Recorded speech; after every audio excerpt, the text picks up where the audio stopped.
At the Adventurer Awakening Academy, the 7th annual promotion ceremony is underway, where each candidate steps up to the Awakening Stone for their assessment. Those who successfully awaken are immediately rewarded with a basic starter gear set for their specific class before heading into the combat trial. While everyone is nervous about what class they might awaken, this young man stands in line looking bored. It's his 3rd time taking the exam, after all. After a lot of noise, it's finally Ning Feng's turn. Unsurprisingly, as soon as his name is called, mocking whispers break out in the crowd. Wait, isn't that the senior from the 12th grade?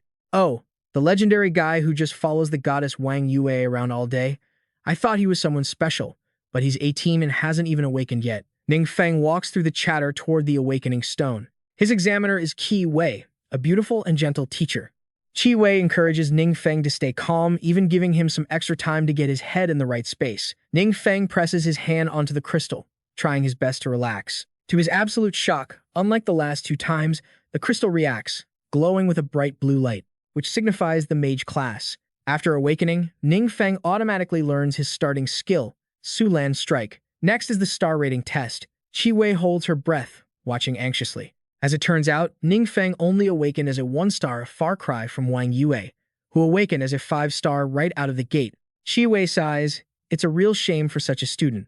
The mocking laughter erupts from the crowd once again. They had hoped Ning Feng might actually turn things around this year, but in the end, he's just a bottom-tier 1-star adventurer. Qi Wei frowns, annoyed by how vicious these kids can be.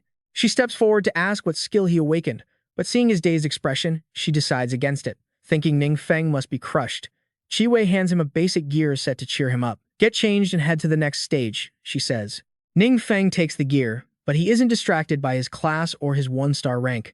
It's because, right after awakening, he heard a strange voice echoing in his head. "Shu Ting. Host verified. Awakening complete. System activation requirements met." Before Ning Feng can even process this, the voice continues, along with a holographic window popping up. It notifies him that he has gained the passive ability Dark Core and a mysterious gift. Using dark powers usually comes with a backlash, but when casting forbidden spells, he's exempt from all costs. And that mysterious gift? It allows him to cast a new, free forbidden spell once every week. Ning Feng is increasingly bewildered. Dark power is the most evil force in the world, and forbidden magic is the highest tier of sorcery. He can use both? That sounds insane, right? The system doesn't stop there. It announces that his starting skill, Sulan Strike, is evolving. In just a few seconds, it automatically darkens into the Corpse Grinder skill. Ning Feng is completely lost, like a deer in the headlights. But there's no time to think. The combat trial is still ahead. He decides to use this opportunity to test his new abilities. The trial is divided into groups. Each group of 50 enters the secret realm to get used to their skills by fighting monsters. The candidates are forbidden from helping or attacking each other. Drones will be monitoring the entire process. Qi Wei signals the students to verify their skills. Ning Feng checks his. His active skill is now Corpse Grinder, a forbidden dark spell. By using it, Ning Feng can summon dark energy from another dimension to form a protective shield that crushes any nearby enemies. Ning Feng thinks it over, finding this forbidden dark spell look incredibly dangerous. If this is some sort of evil magic and he gets caught, he's finished. Who knows what this crazy system really is? Ning Feng has no time to dwell on it, as Qi Wei signals the candidates to enter the secret realm. He follows the others inside. Once in, the students are immediately caught up in the fighting. The first monsters they encounter are goblins. Ning Feng observes cautiously, noticing surveillance drones everywhere. He doesn't dare use that forbidden dark spell. But since it's his only attack method, he decides to find a safe spot to lay low for now. Of course, all the students' movements are being live-streamed. Ning Feng's behavior deeply irritates Captain Chu on the judging panel. Everyone else is frantically killing monsters to level up. What is that brat doing? Qi Wei tries to defend him. He awakened late, his health isn't great, and his skill is defensive, so it's not really suited for solo combat. Captain Chu is a rigid man who won't sympathize with excuses. He demands that Qi Wei call Ning Feng out. He doesn't need to finish the test. In his eyes, a 1-star can never be a true adventurer. Before Qi Wei can reply, one of Chu's subordinates shouts in surprise. A surveillance drone has just been attacked, causing the feed to cut out. Moreover, the monitoring sensors are issuing warnings about energy fluctuations far above the average levels inside the secret realm. Go investigate what's going on immediately. Captain Chu orders his subordinate. Meanwhile, inside the realm, the students are starting to get hammered. For some reason, a very powerful monster has suddenly appeared. It looks like a mutated goblin. It fights with the ferocity of a werewolf. It has rallied the low-level goblins to fight back against the candidates. Listen to my command. All these invaders today will be buried here. The goblins were weak, but now that they have a leader, they've united into a formidable army. Another drone flies by. The mutated goblin throws a punch into the air, the drone explodes, and the wreckage falls to the ground. It happens to bonk Ning Feng on the head while he's hiding nearby. He yelps in surprise, accidentally drawing a horde of goblins toward him, including the leader. Haha, look, a little worm is still hiding here. Ning Feng has been hiding so well that he has no clue what's going on. Why have the goblins suddenly gathered, and why is there an elite leader in their midst? Ning Feng had been hiding so well that he had no clue what was going on. Why were the goblins suddenly gathering in a horde, and with an elite leader in the center at that? But you quickly realized that all the drones in this area had been taken down. With no one outside watching, it was the perfect chance to see if that forbidden technique was actually real. Ning Feng pointed to the sky and began performing his undead summoning skill. That elite goblin's face instantly twisted in fear, because suddenly, dozens of bleached skeletons erupted from the ground. Outside, the monitoring team was in absolute chaos, because all the drones had lost connection, and a massive surge of dark energy had just exploded inside the trial grounds. They suspected a king-level monster or higher had appeared. Get reinforcements here immediately. Evacuate all non-combat personnel from the area. Chi Wei panicked. A king-level monster was a disaster capable of wiping out an entire city. Why would something that terrifying exist inside the exam area? Back inside the secret realm, the elite goblin and its lackeys were scared out of their wits. They thought Ning Feng was a total loser, never expecting him to summon an entire army of the undead. Meanwhile, Ning Feng was enjoying the sensation of using a forbidden dark art for the first time. Aside from the sticky, slightly gross feeling on his hands, everything was great. The system kept sending notifications, the same one over and over, announcing he killed a goblin minion, gaining 10 experience points each time. Just like that, Ning Feng was about to wipe out the entire goblin battalion. The leader still hadn't regained its composure. This overwhelming dark power made it doubt whether Ning Feng was even human. But what good would suspicion do now? In the end, the monster was sent to its grave along with its underlings. After wiping them out, Ning Feng received 6,000 experience points instantly. He checked his stats, and he had actually leveled up all the way to level 10. In previous years' practical exams, most students barely managed to level up once or twice. Then again, this level 10 jump was mostly thanks to those 6,000 XP from the elite goblin. But why did it even appear here in the first place? Ning Feng then noticed the items dropped by the elite monster. They looked like high-quality loot, including a permanent agility boost imprint that added 10 points. There was also the Sulan Claw, a rare-grade weapon. Once equipped, it would significantly boost strength, agility, attack speed, and critical hit rate. The only issue was the level 20 requirement, which Ning Feng couldn't meet yet, but he grabbed it anyway. Selling it for cash was a no-brainer. Ning Feng finally realized just how much of an advantage having this system was. With this edge, his path to grinding levels would surely be smooth sailing. Just as Ning Feng finished stuffing the gear into his bag, he heard the announcement for all candidates to evacuate immediately. Only then did he take a moment to look around, realizing the land and trees nearby had been completely shredded, and all those craters reeking of dark energy. So that was the power of a forbidden technique. Ning Feng hurriedly pulled out his teleportation scroll. He couldn't afford to linger. If someone caught him, he'd be screwed. So, along with countless other students, he quickly exited the secret realm. Captain Chu was under extreme pressure right now. A king-level monster was nearly impossible to counter, and he didn't know if military reinforcements would arrive in time. But at that very moment, he panicked, realizing that the source of the dark energy had suddenly vanished. A terrifying thought crossed old Chu's mind. Don't tell me that monster managed to escape the secret realm. He immediately alerted the officials in charge of the exam.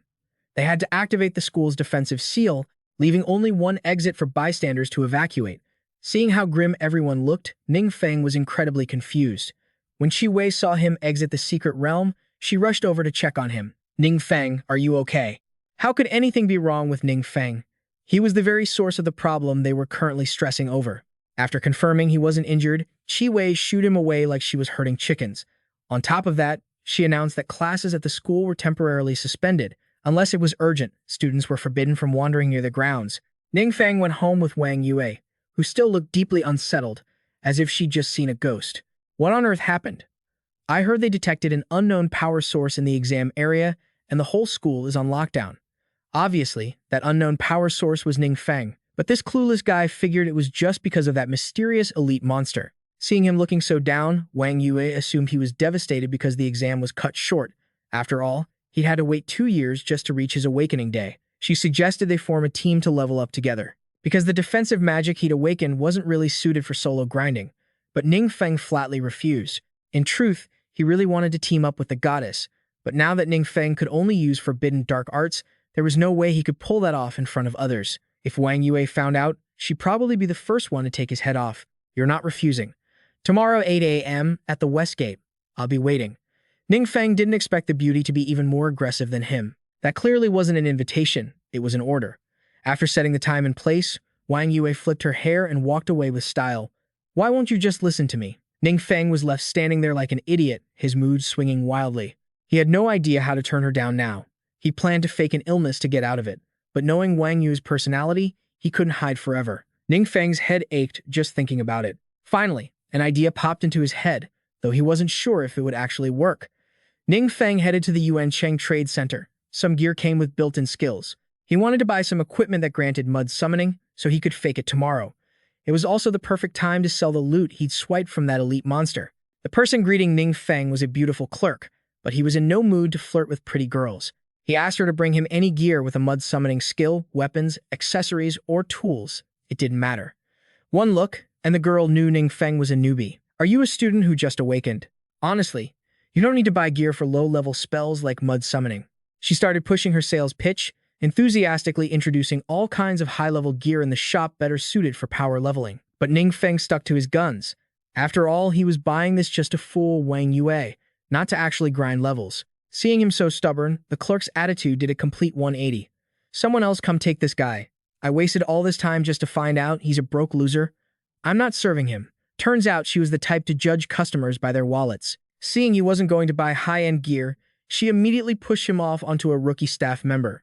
This girl seemed much better behaved. Ning Feng stated his requirements as usual, and she ended up showing him around several shops to try on all sorts of suitable gear. Eventually, Ning Feng found a ring he was quite happy with. With the shopping done, it was time to sell his loot. The girl led him to the appraisal and consignment department. Inside the appraisal room was a middle-aged man known as Master Wang. Ning Feng handed him the Sulan Claw. Master Wang activated his appraisal skill. It turned out to be an orange-tier weapon, equivalent to rare grade, and it belonged to the agility class. The level requirement was low, and it had excellent stats. It was perfect for a beginner, and it even came with 3 slots, allowing one to adjust the attributes to achieve the best possible effect for their build. This is a fine piece of equipment. I think we have a few clients who would be interested in this. Do you have any specific price requirements? Since it was his first time selling, Ning Feng naturally wanted the highest price possible. Master Wang went off to contact clients, leaving the staff member named Yang Xin to serve Ning Feng some tea. The first person Master Wang contacted was Director Zhang. He had been looking for a top-quality piece of gear for his son. As it turned out, the Sulan Claw was a perfect match, and the two sides negotiated quickly. In the end, Director Zhang agreed to buy the weapon for 50,000 crystal coins. After deducting the transaction fees, Ning Feng would receive 46,000 crystal coins. When Master Wang announced this price, both Ning Feng and Yang Xin were left wide-eyed. He never thought he would earn that much. Outside, the beautiful but nasty-tempered staff member was busy gossiping with her colleagues. Hey, don't you like handsome guys? Why'd you let that fresh meat go? I only like handsome guys who have both money and power. A poor loser like that isn't even worth my time, she retorted arrogantly. While the group was busy gossiping, they saw Ning Feng walking out of the consignment room with Master Wang. News traveled fast. They soon heard that Ning Feng had just sold a piece of gear for 50,000 crystal coins. He was currently looking to shop for a few more items. To these employees, 50,000 crystal coins was a huge sum. Plus, the commission for this deal surely wasn't small either. The nasty girl felt as if she had been struck by lightning. If she had tried to treat Ning Feng well earlier, the commission from that 50,000 coin deal would have been hers. Before Ning Feng left, the receptionist, Yang Xin, asked him to stay a moment. Mr. Ning, next time you come to trade, just look for me directly. My name is Yang Xin. The next day, Ning Feng went out, feeling very happy. Last night, he had tested it out. The magical skills attached to the gear weren't affected by the system, so he didn't need to worry about being exposed and getting his neck snapped by Wang Yu. Thus, he arrived on time today. As soon as he saw Wang Yue, a group of people appeared out of nowhere with a very flashy display. They had a mage, a shield warrior, a great axe berserker, and a holy cleric, all members of Wang Yue's guild. Ning Feng greeted them warmly, but the mage and the shield warrior didn't seem to like him very much. Upon their first meeting, they acted as if Ning Feng owed them 80,000 coins, especially that pale-faced mage. He didn't even glance at Ning Feng, walking straight up to Wang Yue to start a conversation. Wang Yue, I remember you're about to reach your second awakening, right? That's right. What's up? Ning Feng was stunned. Miss Wang was truly a monster. She had to complete a job advancement every 30 levels. This guy saying she was about to hit second awakening meant Wang Yue was nearly level 60. No wonder she was a 5-star awakened genius at 16. It's nothing. Just wanted to give you a gift. The mage took a permanent stat-boosting high-grade potion from his bag. Everyone gasped. This item was also orange quality, giving a permanent +3 to agility far inferior to the mark that added 10 points of agility that Ning Feng had looted.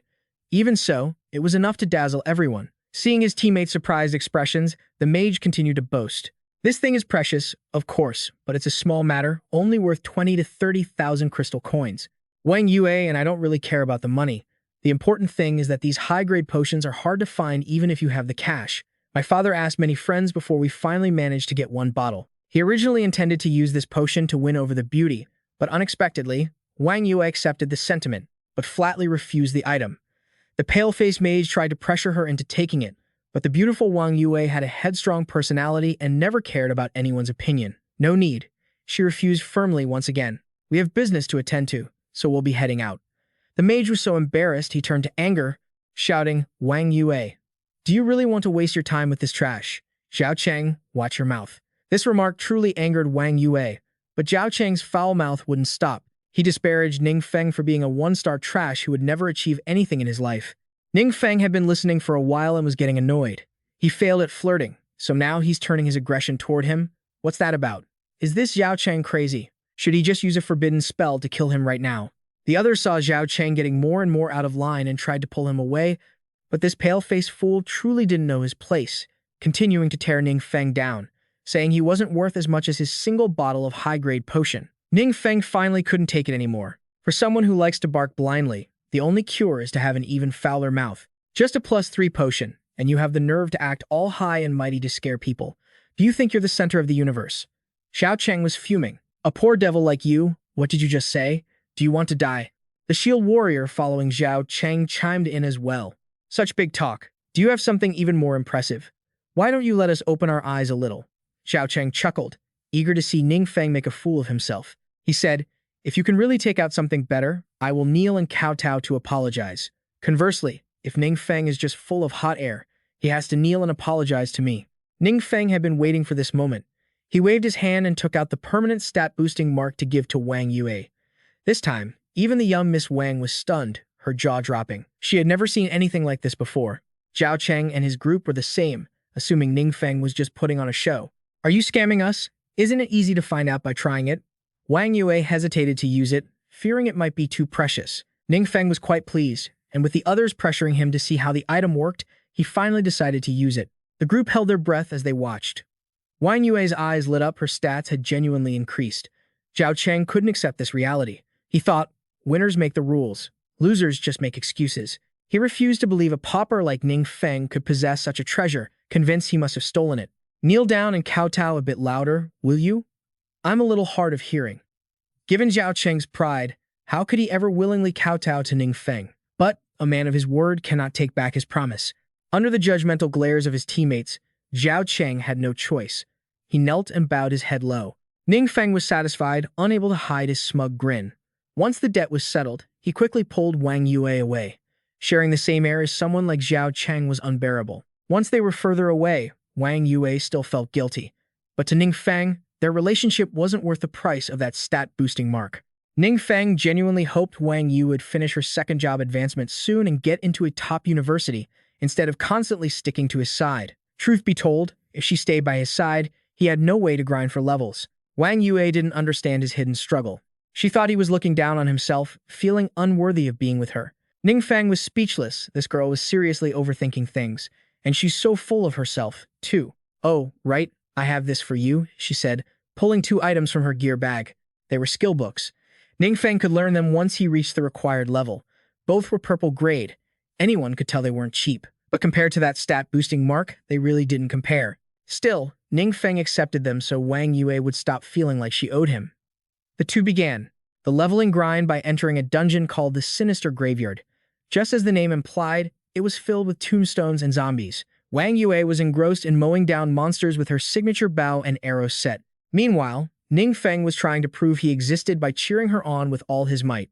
Internally, he felt completely helpless. The experience points in this dungeon were too low, but Ning Feng couldn't tell Wang Yue he was already level 10. Wang Yue didn't need him to lift a finger, just sit there and share the party experience. Ning Feng couldn't do much else. After a while, Wang Yue got a phone call.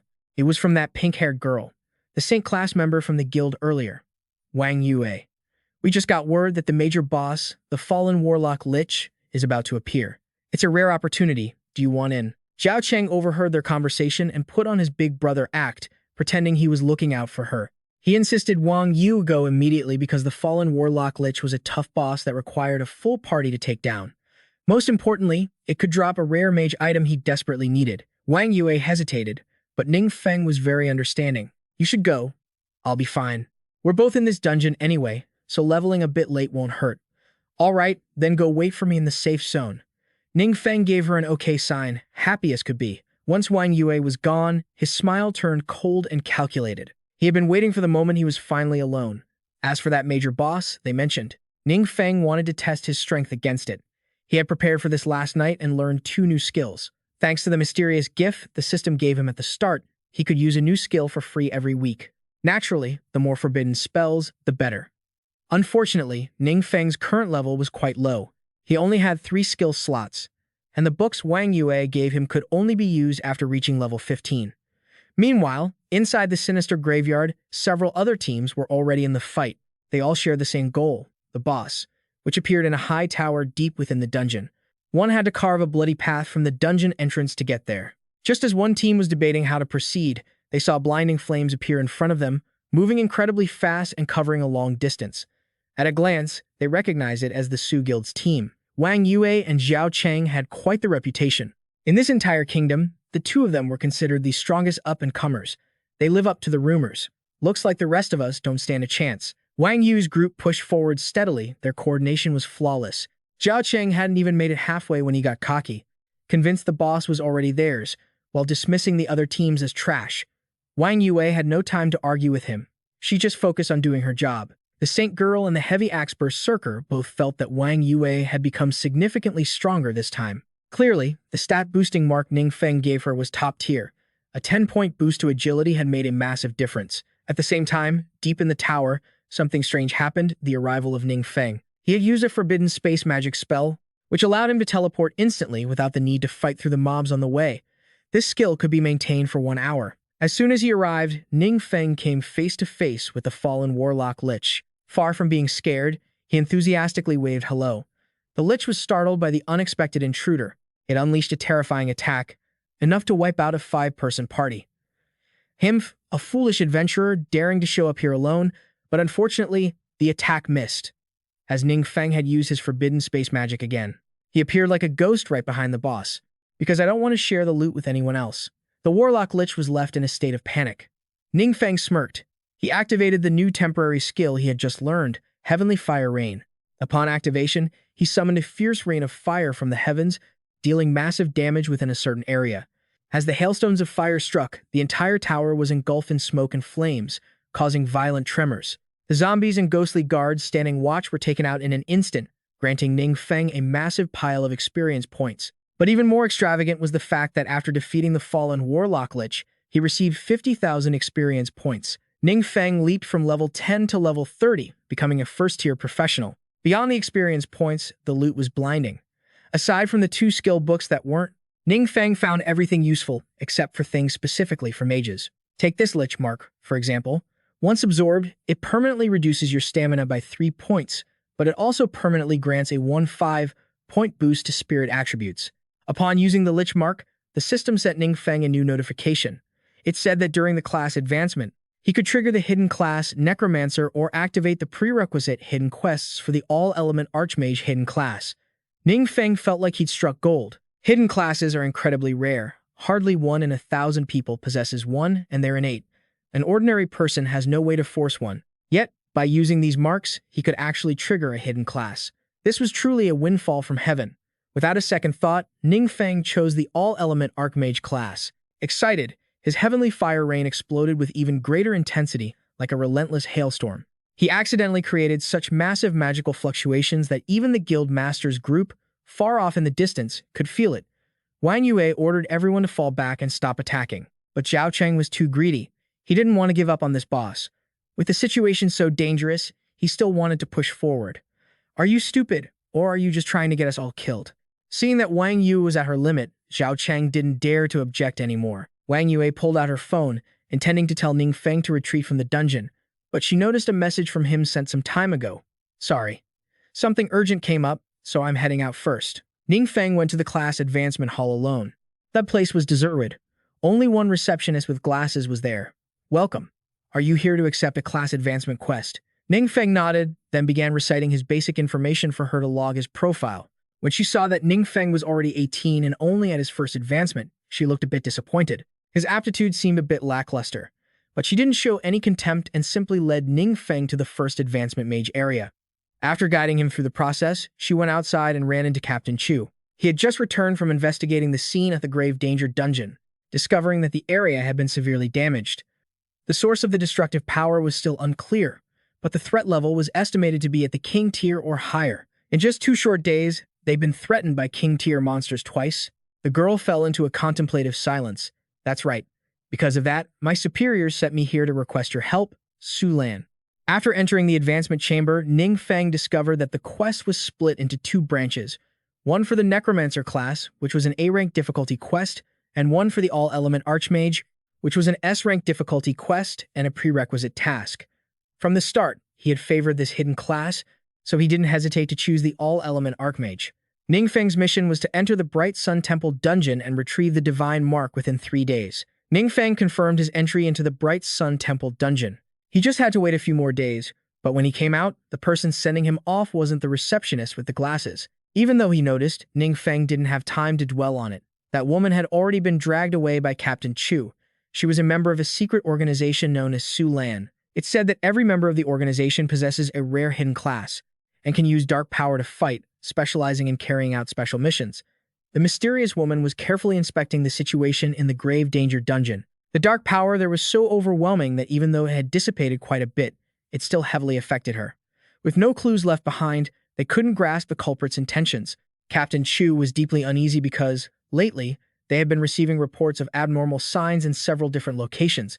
It felt like a bad omen for some kind of looming crisis. He wanted to ask the woman if these incidents were all connected, but she only replied that she would report it to her superiors to send more investigators. Sorry, can it be confirmed that the culprit is a monster, or could it be? Captain Chu wanted to ask something but kept hesitating, unable to finish his sentence. You want to ask if the perpetrator could be an awakened person like me, right? My apologies. I didn't mean anything by it. The mysterious woman didn't believe it was human cause, as the threat level had exceeded the King tier. To control such a massive amount of dark power, the price to pay wasn't something mere human flesh and blood could withstand. In other words, there was a powerful monster hiding in the city that could bring catastrophe at any moment. The mysterious woman nodded, confirming Captain Chu's worst fears. It's likely hiding in the shadows. We need to find it quickly. But in reality, the monster they were talking about was currently at home, just relaxing. Because he'd shot up to level 30, he had unlocked 4 new skill slots. Wasting no time, Ning Feng took out the 2 skill books Wang Yue had given him to learn. The first was Magic Shield. After confirming, the system automatically merged it with his Filthy Earth body to create the passive skill, Filthy Earth Guard. This skill would automatically trigger when attacked. 100% of the damage would be absorbed by the Filthy Earth body, with the absorption level equal to the damage output of the body itself. After the attack ended, the Filthy Earth body would automatically recover. Ning Feng grinned. So even forbidden spells can merge with low-level magic to create such amazing effects. Now he had a new method of defense. Normal attacks would be completely useless against him. The second skill book was Rockfall. The system automatically merged it with his Filthy Earth body and Heavenly Fire Rain as well. The passive skill obtained was Earth Element Mastery, which increased the effectiveness of all Earth spells by 20%. After being busy for a while and still having empty skill slots, Ning Feng headed to the trade district to buy some new skill books. As soon as he walked in, he ran into that rude, stuck-up female clerk again. This time, she welcomed him very enthusiastically, but he asked directly for Yang Xin. Yang Xin is with another customer. Why don't I lead you instead? She tried to put on her most alluring expression, but Ning Feng flatly refused. No need. I can go myself. The arrogant girl couldn't believe any man would turn her down, so she kept pestering him. But after a few steps, she saw Yang Xin rushing out in a panic. She wasn't busy with a customer. She had just been in the back grabbing a quick bite to eat. Hearing Ning Feng had arrived, she rushed over. Yang Xin led him to Master Wang. Ning Feng handed over the 2 skill books he didn't need, then went with Yang Xin to buy more magic system skill books. After you left, Master Wang fell into silence. Last time it was an orange-grade weapon, this time a purple-grade skill book. Ning Feng's background was starting to intrigue him. That evening, Ning Feng treated Yang Xin to dinner, but when it came time to pay, he realized she had already settled the bill. He felt quite awkward, but Yang Xin explained she had her reasons. Whatever the reason was, she wasn't comfortable sharing it. After the two said their goodbyes, Yang Xin hailed a taxi to the city's second hospital. The reason she mentioned was her father. He was seriously ill and hospitalized for treatment. Thanks to the victory Ning Feng secured earlier, Yang Xin had earned a hefty commission, which allowed her to cover the medical expenses. But today, her bad luck really kicked in. The taxi Yang Xin was riding in was attacked by a monster, and not just one, but 7 of them. They arrived through a spatial rift that appeared in the sky, and the driver was gone before he could even blink. In the desperate situation, Yang Xin managed to open the car door and scramble out. What is going on? Why would monsters appear in a safe zone? Yang Xin had no idea, but a monster with blood-stained claws was slowly approaching her from behind. At the same time, a strange man appeared in the sky with an incredibly devious smile. When Yang Xin spotted the monster, she hurriedly fired a fireball, but it had no effect. This girl was actually a first-rank mage, 1-star attribute. Because her attack couldn't even scratch the monster, Yang Xin immediately found herself in a passive position. The monster lunged to pounce on her. In the nick of time, a man appeared and decapitated it. Are you okay? Oh, it's Captain Chu again. He advised Yang Xin to hurry to his shelter first. Everything around them had been smashed to pieces. The secret realm was slowly merging with the outside world, and the monsters appearing here were not things normal people could handle. Captain Chu had never encountered such a critical situation. He believed this was still caused by that monster hiding in the city. While Captain Chu was lost in thought, he was almost ambushed again. But this time, it wasn't a monster, it was a human. You. Are you a deviant? A deviant? I'm not that kind of trash. The man looked vicious. His entire right arm was completely mutated. I am the messenger of dark power. Messenger of what now? Old Chu had never heard of that, but now wasn't the time to care about titles. He knew this man definitely had ill intentions toward him. Captain Chu tried his best to fight back, but to his surprise, the guy was stronger than him. His strength was at least equal to a 3rd-rank warrior or higher. The man placed a finger on the ground and laughed heartily. This is my territory. From his fingertip, a powerful force surged forth. A weakling like you can't possibly fight me. That bastard lunged toward Captain Chu. The pitch-black energy swirling around his body condensed into a drill, piercing straight through the captain's chest. Blood sprayed out, and old Chu was sent flying dozens of meters away. The man threw his head back and laughed loudly. He felt incredibly satisfied, feeling the surge of power rising within his body. But just as he was feeling smug, a voice suddenly echoed from his left chest.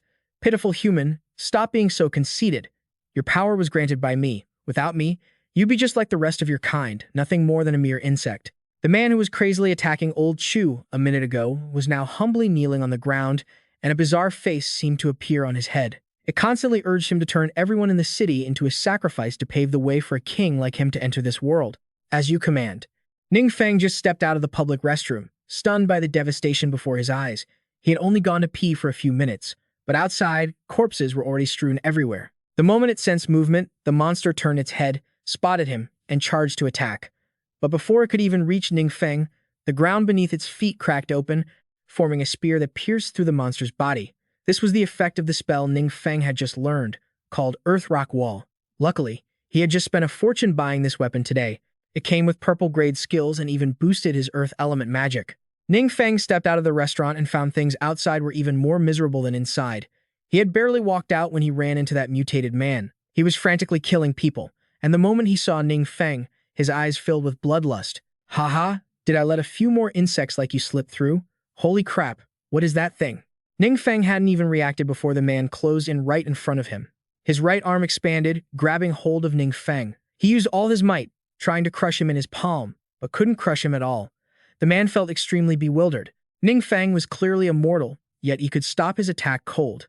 Furthermore, he could sense a massive amount of dark energy radiating from him, even far surpassing his own power. Damn it, Why do I feel an aura coming from him that's even more terrifying than death? Ning Feng didn't dare to underestimate him. This guy looked pretty dangerous. If he unleashed a large-scale forbidden spell in the city, it would be a disaster. To win, he had to strike first. Ning Feng poured his strength into a counterattack. Finally, his power overwhelmed the opponent. The giant armored arms shattered, leaving behind only a thin, withered limb like a stick. The man immediately panicked, repeatedly calling out to his lord leader.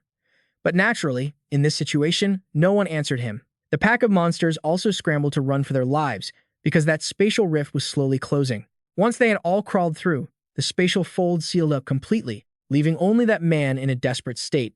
At that moment, his power seemed to have vanished. So-called deviants or esper types are those who, during the awakening process, received a hidden dark element class. As long as they could use this dark power, their strength would far exceed other classes of the same level.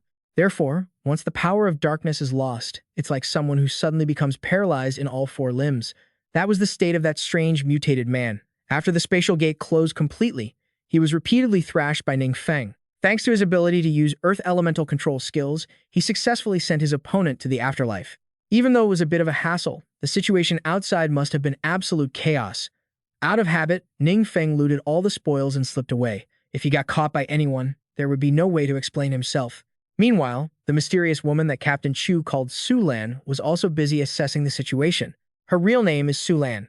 She was completely baffled by the phenomenon of the secret realm invasion and the sudden retreat of the monsters. What exactly was the enemy's intention? Her superiors reported that this attack caused a lot of damage to the infrastructure. But miraculously, most human lives were preserved. Only the squad in the southern district suffered serious casualties, and they still haven't been able to make contact with them. Su Lan's expression turned cold upon hearing this. The southern district is under Captain Chu's jurisdiction. Could something have really happened to them? Let's go. We need to check it out. When Su Lan arrived at the southern district, she ran into a strange man. He is Duan, a member of the Van Ngoai Hoyan Kan organization. It is an unofficial group formed entirely by martial artists. They specialize in covert operations. Duan had also come to inspect the scene today, because the mutated guy that Ning Feng Ha just finished off was actually a traitor from Van Ngoai Hoyan Kan. He had paved the way for the secret realm to invade reality and led monsters to attack his own former base, causing many people to sacrifice their lives. Su Lan's face grew even darker at this. Could the secret realm invasion have stopped just because he died? Duan didn't answer, but instead asked, "Were you the ones who killed him?" Su Lan shook her head vigorously. She had only just arrived and had no idea who had taken him out. Duan examined the traitor's corpse for a long time. This scumbag loved to hide in secret realm spaces and was incredibly cunning. Duan had found him several times but always let him slip away. Who on earth could have inflicted such a painful death on him? Su Lan had her own private thoughts as she looked at the corpse standing there. Captain Chu, who possesses third-tier strength, had been thoroughly crushed by this scumbag. Yet, this mysterious person managed to take him down directly and stop the invasion. Could there really be such a powerful figure in this city?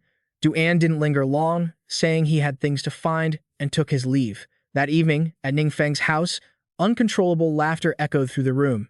The scumbag had dropped 2 sets of orange-gray gear for the martial artist class. This was even more profitable than taking down a boss. But he wasn't wearing them during the fight, likely because he hadn't reached the required level. Besides that, there was this skull-shaped pendant, but it had no information attached to it at all, and its quality was completely blank. Ning Feng inspected it carefully. There aren't any evil spirits trapped inside here, right? I think this kid, Ning Feng, shouldn't be an adventurer anymore. He'd be better off becoming a fortune teller. Everything he says turns out to be spot on. The thing hidden inside that pendant was actually the master of the voice that controlled the scumbag. I thought he was in another world, but he was actually hiding inside this pendant, able to observe everything outside from within. When Ning Feng wondered if there were any ghosts or demons inside the pendant, the scumbag inside was terrified, his hair standing on end. He hurriedly signaled his minions to cut off all communication with the outside world. If he got discovered, he was finished. The next day, Su Lan visited Captain Chu at the city hospital. According to him, Duan was the one who saved him from his desperate situation. The mutated scumbag had immediately dived into a spatial rift to flee the moment he saw him. Even Su Lan felt from their first meeting that Duan's strength was not inferior to her own. A powerhouse like that couldn't catch the enemy, yet a mysterious person managed to dispose of him. And since the scene still held traces of dark energy, they deduced a theory. The mysterious person must also be an esper. Captain Chu secretly thought, if this mysterious person is on our side, that would be great. Just the thought of it makes me feel safe.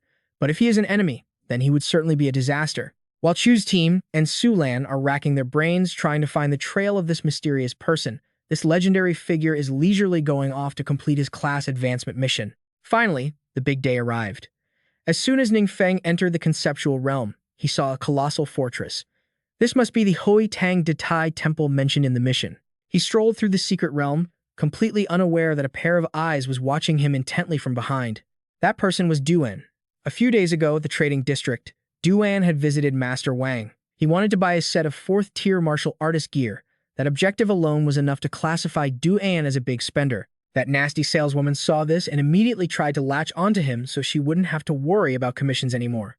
Master Wang introduced him with a big smile, saying he happened to have a set of 4th-tier martial artist gear for sale, consisting of a chest piece and leg guards. As soon as Duan heard this, he wanted to meet the person who owned it, but Master Wang said the kid was busy and couldn't come today. Of course, that looting kid was Ning Feng. Duan coming here wasn't a coincidence. 4th-tier martial artist gear that only consisted of chest and leg armor. All the details matched, so even though he hadn't seen it with his own eyes yet, he predicted it was highly likely that these were relics belonging to his master. Could you tell me more about that regular customer of yours? If necessary, I can pay extra for the information. Master Wang looked uneasy at Duan's request. Protecting customer privacy was their duty. Furthermore, Ning Feng had just mentioned wanting to sell equipment, and now this guy shows up at his door. These two events were so coincidental that he didn't dare act recklessly. He came up with an excuse to stall, temporarily asking Duan to leave. I remember him saying he needed to go to the neighboring city to handle some business. Let me call to confirm with him, and I'll get back to you, sir. After Duan left, Master Wang sat in the appraisal room, pulling his hair out in frustration. That nasty woman noticed and pressured him for more info. It turned out that earlier he had someone investigate Ning Feng's background. He eventually discovered that his profile was quite miserable. Both parents were ordinary 2-star professionals who went missing when Ning Feng was just a tiny kid, leaving him to struggle alone until he awakened at 18, and currently, he is still only a 1-star professional. The saleswoman was extremely surprised. He looks so capable, but it turns out he's just trash. Her sharp intuition had told her from the very first moment that Ning Feng was very suspicious. Now it seems his background isn't the problem. The problem is, with such a trash background, where did the valuable items he brought here to sell come from? A 1-star professional couldn't possibly possess such priceless artifacts. This was also what had Master Wang so bothered. He had also looked into Ning Feng and the eldest miss, Wang Yue, being childhood sweethearts, but the Wang Yue Corporation couldn't have helped him that much. Seeing how grim Duan looked earlier, Master Wu feared that the gear Ning Feng was planning to sell was closely linked to him. Wait, that nasty girl seems to have figured something out. Was Ning Feng's gear stolen? Maybe not necessarily stolen, but it's probably not from a good source either. Looks like he messed with the wrong person this time. Duan is a 4th transfer professional. While he might not be the strongest, he's still a top-tier figure in this region. The nasty clerk was there for the drama, thinking to herself that Ning Feng was done for. Back to the present, Duan was still cautiously trailing Ning Feng, step by step. He couldn't believe his eyes. He didn't think a young man like him could push back a dungeon invasion. Back in the day, even a powerhouse like Duan's master fell to the dungeon boss, and it was very possible that the master's gear was now in Ning Feng's hands. Duan mused. If the kid wasn't actually a powerhouse, he must be a puppet for someone else. So, he didn't dare act recklessly. Ning Feng headed toward the Hui Tang Datai temple, then began the gear-swapping process. Duan held his breath and watched, because you can tell a person's strength from their gear. But the trashy gear Ning Feng put on next left him speechless. It looked so basic, just like a student who hadn't even graduated yet. Could it be a disguise? Duan thought. And that made sense. For his age, newbie gear wouldn't attract any attention, making it easy to blend into a crowd. Ning Feng's pathetic level was real, but Duan, the overthink king, assumed he was deliberately hiding his tracks to lose his enemies. He didn't dare follow too closely, so he had to mark him with a skill. What Duan used was an active skill called spiritual guidance. It had the ability to mark a target in a state of self-awareness without being noticed by the opponent. But ignoring the crappy outfit, Duan had another question. The monster levels in Hui Tang Datai Temple weren't even that high. Naturally, the drop rate for good gear was low. So, what was Ning Feng doing here? Over there, Ning Feng didn't even realize Duan was present. He walked straight into the temple, where the monsters inside were hot-headed. The moment he appeared, they rushed to attack, but thanks to his passive skill, Corpse Shield, Ning Feng didn't lose a single hair. The shield formed so quickly it left Duan gaping in shock. Even though the monsters in this dungeon weren't too strong, that absolute defense skill of Ning Feng's was just way too overpowered. After their first failed attack, the monsters began to avoid him. This only made Duan more convinced that this guy was no simple character. Ning Feng walked straight to the largest statue in the temple. This was the final boss. Duan thought he was going to solo it, but strangely, the statue didn't even move, contrary to how it usually went. It was clear it had been scared stiff by Ning Feng's dark power. It surrendered without a fight. He didn't even care about the giant thing and just walked right past it. There was still a secret chamber behind the statue, where a giant suit of armor hung, with 2 pairs of wings on its back. This was the 6-winged angel. This was the actual boss the system mentioned, not that sluggish statue outside. The moment it saw Ning Feng, the eye sockets of the armor suddenly lit up. But the strange thing was, it didn't attack him. It just flew straight up to the ceiling. Why is this guy running away? Ning Feng wondered. And Duan, outside, was even more confused. It was his first time knowing this temple had a secret chamber. This was clearly a rare hidden boss. So how did Ning Feng know? No wonder it was an S-rank quest. If it were a normal first transfer quest, who would even bother? Ning Feng excitedly followed the 6-winged angel, but it seemed like this thing was just like the statue outside. Both were terrified by his aura. The 6-winged angel was in despair. It felt like a lost cause before the fight even began. That kid's aura was terrifying, but this was his dungeon, where could he even hide? Seeing the target trying to escape, Ning Feng activated a new skill, Thunder Demon's Descent. Once used, it could summon a massive lightning storm. The power of this strike was comparable to a heavenly tribulation. As soon as the skill was released, the 6-winged angel couldn't escape and got its head fried by the lightning. The imposing 6-winged angel was roasted like a rotisserie chicken by just one hit of Ning Feng's Thunder Demon's Descent. Even a part of the Huitang Ditai Temple couldn't withstand the skill and crumbled, and collapsed to the ground. Oh my god, he thought. It was his first time seeing such world-ending magic. That pathetic guy's strength was way too terrifying. Duan suspected Ning Feng's strength far exceeded his master's, perhaps even reaching the legendary status of an 8th transfer powerhouse. Ning Feng looked at the ruined temple in front of him and could only sigh in regret. If it were a normal quest, he would have gained a lot of EXP after defeating the 6-winged angel. But this was a first transfer quest. As long as it wasn't finished, his level couldn't increase. All that EXP was a total waste. With the mark in hand, Ning Feng pulled out a teleport scroll to head home, but Duan suddenly rushed out from the rubble. Boss. Wait a second. Ning Feng was so startled he bit his tongue. Who is this tanned guy? Where did he crawl out from? Could it be that he saw him use that dark forbidden spell earlier? Seeing the horrified expression on Ning Feng's face, Duan was stunned too and quickly gave a fake, ingratiating smile. Boss, don't be mad. Let me explain. Ning Feng was baffled. Why does this guy keep calling me boss the moment he opens his mouth? But before Duan could explain, the alarm started blaring. Let's just get out of here first. We'll talk later. Duan agreed obediently, and then he and Ning Feng left the dungeon. The two found a private spot to have a heart-to-heart. Ning Feng finally understood why Duan had been following him. His master back then was one of the strongest in the region, but he had to sacrifice his life to temporarily seal the dungeon invasion. Meanwhile, the traitor had escaped. For years, he had been using human sacrifices to try and break the seal. Duan had been chasing him down, but always failed. Seeing Ning Feng in person today, his suspicion turned into blind worship. Ning Feng looked at the man in annoyance. This guy was a 4th transfer powerhouse. If he hadn't volunteered to jump out, he wouldn't even have known he was being followed. Duan had no idea the person he worshipped had only just finished his first transfer quest. Ning Feng was extremely frustrated. After all, his level was still too low. At this rate, being exposed was only a matter of time, this gloomy expression of his. From Duan's perspective, the danger level of the guy in front of him had skyrocketed, making him incredibly tense. Why is the boss so quiet all of a sudden? Is he trying to kill me to silence me? That thought flashing through his mind scared the living daylights out of Duan. He forced himself to stay calm, first by thanking Ning Feng for avenging his master. Why would he promise that if Ning Feng ever needed anything in the future, he could just reach out? Coincidentally, Ning Feng also wanted to build a good relationship with this guy. After all, his level was high, and he was a solo player. He seemed like he would be useful later. So he forced the coolest, most intimidating look he could manage. I hope no one else finds out about what happened today. Don't worry, sir, my lips are sealed.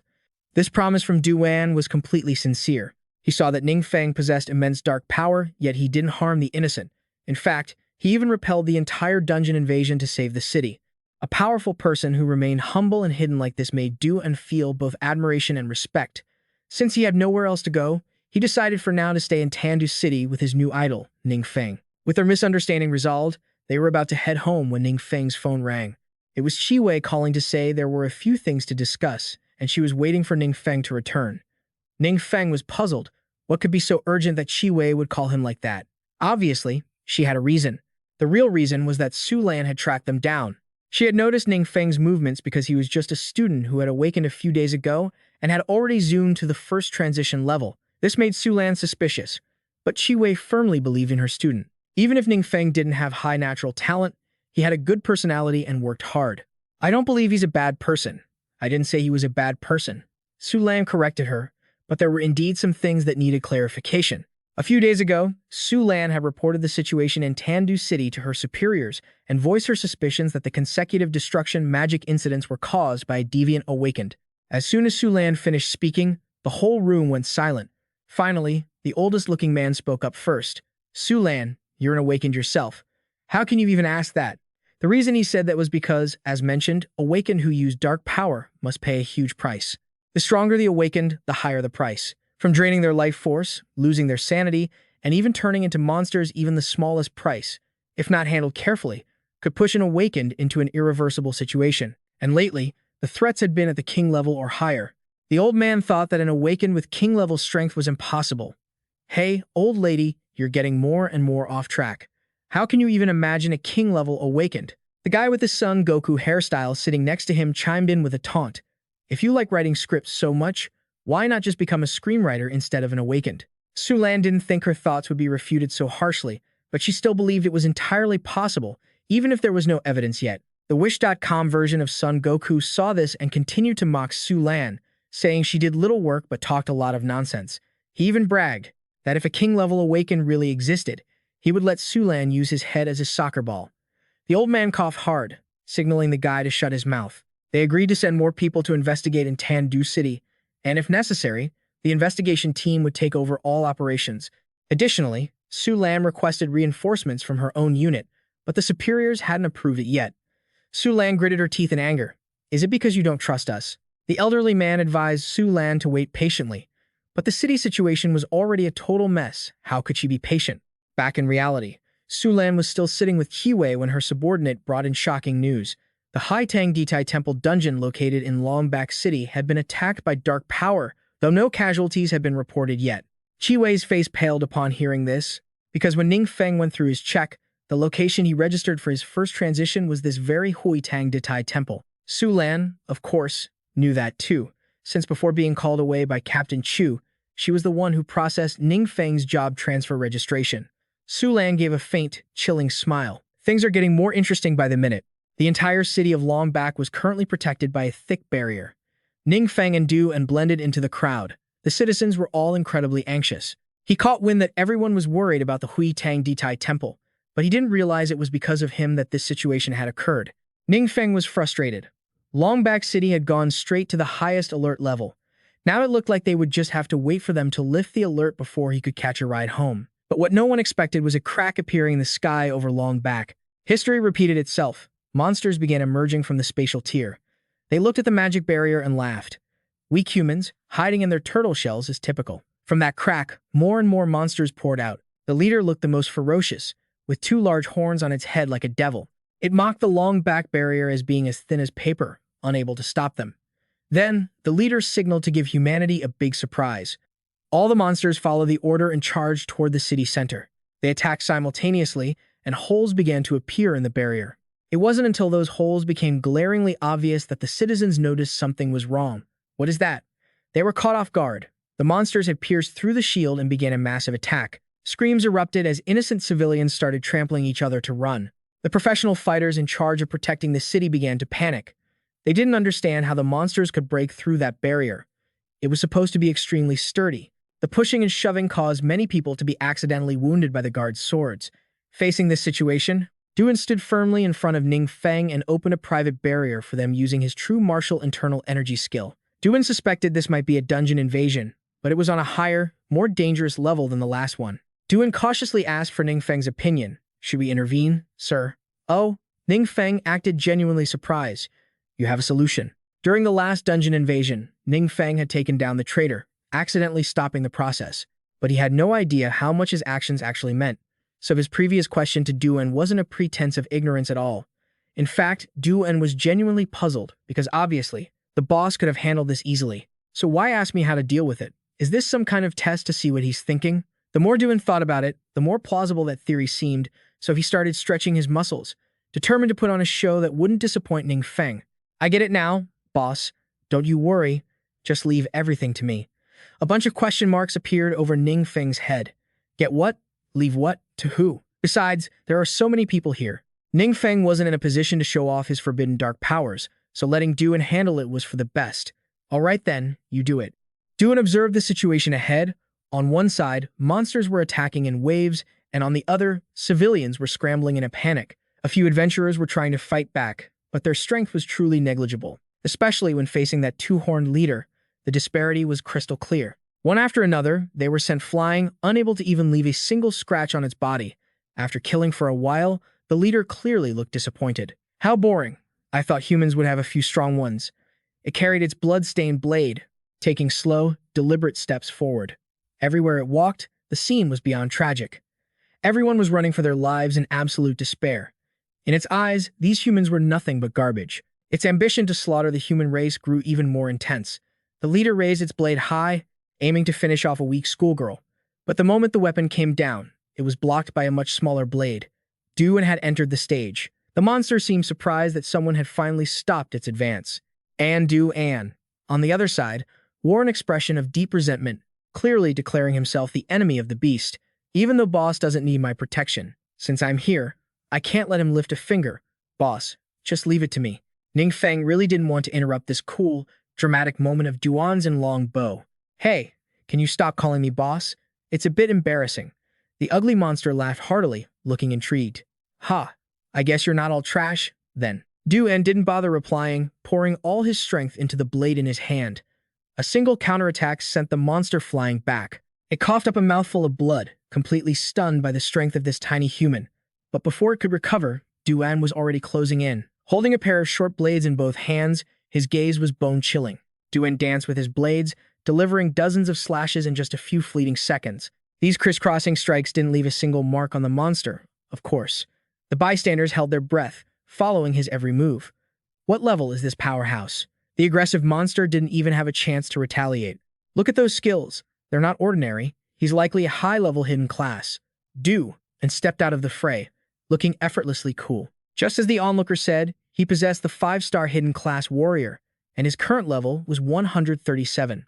Watching this, Ning Feng was screaming internally, "Holy cow, this guy is really something." But he had to keep it together. With a blank face, he muttered, "Meh, not bad." With the monster leader defeated, the other adventurers seized the opportunity to counterattack. Like snakes without a head, the monsters were no longer a match for the humans, and they scrambled to retreat back into the rift.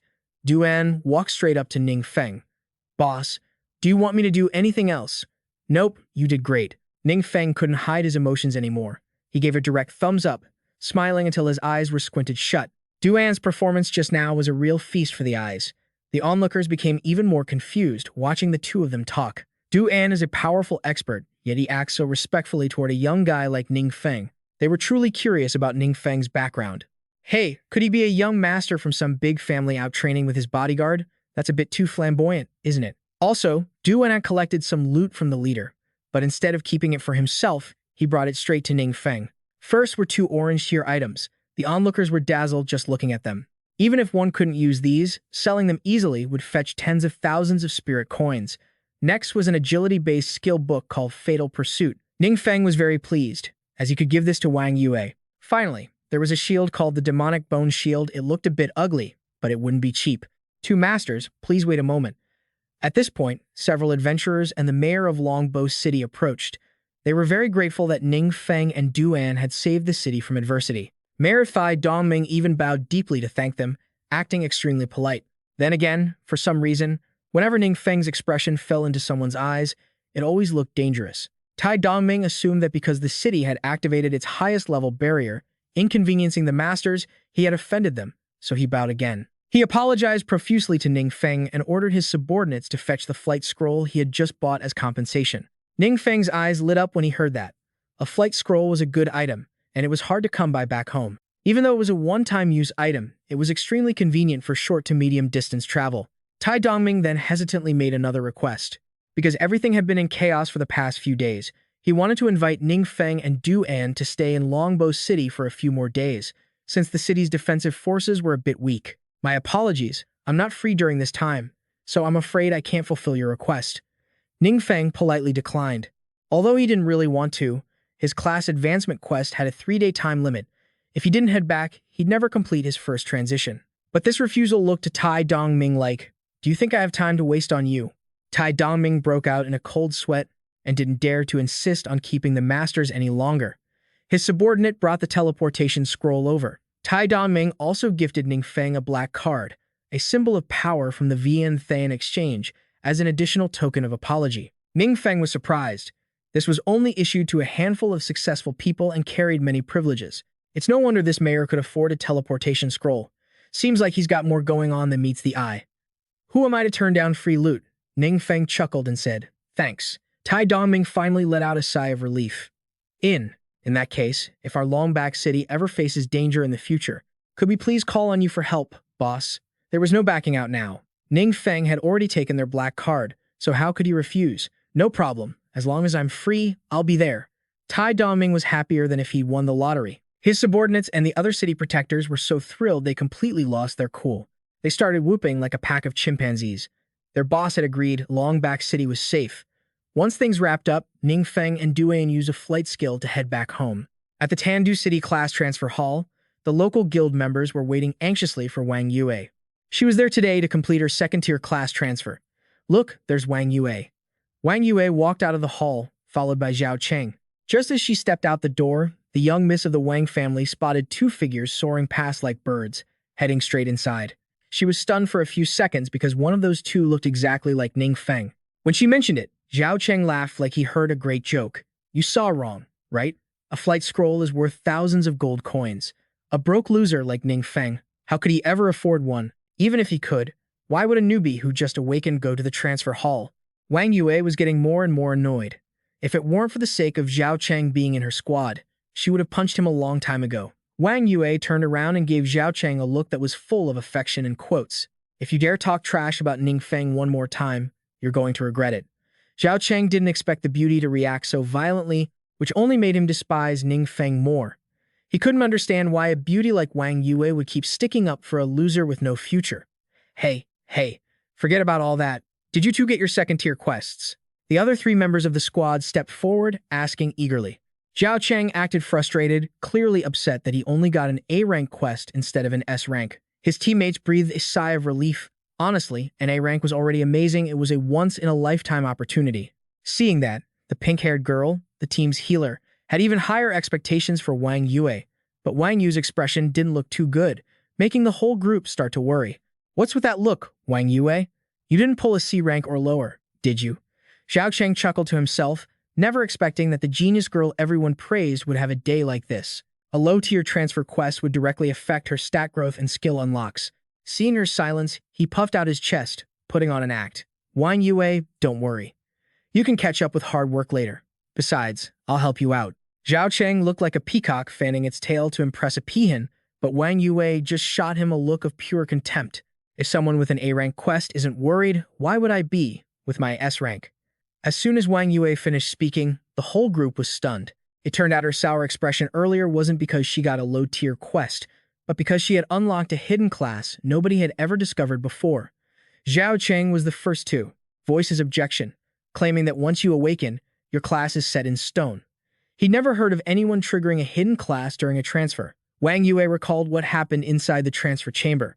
Her original class was supposed to be Swift Archer, but because she possessed the key item, the agility stat boosting seal, her class evolved into the Sulan Stalker. Looking at the confirmation screen for the class evolution, Wang Yue was absolutely shocked. That seal was given to her by Ning Feng. She never expected it to have such an amazing effect.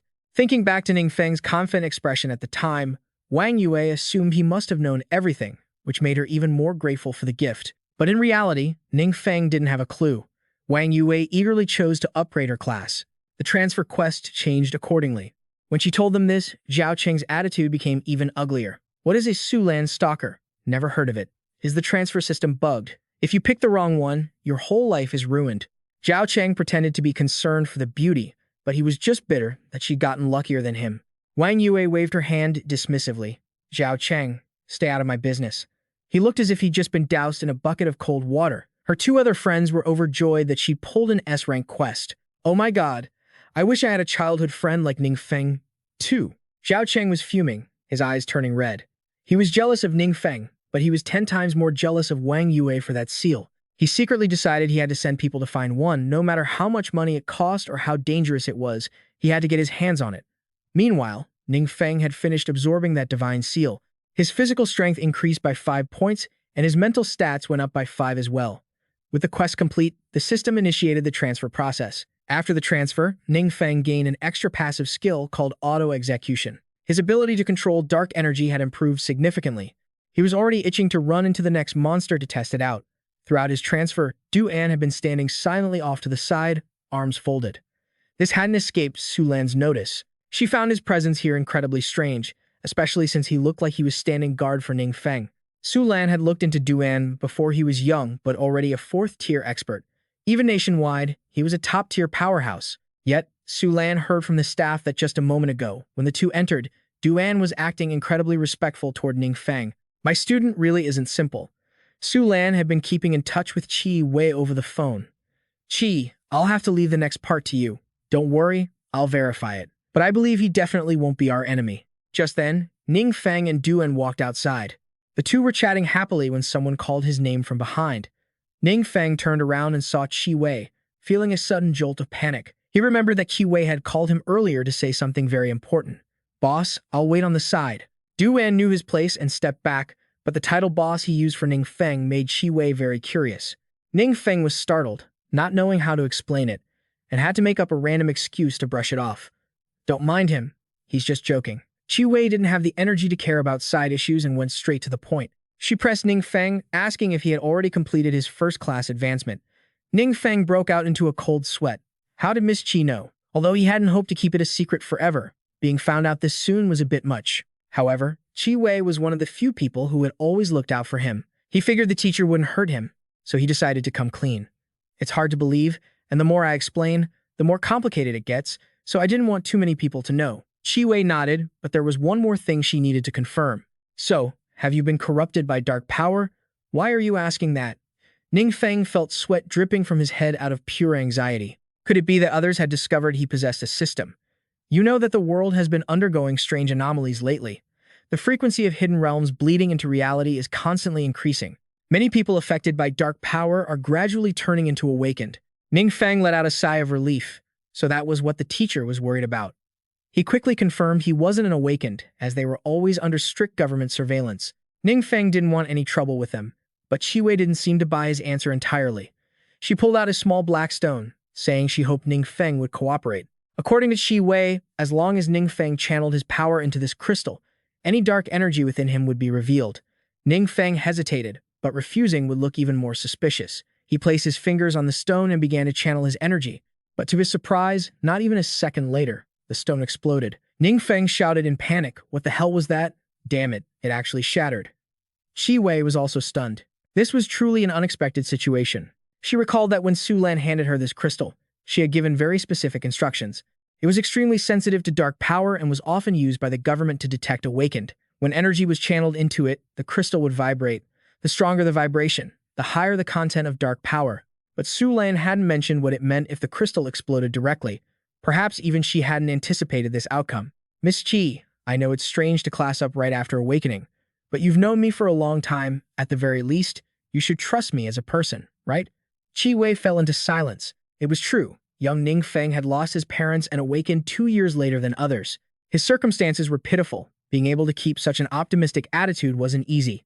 Personally, Qi Wei always trusted him, but she still had her professional responsibilities. She still had to report today's events to her superiors. She hoped Ning Feng would understand her position. Ning Feng let out a long sigh. He didn't know how the government would react, but if things got too tight, he could always leave Tanyu City. With the verification done, Qi Wei pulled out a skill book. It was a gift she had prepared to congratulate Ning Feng on successfully completing his first advancement. Ning Feng accepted it, deeply touched. Miss Qi, thank you for taking care of me all these years. Actually, I also prepared a gift for you. The item Ning Feng took out was a belt called Radiant Purity, which was orange grade. It added 20 points to intelligence and increased recovery and physical healing effects by 50%. Wearing it provided full resistance to darkness attributes, and most importantly, it had that radiant chant effect. The wearer wouldn't need to chant when using recovery spells. Qi Wei couldn't believe her eyes. The value of this item wasn't just because it was orange grade, but because that no chant effect could save countless lives at critical moments. Because it was so precious, Qi Wei didn't dare to accept it. But Ning Feng kept pushing the belt into her hands, saying it was loot he got during his advancement mission. Qi Wei had no choice but to accept it. Afterward, he said goodbye to his teacher and left with Duan. Qi Wei stood there for a long time, her mind a mess of thoughts. Ning Feng gave away orange gear without a second thought. Was this kid a genius, or was he just too kind-hearted? Qi Wei returned to the adventurer's office and reported the shattered crystal to Su Lan. Su Lan had never seen such a thing either. Qi Wei was extremely worried. If the Awakened Association really considered Ning Feng a threat, it would be a huge problem. Su Lan sighed and stood up. Let it go. Let's stop here. Stop here? What did she mean? Su Lan wanted to drop the investigation. Qi Wei's student might have already surpassed their current understanding. Su Lan figured that if Ning Feng really was a powerhouse, they shouldn't dig too deep. Otherwise, it might provoke him. Su Lan ordered her subordinates to stop investigating Ning Feng from this day forward. All of his information was to be strictly sealed. Qi Wei fully agreed with this decision. After all, Ning Feng had barely passed his teenage years and had no prominent background. With Su Lan stopping the investigation, it meant they were no longer targeting him, so she could finally breathe a sigh of relief. But not investigating Ning Feng didn't mean Su Lan was just going to sit around. She turned her attention to the person by his side, Duan. That evening at Ning Feng's house, he was sprawled on the sofa, sighing dejectedly. Qi Wei had just messaged him saying the higher-ups had canceled the investigation. Normally, this would be good news, but Ning Feng was worried sick about leveling up in the future. Creating such a huge commotion every time he advanced by clearing a hidden realm was too much. Now that he was on the government's radar, if he kept doing this, he would be found out sooner or later. Duan was worried for his boss too. He thought for a moment and made a suggestion.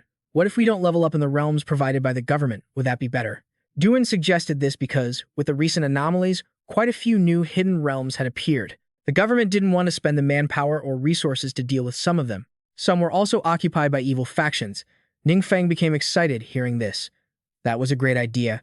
He immediately asked for more information about these new realms. Duan replied that he only knew of 2 for now. If Ning Feng needed more, he could go gather more intel. In that case, I'll have to trouble you. Ning Feng was very satisfied. Ever since he had Duan, many problems were solved much more easily. For now, he planned to rest a bit, head to the trading zone tomorrow to sell his loot, and take a break for a while. After all, he could use dark forbidden spells. Leveling up was as easy as pie now, so he didn't need to worry about falling behind others. After wrapping up his meeting, Duan headed back to his hotel. On the way, he ran into a stranger. The man introduced himself as Zhang Ji, the newly appointed mayor of Tandu City. Zhang Ji had come to thank Duan for stepping in to save people during the last dungeon outbreak. He casually asked if Duan had any plans to stay in Tandu City. Duan honestly replied that he did indeed have that intention. Zhang Ji's face lit up with joy. That's wonderful. For a powerhouse like yourself, you are more than welcome here. Zhang Ji then pulled out a card, explaining that it was a special pass for high-ranking adventurers in the city. They were ready to meet any of Duan's demands as long as he agreed to stay and help the city. Duan took the card and examined it for a moment. Zhang Ji began to get nervous. He had heard that many other cities had tried to recruit Duan before, but the man had flatly refused them all. Since Tandu was just a small local town, Zhang Ji was afraid Duan might look down on it. But to his surprise, Duan simply thanked him for his kindness and tucked the card into his chest pocket. This was clearly an acceptance. Zhang Ji felt like he had just achieved a massive milestone. This was a 4th-ranked powerhouse. With him staying, Tandu would be much safer. That evening, Ning Feng was lounging on the sofa, playing video games for a long while. Late at night, just as he was about to go to sleep, he noticed his class chat group was still buzzing. They were all complaining about not being able to reach level 30 for the class advancement, now that all the local dungeons had been sealed. Ning Feng just silently lurked. His classmates were all 16-year-old awakened ones, and they needed at least a 1st-rank advancement to qualify for the university entrance exams. They never expected that in just a few days, he, a former piece of trash, would surpass all of them. He was just planning to watch the drama, but someone with an itchy mouth had to tag Ning Feng and stir up trouble. In a situation like this, the low-level guys were always the most oblivious. Isn't that Ning Feng guy still playing games? Ning Feng checked the guy's profile. It was just another brainless fanboy of Wang Yue. What the hell did my gaming have to do with him? In the end, Teacher Chi Wei had to step in and clean up the mess in the chat. The troublemaker immediately deleted his message. The conversation shifted in a different direction. They posted a clip in the group chat showing a dungeon outbreak and monsters attacking, and they began to discuss it heatedly. I heard the whole city fell. There's basically nowhere safe anymore. There are even awakened ones losing control. It was the same last time, but I heard some mysterious master defeated the monster and stopped the outbreak. Does our Tandu city really have such a hidden badass? If I knew who that was, I'd definitely call him Grandpa. If these people knew that mysterious master was Ning Feng, they'd probably have a heart attack and die on the spot. Ning Feng got caught up in their conversation and began to feel worried. A few days ago, he had heard Duan and Chi Wei talking about the awakened ones. He hadn't realized things had become so serious in just a few days. He had finally discovered the system and enjoyed life for only a few days. He absolutely couldn't let these good times come to an end. As for those monsters, no matter how many came to Earth, Ning Feng swore he would slaughter every single one of them. At that moment, the monster hiding and trembling inside the pendant Ning Feng was holding suddenly sneezed. It didn't know why, but it suddenly felt incredibly uneasy. The next day, Ning Feng went to the Vian Than exchange as planned. Yang Xin had been waiting for him since early morning, and because of that, she was mocked by that nasty female clerk whose name I still don't know. A woman's jealousy is truly terrifying. That nasty girl criticized Yang Xin for being blind, clinging to Ning Feng without realizing he was just a thief, and a thief who had dared to steal from a fourth-rank warrior at that. She assumed he must have already been crushed to pieces by now. You're talking nonsense. Mr. Ning isn't that kind of person, Yang Xin shouted back. Master Wang has already sent people to investigate. The guy named Ning was just an 18-year-old loser who had just awakened. Even his parents died young. He had no chance of owning high-end items. The girl kept spitting out venom, insisting that Ning Feng was a thief. While her mouth was busy running wild, the ground suddenly cracked, and a sharp spike shot straight up. It was right next to where she was standing. She was almost skewered like a kebab. She was so terrified she sat down on the floor, on the verge of tears. My bad. Your mouth is so filthy it almost made me lose control.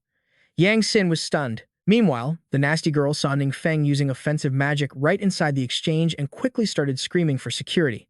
Yang Xin anxiously advised Ning Feng to leave before the guards arrived. After all, the powers within the Vian Than exchange were not to be trifled with.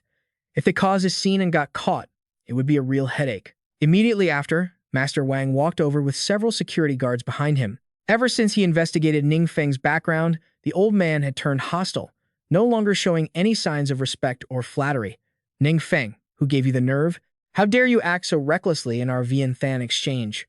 Master Wang, I heard you've been investigating behind my back, and you even dared to label me a thief. Master Wang wasn't even flustered. Instead, he became even more arrogant. Whether you're a thief or not, you know that yourself. You aren't qualified to question me. As soon as he finished speaking, the two massive guards behind him charged forward. Ning Feng was deeply disappointed with how the Vian Than exchange treated its customers. He couldn't be bothered to fight, so he held up the powerful black card that the mayor of Lombak City had given him earlier. The two guards, who were in the middle of their charge, had to slam on the brakes right in front of him. Master Wang's face turned completely bloodless. Even if he was going blind, he could recognize that supreme black card. How can this be? It is fake. It must be fake. The nasty girl was just as panicked. Ning Feng watched their reactions, feeling quite smug. It seemed the gift from Mayor Tai really carried some weight. Master Wang frantically demanded to know where Ning Feng got the card, but Ning Feng just put on a snobby face and tucked the card into his chest pocket. Didn't you already investigate me? If you're so good, find out for yourself. Master Wang was silenced. He whipped out his phone to make a call. The entire Vian Than exchange was temporarily put on lockdown. A moment later, Mayor Tai Dongming called Master Wang directly with a tone that was not very friendly. Headquarters told me, you are investigating the matter of me giving a black card to Mr. Ning. What is going on here? Master Wang was truly terrified now. He hurriedly explained that it was just a small misunderstanding. The mayor's father, Tai Dongming, was one of the founders of this exchange. He absolutely could not afford to offend Tai Dongming. Just a minor misunderstanding. I put in so much effort to recruit Mr. Ning, and you dare to offend him. Tai Dongming's voice over the phone was still powerful enough to make Master Wang break into a cold sweat. He never expected Master Wang to actually do something to offend Ning Feng. You idiot. Just wait there. I'm coming over right now. The call ended, and Master Wang was on the verge of tears. He couldn't understand what kind of relationship Ning Feng had with the mayor that made him this furious. He came up with another escape plan. calling Du and to report that he had found the equipment he needed. If a fourth-rank powerhouse were backing him, even Mayor Tai would have to show him some respect. Things outside were already falling into complete chaos. Meanwhile, Ning Feng was still relaxing in the waiting area with Yang Xin. A moment later, Mayor Tai came rushing over in a panic, with Du An by his side, looking just as anxious. Ning Feng was slightly taken aback. Why were both of them here? Yang Xin was also shocked. How could her customer have such wide connections? As soon as Mayor Tai and Du An arrived, they shot that nasty clerk a death glare. She was terrified. Only a blind person wouldn't notice the murderous intent in those eyes. She turned to Master Wang for help, but found him in an even worse state than herself. Master Wang looked disheveled, constantly muttering, "It's over. It's really over." Initially, Tai Dongming wanted the two of them to kneel and apologize properly to Ning Feng, but Ning Feng bluntly refused, thinking that people like them wouldn't change even if they apologized. Without another word, Tai Dongming ordered them to pack their things and get out of there. Both Master Wang and the clerk were green with fear. Immediately after, Master Wang turned and started throwing punches at the clerk to vent his frustration. It was all because of that wretch that he ended up in this pathetic state. It was clearly both their faults, yet he ended up hitting a woman until her mouth was bleeding. Tai Dongming couldn't watch any longer and ordered security to drag them both out. The atmosphere returned to peace. Mayor Tai then subtly noticed that Ning Feng had a decent impression of the clerk, Yang Xin. It seemed his goodwill toward the Yuan Cheng exchange hadn't hit rock bottom yet. Yang Xin, you've suffered a lot of grievances this time. Work hard from now on, and the exchange will definitely treat you well. Yang Xin blushed deeply and mumbled that she would do her best. Ning Feng also felt a bit awkward, feeling bad that Mayor Tai had to make such a long trip just for his sake. Not at all. Your business is my business. If it weren't for you two stepping in last time, Longbow City would have likely been drowned in a sea of blood. Also, Tai Dongming noticed earlier that Ning Feng was browsing the exchange's treasure catalog. He asked if Ning Feng was interested in anything. Ning Feng was indeed looking for something called Zhong Wei Di Poison, but both Tai Dongming and Du An had never heard of it. Seeing their confused expressions, Ning Feng started to feel uneasy. He lied and said he had seen it online yesterday, but the reality went back to last night.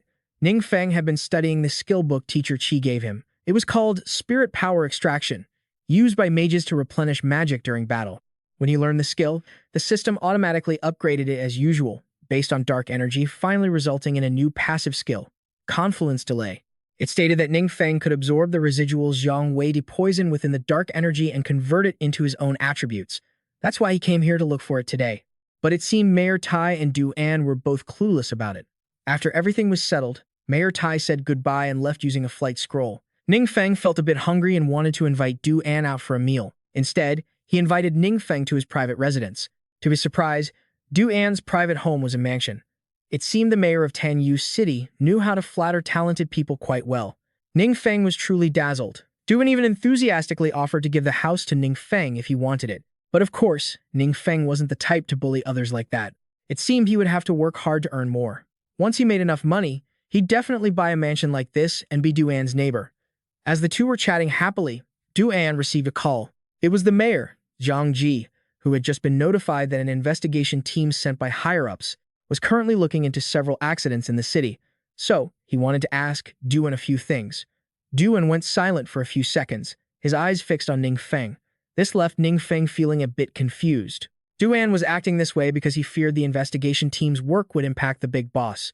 Thinking this, he hung up, needing to get Ning Feng's opinion first. Du An told Ning Feng what Zhang Ji had said, which piqued his curiosity too. An investigation team? He didn't know what kind of people they were. They should be careful. Meanwhile, a mysterious man had appeared in the story. In a ghostly place like Tanyu City, what kind of mysterious big boss could there be? The investigation team Zhang Ji mentioned included several Esper users, including Su Lan and Qi Wei. They were holding a meeting hosted by Su Lan. Have any of you met that mysterious boss yet? A rough-looking man spoke up. It seemed he was the mysterious man who had appeared earlier. Facing this question, Su Lan indifferently replied that no one had met him. If no one has met him, then why are there rumors going around that this mysterious boss saved Tanyu City? The man continued to press her. It was mainly because the secret realm intrusion happened suddenly, and the Espers who helped fight the intrusion had been wiped out. But in the end, the intrusion was still forcibly stopped. The man didn't have the patience to hear Su Lan finish. The danger level of secret realm intrusions usually fluctuates, but he believed that without clear evidence, they couldn't base anything on assumptions. Conversely, the two secret realm incidents both left behind ruins proving they were attacks by king-level monsters. He wondered why the mysterious boss didn't show up at that time naturally. It was because Ning Feng himself caused those incidents, so how could he show up? Su Lan had roughly figured it out but couldn't say. She fell silent for a few seconds, and Shi Wei was very tense too. To protect Ning Feng, Su Lan had used her authority to modify all information related to him, so now all the pressure was on her. She fell silent for a few seconds, and Shi Wei was also very tense. To protect Ning Feng, Su Lan had used her authority to alter all news related to him, so now all the pressure was on her. This made Shi Wei feel incredibly guilty. At that moment, Zhang Ji also opened the door and walked in. He announced that he had called Duan, but he just replied that he didn't have the time today. The man grumbled again, saying that the most annoying things are these uncontrolled rogue adventurers. Just a stray dog without a guild. Now, he's the one with the most time on his hands, yet he's acting like he's so busy. I don't know who this guy is yet, but it seems his foul mouth is second to none. In just a few minutes, he's already offended everyone around him.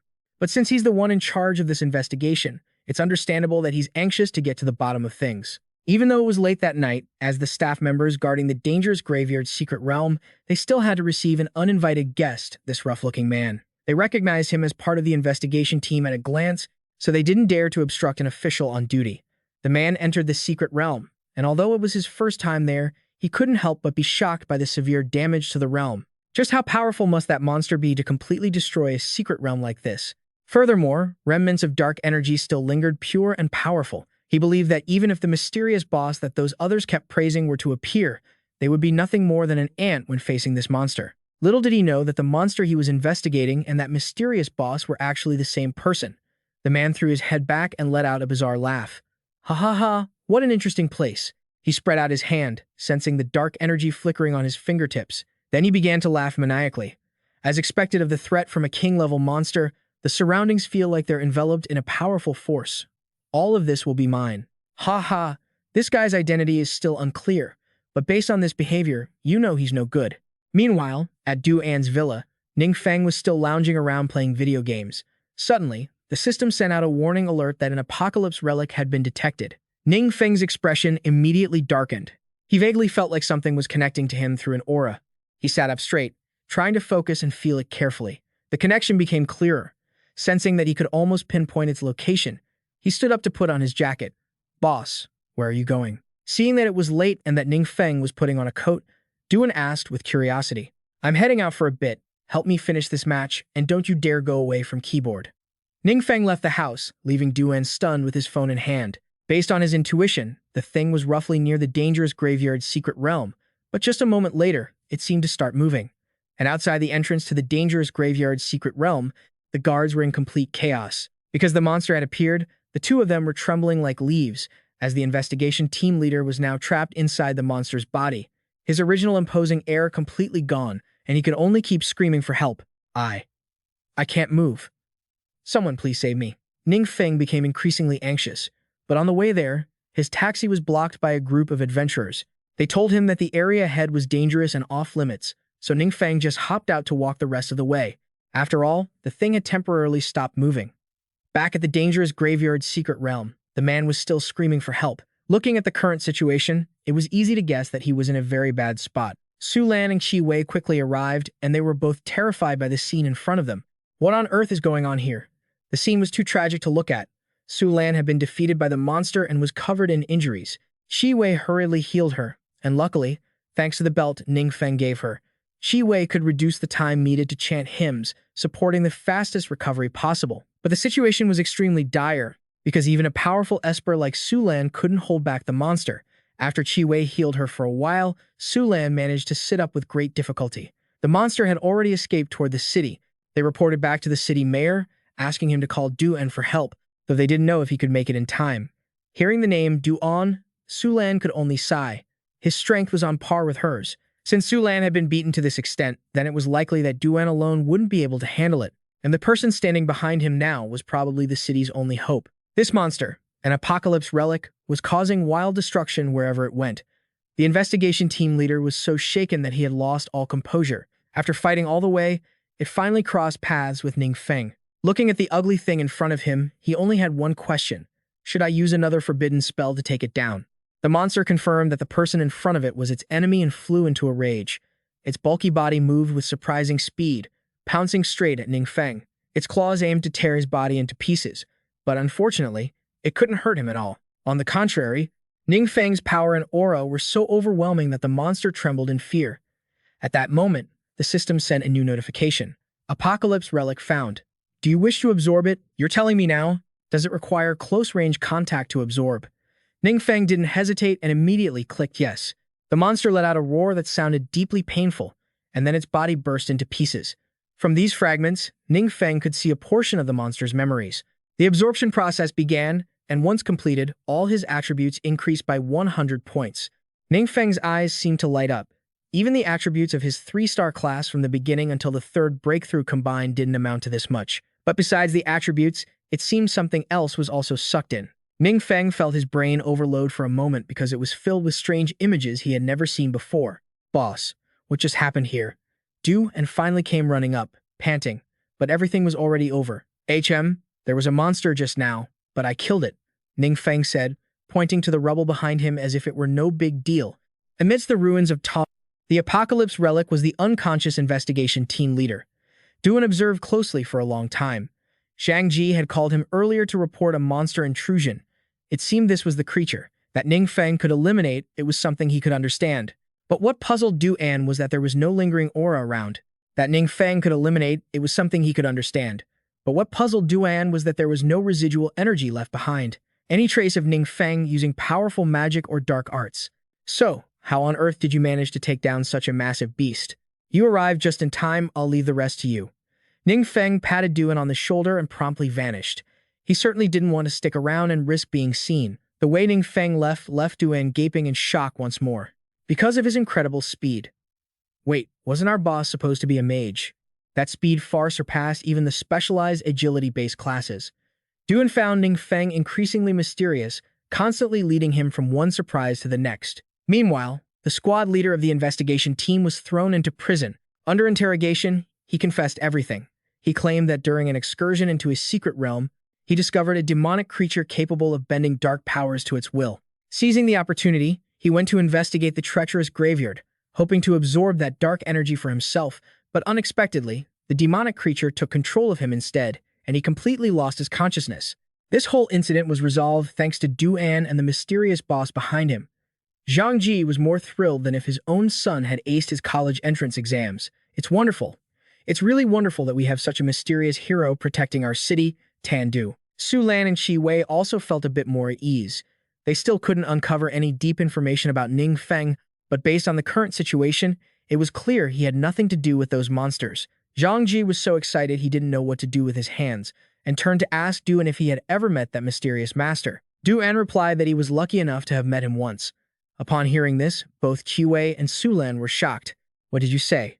Zhang Ji was overjoyed, as if he just hit the jackpot, and immediately wanted Duan to act as a go-between. He promised that if that mysterious master agreed to help Tandu City, they would do their absolute best to meet any request. But Duan advised Mayor Zhang to drop that idea. He explained that the master was a humble person who cared nothing for fame or fortune. Zhang Ji looked visibly worried and disappointed. A powerhouse like Ning Feng who wouldn't risk their life to get on his good side. He was dying to cling to Ning Feng's coattails. Seeing Zhang Ji's crestfallen expression, Duan reluctantly offered a few words of comfort. The master has family in Tandu, so he naturally keeps an eye on the city. You don't need to worry, but please be sensible, his family doesn't want to be bothered. Hearing the words family, both Su Lan and Qiwei fell silent, especially Su Lan, who, having suspected that Ning Feng was the mysterious figure, began to wonder if that powerhouse was actually his elder. Meanwhile, Ning Feng was relaxing at home, reflecting on what had just happened. He finally understood what those doomsday relics were. They were the remnant bones left behind by demon lords after they perished in the secret realms. Earlier, he had seen so many visions in his mind. In reality, those were just fragments of the demon lord's memories that had been absorbed along with the bones. Ning Feng had no intention of becoming a demon lord, and at first, he thought these things were useless. But after giving it some thought, he realized they might actually come in handy. Specifically, with these memories, he could conquer secret realms much more easily. Secret realms in a state of accumulating dark energy would undergo periodic power surges. Once they could no longer resist the intrusion of space-time, the apocalypse would begin. In the timeline where Ning Feng currently lived, the path for cultivating awakened individuals was incomplete. Consequently, those who reached the fourth awakening were incredibly rare. Furthermore, the classes of these awakened individuals were rarely at their peak potential. If things continued like this, humanity would be doomed. Even if Ning Feng had the strength to protect himself, he didn't want to live alone in a world overrun by monsters. Fortunately, his timeline wasn't the only one being invaded by secret realms. Other space-times had successfully pushed back the invaders. Ning Feng secretly thought that if he could just accumulate a few more Doomsday relics and pass on all his useful experience, he could make a massive impact. However, he needed to think carefully about how to disseminate this information. After all, these things were far beyond the current understanding of humanity, and if not handled properly, it could lead to unpredictable consequences. His phone rang, cutting off his train of thought. It was young Miss Wang calling. She happily announced that she had completed her S-rank class transfer mission and attained the Vanguard Sulan class. This success was largely thanks to Ning Feng, so Wang Yue wanted to treat him to a proper meal. After stepping out of the transfer station, Wang Yue's teammates were already waiting, theatrically firing party poppers in celebration. That guy, Zhao Chang, had also finished his transfer and was thoroughly enjoying the adulation. He even boldly offered to pay for the best restaurant in the city, wanting to invite the beauty to celebrate. But of course, young Miss Wang flatly refused, citing that she was busy. "You just finished such a grueling mission, you should rest a bit, right? Is something that important happening? Can it wait?" Zhao Chang still tried to push her. "Yeah, it's very important." Wang Yue replied briefly and walked away, leaving Zhao Chang behind with the other three teammates. He gritted his teeth in anger, convinced that the moment Wang Yue successfully completed her second transfer, she had turned cold on him. Seeing the tense atmosphere, the girl playing the Saint class role hurriedly waved her hands to mediate. "Don't think like that. Wang Yue isn't that kind of person. Maybe she really does have something important to do." But unexpectedly, Zhao Chang didn't let it go. Realizing he couldn't win the goddess's heart, he decided that if he couldn't have her, he would ruin her, and started stirring up trouble among the others. "You guys have worked so hard just to keep up with her, right?" She completed an S-rank class transfer and even awakened a new hidden class. The gap between her and everyone else was growing larger and larger. What Zhao Chang said wasn't wrong, but then he added that, given the situation, it was only a matter of time before Wang Yue left the squad. This clearly didn't sit well with the remaining members. That evening, Wang Yue took Ning Feng to a whole roasted lamb restaurant. Ning Feng was so happy at the sight of the delicious food that his eyes squinted into crescents. "This meal is mainly to thank you for the mark you gave me. It really helped me a lot," Wang Yue said with gratitude. "You mean the mark that triggered your hidden class?" Ning Feng tore off a piece of lamb, chewing away while asking. Only then did he remember that, from the Demon Lord's memories, one could indeed see that the classes of other awakened individuals rarely reach their perfect state. Yet, Wang Yue had managed to unlock an ultra-rare hidden class. "Wait, are those marks actually a way to level up?" Wang Yue nodded, deep in thought. She asked Ning Feng about finding more of them, wanting to buy them to gift to him and his other teammates. The truth was, Ning Feng had only found the emblem by pure luck, but seeing how dependable Wang Yue was acting really touched him. "Forget it. I'll figure out how to find more marks. These are dangerous times. It's better to have some extra self-defense capabilities anyway. Once I find a suitable mark, I'll give it to you. Who knows, you might even be able to unlock a hidden class."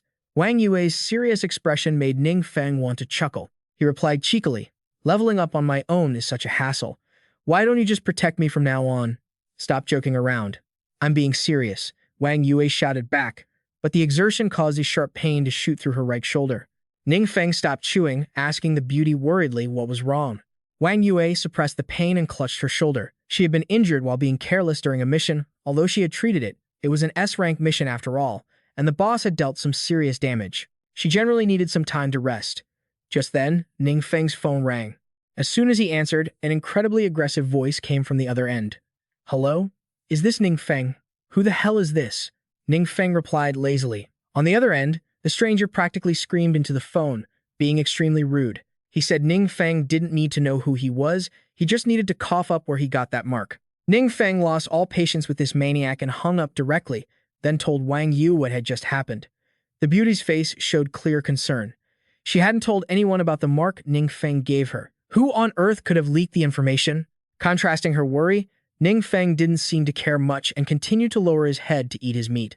But once again, the phone rang. Ning Feng answered, and the voice on the other end was even more aggressive.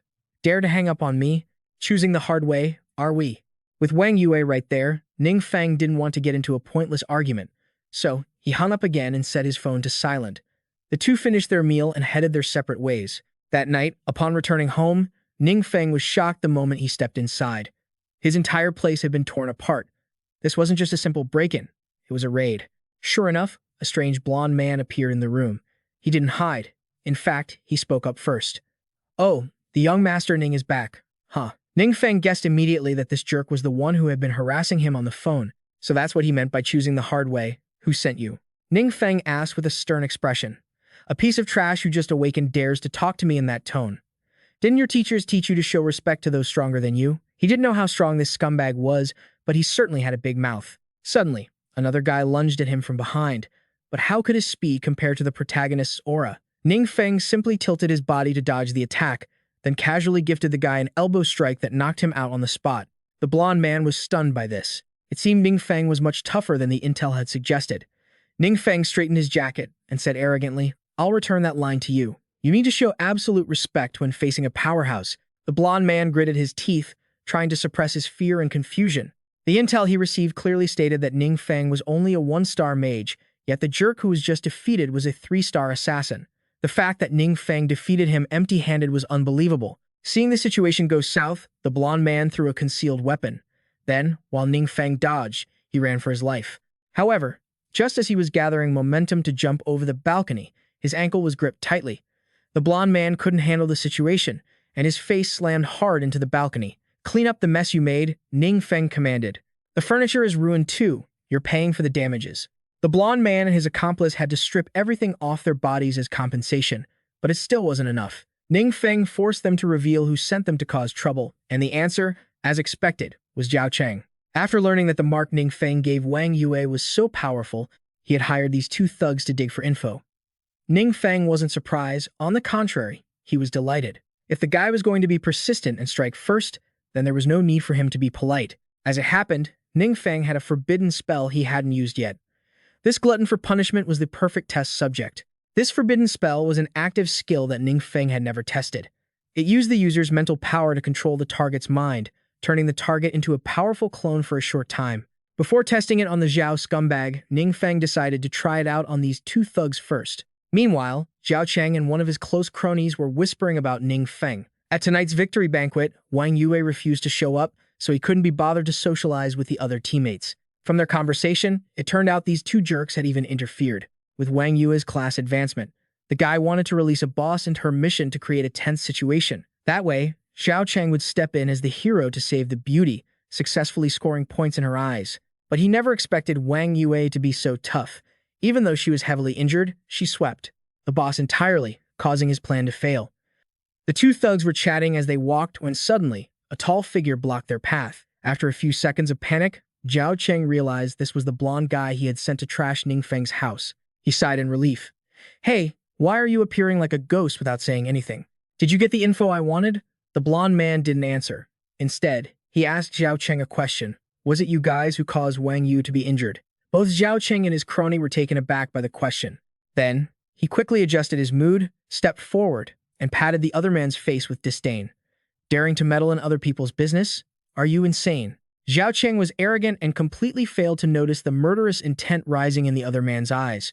In the blink of an eye, he and his crony were grabbed by the throat by the blonde who was actually Ning Feng. Anyone who harms Wang Yue doesn't deserve to live in this world. Ning Feng gritted his teeth, each word dripping with cold intensity. Still, he didn't want these 2 scumbags to get off easy, not after Zhao Cheng had the audacity to say he wanted Ning Feng to suffer a fate worse than death.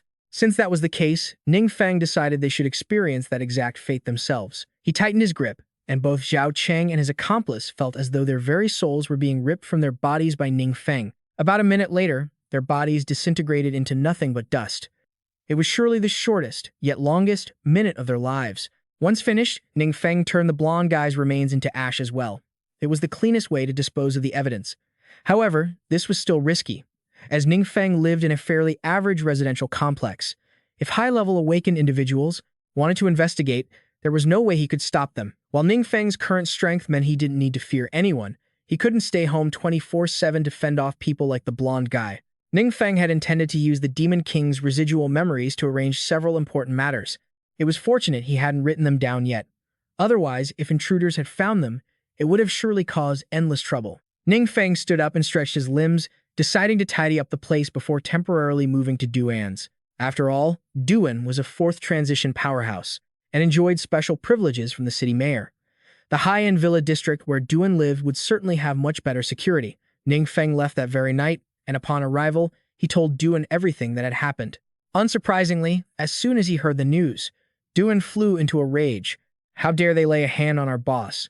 These bastards are truly out of their minds. Boss, get some rest. I'll go investigate immediately.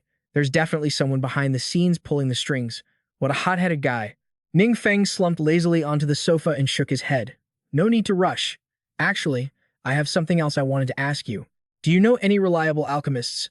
Duan nodded, asking what kind of requirements Ning Feng had for them. Ning Feng pondered for a moment before laying them out. First, they need to be highly skilled and trustworthy. Second, it's best if they are independent, with as few complicated ties as possible. Duan ran through a few names in his mind. I do know an alchemist with decent skills, but it's a pity he's already joined a large guild. Oh, that won't work then, Ning Feng said, sounding a bit disappointed. In the fragmented memories he had absorbed, the Demon King had slaughtered several top-tier alchemists. The potions they brewed were incredibly effective, clearly rivaling the technology of the modern world, but Ning Feng wasn't sure of the specifics. He could only scavenge the remaining formulas and find someone with expertise to study them. Since the alchemist was already in a large guild, he wasn't suitable. With his lack of freedom, the risk of leaking secrets would be too high, and he'd likely just attract more pests like Zhao Cheng. Keep an eye out for me when you get the chance. I'll also try to inquire elsewhere. Ning Feng instructed Du En and then went to sleep. The next day, he tried asking Wang Yue, and to his surprise, he actually had to lead someone familiar and quite close by. The healer girl, Zhu Ting, who was in Wang Yue's guild, had an older brother who was an alchemist with solid skills. He had originally planned to join their guild, but he and Zhao Cheng hated each other like cats and dogs, so the deal fell through. If you're interested, I can introduce you too. Ning Feng sighed. It was Zhao Cheng again. Wang Yue was really unlucky to have a teammate like that. Luckily, he had helped her nip this trouble in the bud. Otherwise, there would have been even more complications later. By the way, why are you looking for an alchemist? Wang Yue asked curiously. I found some formulas at home and wanted someone to help me look them over. Finding things at home again? Wang Yue looked at him suspiciously. Last time, regarding the seal, Ning Feng had also said he found it at home. Does your house contain Zhang Milan's entire treasure hoard or something? Even though Ning Feng had been acting highly suspicious lately, the young Miss Wang Yue never doubted her childhood friend, so she enthusiastically introduced the alchemist to him. His name was Xu Wei. Judging by his appearance, he seemed like a profound and steady person, someone who could probably be trusted. Ning Feng handed him the formulas. Xu Wei examined them thoroughly. As for the ingredients, he didn't see anything particularly strange. However, he had never seen the brewing method before. It seemed quite complex. Are you clear on what these potions do? Xu Wei asked. I heard that after drinking them, your experience point gain can increase by 100%. Ning Feng thought for a moment before saying it offhandedly, but his nonchalant comment caused Xu Wei to drop everything. On the current market, the best experience-boosting potions could only increase gains by 40%. That alone was already very expensive. If a potion could boost experience by 100%, it would mean even the most lackluster 1-star or 2-star classes could break through and level up. I'm not entirely sure, but I couldn't just ask anyone. That's why I came to you for your professional guidance. Xu Wei didn't dare delay. He immediately headed to his lab to study them. During that time, Xu Ting and Wang Yue were responsible for chatting with Ning Feng. A while later, the three of them heard a loud noise from upstairs. Xu Ting was worried and wanted to go up to check, but just as she climbed to the second floor, she saw a slime darting out from her brother's lab. It was a test subject Xu Wei had been using. It was running away in a complete panic. Before it could get very far, however, a spark of fire shot straight at it. The slime's tiny body shattered into 100 pieces instantly. Ning Feng, Wang Yue, and Xu Ting were all momentarily stunned, unable to process the situation. Xu Ting looked toward the direction of the spark and saw her brother laughing out loud. His mouth stretched from ear to ear. It's a success. It's a success. It's really 100%. Question marks appeared simultaneously over the heads of Wang Yue and Xu Ting. Ignoring the pretty ladies and his little sister, Xu Wei rushed straight to Ning Feng, grabbed his shoulders, and shook him frantically. My little brother, Ning Feng, I tried a bit of the potion brewed according to your formula. He had used a slime for the test, and the experience gain had indeed increased by 100%. Ning Feng didn't show too much emotion, but deep down he was actually quite happy. If this potion worked, then the other formulas he had scavenged could probably be used as well. Xu Wei was even happier than he was, continuously casting fireballs at the test slimes. Xu Ting couldn't help but think her brother had definitely lost his mind. Xu Wei used to be so protective of this lab, not even letting her step inside, yet now he was just messing around in here. To explain his bizarre behavior, Xu Wei finally told the two girls about the successful experiment. Then, he turned to ask Xu Ting about the upcoming trip. If you decide to sell these, you can make an unimaginable fortune. Everything is so dangerous nowadays, no one would refuse an item that boosts their power. Ning Feng pondered this. True, business could be lucrative, but it would also bring a lot of trouble. This needs careful consideration. Just then, his phone rang. It was a message from their teacher, Qi Wei, to the whole class. The school was planning an organized training session in the neighboring city's dungeon for all graduating students. It starts next week. Because every class is so large, they need to stagger the time and area for each class. Immediately after Qi Wei's announcement, the class erupted into chaos. Students were buzzing about the experience-boosting potions. Originally, they had wanted to buy some for self-defense, only to find that the market was already sold out. The stock was extremely scarce. Ning Feng grew even more thoughtful after reading those messages, and then he made a decision. Regarding those 100% experience-boosting potions, I, Xu Ting, will have our own people use them first. We'll put them on the market later. Boss, does that mean I'm our people? Xu Ting looked at Ning Feng with excitement. Of course you are.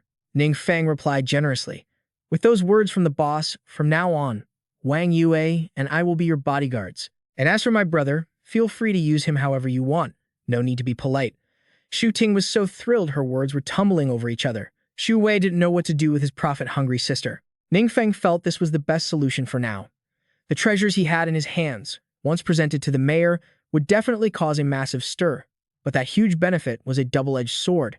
By then, countless flies like Xiao Cheng would swarm in, and it would be impossible to control. To avoid making a scene, Ning Feng wanted to cultivate his inner circle first, build up his own strength, and only then consider letting others join if they wanted to. Ning Feng suddenly remembered that in Wang Yue's group, there was another decent teammate who didn't side with Xiao Cheng. He was a berserker class user named Chu Jiangshu. He could also be given a share of the experience potion. Wang Yue and Xu Ting's eyes lit up instantly. A few days ago, Chu Jiangshu was still worried about not being able to get into the same university as his teammates. Now, with Ning Feng's 100% experience potion, he probably didn't have to worry anymore. Ning Feng, of course, wasn't someone who liked to do charity. Chu Jiangshu had decent strength, an upright personality, and a good relationship with Wang Yu. In the future, this guy could also be a lot of help. Brother Ning Feng. No, wait. I should call you Boss Ning now. Do you have any other types of potions? Xu Wei, who had been quiet until now, finally spoke up. Ning Feng sensed that Xu Wei was trustworthy, so without a second thought, he handed him the remaining formula drafts. But these were much more complex than the experience potions. They contained quite a few medicinal herbs that even Xu Wei had never heard of. There were only 2 formulas Xu Wei understood. However, at his current level, he still couldn't craft them. Ning Feng wasn't surprised. These were, after all, potions from another world, which were still a bit too much for current awakeners. Being able to use a few of them was lucky enough. If that's the case, I have an idea. Once the first batch of experience potions is ready, let's call Chu Jiangshu over and go level up together. Wang Yue said excitedly. That sounds great. Xu Ting supported her wholeheartedly. Of course, the young lady Wang Yue didn't intend to let Ning Feng off the hook. He had to go with her to train. Xu Wei also calculated that with enough potions for their group, they would be able to finish crafting them by next Monday. Wang Yue took the lead and decided the training plan would start next Monday. Ning Feng, once the great contributor, had become a voice without any say, completely overpowered by Wang Yue. Next Monday, Ning Feng arrived on time at the location Wang Yue had arranged beforehand. While he was waiting for the others, a car drove by. Inside were his classmates, following the school's schedule to participate in dungeon training in the neighboring city. Seeing Ning Feng, they started mocking him as usual. That loser Ning Feng isn't participating in today's training. What is he doing? Is he going there to carry bags for the class or something? Even if he comes, the class doesn't need him. With a level that low, who knows who would have to protect whom once we're inside the dungeon? Forget it. Don't mention that loser's name. We'd be better off getting a little more sleep. The traffic light turned green, and the car carrying the students moved on. When Qi Wei led this bunch of brats to the site, the entrance to the dungeon was already packed with people. Given the situation, their class would probably have to wait for about 2 hours. After all, they were just an unranked class. Being allowed in was already a favor, so they had to wait. The bored students suddenly saw Ning Feng, whom they had been mocking just a moment ago. He was walking with Wang Yue's team. Except for Xiao Cheng and his cronies, Replacing them with him and Xu Wei made for a perfect five-person team. The students immediately curled their lips in disdain. He really is coming with goddess Wang Yue. So annoying. The boys in the class were green with envy, but the indignation didn't stop there. Because right after that, Ning Feng and the other four were respectfully invited straight into the dungeon without having to wait in line like they did. Qi Wei explained that because Ning Feng was with the Awakener Guild, they could go straight inside. Wang Yue's Awakener Guild was famous but had few members, so this was normal. The boys were still seething with jealousy and started cursing, hoping that after entering the dungeon, Ning Feng would be crushed to death by monsters. What am I lacking compared to that loser Ning Feng? I want to be led in by the Awakener Guild and goddess Wang Yue too, one of them shouted. These words caught the attention of some strange awakeners. They approached the students with murderous looks and began to question them. Excuse me, are you talking about goddess Wang Yue? Wang Yue? The one ranked 5th on the national supernova list? Wang Yue, right? The students didn't know who these people were, or if they meant the goddess Harm. But looking at their intimidating appearance, they had no choice but to tell the truth. That's her. After confirming the information, those people didn't even bother to thank them and headed straight for the dungeon entrance. A sharp-eyed female student realized that just like Wang Yue, they were. All of them are top-tier rookies ranked on the national supernova leaderboard. The only girl in the group is Shang Yuqiu, ranked 4th. That big guy carrying the massive blade is Li Kei, ranked 3rd. And that arrogant guy leading the way has the highest rank in the group, the 2nd rank, Gu Yunqiu. After entering deep into the secret realm, Ning Feng handed Chu Jiangshu a potion that grants a 100% experience boost. He acted like he'd struck gold, unable to hold back his excitement as he shouted out loud. Is this really a 100% EXP boost potion? Xu Ting couldn't help but smack him on the head. You idiot! Are you trying to make sure everyone else hears us? Chu Jiangshu gave a goofy laugh and kept apologizing for getting too excited. Then, he turned to ask Xu Wei. This potion must be super expensive, right? Xu Wei shook his head. The ingredients to make this aren't expensive at all, and the brewing process isn't that complex. That's exactly what makes it so valuable. If people could truly boost their experience at an affordable price, no one would ever refuse. Ning Feng would become a VIP guest for any guild. Chu Jiangshu pounded his chest, swearing that from now on, he would live and die for Ning Feng. Xu Ting wasn't about to be outdone. She kept thanking and praising Ning Feng so much his nose was about to burst from pride. We're all family here, no need for formalities. Ning Feng replied, scratching his head shyly. Wang Yue stood to the side watching the scene, feeling quite happy herself. Ning Feng's personality had always been introverted, so he only ever had a few friends, especially after he turned 16. When his first awakening failed, his classmates mocked him, making him even more of a loner. It was rare for her to see Ning Feng this happy and relaxed. Wang Yue hoped he would be more sociable from now on and get his spirits back up. But enough of the chit-chat. Wang Yue cleared her throat and began explaining the strategy for conquering this secret realm. This time, they had lost Zhao Cheng and his brother, meaning they were missing a mage and a tank. Because of that, they had to be even more careful about team safety. Wang Yue reminded Ning Feng not to join the fight so he wouldn't draw the monster's attention. After all, even if she didn't look down on him, in her eyes, Ning Feng was still just a one-star mage who was a bit useless. Instead, she would be the one drawing the monster's aggro. Chu Jiangshu was in charge of defense. Du Shuting focused on buffs and protecting the team. And finally, Xu Wei would use his medicinal supplies to adapt to the situation. Watching her assign tasks so quickly, Ning Feng felt deeply frustrated. At this rate, he wouldn't be able to level up much at all. But since everyone was so intent on protecting him, Ning Feng didn't have the heart to refuse to cooperate. Anyway, since he used forbidden spells, he leveled up faster than others, so waiting a day or two wasn't a huge deal. He needed to understand the true strength of these 4 new teammates first. Once the mission was set, Wang Yue moved quickly. She pulled her bowstring taut, firing a brilliant golden arrow, which shot straight toward a nearby group of zombies, creating a shockwave blast that wiped out 3 of them instantly. The remaining undead went berserk from the commotion and rushed over at full speed. Seizing the moment, Xu Ting raised her scepter, activating her thunderous cheer skill to buff Chu Jiangshu's power. This guy might look a bit goofy usually, but when he fights, he's actually the real deal. After being buffed, Chu Jiangshu raised his axe and slammed it hard into the ground. This powerful blow sent several zombies to the afterlife in one go. The other undead started to hesitate, seeing the situation turn south. Xu Wei wasn't going to be outdone by the younger ones. He charged forward and unleashed several fireballs. The 3 zombies that were just standing there like statues met the same fate as the slimes in the lab. The massive jump in experience points made Xu Wei even more bloodthirsty. If they kept this up, Ning Feng wouldn't be far from brewing new potions. Chu Ting and Chu Jiangshu high-fived in celebration. With this 100% EXP boost speed, their leveling rate would double. Completing their second awakening before the university entrance exams was very feasible, which meant they could enter a top-tier university with Wang Yu. While they were all celebrating, a sly laugh suddenly echoed from a nearby cave. The group guarded themselves, looking toward the sound. Chu Jiangshu couldn't help but speak up first. "Who's there? I thought it was some monster. Didn't expect it to be a human." "My apologies. I didn't mean to laugh, but I truly couldn't hold it in." It turned out to be Gu Yunshu and two of his teammates. As soon as he stepped out of the cave, he loudly mocked Chu Jiangshu. "A group that hasn't even passed their second awakening wants to get into a top university? You think it's that easy?" Chu Ting and Chu Jiangshu recognized them immediately as fellow rookies on the National Supernova leaderboard. "You recognized us that quickly, huh?" Gu Yunshu sneered with a sarcastic tone. "Guess our reputation isn't half bad." Chu Jiangshu ignored his attitude. What he was wondering was why Gu Yunshu and his group were in Tandu City. They weren't from here or the surrounding areas. Wang Yue felt the situation was getting bad, so she stepped in front of her teammates. "We're just grinding levels. Do you need something?"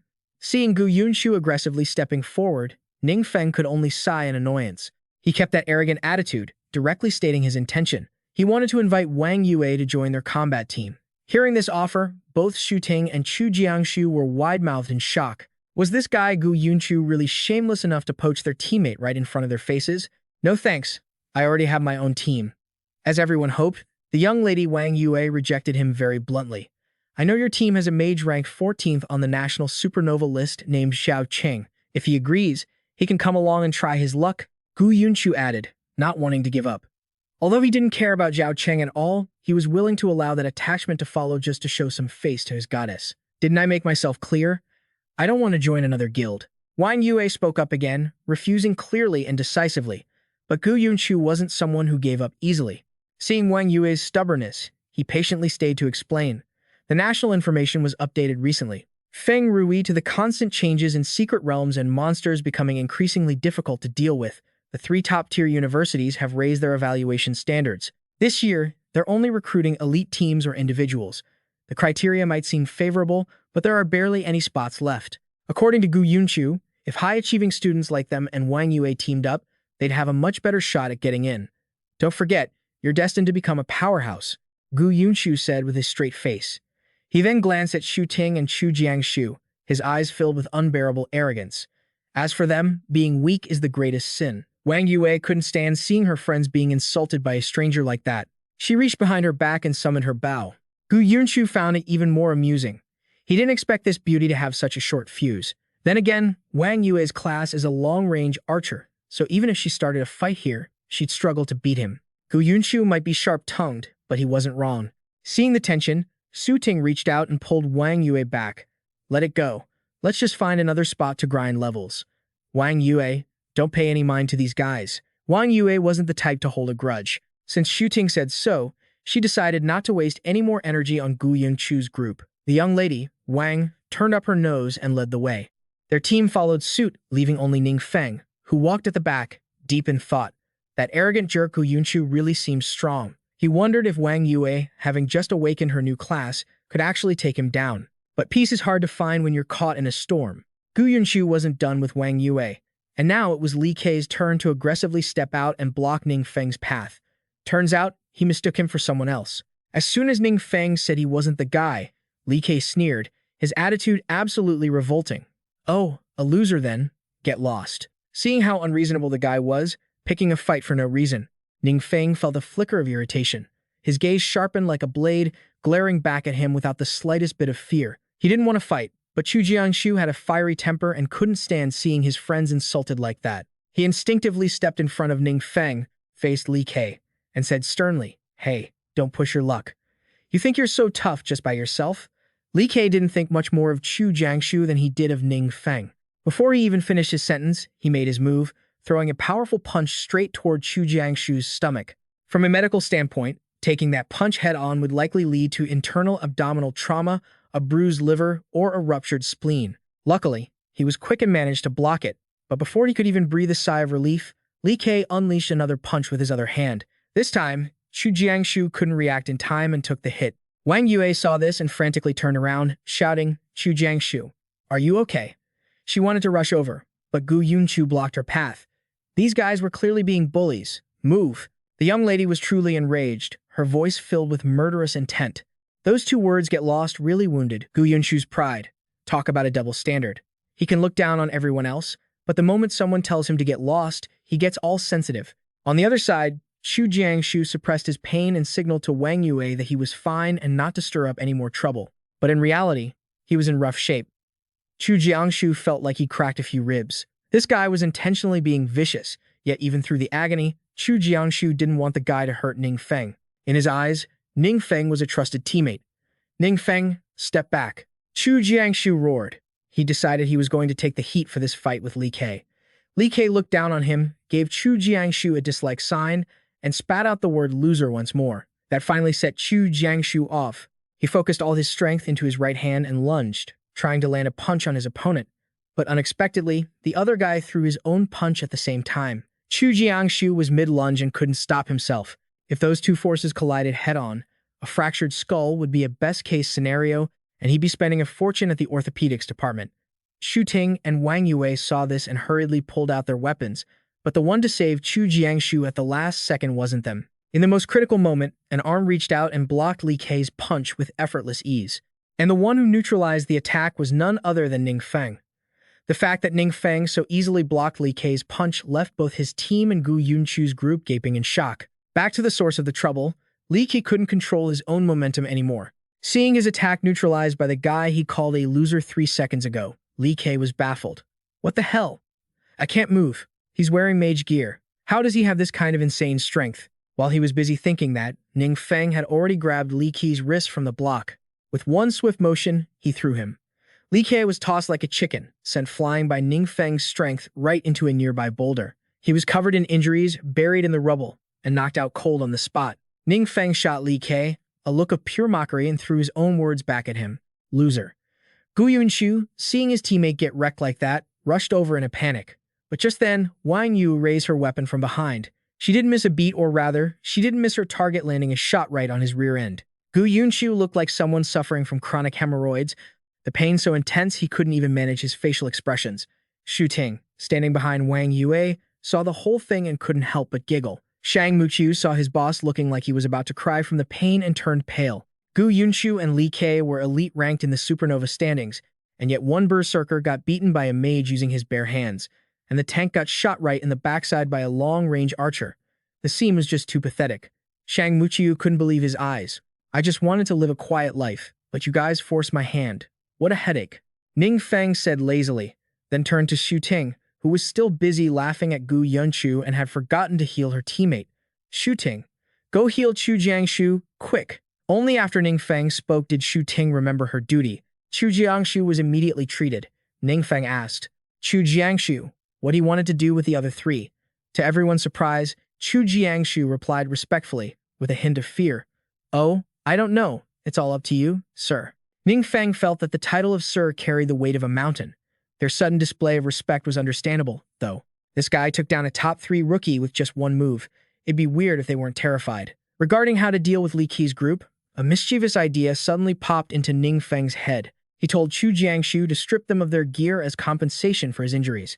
Chu Jiangshu had already accepted Ning Feng as his boss.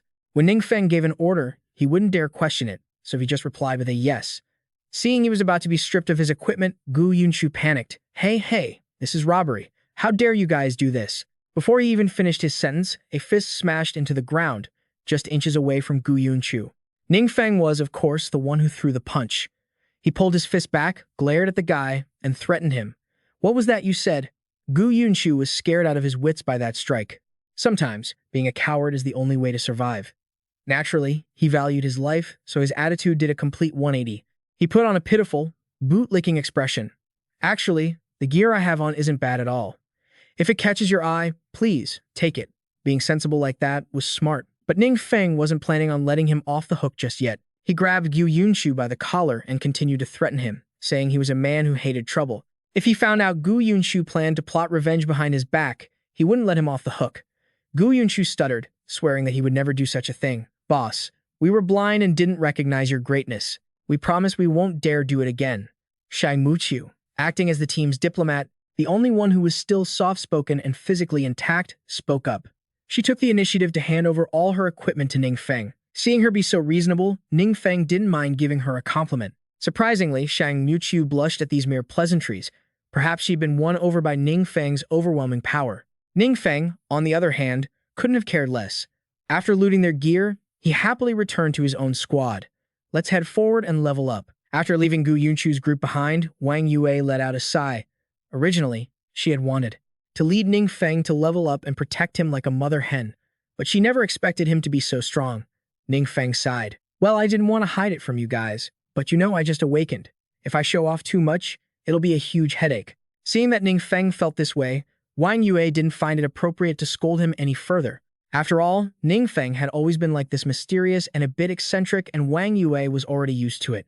Taking a breath to steady her emotions, she put a hand on Ning Feng's shoulder. She said with a look of immense pride, "No matter what, I'm so happy and proud of you." With those words from Wang Yue, Ning Feng felt his spirits soar. Chu Jiangshu and Xu Ting, seeing this, excitedly rushed over. After learning about Ning Feng's true strength, they were burning with curiosity about his future plans, what university he'd apply to, or which guild he'd join. But Ning Feng really hadn't thought that far ahead yet. Both universities and guilds were strictly managed. If he wasn't careful, his secrets would be exposed instantly. To him, those were places he didn't necessarily need to join. The immediate problem was to speed up, head deeper into the secret realm, and keep leveling up. Now that his strength was out, Ning Feng felt a bit more relaxed. He didn't have to suffer by hiding it anymore and could confidently take on the main attacker role. Although he still couldn't use forbidden spells in front of others, with his stat bonuses and passive skills, plus the equipment that came with magical properties, it was enough. The five of them spent several days grinding, and Ning Feng finally returned home. Duan had been waiting for him so long his eyes were sore. After several days of hard work, Ning Feng had only leveled up once. If it weren't for the level-up potions, this speed would have been even slower. But even so, this pace wasn't considered slow. Generally speaking, for top-tier rookies on the leaderboard like Wang Yue, it would take 2 years to reach level 20 and complete the second awakening. For others with average 1 or 2-star classes, rather than hoping to kill monsters every day to level up for promotion, choosing the path of university entrance exams was much less work. Forget it, no point thinking about that. Ning Feng stretched lazily. For the next few days, he wanted to stay home and be a couch potato. Staying comfortable was the best thing to do. If getting stronger meant being as stressed as everyone else, then what was the point of being strong at all? So, in the days that followed, if Ning Feng wasn't playing games with Duan, he was home reading comics. Otherwise, he'd invite Duan over for a backyard BBQ. But his life wasn't destined to be peaceful for long. Just like today, while they were eating, Yang Xin called. She enthusiastically announced that there was going to be an auction soon, and rumor had it there were plenty of good items. Master Tang, the new person in charge replacing that old guy named Wang, had personally invited Ning Feng to attend. Ning Feng had no plans for the next few days, so he agreed to check it out. But to his surprise, now that Ning Feng was a VIP, if he wanted to buy anything, Yang Xin and Master Tang would come personally to his place to serve him. This kind of treatment wasn't bad at all. Ning Feng could keep lounging at home. Not long after, Tang Ditai arrived with Yang Xin at Doan's residence. Ning Feng was somewhat respectful toward Master Tang, as he was an elder after all, but Tang Ditai treated him with extreme reverence. The reason was that before coming here, Mayor Tai had specifically instructed him to treat this young man as well as possible. Even if the entire transaction revolved solely around Ning Feng, it wouldn't be an issue. Tang Ditai didn't know what kind of background Ning Feng had to deserve such treatment, but if Mayor Tai had personally given the order, he didn't dare disobey. Yang Xin nimbly brought the list of auction items for Ning Feng to review. Ning Feng scanned through many items but wasn't satisfied yet. Just as Tang Ditai was getting worried that he might have offended the young man, Ning Feng's expression changed. Tang Ditai leaned in to take a look and clicked his tongue in praise. "You truly have an eye for quality. You picked this one out, of course." The item Ning Feng had his eye on was the latest experience-boosting potion on the market, and unexpectedly, it could provide a 100% experience increase. Ning Feng was silent for a long time, the gentle and reliable face of Su Wei appearing in his mind. Ning Feng couldn't hold back and questioned sternly, "Where did Tang Ditai get this stuff from?" Master Tang Ditai was terrified by his sharp, piercing gaze and could only speak the truth. This experience-boosting potion is an item that the Shang Rui Guild entrusted them to auction off. Ning Feng lowered his head, lost in thought. The Shang Rui Guild was one of the nation's top 7 guilds, with unfathomable power. Could it be that Xu Wei secretly sold them the formula, or did they mess with him somehow? Did they mention where this potion came from? Ning Feng asked, turning back to Tang Ditai. Seeing how serious Ning Feng was, Tang Ditai spilled everything he knew. I heard the Shang Rui Guild just discovered a new type of secret realm called the God's Trial. The way to enter it is quite special. Only one person can enter at a time. The realm seems to be divided into many levels. For every 10 levels cleared, you receive a corresponding reward. This experience-boosting potion is just one of the rewards they received from clearing the trials. Du An was skeptical. This was his first time hearing about such a secret realm. Could this be some kind of mutant realm? However, per the owner's requirements, any secret realm that begins operations must be registered. All that basic information is publicly accessible on a specialized website. Hearing Du An say this, Ning Feng relaxed his guard a bit. It was good that it wasn't a problem with Xu Wei. As for that God's Trial, he was quite interested. It sounded like an incredible place. Unexpectedly, just as he thought of it, the system sent a new mission notification. The mission content is to clear the God's Trial's secret realm and use its power. You have 60 days to complete this mission. Ning Feng smirked, feeling excited. This was the first time the system had issued him a mission. It seemed this so-called God's Trial really wasn't just some ordinary place. Thinking this, Ning Feng lost all interest in the auction. He turned to Tang Ditai and said, Master Tang Ditai, I won't be participating in this auction anymore. Of course, I still have to thank both of you for your hard work in making the trip. It's no trouble at all. In the future, if Master Ning needs anything, you can find me at any time. Seeing Ning Feng's good attitude, Tang Ditai finally felt the burden lift from his heart. This bottle of experience potion was considered one of the most prestigious items in the auction. So many guilds were eyeing it, and he was worried sick when Ning Feng seemed displeased the moment he saw it and started asking so many questions. Duan couldn't stay idle either. He wanted to personally investigate information about that secret realm. But since Ning Feng was curious, he sent Tang Ditai and Yang Xin off first. Then, the two of them went back into the room. Duan sat down in front of his laptop. To log into that specialized website, he needed the corresponding clearance. Fortunately, he held the special clearance, granted by Mayor Zhang Ji, so logging in was a piece of cake. Ning Feng leaned in to take a closer look. The image of the secret realm looked just like a tower.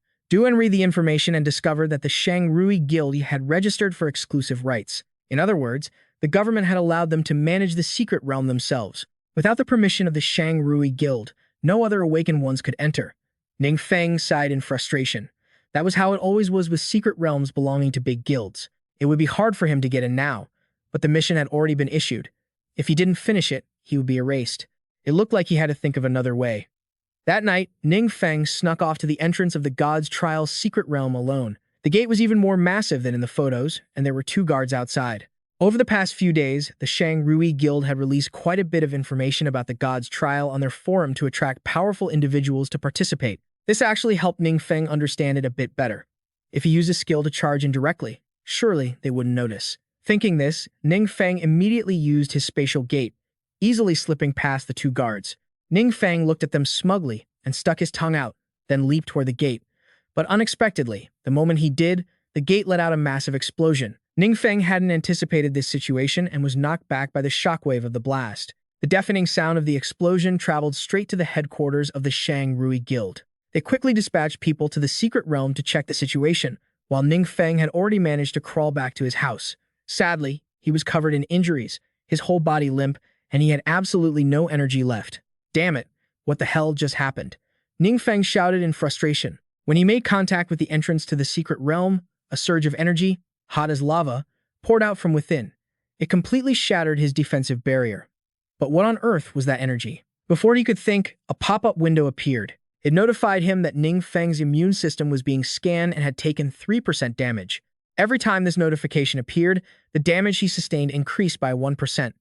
Ning Feng was even more confused. Even the system was taking damage. What kind of twisted scanning skill was this? He see you. The guild leader of the Shang Rui Guild had arrived at the scene. After their healer treated the 2 guards at the gate, he demanded they recount what happened. But the 2 guards truly didn't know anything. They only knew the gate to the secret realm suddenly exploded, and then both of them passed out. He see you's expression was grim. Since the Shang Rui Guild took over this secret realm, nothing like this had ever happened. He even wondered if something had mutated inside. Guild leader, should we use that to check? The female mage following He See You suggested. He wasn't sure what she meant, but since she said so, He See You immediately agreed. Right after, the female mage raised the staff in her hand, creating a complex magic circle. It turned out that the God's Trial's secret realm had come with a special magic circle from the moment of its creation. It could record the content and scenes around it, and furthermore, it could use a time regression skill to perform an investigation. Put simply, it was like a security camera. The time magic circle kept shifting. But what Hsiu and the mage saw was beyond their wildest imagination. From within the magic circle, a pitch-black figure shaped like a human stepped out, followed by a tall, large man who stepped out after it, shouting loudly, "You bold false god, how dare you invade my territory?" The man carried the brilliance of the radiant sun, his voice full of power. He seemed to be some kind of underworld deity. Then, the deity gathered power in their hands and unleashed a massive strike toward the shadow. But unfortunately, the attack missed its mark. Hsiu stared, completely stunned. The magic circle reenacting the past was so realistic that he felt breathless just from the sheer power of that god of the underworld. "Shameless," he muttered. "That guy ran away again. We have to track him down. We can't let him destroy this world again." The man kept murmuring after his attack failed. Hsiu was utterly bewildered. Destroy the world? What is he talking about? What the hell was going on? This was way beyond his control. Hsiu immediately rushed to report everything to the other guild masters of the 7 great guilds. The emergency meeting was chaired by Liu Yinjin, guild master of the Wu View Guild. Liu Yinjin concluded that, based on the scene captured by Hsiu, they had officially confirmed that deities truly exist. Although the god's identity was unclear, the magic they unleashed was strong enough to be classified as a legendary forbidden spell. Guildmaster Ha, I recall you reported that passing the trial could earn the recognition and favor of the deities, right? A man with silver hair and intense eyes asked Hsiu. That is Guildmaster Fang Dan of the Kai Su Weian Guild. Such information does indeed exist in the secret realm, but we never expected the deity to appear in the flesh. Hsiu replied lethargically. The real problem was that even a forbidden-level spell couldn't destroy that evil god. This isn't good news at all. Another voice chimed in. It was Guildmaster Duling Hua of the Trian Thu Guild. Guildmaster Luo Yuanin of the Luo Yuanin Guild agreed. Given the situation, if the evil god truly intended to destroy the world, they likely had no way to stop it. So, if passing the trial grants the favor of the gods, could there be a way to deal with the evil god in there?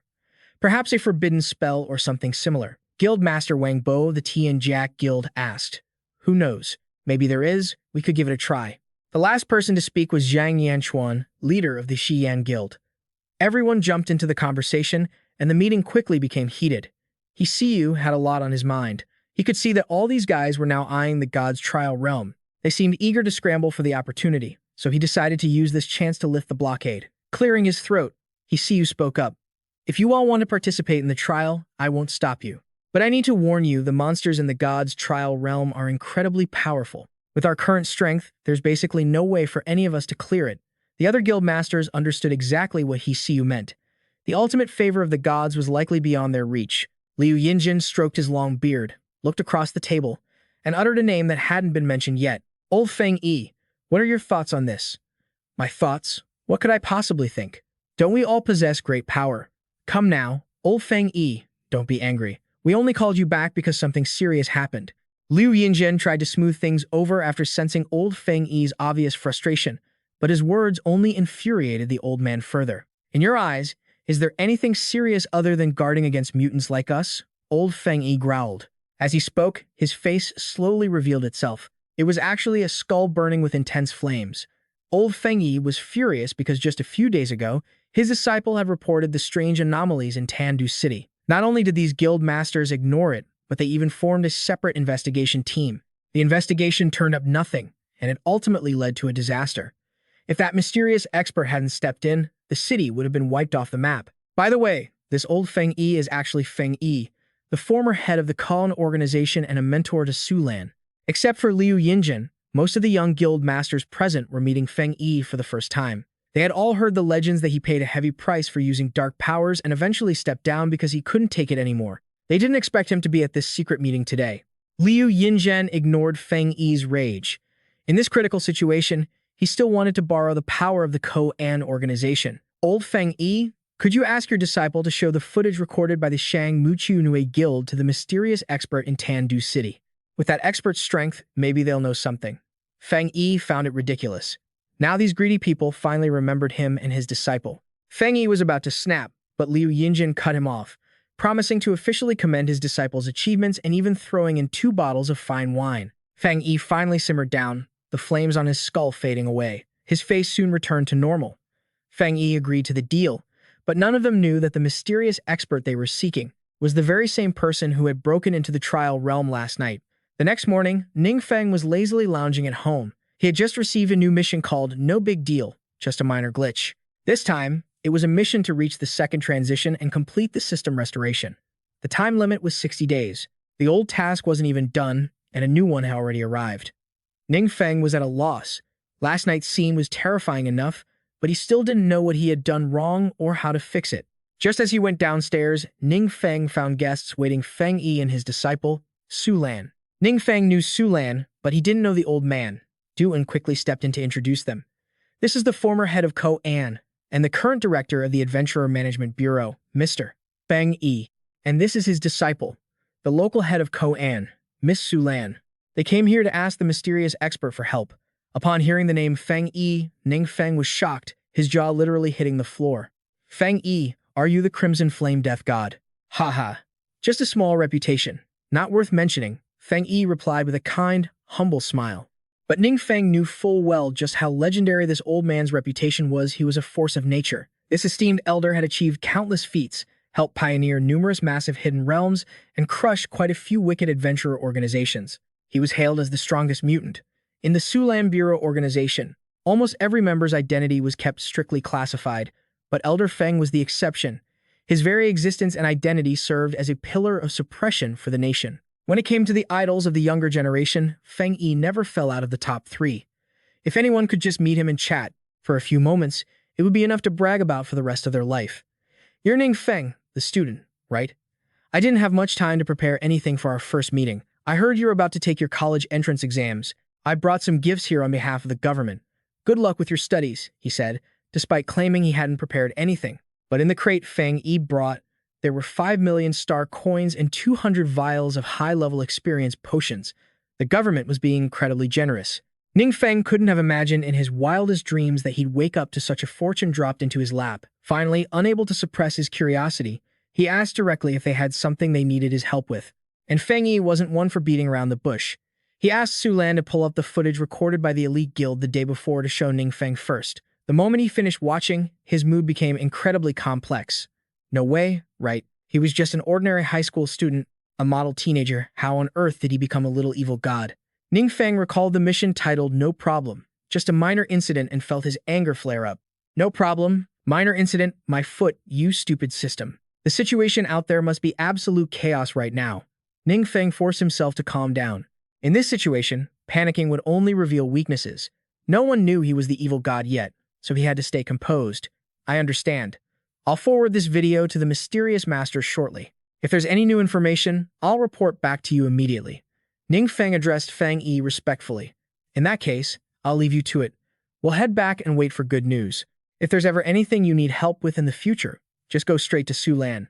Feng Yi replied with equal courtesy. Just as he finished speaking, Su Lan proactively handed over her business card. Ning Feng had always felt she looked familiar, but only now did he remember she was the person in charge of receiving him on the day of his first-tier job advancement. No wonder he was targeted so quickly. After the farewells, Feng Yi and Su Lan left Du En's residence. On the way back, he kept singing Ning Feng's praises, calling the kid impressive, modest, polite, and surprisingly mature for his age. The government was even thinking about trying to recruit him and his team.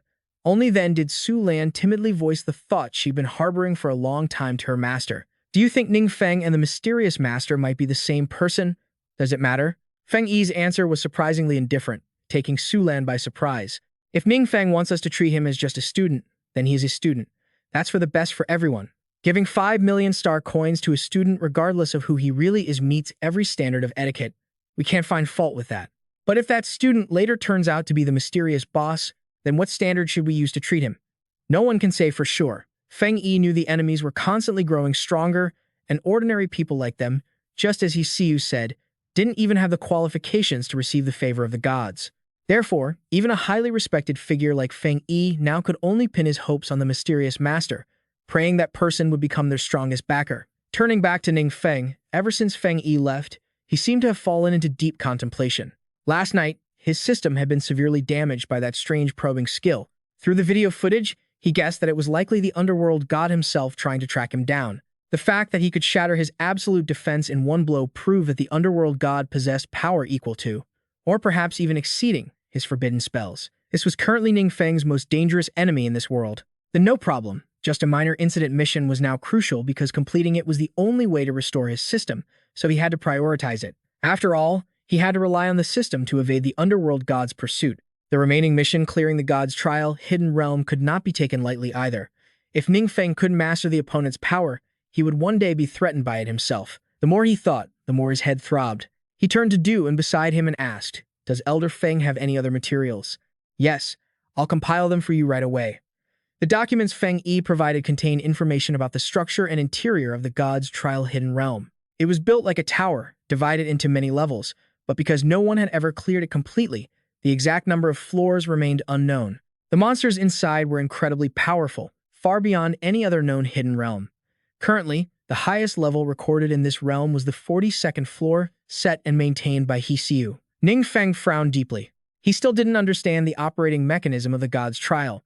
If he triggered his forbidden spells and was discovered by the underworld god, his identity as the evil god would be exposed for sure.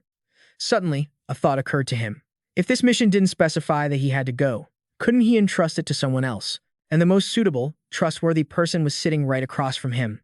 Duan had also watched the video of Hsiu clearing the 42nd floor. Ning Feng asked him how many floors he was confident he could reach if he attempted the challenge himself. Duan thought for a moment and then said honestly, probably around the 35th floor. That was just as he expected. Hsiu was a powerhouse nearing the 5th tier. His strength exceeded Duan's, but Duan was Ning Feng's most trusted confidant. Only by sending him into the hidden realm could Ning Feng truly feel at ease. Thinking of this, Ning Feng suddenly wanted to put Duan through a special training session he had designed himself. That way, he could feel even more secure. Afterward, Ning Feng sent a message back to Feng Yi, stating that the mysterious master wanted to send someone to the elite guild to participate in that hidden realm trial. At the same time, Duan went to the Sulan Bureau to apply to use the special training room, claiming he wanted to conduct some intensive training for a period of time. Feng Yi stroked his long beard, thinking cautiously, "I recall Duan hasn't reached the 5th tier yet, has he?" Sulan nodded. Feng Yi pondered for a moment longer before suddenly bursting into a hearty laugh. Before Sulan could even figure out what was going on, Feng Yi began to explain. Yesterday, the guild leader of all 7 major guilds went to challenge the God's Trial dungeon, and even that old geezer, Liu Yinjin, the strongest among all 7 leaders, couldn't make it through. Sulan was stunned. Liu Yinjin was currently the top-tier powerhouse in the entire nation. If even he couldn't succeed, then who possibly could? She started to feel anxious about Duan's upcoming conquest, but her master, on the other hand, felt quite the opposite. Feng Yi was so excited that he manifested back into his flaming skull form. He truly couldn't wait to see the results of Duan's trial. "I'm so curious. Just how far can the person personally mentored by that mysterious big shot actually go?" As he laughed and spoke, Feng Yi realized his head was on fire again. Master Xiao Niu turned his head, and Su Lan clearly saw the weariness in her master's eyes. Those flames were the heavy price Feng Yi had to pay. They were constantly burning away his life force. For a long time, she had been trying to find ways to ease her master's pain, but it seemed there was simply no solution. In the end, they both agreed to let Duan use the special training room. Duan's special training to prepare for the dungeon conquest also attracted the attention of many other powerhouses. Word had it that many had tried to borrow this room, only to be cold-heartedly rejected by Old Man Feng. The grand spectacle of countless 4th and 5th stage powerhouses gathering left Mayor Zhang Ji incredibly excited. On the side, Su Lan was guiding Duan. Her Su Lan training room was unique. As long as you provided enough information, it could simulate various real combat scenarios, and it could only be used by those at the 4th stage and above. Duan quickly handed her the detailed data file. Meanwhile, Ning Feng was eagerly exploring the room, feeling quite fired up inside. "This is my first time seeing something this amazing. This? If you like it, we can set up even better things in there." Feng Yi, who had always been very polite toward him, replied as such. Su Lan took the file Duan brought and went to test it. The information inside was incredibly detailed and accurate. Even the monster's weaknesses were clearly marked. What was even more impressive was that for the levels Liu Yinjian had just checked up to the teens. All that information could be found here. Of course, she didn't know how Duan had gotten this material, but she didn't dare to ask. And naturally, Ning Feng didn't plan on saying anything, because this God's Trial dungeon just happened to be a place the Demon King had once invaded. He possessed the Demon King's memory fragments, and after digging through those memories for a while, he was able to compile this data. Who in this world could possibly understand the weaknesses of these minions better than the Demon King himself? Mr. Duan, would you mind if we watch your training from the side? Feng Yi was extremely curious and wanted a front-row seat to the action, and Duan was a very driven individual. Facing a senior as legendary as this, there was no way he would refuse such a request. Of course you can. I can even use this chance to ask Master Feng for some pointers. Feng Yi waved his hand, implying he was just there to learn, and didn't dare to offer any advice. Furthermore, he actually still had something weighing on his mind, so he asked Duan directly, "Has your boss ever mentioned if the evil god will truly destroy the world?" As soon as those words were spoken, even Su Lan, who was standing nearby, turned around in surprise. This was truly a monumental question directly linked to the fate of the world. As it happened, before Feng Yi's curiosity got the better of him, Duan had actually asked Ning Feng the same thing a few days prior. After being asked that, Ning Feng had frozen up. Asking the evil god himself that question was quite the stroke of irony. After all, Duan was Ning Feng's trusted confidant. If he just said no, it would be too dismissive. But he couldn't explain much. How could he admit he was the evil god? So, Ning Feng left a brief, ambiguous answer. "As long as I am here, it won't happen." Duan relayed this answer to Feng Yi and Su Lan word for word. Upon hearing this, Feng Yi broke into a satisfied smile and stroked his long beard. It sounded so effortless, yet carried such overwhelming authority. That was the true demeanor of a big shot. Su Lan didn't understand who this mysterious big shot was, but for him to not even look twice at the gods, he must be someone truly extraordinary. Ning Feng was secretly laughing to himself, praising his own cleverness. Answering like that satisfied their curiosity without exposing his own identity. Feng Yi felt a burden lifted and returned to the main point. "Mr. Duan, this upcoming God's Trial dungeon depends on you." After the data was uploaded, the Su Lan Special Training Room officially transformed, becoming 90% identical to that dungeon, and as expected, no sooner had Duan entered than he was overwhelmed by those terrifying monsters. He faced challenge after challenge. Seeing Duan battered and exhausted, Ning Feng felt a pang of guilt. He had originally wanted to give him a break in between, but he hadn't expected this man to be so stubborn. "It's fine, I'll slow down a bit and try a few more times." Duan, already panting and out of breath, replied calmly. In his mind, he thought this was a precious opportunity granted by Ning Feng, and therefore, he absolutely could not let him down. Seeing his resilience, Su Lan couldn't help but feel amazed and impressed. The monsters Duan was facing had long since surpassed the limits of a fourth stage awakened. If it were her, she definitely wouldn't have even been able to pass the initial trials, let alone be this persistent. Conversely, Feng Yi had even deeper thoughts than his student. He had once heard Su Lan say that Ning Feng didn't awaken until he was 18, 2 years later than his peers, but it only took him a few days to complete his first-class advancement. If a miracle like that could happen to Ning Feng, then perhaps it could happen to his most trusted confidant as well, right? Perhaps that big shot could break the existing combat system, allowing Duan to unleash even greater power. If that were the case, they could truly dream of the day they touched the grace of the gods. Meanwhile, Ning Feng was also falling into deep contemplation. Watching Duan struggle like that, he realized he had oversimplified things. He previously thought that just knowing the monster's weaknesses would be enough to pass the trial. But now he realized he had been too subjective. Human strength is finite, and so are our equipment and skills. Even if you know a monster's weakness, if you lack the stamina and cannot land a hit, then all your knowledge is useless. If Duan fails the trial, that mission will ultimately fall on me to complete myself. And once it comes to that, I'm afraid the fallout will be impossible to contain. On the battlefield, in unavoidable situations, I'll have no choice but to use forbidden magic to save my own skin. If I do that, exposing my true identity becomes almost inevitable. With that thought, Ning Feng turned toward Feng Yi. "Senior Feng Yi, Miss 2, I'll head back now. School starts again next week, so I need to go get things ready." "Ah, sure. If there's anything you need help with, just let us know." Ning Feng left Duan there to keep training and headed home, using the excuse of preparing for the new semester. But in reality, he wanted to squeeze in some leveling up before classes started. He was also hoping to pick up some useful skills or gear during the process that could replace what Duan was currently using. Ning Feng headed toward a secluded alleyway. Right now, the best way to get out without being monitored was using a flight scroll. He had already asked the Vian Than trading house to purchase a whole batch of them earlier. Now, it was perfectly convenient to use one. After activating the flight scroll, Ning Feng landed right in front of a hidden realm entrance. According to Duan, this was one of 2 wild hidden realms not yet under government control. It was the perfect place to grind some levels. The only thing was, there were signs of a struggle right at the entrance. But Ning Feng didn't have time to overthink it. He had to charge in first and play it by ear once he was inside. Inside the desolate hidden realm, a massacre was indeed underway. A group of strange, mutated individuals was aggressively slaughtering other awakened ones. When Ning Feng arrived earlier, they had vaguely noticed the light from his flight scroll, but they weren't afraid. On the contrary, they were thrilled that more sacrifices had arrived to throw their lives away. The more of them that come, the more offerings for Lord Ma Tian. Thanks to them, Lord Ma Tian has accumulated enough energy. The masked, white-haired ringleader laughed triumphantly. I don't know who this Lord Ma Tian is, but according to them, today is the day of his descent. The goons behind him, hearing their boss, grew even more excited, cheering like a bunch of lunatics on a high. Everything these mutants said was being recorded and transmitted via a bug attached to an awakened one they had just taken down. The intelligence reached his teammates outside the realm.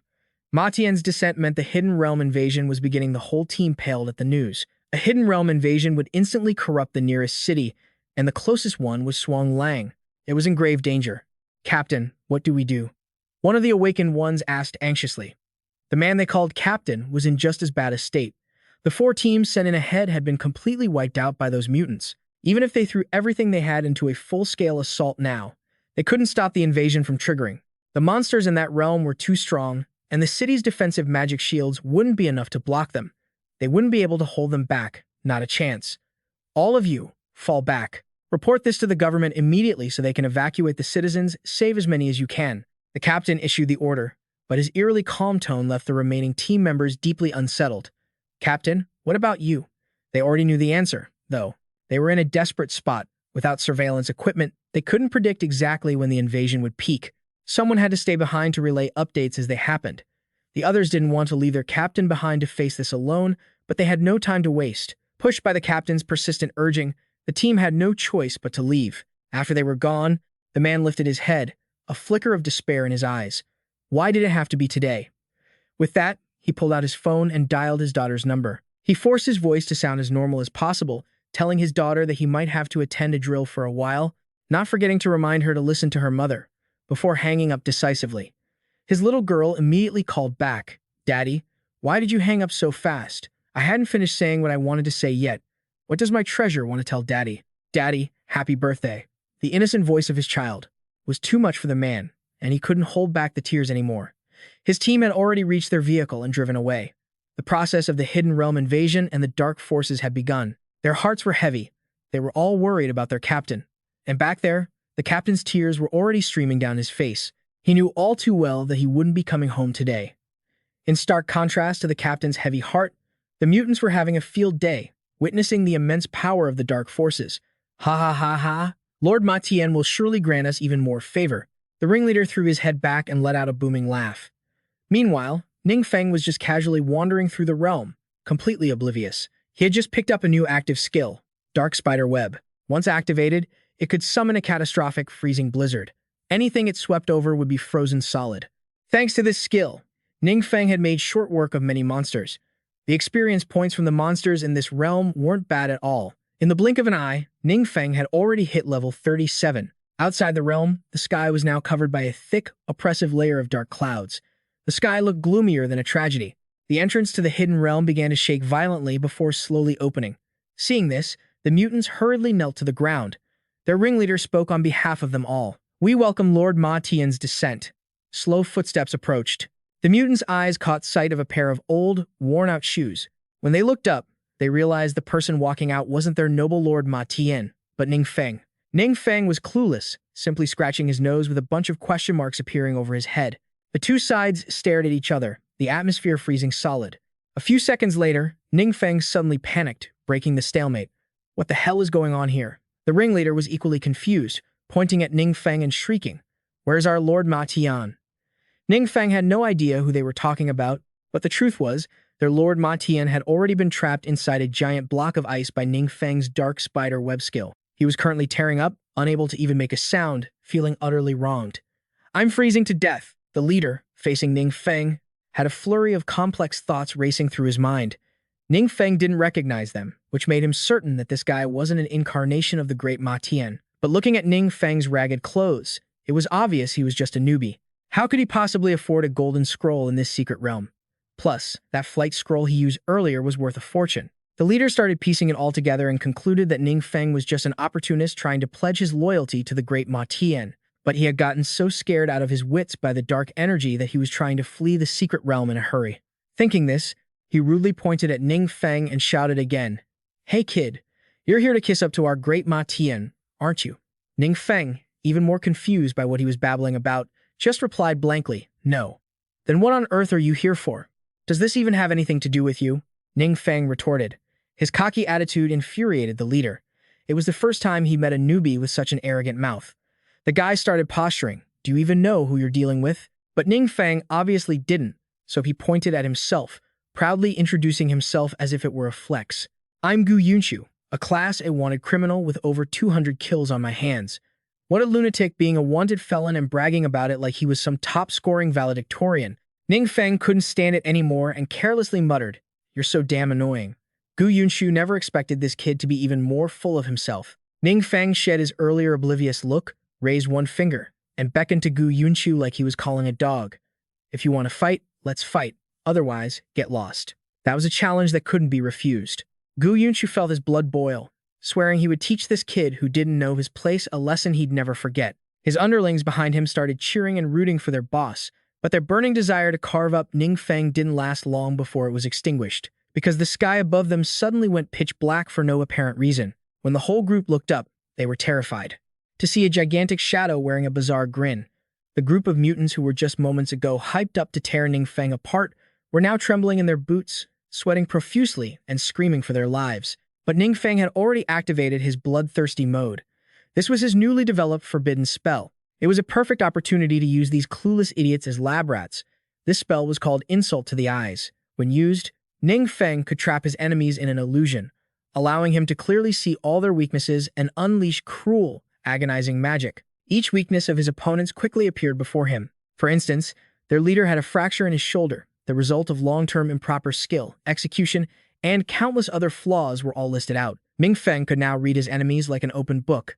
Furthermore, inside the illusion he created, he could trap them and repeatedly strike at their weak points, just like a demon toying with its prey. No wonder this skill is called Insult to the Eyes. It really is too sinister. Although the process of tormenting his enemies is relatively inhumane, being able to spot their weaknesses is absolutely not useless at all. Back to that squad leader, he had been crying for a while, convinced he was going to die there today. But after waiting for a long time, he didn't find any signs of a secret realm breach. So, he made a reckless decision to head straight up the mountain to scout the situation. After all, if the breach was real, it would be hard to escape anyway. Being at the foot or the top of the mountain only meant a few more steps of difference. Thinking that, the man bravely took his steps up the mountain. The higher he went, the colder the air became. But upon reaching the peak, the scene before him left him completely stunned. Gu Yunqiu, the infamous criminal known as the Ruthless Blade, and all of his subordinates had been wiped out, and the methods used were extremely ruthless. He didn't know which god or demon had stepped in. They had sacrificed 4 adventurer squads trying to catch Gu Yunqiu, to no avail, yet he just ended up like this. Captain, what exactly happened in the secret realm?" His team member on the other end of the line asked anxiously. "It seems like the secret realm has been sealed by a massive, 1,000-year-old ice block. There isn't a single monster left alive." The man, while probing inside the secret realm, was shocked. Even the main boss of the realm had been shattered by him. Seeing it frozen, he wanted to check if it was dead or not. Unexpectedly, one hit was all it took for it to crumble. No loot dropped, no experience points gained, so he concluded that someone else had already sent it off to the afterlife. Now, the main boss and the secret realm had been cleared out. Gu Yunqiu's group had also received their final meal. The team member on the other end just asked blankly, "So, is the secret realm still going to breach today?" His captain on the other end was momentarily at a loss for words in this situation. On the other side, Ning Feng had returned after clearing out that wild secret realm. Duan was still frantically locking himself in the training room. Ning Feng hadn't expected the guy to work himself so hard, so he panicked and pulled him out. Duan had only broken through to the 45th floor, so he was extremely ashamed of himself, but Ning Feng just gave his shoulder a few relaxed, encouraging pats. "No need to rush, just rest for a few days first. Before this, I mainly wanted you to understand the secret realm. Starting next week, I will personally arrange a devilish special training for you." Duan didn't fear the hardship. Hearing Ning Feng say that, he finally let go of the worry in his heart. For the past few days, he was just worried that Ning Feng would give up on him out of disappointment. Now he could finally breathe a sigh of relief. Dune excitedly went off to order takeout to make up for the grueling days he just had. Ning Feng also wanted to blow off some steam, and just as he sat down to play games, he received a new message from Feng Yi. He suddenly remembered that they had played together last time. Feng Yi was actually inviting Ning Feng to game. At first, he thought the old man's account was hacked, but to his surprise, it was the real deal, old Master Feng Yi himself. Moreover, after playing a few rounds together, Ning Feng realized that Feng Yi's gaming skills were far better than those of many young people nowadays. Feng Yi even bragged that he had a grandchild the same age as Ning Feng. The reason he played so well was because he used to grind through the nights with him. Seeing this, Ning Feng sent a voice message. He said that after the college entrance exam, he'd invite him and Feng Yi to form a three-man squad. Feng Yi readily agreed without a moment's hesitation. Hanging up the phone, Ning Feng was in a fantastic mood. Feng Yi was a genuinely upright man with high-level abilities and a powerful status within the government. If he could build a good relationship with him, his future path would be much smoother. Feng Yi suddenly remembered something and sent a new voice message, saying that the three top-tier universities were preparing to host a super rookie training camp. They were only selecting elite students to participate, and in the end, they would base their decision on performance to select students for direct admission, even offering generous resources and special training. Feng Yi still had two spots he wanted to save for Ning Feng. Ning Feng fell silent for a few seconds. Back when he first got the forbidden spell, he hadn't even thought about going to college anymore. But with his current situation, he might have to face a very powerful enemy in the future, Ming Shen. Right now, Ning Feng had absolutely no combat experience, relying solely on his forbidden spell and instinct to fight. If he actually squared off against Ming Shen, he'd probably get his butt kicked. So, he changed his mind and agreed to Feng Yi's proposal. All right, I'll hold both spots for you. If you have a close friend, you can invite them to sign up with you. Got it. Thank you, Senior Feng. Feng Yi put his phone away, looked at a photo of his grandson from when he was young, and muttered to himself, "You two are quite similar. Who knows, you might even become good friends." Not long after, Ning Feng returned to school. The classroom was filled with students huddled together whispering. The vibe was all about the upcoming college entrance exam. This year, forget about the top-tier universities. Even the average ones had raised their bar for evaluating abilities. Word was that university students who didn't meet the standards would have their graduation delayed, or might even be sent off to fight without proper training. Generally speaking, there wasn't much difference between 3-star awakened and 1-star ones anymore. If you weren't truly gifted like Wang Yue and able to get into a top-tier university, everyone else was just mediocre. This made the 3-star awakened male students in the class incredibly annoyed with Ning Feng, whom they always called a 1-star loser. The class bell rang, and Chiwei walked in, leading a new student. But to everyone's surprise, the new student was actually Shang Mu-hyu. Her stunning appearance had the boys swooning. Ning Feng recognized her instantly as the girl who had been with Gu Wenzu and Li Ke in the Secret Realm. It was Shang Mu-hyu, the one ranked 4th in the national super rookie rankings. What was she doing in a small town like theirs instead of being at a top-tier high school in the big city? The students started buzzing like a broken marketplace. But Shang Mu-hyu's next request caused even more chaos. She asked Chi Wei to seat her in the back of the room next to Ning Feng. As soon as Shang Mu-hyu sat down, Ning Feng felt daggers staring right at him from every direction. The boys couldn't wrap their heads around it. First the goddess Wang Yue, now Shang Mu-hyu. Why were they all falling for a loser like Ning Feng? You guys obviously wouldn't understand. It's because I've got that main character halo. Ning Feng couldn't be bothered with their glares. He just felt like this Shang Mu-hyu seemed a bit strange. The news of Shang Mu-hyu transferring to Ning Feng's high school made her old principal, Mr. Zhang, furious. He went straight to find Principal Fang, the principal of Ning Feng's school, to settle the score. Shang Mu-hyu's transfer had a huge impact. Not only did they lose an excellent student, but she had also taken a special training spot with her. This year, the training camp had only 4 spots for the whole province, and their school already had 2 now that Shang Mu-hyu had come here. That was 1 more spot gone. Principal Fang was polite on the surface, but secretly, he was grinning from ear to ear. As the two were talking, there was a knock at the door. Someone came in to report that there was someone looking for Principal Zhang because his phone couldn't be reached. Who is it? I'm having an important discussion with Principal Zhang, so my phone is on silent. The person stuttered for a moment before blurting out the name Feng Yi, the senior from the Adventurer Management Bureau. As soon as those words were spoken, both principals' faces changed instantly. They both rushed outside to respectfully welcome Feng Yi. This unexpected turn of events made them tremble with nervous excitement. Who's Feng Yi? He was a big shot with a world-famous reputation, someone you usually only saw on television. Feng Yi brought along a bright, handsome young man and introduced him as his grandson, Feng Rui. He didn't beat around the bush, announcing directly that Feng Rui wanted to transfer here to continue his studies. This statement was like a bolt of lightning from a clear blue sky. Not just Principal Feng, but even Principal Zhang dropped his jaw in shock. The grandson of the legendary Feng Yi wanted to transfer to this tiny little high school. This was a literal case of a dragon gracing a humble home. According to Principal Feng's memory, Feng Rui was also on the national super rookie rankings. He was ranked 12th, a knight of the blood origin, dark element.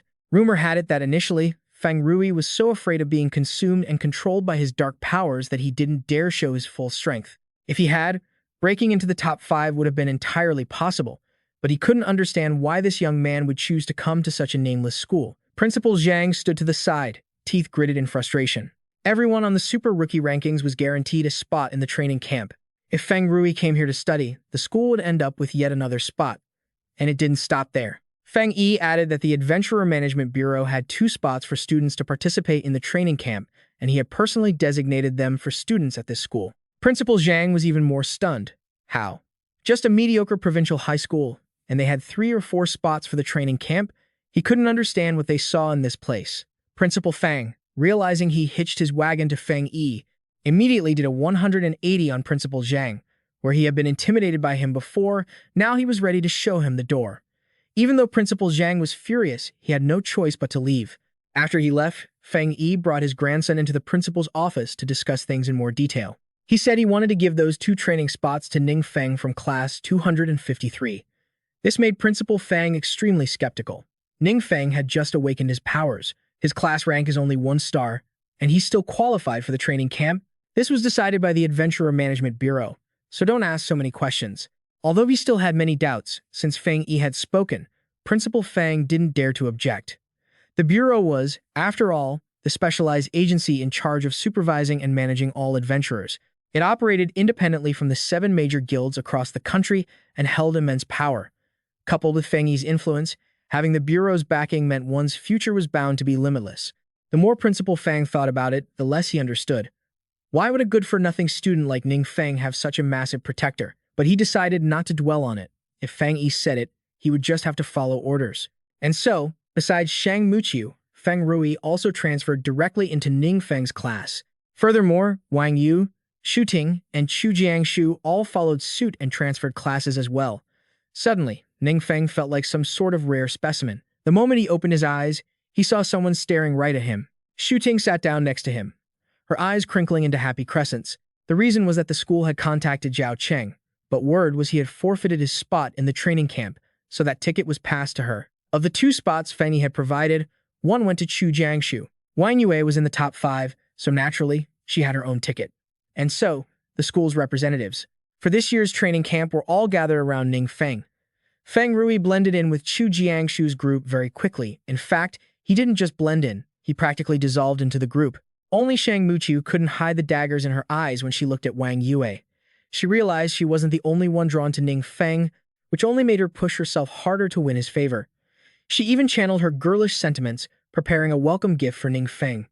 The other students couldn't digest the scene before them. Why were all the supernova students gathered in one place and surrounding a loser like Ning Feng? But Ning Feng was long used to that label and didn't take it to heart. He only cared about one thing right now, Zhao Cheng. According to what Xu Ting said, he had voluntarily given up his spot in the training camp. That was just too bizarre.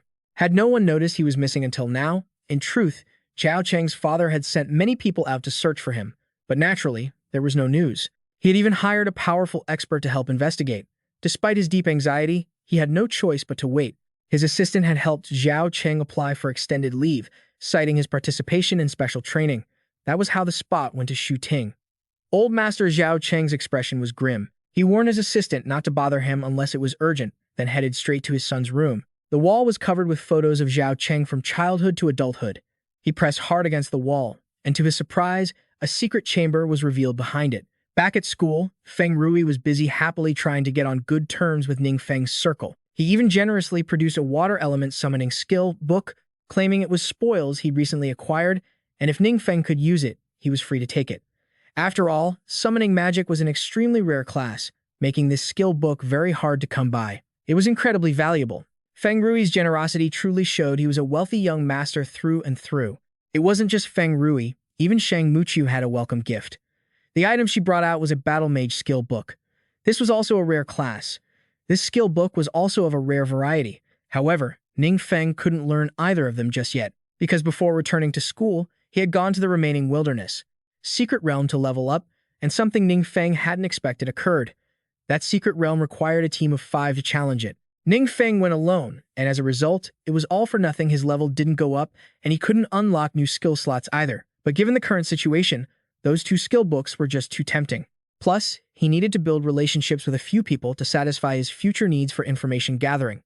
Therefore, Ning Feng agreed to accept their gifts, and naturally, one good turn deserves another. What he gave in return to each of them were 20 bottles of high-grade experience potions.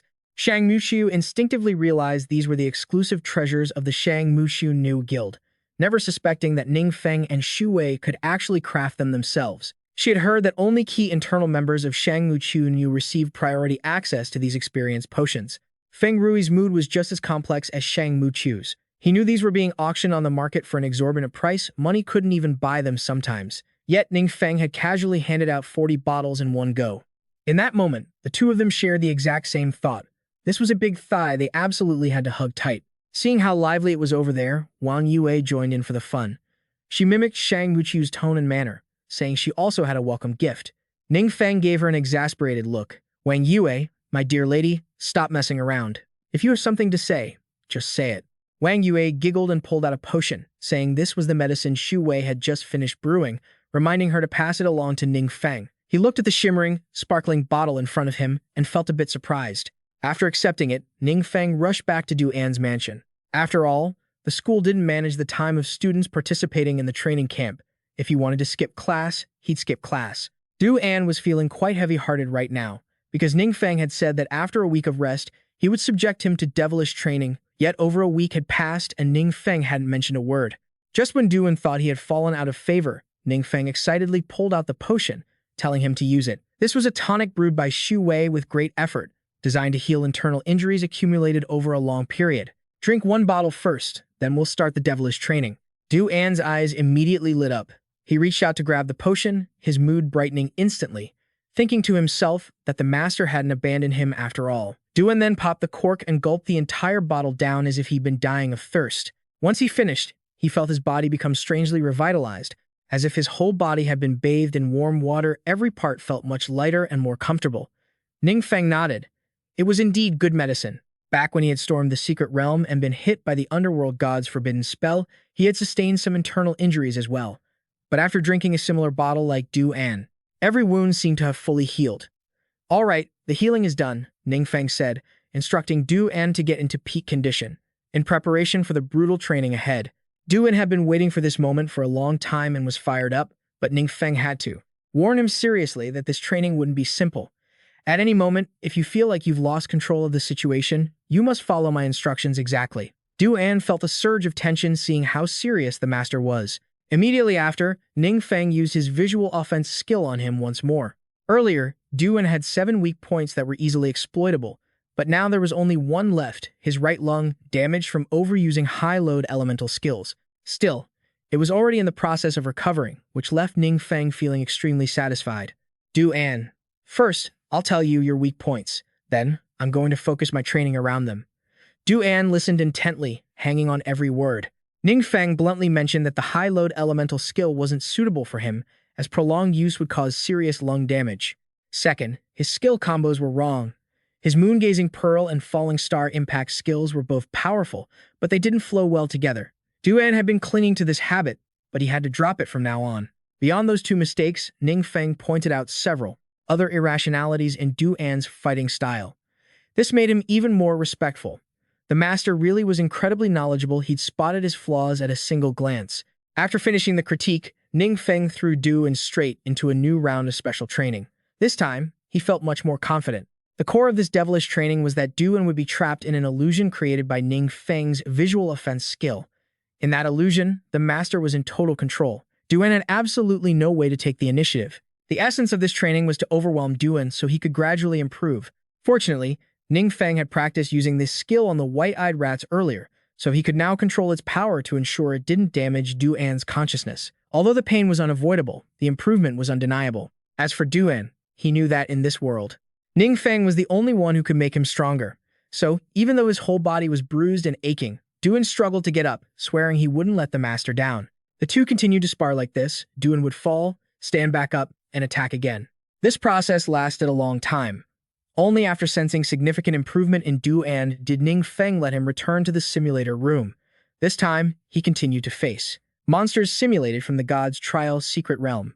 After the grueling training with Ning Feng, both Duan's reflexes and combat style had improved by leaps and bounds. He hacked and slashed like a tireless machine, clearing one stage after another until there were no stages left. Since that was all the monster data Ning Feng had brought, both Su Lan and Feng Yi were stunned by Duan's rapid progress in such a short time. Upon hearing from Su Lan that he had cleared all the simulated secret realm floors, Duan collapsed on the ground, exhausted. Tears of joy streamed down his face. He wiped his eyes, laughing and crying as he asked, "Master, did I succeed?" Feng Yi still couldn't believe his eyes. That Ning Feng managed to transform a Tier 4 adventurer into such a powerhouse in just 1 month was nothing short of a miracle. After this, he was even more convinced that his Adventurer Management Bureau had to build a strong relationship with this mysterious master. In his excitement, Feng Yi's skull began to flare up with flames again. Su Lan panicked at the sight, but for Feng Yi, the burning pain was nothing compared to the excitement of witnessing Duan's combat performance earlier. "Don't worry, child. As a mutant, living to this age is already a blessing," Feng Yi calmly comforted Su Lan. After those words, Su Lan suddenly realized something. When old Master Feng brought his grandson, Feng Rui, to Ning Feng's high school, it wasn't just about networking with talent. He must have been looking for someone to entrust his grandson to after he passed away. Thinking of this, Su Lan's heart broke. She wanted to ask the mysterious master to find a way to soothe the dark flames consuming Feng Yi. But Feng Yi wasn't in a rush. Right now, his priority was taking Duan to conquer the actual god's trial secret realm. That was the most important thing. The next day, after resting and regaining his strength, Duan followed Feng Yi to the elite guild.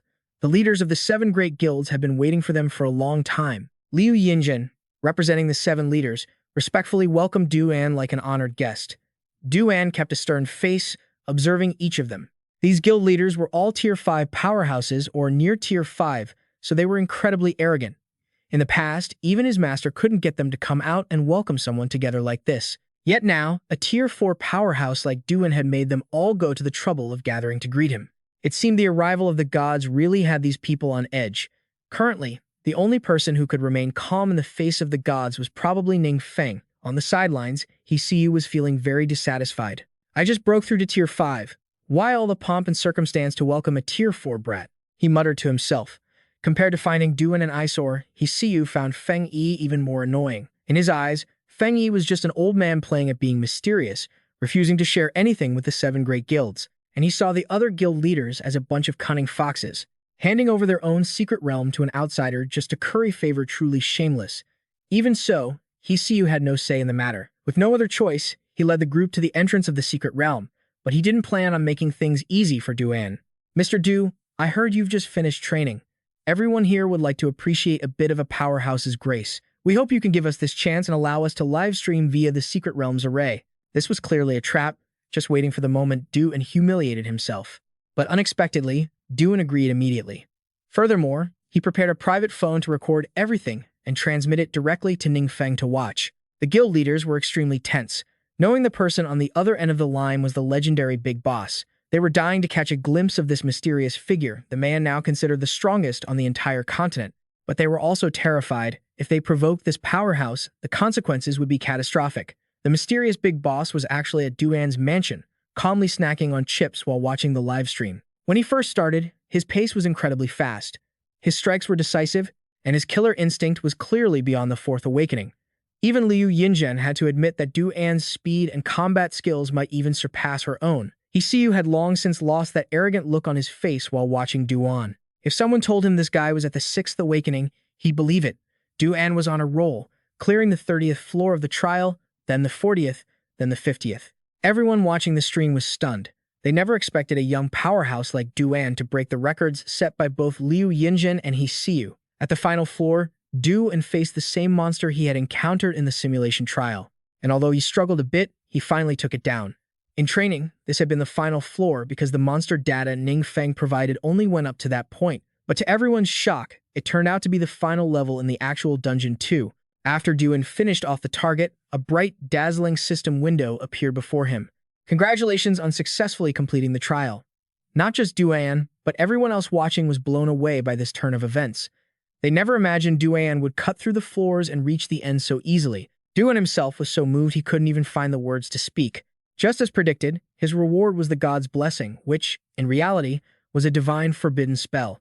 Siyu felt a mix of admiration and jealousy. The god's blessing was a unique reward for the first person to clear the trial. This meant that from now on, even if he or anyone else cleared the dungeon, they would never be able to receive such a prestigious gift. In his mind, he could only think, damn it. This was clearly his dungeon, yet the first clear reward had gone to a fourth awakening brat. The more Siyu thought about it, the angrier he got, grinding his teeth in silence, but everyone else was so focused on Duan that no one even bothered to pay him any mind.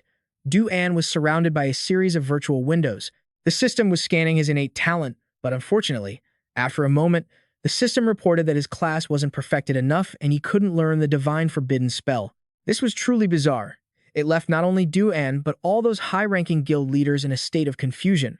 Only Ning Feng had anticipated this. According to the Demon King's memories, the classes of adventurers in this timeline hadn't reached their peak state yet. Duan was no exception, which was why he couldn't learn the spell. Just as Ning Feng was sighing, thinking the reward had gone to waste, the system automatically adjusted it to fit Duan, and the divine forbidden spell transformed into a god's mark. Duan's class belonged to the power system protected by the gods, specifically the holy origin of true spirit among the 12 main gods. Now, the system presented 3 different paths for Duan's class advancement, and it was up to him to choose one to level up. The first path was the Sword Spirit Master, using energy to control blades with ruthless, decisive strikes. When facing strong enemies, this path would unleash combat power far beyond the norm. The second path was the Martial Saint, starting from zero, using external items to amplify strength, constantly seeking the absolute limits of one's physical fighting capabilities. Every punch and kick carried extraordinary force. The final path was the Martial Weapon Master. They excelled at using various weapons to defeat opponents, and could even observe and comprehend the power-based skills of their enemies during battle. Duan's weapon was a short sword, so he immediately chose the Sword Spirit Master path. Instantly, a mark appeared in front of Duan. This god's mark was actually condensed from divine energy, containing the fundamental laws of power in the universe. Facing this, Duan felt no fear, only intense focus as he absorbed it. While Duan was absorbing the mark, the others noticed something else. The entire city sky lit up, shimmering as if it had been gilded with gold. The trial dungeon of the gods had been completed, causing the world level to increase by 1 tier. This notification was broadcast via a massive virtual window, visible to every person on the planet. Seeing the sky suddenly blaze with light, along with those strange, mystical characters, many curious citizens pulled out their phones to record the spectacle. Ning Feng stood by his window, looking down, enjoying a sense of satisfaction he'd never felt before. The task of clearing the trial dungeon that the system had assigned him was finally complete. Now, Ning Feng could finally utilize its power. A short while later, Duan walked out of the dungeon. But he was a completely different person now. The abilities of the guild leaders present could no longer even begin to compare to his. Liu Yinzhen realized it too. Duan's strength could no longer be measured by the 4th awakening benchmark. You could even say the power hierarchy of the entire world would be turned upside down because of his existence. A powerhouse of this caliber, everyone naturally wanted to get on his good side. So, the guild leaders started trying to recruit Duan into their guilds. But Duan had always been a freelance adventurer, and now he only wanted to follow Ning Feng, so he had never even considered joining a guild. He hurried straight home. As soon as he saw Ning Feng, tears streamed down his face uncontrollably. Boss. Boss. Duan stammered, too overwhelmed to even finish a full sentence. I really did it. I didn't let you down. Sniff. Ning Feng gave him a thumbs up, offering praise. This kid has such a battle-hardened interface, but he's so soft on the inside. Your own hard work was key here. I won't take all the credit. Then, the two sat down to talk about that god's mark. Ning Feng hadn't been able to see it clearly over the phone earlier. He relied on his memories, drew the mark, and to his surprise, it perfectly matched the one Duan had received. You know this symbol too? Duan asked in shock. Yeah. Back in the day, when I was clearing a dungeon, I happened to find one and gave it to Wang Yue as a gift. The atmosphere suddenly went silent. Duan felt a little bitter. That god's mark. He had to go through life and death trials just to earn it. And yet, Ning Feng had just casually given one away to someone else. Duan suddenly turned serious. He had to go through life and death trials in his secret realm to obtain it. Yet, Ning Feng just gave it away so casually to someone else. Duan suddenly turned serious, because he felt his efforts were never quite enough. Meanwhile, Ning Feng was feeling quite suspicious. Dune claimed that the God-given mark was formed by the condensation of divine power. Could it be that because he also possesses divine power, he was able to forge a similar mark within an ordinary secret realm? Even though Ning Feng didn't want to admit it, it was true that a wicked god is still a god, after all. Besides that, there was one other thing that caught his attention. The 12 main gods mentioned when Duan was choosing his career development path. Could it be that Ning Feng's greatest enemies now aren't just one person, but a total of 12? Duan said that in order to find these God-given marks, the 7 major guilds have already started taking action, scouting out more trial secret realms. He was certain that before long, not just the big guilds, but every single guild will join this race. Ning Feng fell silent. Duan had already completed the trial. The system had also registered the mission as completed. This meant that he only needed to get a hold of those who had cleared the trial's secret realm to potentially utilize its power. But the problem is, what if the person who passed the trial is his enemy? That God-given mark sounds impressive, but it's actually a minor issue. What gives Ning Feng? The biggest headache is that after passing the trial, people can learn forbidden spells. Once these spells fall into the hands of his enemies, it will definitely pose a huge threat to him. Furthermore, if his existence were to be exposed to those 12 main gods because of this, Ning Feng would likely face even bigger trouble. The only way to solve this is to make everyone who passes the trial his own person. But how on earth could he pull that off? Just thinking about it sounds daunting. Seeing Ning Feng stay silent for so long, Duan spoke up cautiously. "Boss, actually, there's one more thing. I'm not sure if I did the right thing." "What is it?" Duan recounted the situation at that moment. After he passed the trial, He Siu was the first one to demand payment. According to their contract, the Shang Muqiu Niue Guild had the right to reclaim all the rewards Duan received from the trial. A powerhouse like Duan naturally wasn't overly desperate for those pieces of gear. So, other than the God-given mark he had already absorbed, Duan quickly returned all the loot he had collected to He Siu. However, the look on that guy's face was clearly not pleasant. "No, you have to leave the God-given mark for me. Or don't even think about leaving this place." Even though he didn't say it out loud, those words were practically written all over his face. He Siu sighed, suppressing his anger. Duan had already absorbed the mark, so there was no way he could take it back. The other guild leaders were blinded by the pile of gear. It was all orange-tier items and high-grade gemstones, but most importantly, there was a recipe for an oblivion potion. This medicine could erase a designated skill and reset that skill slot to an empty state. Since leveling up isn't easy, skill slots are incredibly valuable. You could even say that a person's skill choices directly determine their future. With an oblivion potion in hand, one could completely discard old skills during the advancement process and collect new, more advanced. He Siu clutched the recipe in his hand, struggling to contain his satisfied grin. This was the kind of elixir that could change the world. He felt that if he could monopolize the recipe for the oblivion potion, his Shang Muqiu Niue Guild could attract even more powerhouses to join. At that rate, their strength would soon surpass all the other guilds. The only problem now was how to keep Duan the only person who had seen the formula from leaking it out. "Mr. Duan, per the contract, you must keep the Oblivion Potion formula confidential. You cannot disclose it to anyone else." He Siu stepped forward to preempt him, even offering a significant sum of money in exchange for Duan's silence. "I need to clarify something," Duan replied slowly. "I've seen this formula at the mysterious senior's place before. It's exactly the same, so even if I don't disclose it, the senior will end up crafting this potion anyway." All the guild leaders gasped in astonishment at this news. He Siu was the first to calm himself down. He had previously sent people to investigate, and rewards for the first person to clear a trial secret realm were always appearing for the first time in the world with no prior documentation to be found. Therefore, he felt that Duan's claim that the mysterious senior possessed the Oblivion Potion formula was completely absurd. "Mr. Do you have any proof of that?" Duan was silent for a few seconds, and He Siu assumed he had nothing left to say. His confidence surged back. As far as he was concerned, anything that was his, he wouldn't let anyone else snatch away. It was just a pity that immediately after, Duan spoke up again. "I don't have the authority to prove anything on behalf of the senior, but if you want proof, fine. Actually, the senior also knows the formula for your high-level experience, potions, and what's more, he crafted them a long time ago." Duan's words were light as a feather, but they left He Siu petrified on the spot. He kept muttering, "How is that possible?" And the other guild leaders couldn't hide their shock when they heard him say these words. My God, the mysterious senior even knows things from the trial secret realm.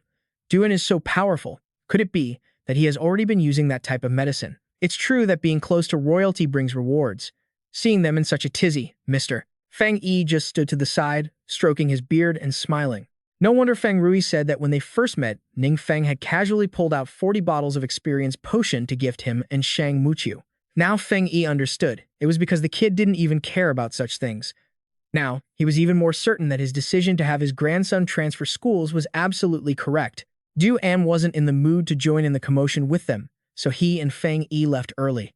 On the way back, Mr. Feng Yi couldn't hide his curiosity and asked, "Mr. Du, does the mysterious senior still have other types of medicine? Because my body, eroded by dark power, has been getting worse and worse." Feng Yi wasn't the type to casually beg others, but he really wanted to live a few more years by Feng Rui's side, which was why he had to speak up and ask like this. Duan wasn't sure either, so he could only promise that when he got back, he would ask Ning Feng for him. That was the matter weighing on his mind right now. To be honest, Ning Feng had nothing to be stingy about with Feng Yi. He still had that nourishing potion left, he just wasn't sure if it would actually be effective for him. How about this? Find some time to give Elder Feng Yi a few bottles of the nourishing potion and tell him to try it out. Duan listened to Ning Feng and quickly brought the medicine to Feng Yi's workplace, but Su Lan told him that he had already left to attend an important meeting. Duan could only return the medicine to Su Lan. After work, she brought it to Feng Yi's private residence, but no matter how much she rang the doorbell, no one came to open the door. Su Lan assumed Feng Rui wasn't home, so she left feeling dejected, never suspecting that at that very moment, Feng Rui was being consumed by a dark power. "Don't you want to save your grandfather? I can help you, as long as you agree to submit to me." The dark power wrapped itself around Feng Rui. That demonic voice kept echoing in his mind, tearing his sanity apart. Feng Rui struggled to resist. "You are the grandson of Feng Yi. How could you betray humanity to make a deal with a demon?" Seeing Feng Rui's weak resistance, the dark power grew even more excited. Cackling laughter echoed repeatedly. "Ha ha, weak creatures like humans always love to use strange rules to tie themselves down. Well then, let's see how long you can keep acting tough. When your grandfather breathes his last right in front of you, I hope you can still say that." Although Feng Rui could barely hold on this time and keep from being swallowed by that power, it must be said, it had struck at the most vulnerable part of his psyche. The next morning, Feng Rui sat blankly in the stadium all by himself. Ning Feng happened to find him. With just one glance, he knew Feng Rui's mood wasn't great. To help cheer him up, Ning Feng used the simplest method between guys, asking for a round of gaming. But to his surprise, Feng Rui refused. "I'm sorry, Grandpa doesn't let me play games at school." Ning Feng didn't push him. "Fine, then when Senior Feng Yi returns, we'll form a trio. Senior Feng Yi's skills are no joke." He really opened my eyes back then. Mentioning Feng Yi only made Feng Rui feel more depressed. His grandfather had only learned to play games to get closer to him. When Feng Rui was little, his parents had sacrificed themselves while on a mission. He suffered a huge blow because of it, becoming withdrawn, refusing to talk, and locking himself in his room every day. Back then, Feng Yi didn't know how to comfort his grandson. He only remembered that Feng Rui loved games, so he secretly learned how to play those youth-oriented games to keep him company. During Feng Rui's weakest moments, Feng Yi had patiently stayed by his side, pulling him out of the darkness. Because of that, Feng Rui cherished his grandfather even more. Throughout Feng Rui's outpouring, Ning Feng listened seriously. Judging by the way he looked, one could easily understand what was making Feng Rui so sad. Meanwhile, Feng Yi was attending an important conference. This meeting concerned two adventurers named Bang Xia and Gu Ying. The one named Bang Xia was a 4-star, third-rank adventurer. 5 years ago, he was arrested for intentionally causing serious injury to others in a secret realm, after which he was sentenced to 15 years in prison. However, while serving his sentence, he mysteriously disappeared from prison. This incident happened 6 years ago. The other, Gu Ying, was also a 4-star, third-rank adventurer who, in the past, had been a monitored mutant. 5 years ago, he also evaporated mysteriously from prison. A few days ago, these two were reported to have appeared at Bang Xia's old house in Hengshuian City. Afterward, they used cruel methods to murder 2 other adventurers and their families. As a result, no one survived. The 2 fallen adventurers were people who had once been on the team that hunted Bang Xia down years ago. His motive was clear: revenge. But there was one thing that puzzled everyone. Both murdered adventurers were 4th-rank warriors, so why did they lose to 2 third-rank criminals? Furthermore, they just stood there watching their whole families being slaughtered without the slightest bit of resistance. Later, the council cited security camera footage from one of the adventurers' homes, which had recorded the situation of the battle. It was just that what shocked everyone was Gu Ying's strength. Although he was reported as a 4-star, third rank, looking at his movement and attack style, his true Strength had likely surpassed the 5th rank long ago. Feng Yi felt that if they faced him directly, perhaps even he wouldn't be a match for him, so those two adventurers naturally could only stand still and take it. Going from 3rd rank to 5th rank so suddenly, in the years that he was missing, what on earth had he gone through? It turned out that Gu Ying and Bang Xia were connected to the Zhao Cheng family.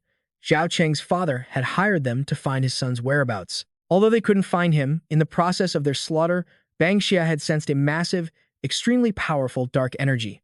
Bang Xia believed that usually, those who use dark power can only do so through the grace of a demon lord. Just like a while ago, those who lost their lives in Tandu City were just pawns for some demon lord. But those with real talent would be summoned personally by the demon lord to be trained. In other words, they would lose contact with the outside world and cultivate in a secret realm for a long time.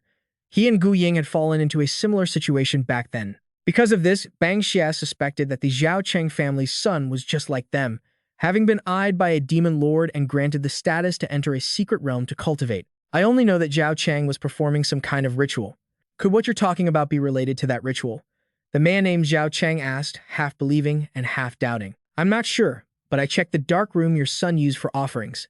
That was truly a communication ritual. The layout was flawless. Bang Xia believed that with that sacrificial ritual, as long as he persisted, given Zhao Cheng's potential, he could absolutely be eyed by a demon lord. Old man Zhao Cheng finally lifted the burden from his heart. Of course, he couldn't have known that his son had been taken care of by Ning Feng long ago. Afterward, Bang Xia handed Zhao Cheng's father a business card, saying that after dinner, they wanted him to send a car to take them to the address written on it. Are you looking for someone? That's right, we want to go visit our future junior. The person they were targeting was Feng Rui. At that moment, he was sitting dejectedly in his room, looking at the night sky, his mind filled with the scene from when he was little and his parents passed away. Suddenly, there was a knock at the door. Feng Rui didn't think much of it and opened the door, only to see Bang Xia and Gu Ying. Because Feng Yi hadn't brought back any news from the conference yet, Feng Rui had absolutely no idea who the two men in front of him were. Are you Feng Rui? Bang Xia spoke up first. That's right. All right then, let's go inside and talk. Bang Xia acted naturally, pointing toward Feng Rui's living room. But by now, young Master Feng Yi had sensed that something was wrong. To be precise, you could feel a very dangerous aura radiating from these two guys. Who the hell are you guys? Feng Rui asked with a serious expression. I've come to visit you on behalf of our master. From now on, you should call us senior brother. Feng Rui was stunned. Who's your master? You guys don't even have a master. Wait, you must have met the master yesterday, right? Bang Xia's words made Feng Rui suddenly realize that they were connected to the dark power that tried to devour him last night. Furthermore, looking closely now, he could see that very same power lurking behind them. Feng Rui immediately shifted into a combat stance, but unfortunately, even though he was young and talented, his true strength was no match for these two demons. Bang Xia grabbed Feng Rui with one hand and slammed him hard against the wall. To think you dare lay a hand on your senior brother. What an impolite brat. Feng Rui gritted his teeth and fought back, but the gap in their power was simply too massive. Never in his life had he been beaten down so miserably. As it turned out, Bang Xia had come here today under his master's orders. The master said that Feng Rui was just young and ignorant, so he wanted Bang Xia to come and persuade him. But before 3 sentences were exchanged, Feng Rui had already tried to fight, which really annoyed Bang Xia. His force wasn't enough to kill Feng Rui, but it was still enough to leave him struggling in pain. According to Bang Xia, it seemed their master really valued Feng Rui, not only willing to grant him immense power but also volunteering to save Feng Yi from being consumed by the dark force. All Feng Rui had to do was nod in agreement, and he could become a powerhouse standing at the peak of fame. However, you can never trust the words of thugs. Besides, Feng Yi was born into a family with a rich tradition, so he wouldn't be easily swayed by the dark faction. While Bang Xia was restraining Feng Rui, Gu Ying had already gone inside the house to have a look around. They seemed quite disappointed that Feng Yi wasn't home. Bang Xia mentioned that he even wanted to personally greet old man Feng. But Feng Rui knew exactly what that greeting meant. Don't you dare touch my grandfather. Even though his strength was drained, hearing them mention his grandfather made Feng Rui struggle relentlessly. Bang Xia released his grip, and he slumped to the floor. Feng Rui's injuries were severe. Bang Xia looked down at him from above, as if looking at an ant.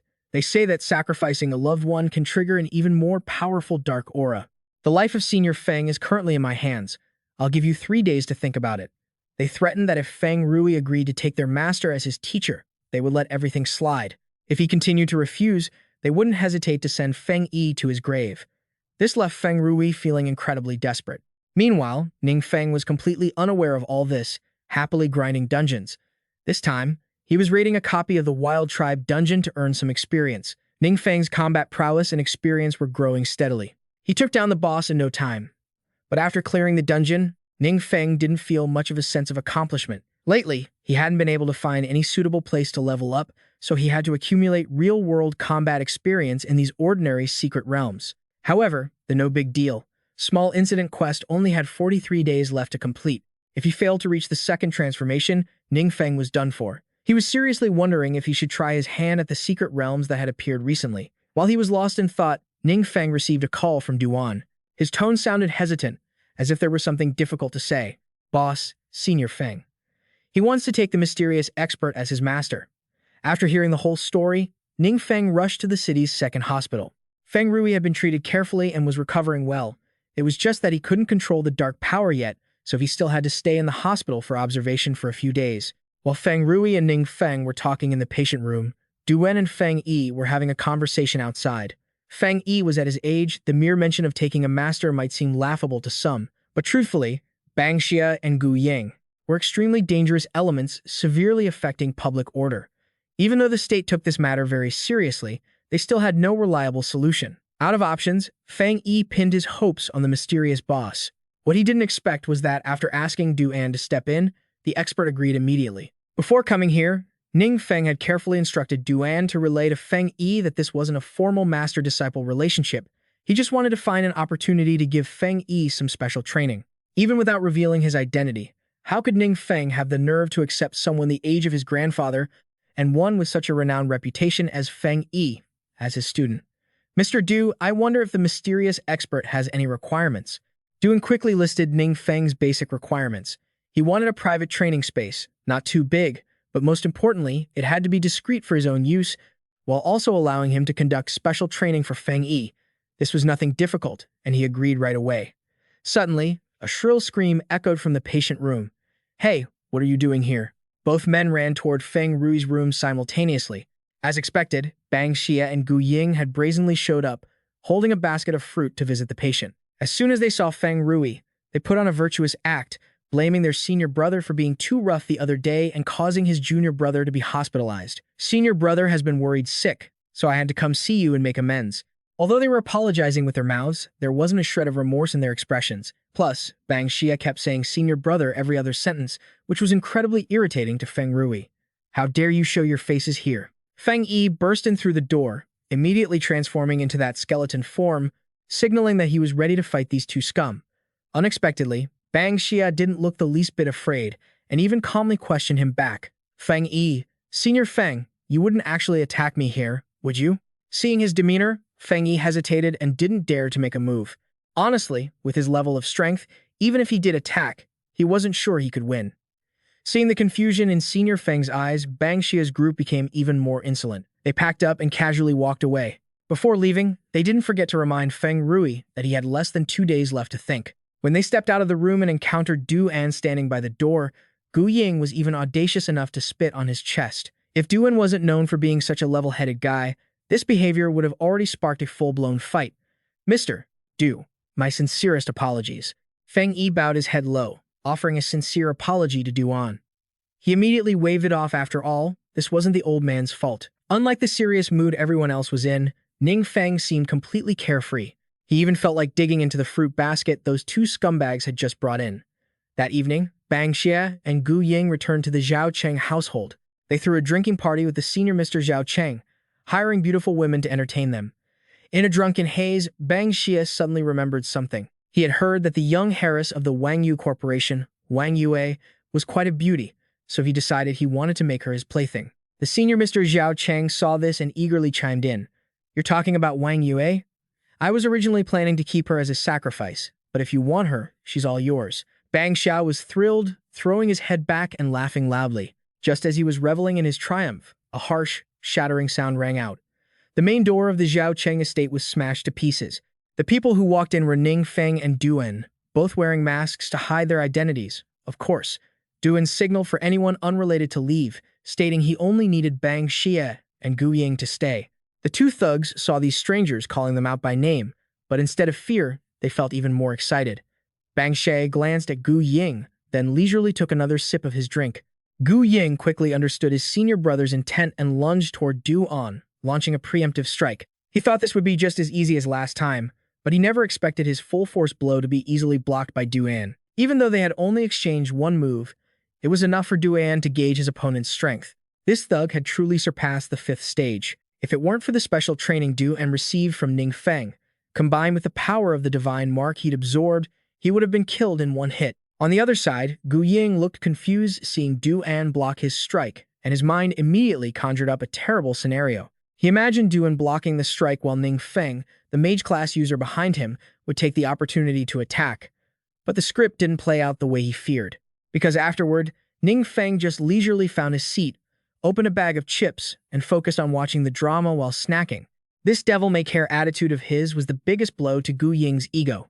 Seeing Gu Ying lose focus, Du An delivered a powerful strike to remind him who his real opponent was. Gu Ying was knocked back several meters and immediately equipped his full armor. He charged again, fueled by rage and formidable strength, attacking Du An once more. The punch Gu Ying threw could have shattered the bones of a perfectly healthy man. Fortunately, Du An's strength was nothing to sneeze at either. Both sides were evenly matched, locked in a tense battle. The senior Mr. Zhao Cheng and the women they had hired could only tremble and hide in the corner. Even though Du An had said those unrelated could leave, seeing this level of combat, they were too terrified to even move. The man from the Zhao Cheng family noticed Bang Xia's demeanor was off. To be precise, he was furious, having even pulled out his weapon. Yet, Ning Feng was still just sitting to the side, focused on his chips. It wasn't until Bang Xia's blade came crashing down that Ning Feng finally drew his sword to parry. The two weapons collided, creating a piercing sound and a flash of blinding sparks. Bang Xia had also equipped his full armor. Seeing him like this made him look even more daunting. As for Ning Feng, he held a sword in one hand and a staff in the other. Other than that, he had no extra gear. This dual-wielding setup wasn't some haphazard strategy by Ning Feng. He possessed the passive skill Codex Nature, which was a forbidden dark spell. Its effect was that when using both a magical weapon and a melee weapon simultaneously, all attributes increased by 100%. Ning Feng's aura changed instantly. Even Bang Xia became a bit wary. This was the first time he had encountered such a powerful battle mage. Ning Feng attacked first, forcing his opponent to take a few steps back. Even though his strikes were aggressive, Bang Xia felt they weren't all that lethal. He got the feeling his opponent was like a rookie with no combat experience. On the other hand, he suspected Ning Feng might be intentionally acting clumsy. Surely he was hiding some kind of scheme, which made Bang Xia even more cautious. But constantly dodging wasn't a long-term solution. He deflected Ning Feng's attacks repeatedly, looking for the right moment to counterattack. The two closed in again. Ning Feng's sword was thin, but it didn't show any weakness when clashing with Bang Xia's blade.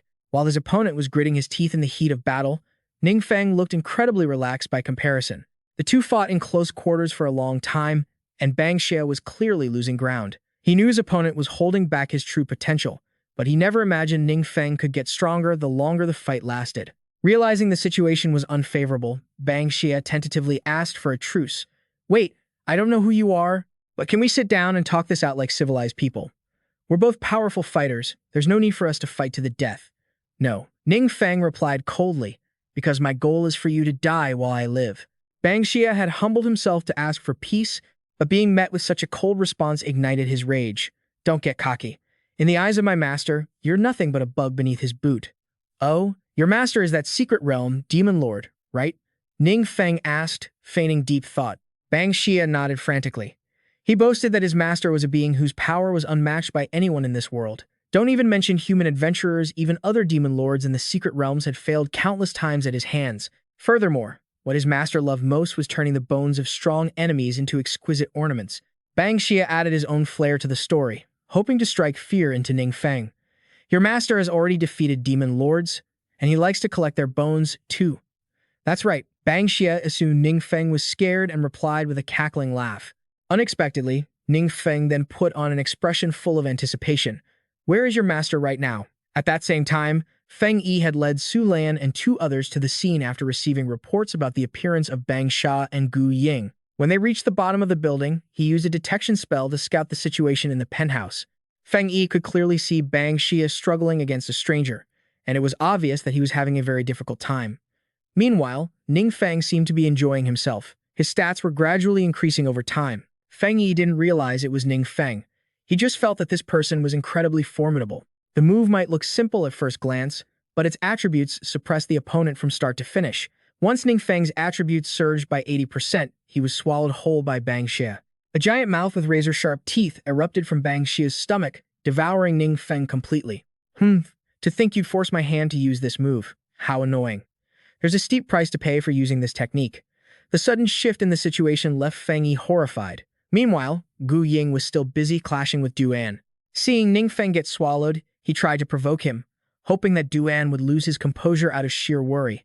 But unfortunately for him, this guy had complete faith in Ning Feng, partly because Duan was already well acquainted with his true capabilities. On the contrary, it was Gu Ying who lost focus, and as a result, he took a clean slash right across his chest. As for worrying about your boss, I'm not qualified.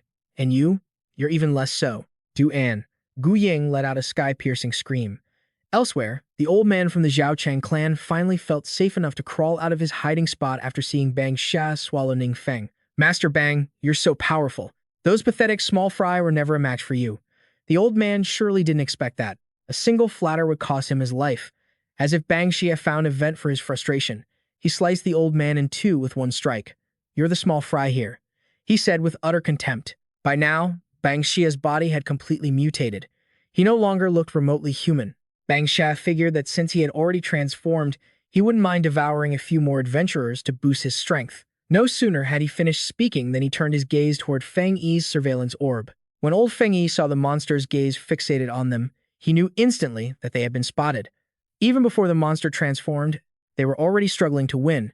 Now that he'd become this monstrosity, if they didn't run fast, they were all as good as dead. Unfortunately, Bang Xia's dream of eating Elder Feng Yi remained far off. Just as he was preparing to attack, his stomach exploded. Like a god of war, Ning Feng tore through his body and stepped out. Ning Feng didn't have a single scratch on him, while Bang Xia, torn to shreds, lay in a pathetic heap on the ground. Seeing his boss in such a state, Gu Ying couldn't focus on Duan anymore. Consequently, he was defeated by him in a single move. Gu Ying was on his last breath, but Ning Feng didn't plan on finishing him off just yet, because he still had things to ask this bastard. Before long, trouble arose at the Blood Rain Valley secret realm. There were intruders at the entrance. It wasn't hard to guess. Ning Feng had interrogated Gu Ying about the location of their master. It was unclear how strong this demon king was, but he certainly had an imposing aura. Sensing the alarm, he immediately realized the enemy had come looking for him. The soul energy of Bang Xia and Gu Ying had shattered. Before his end, Gu Ying had activated his soul artifact, so the demon king caught wind of a few things. Ning Feng's final question was asking where their master was hiding. My master is at the Dew to Mountain's secret realm. He will avenge us. After Ning Feng arrived, the Demon King immediately ordered all his subordinates to retreat. He knew that anyone capable of taking down both Bang Xia and Gu Ying was no amateur. These minions were no match for him. Once the gatekeeper minion retreated, the Demon King let out a deep sigh. Even though his subordinates were loyal, in this situation, he could only rely on his own strength. Several skulls on his armor glowed in unison. Then a new, blood-red skull appeared right in the center of his chest. The Demon King grabbed it, caressing it like a precious treasure. In truth, many years ago, he was just an ordinary demon, but by chance, he had stumbled upon the relic of a high-level Demon King. It not only granted him immense power, but also taught him how to manipulate people. With its help, he could defeat his old enemies and turn them into offerings. He didn't know who had come this time, but he felt that whoever it was, it would only add to his bone collection. Back on his end, Ning Feng was quite confused. Because the secret realm was thick with fog, he couldn't see the path at all. Ning Feng used the Forbidden Thunder Demon Pillar spell to create a massive lightning storm, hoping to clear the way. But the result was even foggier than before. Most importantly, after walking for so long, he hadn't caught a glimpse of a single minion, let alone any practical combat training. After going a bit further, the system sent a notification that it had detected the intermediate relic. Ning Feng immediately brightened up. The relic was indeed here, and it appeared to be undamaged. Following its aura, he trudged along until he finally spotted the Demon King, with the intermediate relic glowing inside the skull in his hand. However, the Demon King, who had been so full of himself earlier, now looked like a charred statue. Even when Ning Feng snatched the skull from his hand, he couldn't offer any resistance. 9 times out of 10, he must have been struck by Ning Feng's earlier lightning storm, turning him into a crispy piece of charcoal. Who would have thought that the master of those two devils, Bang Xia and Gu Ying, would be crushed so easily by Ning Feng by accident? As for Ning Feng, after absorbing the relic, all his attributes increased by another 100 points. Now, Even without using any skills, Ning Feng could crush most adventurers. Furthermore, his level had skyrocketed to 43, and he was now ready to learn new skills. Ning Feng pulled out the book for the water element's summoning skill. To be honest, he was a bit hesitant, fearing that this type of forbidden summoning spell might birth a great demon king or something of the sort. But overthinking wouldn't solve anything. Ning Feng tapped to learn the skill directly. As usual, his skill was automatically converted into a dark forbidden spell. The water summoning ability transformed into the dark portal skill. When used, it opens a gateway to darkness, continuously summoning dark entities for 12 hours. Alternatively, Ning Feng could summon a high-level demon commander with no time limit. Ning Feng clutched his head and laughed bitterly. You hit the nail on the head. This skill is just too conspicuous. I'm trying to hide my identity, but opening a dark portal and summoning dark monsters is like shouting, "Hey, I'm right here." However, the second option, summoning a high-level demon commander with no time limit, didn't seem too bad. Ning Feng felt it was less conspicuous, and he planned to test it out when the opportunity arose. Returning to the matter of Bang Xia and Gu Ying, after they met their end, old Feng Yi kept showering Duan with thanks. You know this battle happened because both you and that mysterious master personally stepped in. The fact that you finished off those two scoundrels saved the entire country, and old Feng Yi couldn't be more grateful.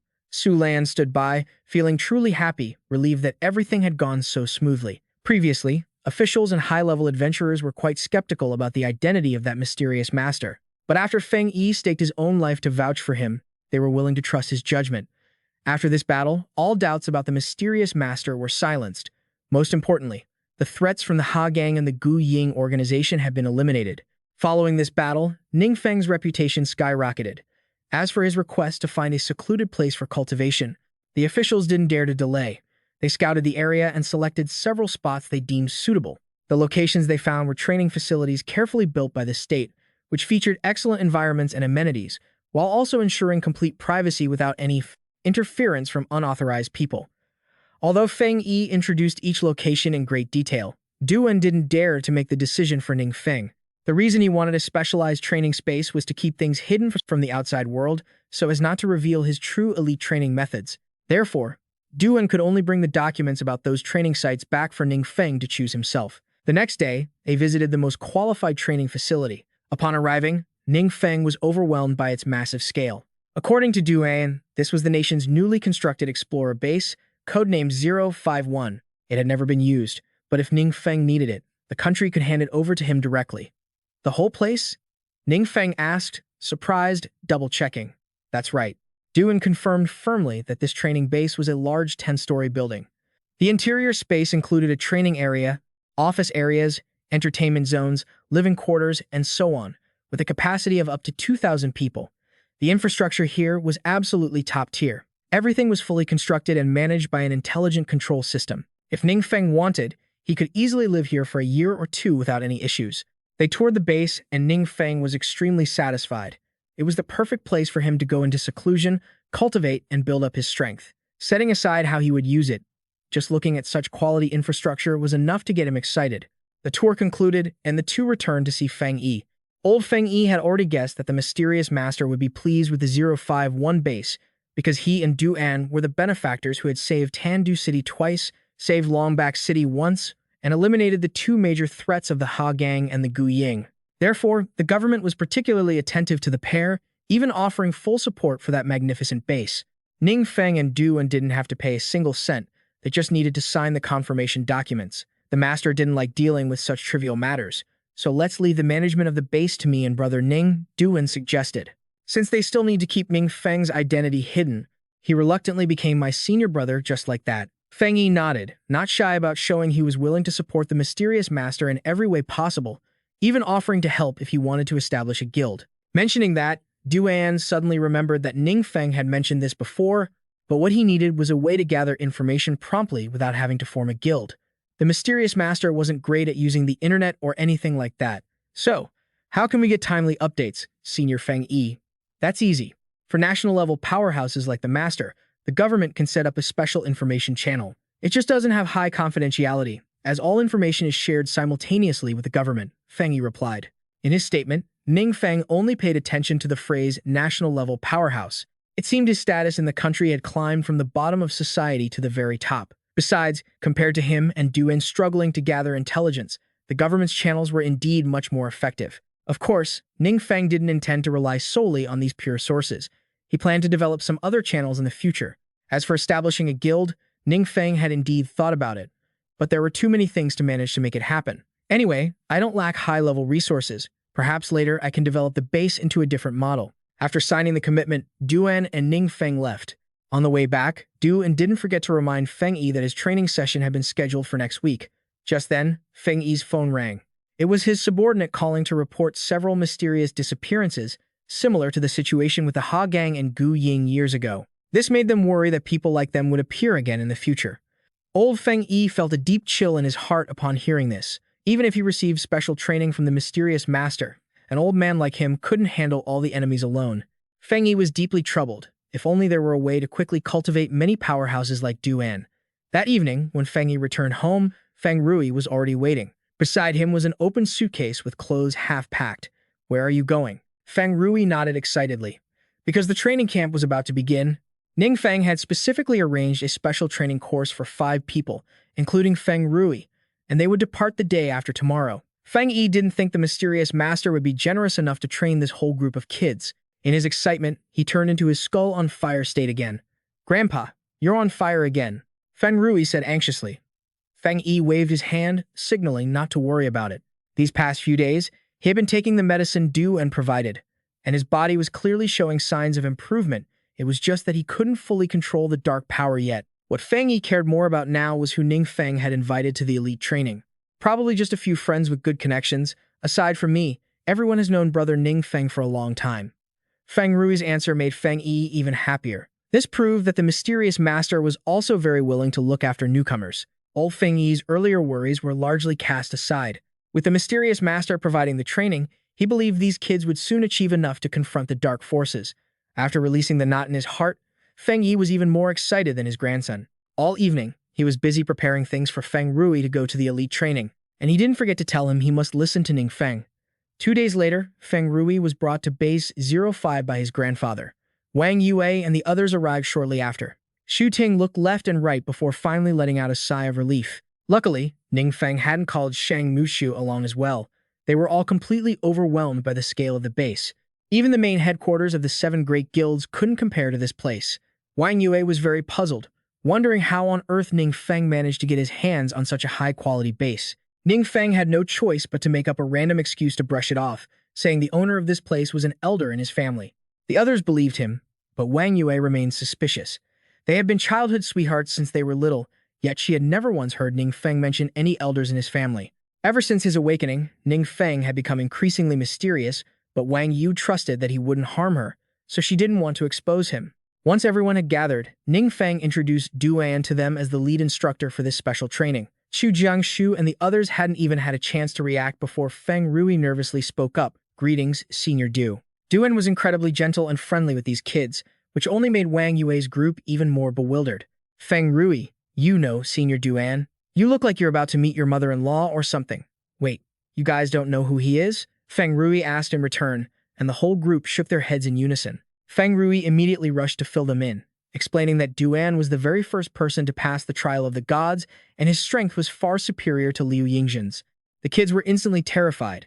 They never expected the gentle older brother in front of them to have such an extraordinary background. The atmosphere quickly became serious, and Duan led them to the special training room. Without even realizing it, he felt their resolve had intensified significantly, not knowing he was the very reason why. From high above, Ning Feng silently watched them. This base was built with extreme fortification, and this training room was cleverly disguised. Even if he were to cast a forbidden spell here, he wouldn't have to worry about being discovered.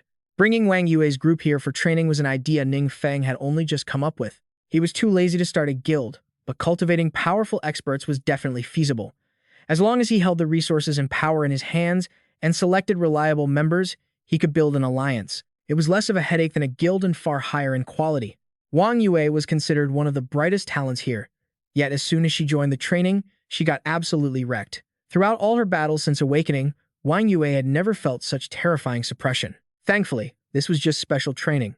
If this had been an attack from a real-life battle, she feared her willpower would have completely collapsed. Wang Yue increasingly believed that the reason Ning Feng was able to improve by leaps and bounds in such a short time was because he had survived such brutal tests. As for Chu Jiangshu and Shu Ting, neither of them were supernovas. They had never expected to surpass others' natural talent just by working hard. But Ning Feng had appeared and given them hope, so for this special training, they vowed to give 200% of their effort. As for Feng Rui, the young man's drive was even stronger. The young master Feng didn't want to rely on his grandfather's protection his whole life. Furthermore, he knew how precarious Feng Yi's situation was, so he was even more determined to protect him. The last person was Si Wei. Although this guy was deep and unpredictable, and no one could guess what he was thinking, his hard-to-hide determination was obvious. Their performance made Ning Feng feel very satisfied. It seemed his decision to bring them here for training was perfectly wise. The five of them truly gave it their all, and even someone with as much stamina as Chu Jiangshu felt like he had been tortured for hundreds of years. The door to the training room opened, and Duan walked in with a solemn expression. Today's training ends here. Get some mud rest, everyone. Starting tomorrow, I will guide you through targeted training. That evening, they all gathered to eat and rest. Wang Yue felt that although this special training had only just begun, what she had gained already outweighed the past several years combined. It was true if one only relied on their own intuition. It was basically impossible to discover one's own weaknesses. Feng Rui was more silent than the others because he felt that the dark energy in his body was acting strange today. Although he had used all his strength during the training, it showed no signs of going out of control like it usually did. Even though everyone had their own feelings, Shu Ting's emotions were the most intense. While everyone was chatting happily, she slumped over the table. According to Wang Yue, the pressure on Shu Ting and Chu Jiangshu had been immense lately. Because their school had received several spots for the Supernova training camp this time, the internet was filled with gossip. Most of the online crowd thought Shu Ting and Chu Jiangshu's strength was merely average, and that they were completely unworthy of the training camp. Many even claimed they must have pulled strings and threatened that once they arrived, they would teach them a lesson. Among all those comments, only one person dared to stand up for Ning Feng's group. They checked the profile, it was actually Shang Muqiu.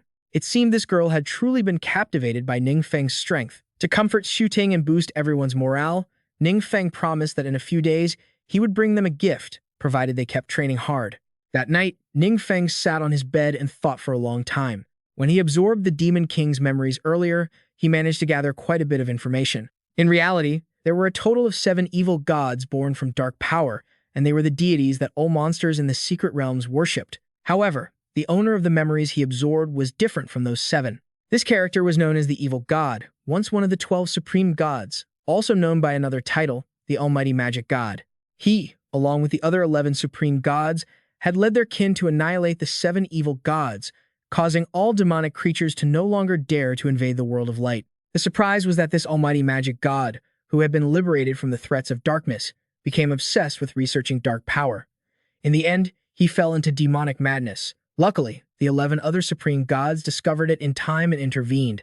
The battle between the Almighty Magic God and the other 11 was truly uneven, so in the end, he couldn't hold them off and could only take the opportunity to flee, becoming an evil god from then on. This legend has been circulating in the world of light for a long time, and everyone believes it. However, completely different legends exist among the dark demon clans. According to the demon faction, the gods' chosen kin gradually lost their sense of danger once they were freed from the threat of darkness. From then on, their faith began to wane until, eventually, they stopped believing in the gods altogether. This enraged the high gods, so they created their own new kin, solely to harvest more power from their faith. Consequently, the gods began encouraging their kin to attack one another, using them as mere entertainment and sacrificial pawns. Even the monsters lurking in the shadows started reappearing thanks to the gods' tacit approval. This was the origin of the secret realms. Amidst this chaos, only the omnipotent mage, who had since transformed into an evil god, remained calm. He didn't care about the number of worshippers, so he stayed out of this power struggle. To his surprise, one day, the war spread to the evil god's territory. Because his kin were few in number and lacked the ability to defend themselves, the entire clan was nearly wiped out. The evil god was consumed with rage, yet he could only swallow his pride and plead with the other gods to stop this senseless drama. Unfortunately, his request fell on deaf ears, and he was mocked instead. Tensions boiled over, and another battle broke out. The omnipotent mage, who had never been one for conflict, suddenly unleashed immense combat power. He decimated 2 of the 11 high gods and left 6 others severely wounded. In the end, the omnipotent mage was pushed back, but the opposing side also suffered heavy casualties. No one knows where the evil god went. Rumors suggest he entered a void of uncertainty, neither righteous nor evil, and vanished. Afraid of retribution, the high gods thereafter did everything in their power to smear his image. On the other hand, they never stopped searching for his tracks to eliminate the threat once and for all. The information in the memory ends here. Ning Feng felt a pang of regret that he still didn't know the ultimate fate of the omnipotent mage. Still, since this was a legend of questionable truth, he decided to put it aside for now. The most important thing now was grinding levels and completing missions. Treating his own life like a game had never been Ning Feng's style. The next morning, he left the base very early and arrived at the entrance of a secret realm. The Adventurer Management Bureau's ability to gather information nationwide was truly convenient. Many unmanaged secret realms could be found on their information network, just like this one that Ning Feng was preparing to enter. The monsters inside the secret realm were quite ferocious. Ning Feng took down a few, gaining a fair amount of experience points. This suggested that the boss of this realm likely had a high drop rate for good loot. He cleared the area for a while, and the boss finally appeared. It was an armored bull demon, far more aggressive than the small fry he had encountered earlier. Facing such a strong opponent, Ning Feng grew even more excited. His blood felt like it was boiling in his veins. The bull was fierce, but unfortunately, due to its massive frame, it was much slower than Ning Feng. Throughout the battle, he completely controlled the tempo. But there was one concerning issue. The boss's body was so tough that his sword strikes caused no damage at all. On the contrary, Ning Feng's weapon shattered into pieces. This wasn't hard to understand. In reality, since his own level wasn't high, the weapons he could use couldn't compare to those of 4th or 5th tier adventurers. After continuous high-intensity battles, the sword Ning Feng favored finally couldn't hold up anymore. Seeing his sword shatter, the boss let out a triumphant sneer. Ning Feng secretly cursed the creature's stupidity. So what if he had no weapon? He was a forbidden spell-type player, after all. As expected, the power of a forbidden spell was not to be underestimated. The crazy bull was defeated by Ning Feng in a split second. With the experience gained, he leveled up from 43 to 47. But Ning Feng still wasn't satisfied, as gaining only 4 levels felt like too little for him, not to mention the fact that the boss had destroyed another one of his swords. On the bright side, the armored bull demon dropped a skill book called Wind Blade Technique. After Ning Feng learned it, it was automatically converted into the forbidden spell Devouring Wind. Ning Feng could barely hide his frustration. Of course, the more forbidden spells he learned, the better, as they helped ensure his safety, but relying solely on them wouldn't cut it. If he didn't have proper gear now, he couldn't even take down a boss properly. How could he hope to go head-to-head with the gods? Before going to the next realm to grind, Ning Feng had to stop by a city to buy some new weapons. The clerk displayed several orange longswords, all high-quality goods for him to choose from, but he didn't even bother looking and bought them all immediately. This decisive attitude left the clerk completely stunned. Who is this? She wondered to herself. He looked young and didn't look like someone who would hold his supreme black card from the exchange. Yet he bought 7 orange swords at once. She had brought out all the long swords with the highest attributes, but Ning Feng remained unmoved. His expression was as indifferent as if he were looking at a pile of low-level junk. However, trouble arrived shortly after, because at that moment, the exchange was also hosting another VIP guest, none other than the young master of the Gu family, one of the major clans in this area. He also possessed a supreme black card and intended to buy these high-level swords, but they had all been sold to Ning Feng. The clerk, whose surname was Gao, went pale the moment she saw the young Master Gu. If a conflict broke out between the two, she would be the first to be held responsible. Young Master Gu aggressively kicked open the door to Ning Feng's VIP room. But the moment he saw him, his expression changed completely, as if he had just seen a ghost. Big Brother Ning Feng, still sipping his tea, looked up at young Master Gu with a gaze filled with suspicion. Who are you? Young Master Gu was fuming inside. You might not remember, but he was the guy in the same party as Li Ke and Sheng Muqiu, who had been stripped of all his equipment by Ning Feng last time, though he didn't dare utter a word about it on the surface. I'm Gu Yunqiu. Gu Yunqiu. Isn't it quite a coincidence that we meet here? After the previous incident, Gu Yunqiu didn't dare to be reckless in front of Ning Feng anymore. He had even sent people to investigate his background, but they kept running into strange obstacles, as if someone were intentionally interfering. Information about Ning Feng online was also erratic. Some said he only awakened his profession at 18. Some people say he's a god reincarnate. And the rumors just get more and more ridiculous. You can't believe a word anyone says. But Gu Yunqiu knew for sure that someone who could leave the Gu family helpless, like Ning Feng, must have a background that wasn't simple at all. Seeing him stay silent, Ning Feng took the initiative and pointed to the pile of long swords behind him. Is there any sword in here that catches your eye? Gu Yunqiu was overwhelmed and flattered, hurriedly waving his hands to refuse. Haha, I was just messing around. Anything works for me. You should go ahead and pick whatever you need. He felt like Ning Feng wasn't such a good guy after all. Since he could snatch all his gear once, he could definitely do it again. It was better not to buy anything from the start. That tall female clerk and the others at the scene were all like, "What the hell is going on? What just happened? Is this still the great young Master Gu, ranked second on the National Supernova leaderboard, who usually looks down on everyone? Why is he acting so respectful toward Ning Feng?" After buttering up Ning Feng with a few words, Gu Yunshu made an excuse and slipped away. Then, he went to the restroom and kept punching the sink to vent his frustration. Never had the great young Master Gu fallen into such a pathetic state. He wanted to do something. Otherwise, he definitely wouldn't be able to swallow this insult. But honestly, Gu Yunshu didn't know what to do. He couldn't win in a real fight. So, he could only open the forum, log into a fake account, and leave a comment under that trending topic. "I've always had a feeling this guy named Ning Feng isn't right. I suggest a thorough investigation." Very quickly, someone else replied to his comment, basically saying that Ning Feng isn't a bad person and that he shouldn't spout nonsense if he doesn't know anything about him. Gu Yunshu went insane when he discovered the owner of that comment was Shang Muchu. He was even more frustrated that his former teammate was now siding with the enemy. Gu Yunshu swore he would find a trial realm to improve his strength, and then find Ning Feng to take revenge. Meanwhile, after shopping to his heart's content, Ning Feng walked away, satisfied. With a pile of new weapons in hand, he diligently cleared one secret realm after another. His experience points crept up little by little, and finally, Ning Feng reached level 60. Although it took a bit longer without using forbidden spells, he was finally ready for his second advancement. Suddenly, Ning Feng discovered something in the secret realm, an altar. These monsters used to serve different dark gods, until all the dark gods were destroyed by the 12 main gods. Nowadays, not only are monsters invading the human world, but they are also bringing with them the goal of resurrecting those 7 dark gods. Naturally, among them, many monsters possess immense power and have thoughts of becoming true dark gods themselves. The world has turned into a total mess, but those main gods have no intention of protecting humanity. Instead, they see dark gods like Ning Feng as their mortal enemies. Therefore, the legend of the monster's omnipotent spell god might actually be true. In the eyes of most gods, humans and other races are just playthings for their amusement. Having a destiny with dark forbidden spells and becoming a dark god is both a stroke of luck and a misfortune for Ning Feng. But he knows for sure that in this era, neither monsters nor gods are good news. He can only rely on his own strength. Just then, Ning Feng received a message from Xu Wei saying he should return to the training base. Ning Feng calculated the time. It was time for him to go back and accept the second advancement mission. The reason Xu Wei called him back was because he had new findings. When he arrived, Ning Feng had specifically set aside a private research lab for Xu Wei, and he had created a new potion called the Forgetfulness Potion. After drinking it, it makes the user forget one skill. This was part of the gift Ning Feng had mentioned earlier. Speaking of which, he reached out his hand and pulled out a stack of skill books, all of them orange quality.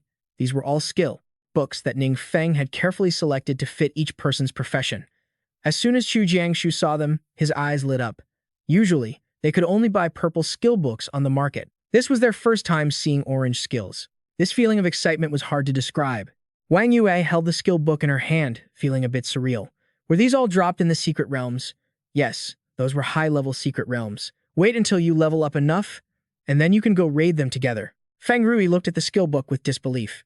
The drop rate for orange gear in secret realms is pitifully low. Yet, Ning Feng was able to get enough for each of them to have one, and they were even skills suitable for their professions. It seems Ning Feng's strength has long since left them far behind. Seeing them looking so dazed, Ning Feng had to speak up. "What are you all still staring at? Go and master your new skills." The group scrambled to head back to the special training room. On the way, they met Duan and Feng Yi. Except for Feng Rui and Ning Feng, everyone was meeting Old Man Feng for the first time, and it was hard to avoid feeling overwhelmed. Even someone as composed as Wang Yue was incredibly excited. Feng Yi also silently sized up the kids in front of him from head to toe, thinking to himself, these must be Ning Feng's friends, right? To receive guidance from a big shot while still so young, these kids have an unlimited future ahead of them. The appearance of Feng Yi made Ning Feng suddenly remember something. A week had passed, and today he was here for special training. Fortunately, in this base, there isn't just one training room. Otherwise, how could they have senior Feng train alongside these kids? After a polite greeting, Feng Yi was like any other ordinary parent. The first thing he asked about was Feng Rui's recent performance. Ning Feng knew he was eager to see his grandson's progress, so he took Feng Yi to the observation room, while Feng Rui's group stayed in the training room to show off the skills they had just learned. All 4 of them held new skills. Wang Yue had Phantom Wind, Feng Rui had Heavy Bulwark, Xu Jiangshu had Giant's Blade, and Shu Ting had Healing Link. After a week of training together, their coordination was perfect. Standing above, Feng Yi could only nod in approval. To be so young and have such skills is truly impressive. But it seems like they are still a bit unaccustomed to them, right? Duan explained that their awkward movements were because they had just learned these new orange skills. Feng Yi almost thought he misheard. Orange ones? Yes. They are all trophies dropped from high-level secret realms. Duan confirmed it firmly once again. Feng Yi was so excited he felt like he was catching fire again. You should know that the military has long strategized to conquer high-level secret realms, but unfortunately, they haven't succeeded even once so far. Everyone is busy speculating about the loot found in those realms. And for Feng Yi, this is also the first time he's ever seen those legendary orange-tier skills. Feng Yi asked Duan for his opinion, saying he wanted to report this to the military. Duan agreed on behalf of Ning Feng. After all, it's not exactly a state secret everyone would find out eventually. Feng Yi's heart danced with joy in his chest, his eyes still glued to the children in the special training room. Their levels aren't very high yet, but level gaps can be bridged with time. Plus, with the support of that mysterious master, he is confident they will soon surpass the generation of his old-timers. The future of the country is resting on the shoulders of these clumsy kids. While Wang Yu's group was practicing their new skills, Ning Feng had his own business to attend to. When he arrived at the job advancement hall, Su Lan couldn't hide her astonishment. Other adventurers usually struggle for 2 whole years just to go from the first to the second awakening. Yet, for him, the whole process only took 2 months. Ning Feng received an S-rank advancement quest called All-Element Mage God. The objective is to enter the Frozen Flower Wasteland Secret Realm and retrieve the Elemental Emblem quest item. After that, Ning Feng must collect 20 conversion stones and 100 Wraith Essences within 7 days. Ning Feng couldn't hide his surprise. Why on earth does he need 20 conversion stones? A standard Second Awakening quest usually only asks for 1. Besides, these things don't drop from monsters. They're mined from crystal mineral veins, and the drop rate is incredibly low. To be safe, Ning Feng decided to go to the trading post to ask around if he could buy them. That would be ideal. So, he returned to the Yuan City trading post. The manager, upon hearing that Ning Feng wanted to buy 20 stones, felt both delighted and anxious. I am truly sorry, but lately, the number of people seeking job advancements has spiked, and the demand for conversion stones has started to exceed supply. Please give us 3 days, and we will definitely get enough for you. Ning Feng calculated silently. The Yuan City trading post wouldn't dare try to scam him. 3 days isn't too long, and he could go do the emblem quest first. Also, wanting to save as much time as possible, Ning Feng decided to just buy the Wraith Essences at the trading post as well. Mentioning that reminded Ning Feng of something. Oh, right. I still have some miscellaneous loot from the secret realm that I haven't sorted out yet. By the way, could you guys give me a hand with this? No problem at all, sir. Ning Feng immediately pulled a mountain of items and equipment from his storage space. Yes, it was an entire pile, and the store owner's eyes nearly popped out of his head. Could Ning Feng really just call this mountain of gear miscellaneous loot? A quick glance revealed over 10 purple-tier skill books for various professions, plus a whole pile of orange-tier equipment on top of that. With everyone leveling up like crazy right now, quality gear like this never stays on the shelves for long. The manager was overjoyed. It looked like no one would be topping his performance report this year. It's no wonder the mayor kept reminding him to serve Ning Feng well. The kid is a literal money-printing machine. Ning Feng returned to the Frozen Flower Wasteland. There was another team there doing quests at the moment. Ning Feng's solo appearance made the management team extremely suspicious.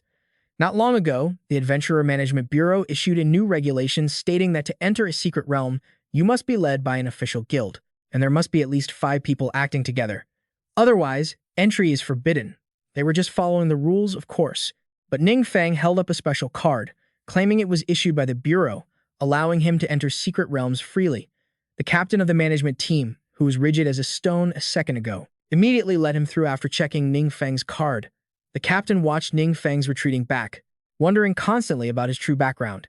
The timing of the card's issuance was suspiciously close to the new regulation, as if it had been specially prepared just for him. You don't think someone from the top sent a special inspector to perform a surprise check on us, do you? The staff member next to him whispered, a comment that made the captain's heart skip a beat. He immediately ordered his entire team to sharpen up. If Ning Feng really was a special inspector, every aspect of the realm management had to be flawless.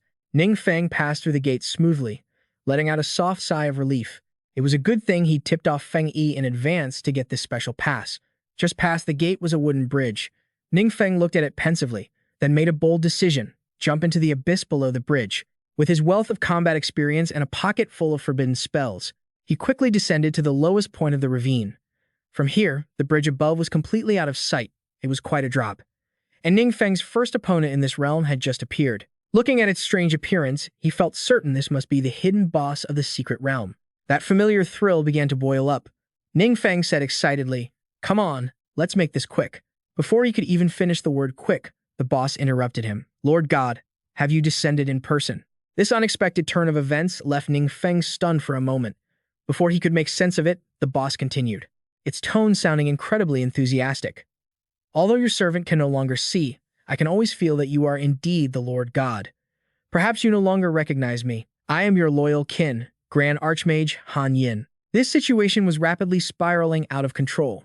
Ning Feng was completely baffled, assuming the other party must have misunderstood, but he never expected the secret realm's hidden boss to call him Lord God. It seems Ning Feng truly had the aura of an evil god now.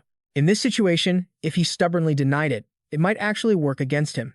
So, Ning Feng decided to play along. Right. Why have you become like this? Forgive me, Lord God, your servant cannot explain it clearly. Originally, we were attacked by other factions and suffered heavy casualties. Your servant was also slain by the enemy in battle. The more Han Yin talked, the more immersed he became, and Ning Feng was unconsciously drawn into his story. He had indeed been destroyed by his enemies, but somehow he had ended up here. Ever since he woke up, strange whispers had been echoing in Han Yin's mind, like a form of wicked mental torture. It stirred an uncontrollable killing intent deep within him. It wasn't until Ning Feng fell into this place that his reason finally awakened. Ning Feng pieced together the story of Han Yin with the fragmented memories he had absorbed. He remembered that the kin of the almighty magic god had been ambushed by the kin of other supreme gods. Could this title of Lord God be referring to the almighty magic god? Han Yin insistently claimed that the Ning Feng before him was his master, becoming more and more emotional as he spoke, even sniffling with tears and snot after just a few sentences. "Lord God, have you come to rescue your subordinate?" Ning Feng had never been this flustered. He wanted to deny it, but before he could even get the words, "I'm not out," Han Yin wore such a dejected expression that Ning Feng felt incredibly awkward. "Hey, sorry, but I'm not your Lord God. I'm just a student on a mission to eliminate you." Even saying those words was difficult for Ning Feng. He had expected Han Yin to fly into a rage, his killing intent surging once again. But no. Even though he couldn't see, he turned his shimmering eyes toward Ning Feng. "Eliminate me. So you've come to help me end this suffering, haven't you?" Ning Feng was speechless. He felt that even though Han Yin was now just a dungeon monster, he possessed more humanity than some actual humans. However, he still insisted that Ning Feng was his Lord God, or at the very least, someone with an extremely close connection to his master, having only lost some memories. At this, Han Yin raised the scepter in his hand and shouted, "Great Lord of myriad laws, my respected almighty magic god, please, do it." Ning Feng was shocked. "So you guessed right. Your current role is indeed the almighty magic god." Seeing Han Yin like this, Ning Feng naturally couldn't bear to strike. "I need an elemental symbol. Is there any other way besides finishing you off?" Han Yin shook his head. He didn't really know much about this, but he knew Ning Feng felt sorry for him, so he consoled him, saying that for him, death was merely a form of liberation. Ning Feng fell further into silence. He asked if Han Yin had any other wishes he wanted fulfilled, but to his surprise, the guy only wanted to chat a bit more with his Lord God. Ning Feng certainly couldn't refuse him, so he put his weapon away. "Fine, tell me about those days." Han Yin began to recount the past slowly. In the old days, the almighty magic god would often take on human form and come down to the mortal realm to play with them. Han Yin and the others knew their master's identity, but they had to pretend they didn't know, which was incredibly painful. It sounded like this almighty magic god didn't have the demeanor of a true god at all. But it was precisely because of his whims that Han Yin and the others willingly became his kin, without feeling any pressure at all. After finishing his story, Han Yin asked about Ning Feng's current life. He answered honestly that his life was nothing special. Just going to school, leveling up, and playing games when he had time. The days just drifted by. "We can't connect to the internet down here. Otherwise, you would have to teach me how to play games." Han Yin stood up and stretched. Ning Feng knew it was time for him to act. Even though he really didn't want to, the mission had to be completed. "Han Yin, if there's a chance in the future, I will definitely play games with you. It's a promise, just like in the past when you came to the mortal world to find us." That was their final farewell. After that, Ning Feng finished off Han Yin, granting him the liberation he desired. At the same time, in the city center, a closed-door meeting was taking place between the 7 great guilds and Feng Yi. He brought up the matter of the mysterious expert who had obtained quite a few orange-tier skills inside high-level dungeons. Hearing this, the guild leaders wanted to invite this expert to join them in raiding secret realms. Feng Yi had naturally considered that, but when he asked Duan the day before, he only received a reply that the expert wasn't very interested in cooperating. As soon as he finished speaking, several of the guild leaders showed their displeasure. At a time like this, the mysterious expert should really be on the same boat as everyone else, shouldn't he? Acting entirely based on personal preference without any regard for others, did everyone really think that wasn't a problem? Guild leader Fang Dan began to criticize. Feng Yi found this way of speaking incredibly grating. Back when Bang Xie and Gu Ying appeared and threatened Feng Jue, all 7 people here stood by idly, claiming they had no way to intervene. That left Feng Yi ready to die, and in the end, it was only by good fortune that Ning Feng and Duan stepped in to help. At that time, they thought their indifference was normal. Now that entering dungeons involved their own interests, they were bluntly calling Ning Feng selfish and impulsive. Feng Yi slammed the table and stood up.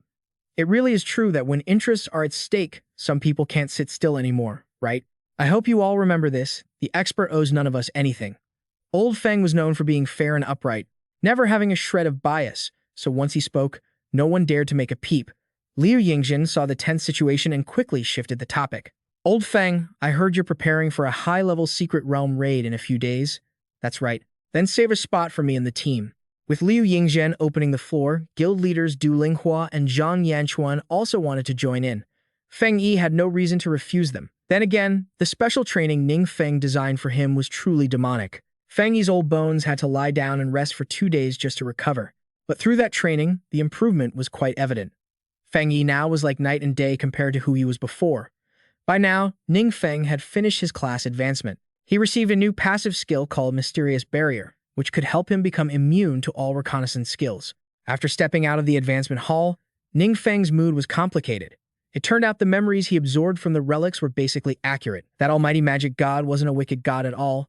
He was just slandered by the other 10 supreme gods. Furthermore, if what Han Yin said was true, he and the almighty magic god looked exactly the same. Ning Feng could only interpret this as a bug in the system, or perhaps there was some special connection between the system and that almighty magic god. Also, Han Yin had long since passed away, so why was he turned into a hidden boss in the secret realm? Could this be a clue left for him? There were too many things Ning Feng couldn't explain yet. This time, after clearing the advancement dungeon, besides the skill, Ning Feng also obtained a new piece of equipment from Han Yin in the form of a necklace. His soul is protected by divine power, and it is thanks to this gemstone pendant that he hasn't faded away. Before long, the Supernova training camp officially kicked off. This time, it split into 2 groups. High school and university, bringing together nearly every outstanding young adventurer in the entire country. There are 180 campers in the high school division, including 32 ranked on the Supernova leaderboard, and 148 others who are 4-star class holders. The campers had barely gathered before they were buzzing with excitement over the arrival of some major big shots. It wasn't just the 3 main university principals. Representatives from the 7 great guilds and the Adventurer Management Bureau were here too. This really is unprecedented. Word got out that campers who perform exceptionally well during this training camp will be personally offered contracts by these high-ranking veterans, which only fueled their competitive spirit. Because once they sign a contract, not only can they enjoy the resources provided, but they can also join the ranks of a prominent veteran directly upon graduation. The starting rank is at least team captain. All the campers wanted to go over and greet their seniors to make a good impression, but no one had the guts to do it. Finally, one male student stepped forward, looking quite arrogant. It was none other than the #1 star on the Supernova leaderboard, He Shaxiong, who was also the younger brother of He Xiu, the guild leader of the Shang Muqiu Feng Rui Guild. After awakening, this young master didn't bother leveling up with his peers. Instead, he always teamed up with the elites of his family's guild to run dungeons, so his actual strength is nothing to scoff at. Furthermore, the Shang Muqiu Feng Rui Guild has a monopoly on high-level experience potions, making his strength seem even more unfathomable to the rest of the campers his age. Soon after, another bus pulled up to the training camp. The campers started murmuring again, because this was the bus from Tandu City. The people inside were the exact group stealing the spotlight on social media these past few days, which is why everyone was so curious. The door opened, and Ning Feng stepped out first with a confident swagger, followed by Wang Yu, Feng Rui, Tuang Shang Muqiu, Xu Ting, and Chu Jiangshu. Wow, their presence is really intense, isn't it? Yeah, they feel like a well-trained squad. Hemph. Probably just putting on an act. The campers didn't hold back at all, freely critiquing Ning Feng's group. Principal Fang Dan couldn't help but break into a cold sweat. Even if he were blind, he could feel how intently the other schools were staring at them. Truly, the tallest tree catches the most wind. Look at the eyes of those campers. They seem to have pegged Ning Feng's group as a common enemy. Ning Feng received countless notifications at that moment, probably dozens of them. They were all detection skills, but they were all blocked by his mysterious barrier. Good thing he learned this passive skill right after his class transition. It seems Ning Feng is the one getting the most special attention in the group. On the other side, the campers were shocked after their detection attempts failed. I couldn't get a result on Ning Feng at all. Could his strength already be beyond the second advancement? Wait, he's a high school student just like us, right? If I recall correctly, this guy isn't even on the supernova list. But the other campers weren't the only ones who couldn't read Ning Feng. Even the leaders of the 7 great guilds couldn't do it either. The old guys, Fang Dan and He Siu, took a massive hit to their egos. He's just a high school kid. How could his level be higher than theirs? He Siu assumed that because Ning Feng is close to the most mysterious big shot, he must have been given some gear to shield himself from everyone's detection. Fang Dan hurried to agree with this theory, because if he didn't agree, he'd essentially be admitting that he was lower level than Ning Feng. He Shuxiang saw Ning Feng stealing all the attention as soon as he appeared, and he felt disgruntled and unhappy. He wondered just how strong the guy could actually be. Before coming here, He Shuxiang had already worn out the video of Du An's trial at the God's secret realm and had simulated it countless times with other experts in his guild. But Du An's strength exceeded everything they could imagine. He Shuxiang couldn't copy it at all, and Ning Feng was someone who stayed very close to Du An. He Shuxiang believed that if the kid was that strong, then they must have some kind of special training method. On this point, he actually guessed right. He's not a complete fool. But He Siu and He Shuxiang always wanted to monopolize that training syllabus. That's just a pipe dream. Fang Dan couldn't detect anything on Ning Feng, so he kicked the ball to Liu Yinjin. Old Liu Yinjin, aren't you going to try and check him out? But Liu Yinjin is considered a gentleman. He didn't participate because he felt it was too rude. Old Feng Yi, standing next to Liu Yinjin, took the initiative to wave and greet Ning Feng's group. This really left the campers wide-eyed. Holy cow, Senior Feng Yi is actually greeting them. What kind of relationship does this Tandu group have with old Senior Feng Yi anyway? Once all the campers had gathered, the registration area began operation. The leaders of each team brought their members to register and get their numbers. After that was done, they moved to the next location to hear about the training camp layout. When the registration process was complete, all the campers gathered in a hall to receive instructions. This was the part they found most boring, since every year was exactly the same. Principal Fang Dan sat down and faced an awkward situation. He had to sit right next to Principal Jiang Ji. As soon as he sat down, that Jiang Ji fellow wouldn't stop prying about Ning Feng, but Principal Fang Dan didn't say a single word. Ever since Tuang Shang Muqiu transferred from their school to Ning Feng's, this Jiang Ji guy had been constantly sending people to spy for information. Luckily, Principal Fang Dan is very cautious and kept things under tight guard, so nothing leaked out. Even though Principal Fang Dan tried to keep a low profile and minimize attention, Principal Jiang Ji had no intention of letting him off the hook. He intentionally spoke very loudly to attract the attention of the surrounding principals. Today, the principals here all wanted to see for themselves the quality of education at Tandu High School No More 7. After all, it is the prestigious school that attracts the most supernovas. Don't let us down, now. Principal Fang Dan bowed his head, trying to avoid the daggers being shot at him with everyone's stares. Truth be told, he had his own worries. What he knew stopped at the time Wang Yue was sent for special training. It's just a shame that the results of that special training weren't particularly outstanding. Actually, Principal Fang Dan wasn't too worried about Wang Yu, Feng Rui, or Chang Mu Shu. After all, they are the shining stars at the top of the supernova leaderboard. Instead, he was only worried that the group consisting of Ning Feng, Shu Ting, and Chu Jiangshu wouldn't survive this harsh trial. After beating around the bush for a while, it was finally time for the rules briefing. This year's supernova training camp uses a free team building model with a standard team size of 5. Ultimately, everyone's performance will be based on a comprehensive assessment score, combining individual accumulated points and team accumulated points.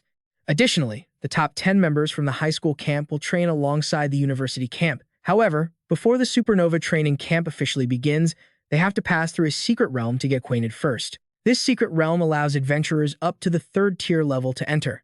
The organizing committee even specifically selected a special team to clear the dungeon first as a demo for all the trainees. The aura of this special team was no joke. Because all 5 members were top-ranked on the supernova leaderboard over the past year, they were truly the cream of the crop. And naturally, He Shuxiang took one of the slots. The 5 of them approached the entrance to the secret realm. The platinum-haired guy in the lead spoke up. Should we hold back a bit later? If we go all out, I'm afraid it'll put too much pressure on the juniors. The short-haired guy in armor next to him immediately shot back. What nonsense are you spouting? There are so many big shots here watching this training camp. This is a once-in-a-lifetime opportunity to show off. Even though we're just a temporary team.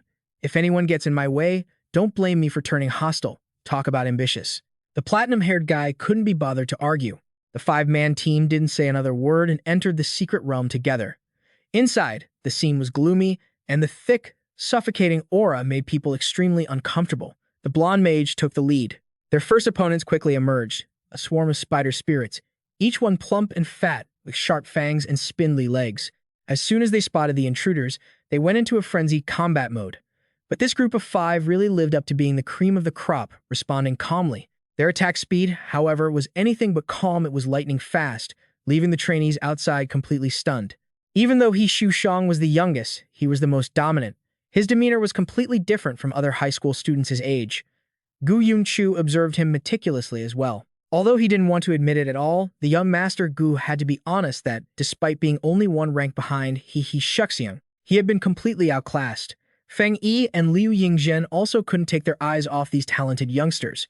Word is that recently, the five of them were gathered together for training. If nurtured well, it wouldn't be long before they could raid high-level secret realms together. Inside the dungeon, the group's speed in clearing monsters was faster than an X, changing their mind. Very quickly, they hit the elite monsters, and their speed didn't drop. Instead, it kept increasing. There was almost not a single second of rest. After a long, arduous journey, the final dungeon boss finally appeared. He Shushang wore a smug smile and was the first to charge in.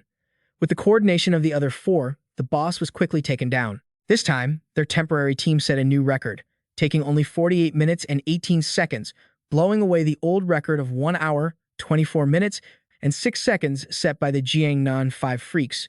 When the five of them came out of the dungeon, the red-haired girl among them took the initiative to approach Ning Feng. "Hi there, Ning Feng. I'm Tai Yu Chen. Mayor Tai Dongming is my uncle. I've heard him mention you many times before, so I specially came to say hello today." Ning Feng said oh and paused to politely chat with her for a few moments. The trainees cast curious glances their way. They didn't understand why a top-tier student from the university camp was talking to a high schooler. Moreover, after seeing that the person Tai Yu Chen was happily chatting with was Ning Feng, they found it even more irritating. It's Ning Feng again. It feels like he's become the center of the universe in this training camp. Nearby, Ning Feng introduced Wang Yue to Tai Yu Chen. She responded very courteously, without any of the arrogance displayed by other top supernovas. Tai Yu Chen even spoke to him with a hint of deference. "During the training, if you need anything, just let me know directly. I'll have the trading department bring it right over. You're too kind." Shu Ting, seeing this, couldn't help but whisper into Wang Yue's ear. "Wang Yue, you really should keep a tight grip on Ning Feng. All the beauties he knows have such insane backgrounds and strength." Mayor Tai had often mentioned Ning Feng before, which made Tai Yu Chen incredibly curious. Coming here today, she couldn't even detect his level, which made her even more intrigued. During the training camp, Tai Yu Chen wanted to take the opportunity to get to know him better. Just then, the arrogant short-haired guy in armor walked over, calling for Tai Yu Chen to find a place with them to rest, but she refused, wanting to stay and see the strength of the other trainees. That guy immediately showed disdain and irritation. What's there to see in these tryouts? The strongest people are already right here. But it wasn't just Tai Yu Chen who wanted to stay. Even He Shuxiang did too. That guy was 90% likely staying to watch Ning Feng compete. The guy in armor shrugged and left with the platinum-haired man. At this moment, the other teams began entering the secret realm. 6 teams would compete at a time, receiving corresponding assessment tasks. At the end of the secret realm, the organizers would grade their accumulated points based on how they completed the tasks. Most of the trainees here have little real combat experience, especially the high schoolers, for whom the difficulty of these dungeons was way too high. Looking at the situation of the students, the principals couldn't stop breaking into a cold sweat. If this kept up, it was possible that not a single team from the high school camp would make it through the gate. The situation was indeed grim. The other teams struggled immensely while trying to clear the secret realm. They didn't even see the boss. Just dealing with a small fry was difficult enough. This caused the students' morale to plummet. Some who usually performed very well were now backing down before the fight even started. Finally, it was time for Ning Feng's team to step up. Their task was to clear the Iron Crocodile Swamp's secret realm. Once inside, they began to carefully assess the situation to determine their best course of action. Professional squads never fight blindly. Typically, they organize themselves into 4 specialized roles based on each member's capabilities. Assault, Research, Support, and Defense. The assault team focuses primarily on combat power, tasked with conquering the secret realm or spearheading encounters against powerful enemies. The research team handles the investigation of the realm, deciphering hidden knowledge. To compile data for human use, the defense team is responsible for securing cleared areas or protecting non-combatants during emergencies. Finally, the support team boosts battlefield effectiveness, enhances stamina, and reduces casualties through measures like emergency medical treatment. Ning Feng focused on the mission board in front of him. Each team type had 10 missions, each worth 10 points. Additionally, there was one core mission, defeating the final boss of the realm to earn 50 points. Ning Feng was the team leader, so everyone respected his decision. Wang Yue told Ning Feng to choose the team type he preferred. Then let's go with the research team. As expected of the top student in theory, Ning Feng chuckled. In truth, it wasn't about being a top student. The main reason he chose the research path was that there were still too many things Ning Feng hadn't deciphered yet. Things like gods, kin, world levels, and more. Xu Ting, Feng Rui, and Chu Jiangshu had no objections. Wang Yue scanned the research team's mission board and spotted a dilemma. They had missions requiring them to capture monsters alive for research purposes, but dragging live samples around while fighting a boss seemed quite troublesome. That's easy. We'll just go take down the boss first, Ning Feng replied calmly. Considering that not a single high school squad had managed to clear the stage, the fact that Ning Feng spoke of fighting the boss and clearing the realm like it was a walk in the park made the principal watching from outside shudder, but they were people who backed up their words. Once the plan was set, Ning Feng's group began tearing through the dungeon. Their pace wasn't just on par with He Sheng's makeshift team, it was several times faster. Every eye in the camp, from the trainees to the big shots, was now glued to Ning Feng's group. Tai Yuchen finally understood why his uncle held him in such high regard. Liu Yinjin quickly noticed what set Ning Feng's group apart from the others. All 5 of them were using orange-tier skill sets.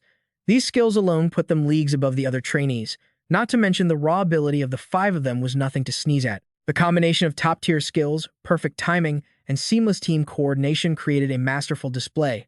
Liu Yinjin couldn't take his eyes off them. They were clearly just high school kids, yet their squad operated with more professionalism than even veterans like him, especially Ning Feng.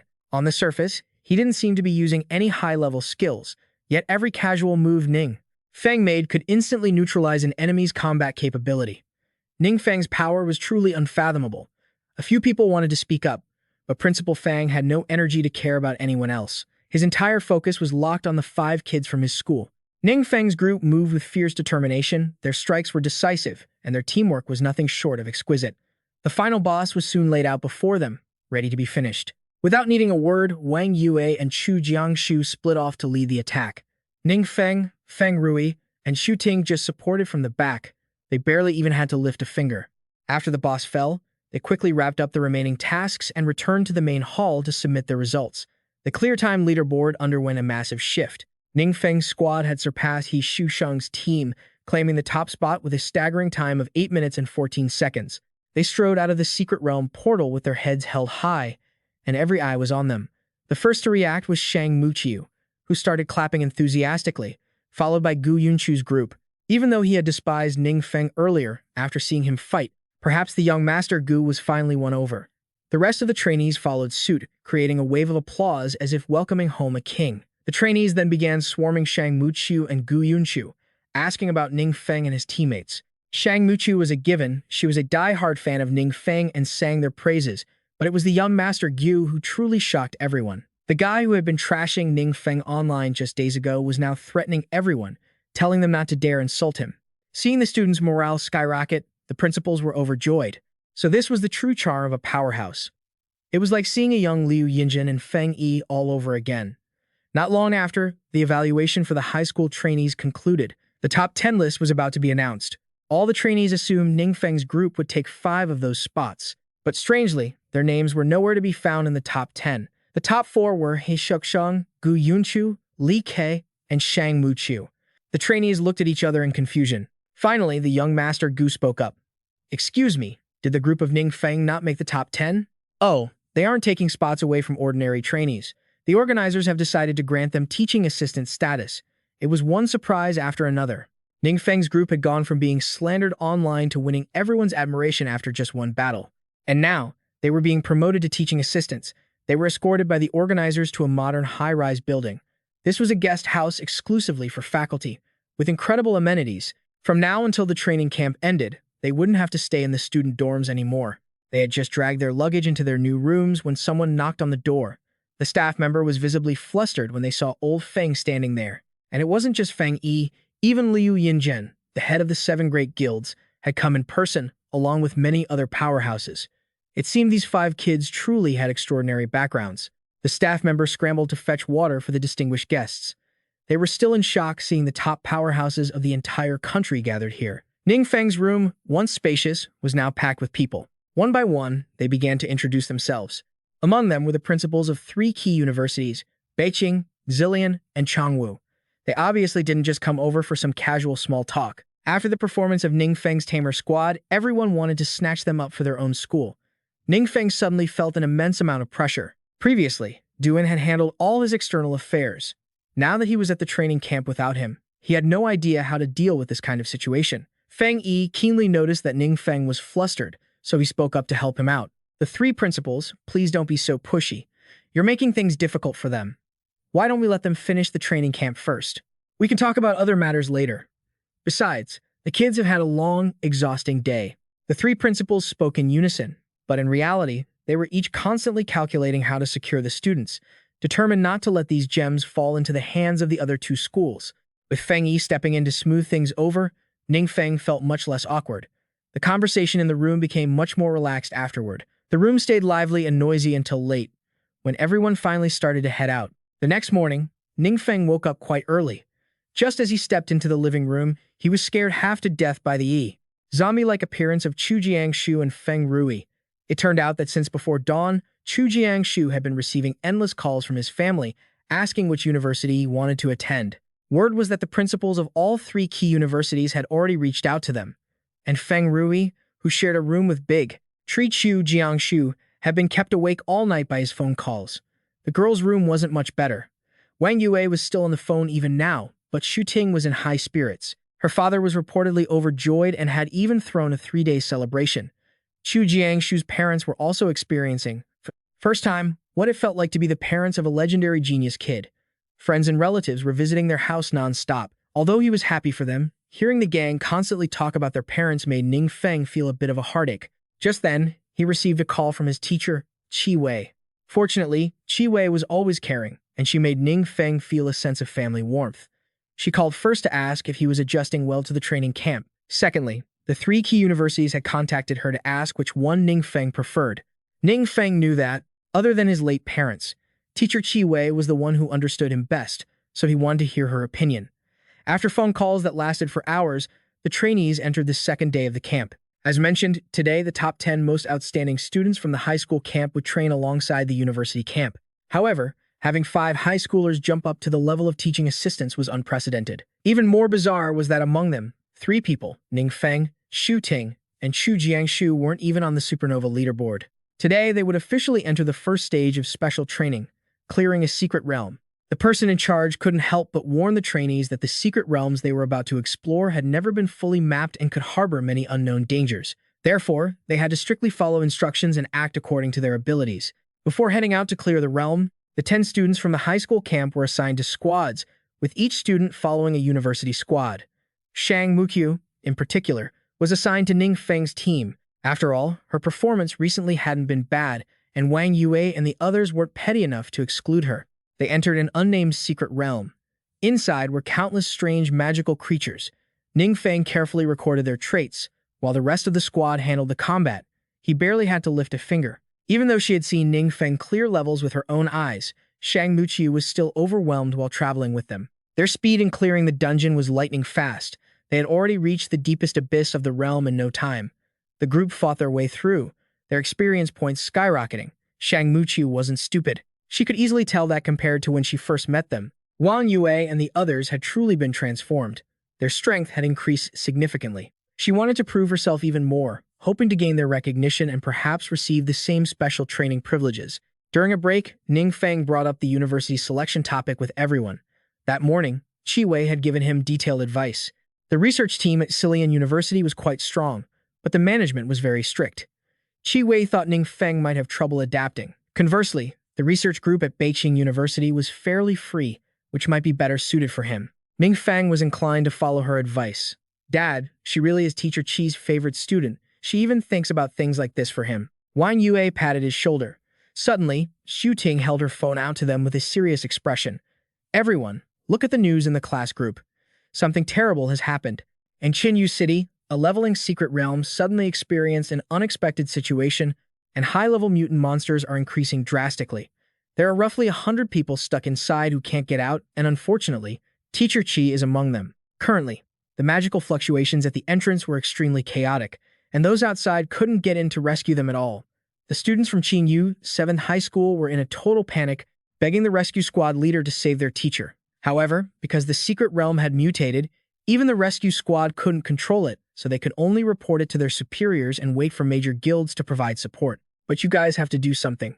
The students, though terrified, couldn't bear to leave Qi Wei trapped in there. You were the ones who said there weren't enough support class professionals, which is why Teacher Qi followed you in to help. And now you're just standing here while our teacher is trapped inside.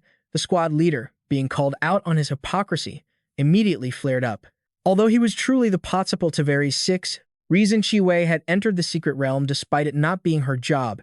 Given the situation, he couldn't get in and he didn't dare to. He figured that if he made it out alive, it was his own luck, and if Qi Wei didn't, it was just her bad luck. The students saw the squad leader flip, his attitude as easily as flipping a pancake, and were left speechless. Zhang Liju, Nana, what's going on? A familiar voice rang out. The students felt as if they had grabbed onto a life-saving straw. The voice belonged to Ning Feng. He was supposed to be at the training camp, yet he had appeared here for the sake of Teacher Chi's safety. Seeing Ning Feng had returned, the students hurriedly explained the situation. Originally, their school had opened the secret realm for students to level up. Then, things suddenly took a turn for the worse. Many people got trapped inside. It took everything Qi Wei had just to clear a path for her students to escape. Afterward, the security team claimed they were short-staffed and needed to bring in volunteers.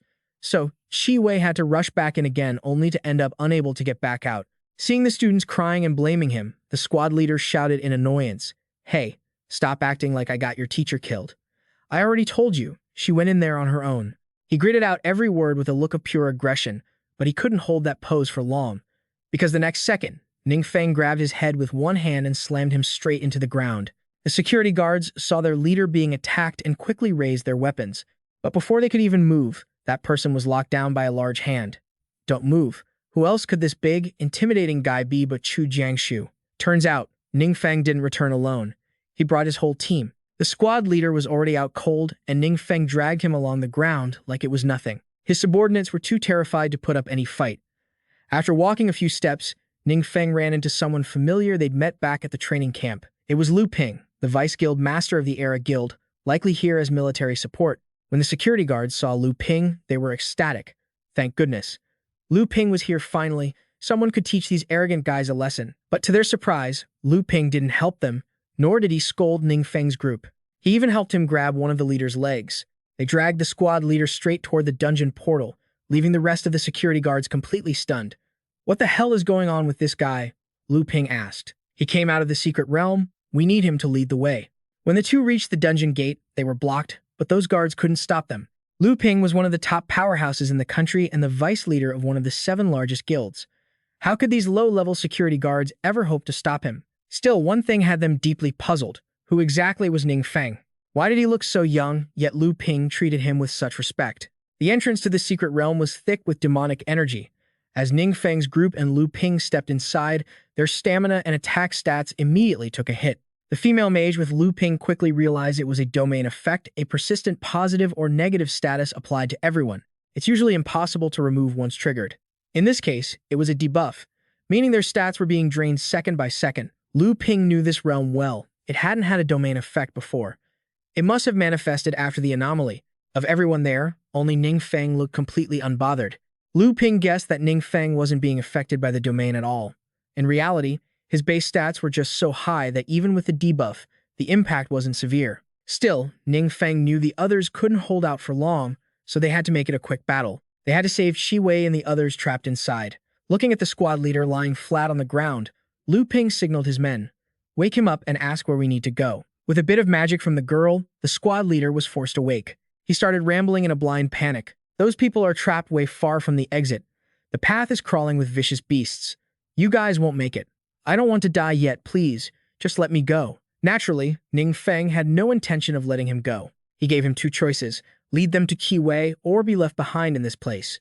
Meanwhile, deep in the cave, the trapped survivors were facing incredibly aggressive demonic beasts. Most of them were already severely injured.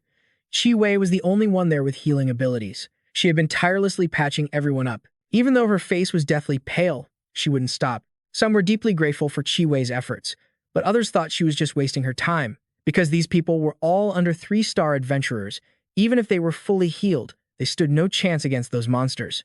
A long time had passed since they first got trapped. Everyone was waiting for rescue, and they were all growing incredibly anxious. Suddenly, the rock wall in front of them was blasted away. Sadly, it wasn't a rescue team. The culprit was a monster. The moment they saw it, the faces of everyone hiding inside, including Qi, turned ash gray. They were absolutely no match for such a beast. In the nick of time, the adventurer Qi had just healed, threw himself forward as a sacrifice. The monster's sharp fangs pierced right through his chest, a truly horrific sight. His daughter, who was standing right there, had been happily thanking Qi for saving her father just a minute before. Now, she was plunged into absolute despair. Qi didn't dare hesitate, immediately grabbing the girl's hand and running deeper into the cave. Behind that monster was an entire pack. If they stalled, they'd be torn to shreds. But given the massive size difference, even if they ran at full speed, it was going to be hard to escape those claws. Just as Qi and the girl were about to be caught, a solid ice wall appeared, blocking the path between them and the monster. As expected, Ning Feng had arrived just in time. Behind him, Wang Yue and the others were pumped up. Compared to their special training, facing real, live monsters was much more thrilling. Xu Ting and the female mage with Lu Ping quickly moved to heal the wounded. Qi was safe, and Ning Feng had cleared the monster away from the father's body. The daughter hugged her father's remains, sobbing uncontrollably. It was heartbreaking. The immediate danger was resolved, but the female mage counted over and over again, including those who had perished. There were only about 20 people there. Nobody knew where the others were. Lu Ping opened his mouth to reply, but suddenly, the ground shook violently. Huge cracks spiderwebbed across the ceiling of the cave, and massive tentacles burst through the fissures. Chu Jiangshu tried to slash at them, but these twisted tentacles had the ability to regenerate. It only took a few seconds for them to heal, and his sword strikes were all blocked. The eyeless, faceless tentacles seemed to have a mind of their own. While everyone was caught in the confusion, they suddenly attacked Qi. Before it could even touch teacher Qi, Ning Feng hacked it off. He shouted, "Everyone, follow me." Ning Feng took the lead, hacking and slashing his way to clear a path. Lu Ping suddenly realized that, unlike Chu Jiangshu earlier, the tentacles severed by Ning Feng had completely lost their ability to regenerate. He had carved out a path of blood, and the others hurried to follow him, finally catching a glimpse of light at the end of the tunnel. They rushed toward it like madmen, their mouths constantly thanking the heavens for letting them make it out alive.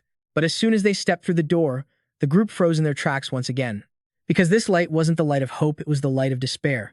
The place they had all scrambled into wasn't an exit, but the lair of a monster. It was an octopus-like demon beast. No wonder there were so many tentacles. But this thing was gargantuan. Even a powerhouse like Lu Ping was stunned, having never seen a creature of this size before. Wang Yue also lost her composure for a moment, but Ning Feng just signaled everyone to stay calm and charge straight forward. He figured this monster was the source of the dungeon's distortion, so taking it out directly was the shortest way to end this nightmare. Ning Feng lunged ahead, only to be struck by one of the monster's tentacles. Though he was unharmed, the sword in his hand shattered, making everyone incredibly anxious. Fortunately, he had bought 7 high-grade longswords previously. Whenever one broke, he could just pull out another. Without a word, Ning Feng hacked off the tentacle that had just hit him. The monster shrieked in pain and went berserk. It attacked him relentlessly. But Ning Feng wasn't exactly a pushover either. Overall, taking it down wasn't as easy as pie, but it was certainly something he could handle. After the two sides wrestled for a while, the octopus monster was finally finished off. The dungeon's distortion had ended, and the rescue team could finally enter to perform their duties.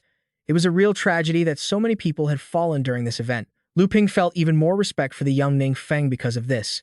If he hadn't taken action, the dungeon wouldn't have been brought under control so quickly, and the casualties would have been even more severe.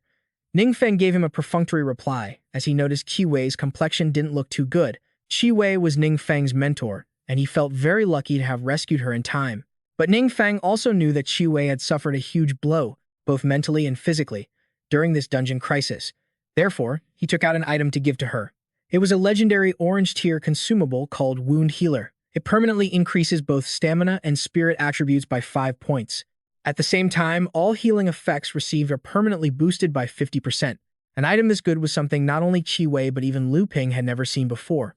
Lu Ping stared intently at the item, then asked in disbelief, could this be the legendary God-blessed mark? Yes, the monster dropped this when it exploded just now. Ning Feng replied nonchalantly. His attitude made Lu Ping even more flustered. It must be said that, aside from Ning Feng and his close associates, as far as everyone else knew, Du An was the first person to receive a God-blessed mark after successfully conquering the God's Trial dungeon. Everyone knew just how precious those things were. Furthermore, no one had earned another God-blessed mark since Du An. Yet, after getting his hands on it, Ning Feng didn't show the slightest hint of surprise or joy, and he was giving it to Qi Wei as casually as if he were buying a bunch of vegetables at the market.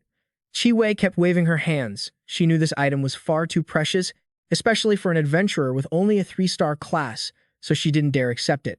But since Ning Feng kept shoving it into her hands, Qi Wei had no other choice. While Qi Wei was absorbing the mark, Ning Feng suddenly had an idea. It seemed he should arrange a special training session for Qi Wei, just like he did for old Feng, so she would have the ability to protect herself, and he could finally stop worrying. It was just that the supernova training camp lasted for 2 months and forbade trainees from taking leave. Ning Feng was afraid that another incident might occur during those 2 months, so he turned to ask for Lu Ping's advice. Teacher Lu, can I ask for a short break this weekend? No problem at all. If you want to rest, taking a few extra days is fine. Facing a national talent like this, Lu Ping naturally wouldn't dare to be strict. He agreed happily, and Ning Feng was very pleased by this. He had heard people say before that Lu Ping was the type of person who had a honeyed mouth but a wicked heart and wasn't easy to talk to. After today, it seemed he wasn't that hateful after all. The remaining work here was basically just for the rescue team to handle. Just as Lu Ping was about to lead Ning Feng back to the training camp, they were surrounded by a swarm of reporters. They eagerly asked which of the two was the hero who defeated the monster. Lu Ping immediately pointed behind him. It's this young man right here. Ning Feng was instantly thrown into a panic. In his entire life, the thing he feared most was socializing and communicating, especially with annoying people like these reporters. Lu Ping was truly an honest man, but that honesty had brought a whole mess of trouble for him. Facing dozens of reporters, dozens of microphones, cameras, and their endless barrage of questions, Ning Feng felt his head spinning and was so short of breath he felt like he was going to faint. Even when facing the strongest monsters, he had never felt this kind of fear. Brother Feng seems really stressed. Huh. Feng Rui wondered from the side. This is the first time I've ever seen Ning Feng look this flustered. He's not good at talking, especially in special situations like these interviews. When he was younger, even for school interviews, he would back out of all of them. Wang Yu explained, but she didn't intend to step in and save Ning Feng. She felt that with his future prospects so bright, he would soon have to get used to the feeling of being a celebrity. It took a long time, but Ning Feng finally managed to shake off the reporters and return to his lodging at the training camp. Even after lying on his bed, he still hadn't recovered from the shock of the interview. Only when he remembered an important matter did Ning Feng finally snap back to reality. Earlier, while killing the octopus demon, he had received a new active skill book called Soul Guardian. Although this skill had a long cooldown, it could summon a Soul Guardian to block one fatal blow, which was incredibly precious. After Ning Feng learned the skill, as usual, it automatically transformed into a forbidden dark spell. It turned into a passive skill called Undying Calamity. Every time Ning Feng accumulates 100,000 faith points, he can achieve 1 resurrection. His current faith point total is 4,243, and every time the world level increases by 1, he is instantly granted 1,000,000 faith points. Ning Feng suddenly remembered the 12 ancient deities. Wasn't this so-called faith something those gods were always craving from their kin? He had a rough idea of the world's hierarchy now. But as for how to actually collect this faith, Ning Feng was completely in the dark.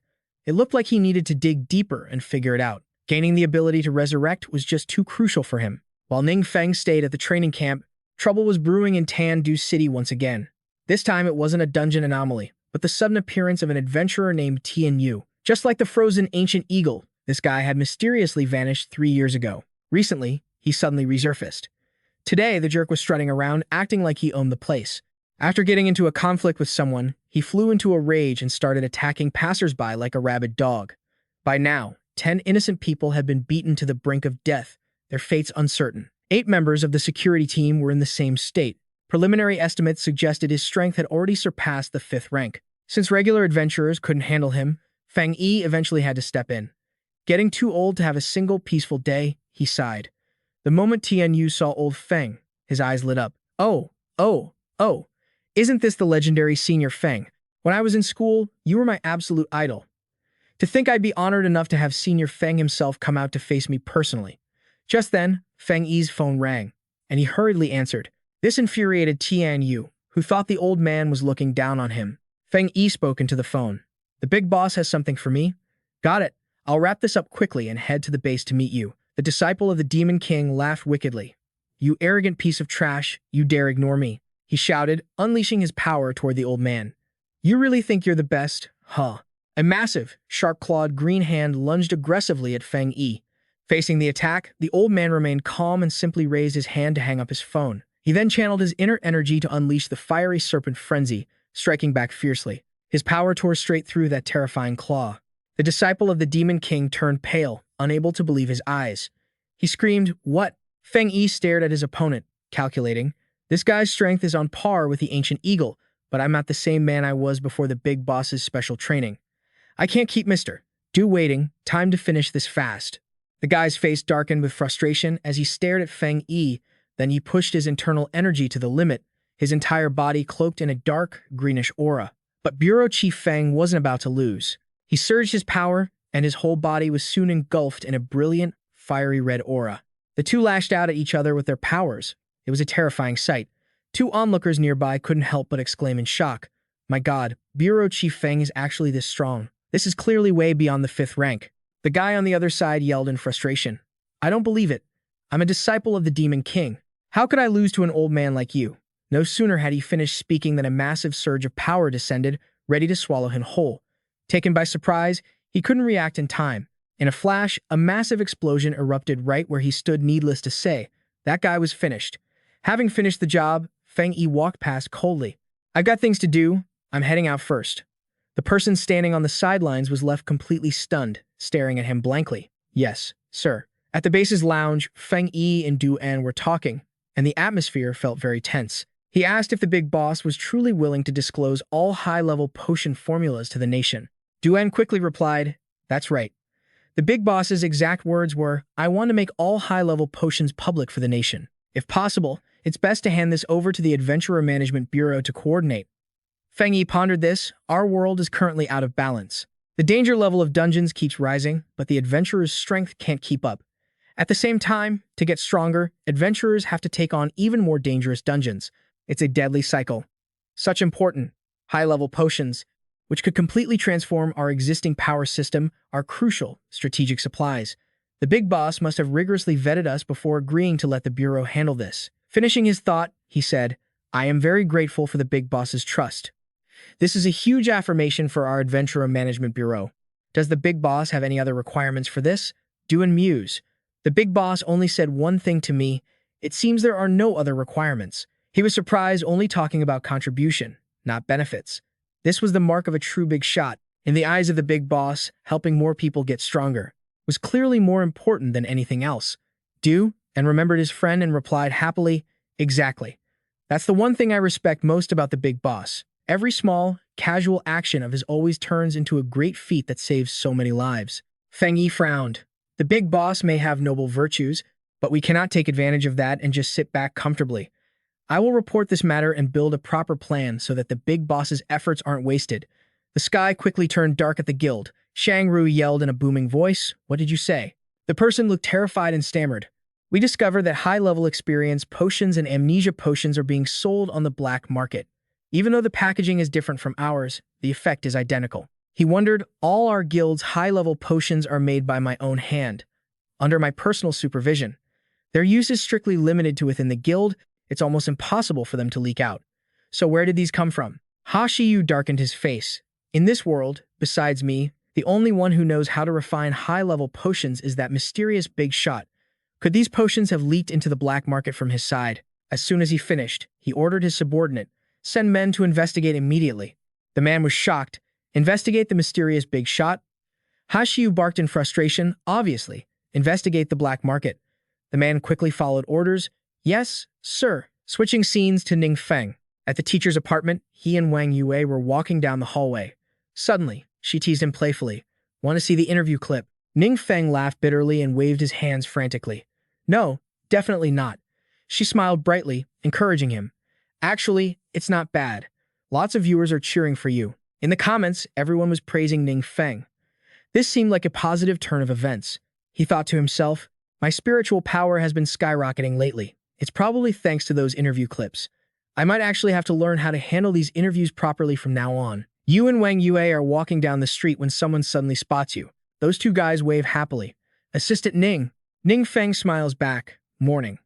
Wang Yue thinks to himself, ever since Ning Feng displayed power far beyond anyone's wildest expectations, no one has been making weird comments anymore. Even the senior students from the 4 great guilds now call out Assistant Ning from the bottom of their hearts.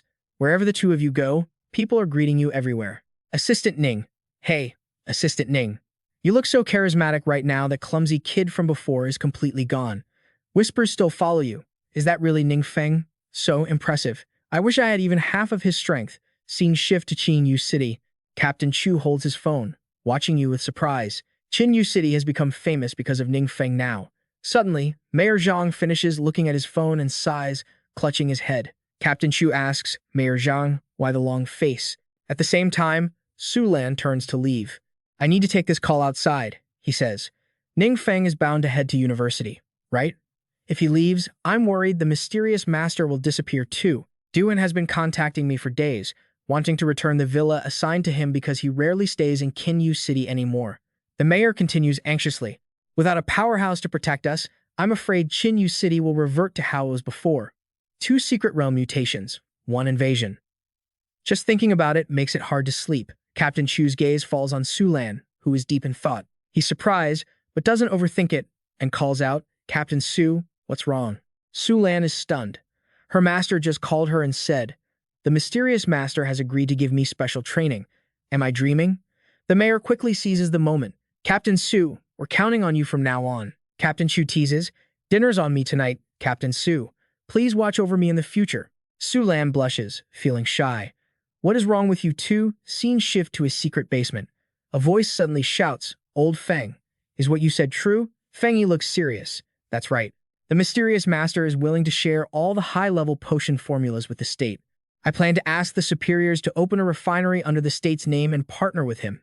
Everyone falls silent, thinking. Because only the Shangrui Guild currently holds the formulas, it has put immense pressure on everyone. If the state can produce these high-level potions, it would be great news for everyone, both in terms of price and supply. He thinks to himself that it's not necessarily good news for everyone. He speaks up. If the master is willing to share the formulas, of course I support it unconditionally. But is there a possibility that the master's motives aren't as noble as we think? Liu Yingzhen asks, Guild leader. What do you mean? He continues, this is a high-level potion we found on the black market. Its effect is identical to what our guild produces, only the packaging is different. I've counted everything. Our guild's stock is fine, and the amount we consign to the auction house is minimal. Plus, I've used tracking spells, and I haven't detected any diverted sales to the black market. So, where are these potions coming from? Everyone remembers when we cleared the training dungeon. Duan said that the mysterious master knew the formulas for these high-level potions long ago. Someone else speaks up. The black market has a massive underground trading network that is completely outside the law. A lot of shady deals happen there. If, without our knowledge, these high-level potions have already fallen into the hands of dangerous elements, that's a terrifying prospect. Regardless of whether this is the mysterious master's intention, in practice, it's helping the enemy. Fengy says, there's such a thing, I'll send people to investigate immediately. But inwardly, he's calculating he needs to wait until Su Lan finishes her special training so she can handle it, and he still needs to talk to the master. The old man continues, I've said it before. A powerhouse acting solely on whims, without any restrictions, is absurd. No matter how Director Feng handles this, the Jiyuan Guild will send people to coordinate with the Shangrui Guild to investigate. If we discover these high-level potions are truly linked to the mysterious master, I hope Director Feng handles it by the book and doesn't pull any he's my guy nonsense. Old Feng replies, rest assured, if this is confirmed to be related to the mysterious master, I will take full responsibility. Scene shift to his secret realm with a dark, gloomy sky. Shu Ting speaks up. My brother's management of the potions is very strict.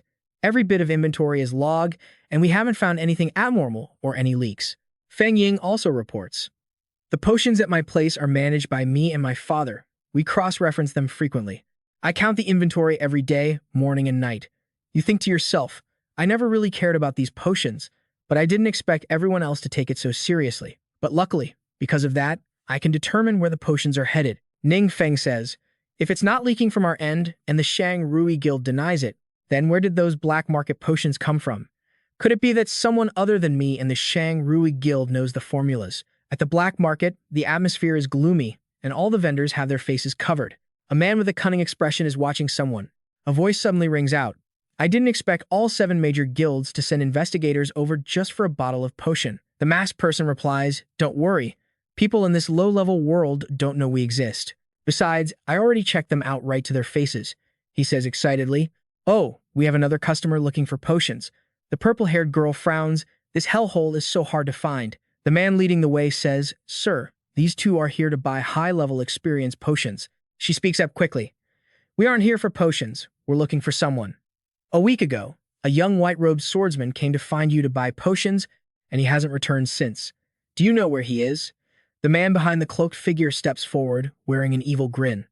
Master, they're here to cause trouble. As soon as he finishes, the cloaked figure looks up, revealing horrific tentacles emerging from beneath the robe. It turns out he isn't human at all, but a monster.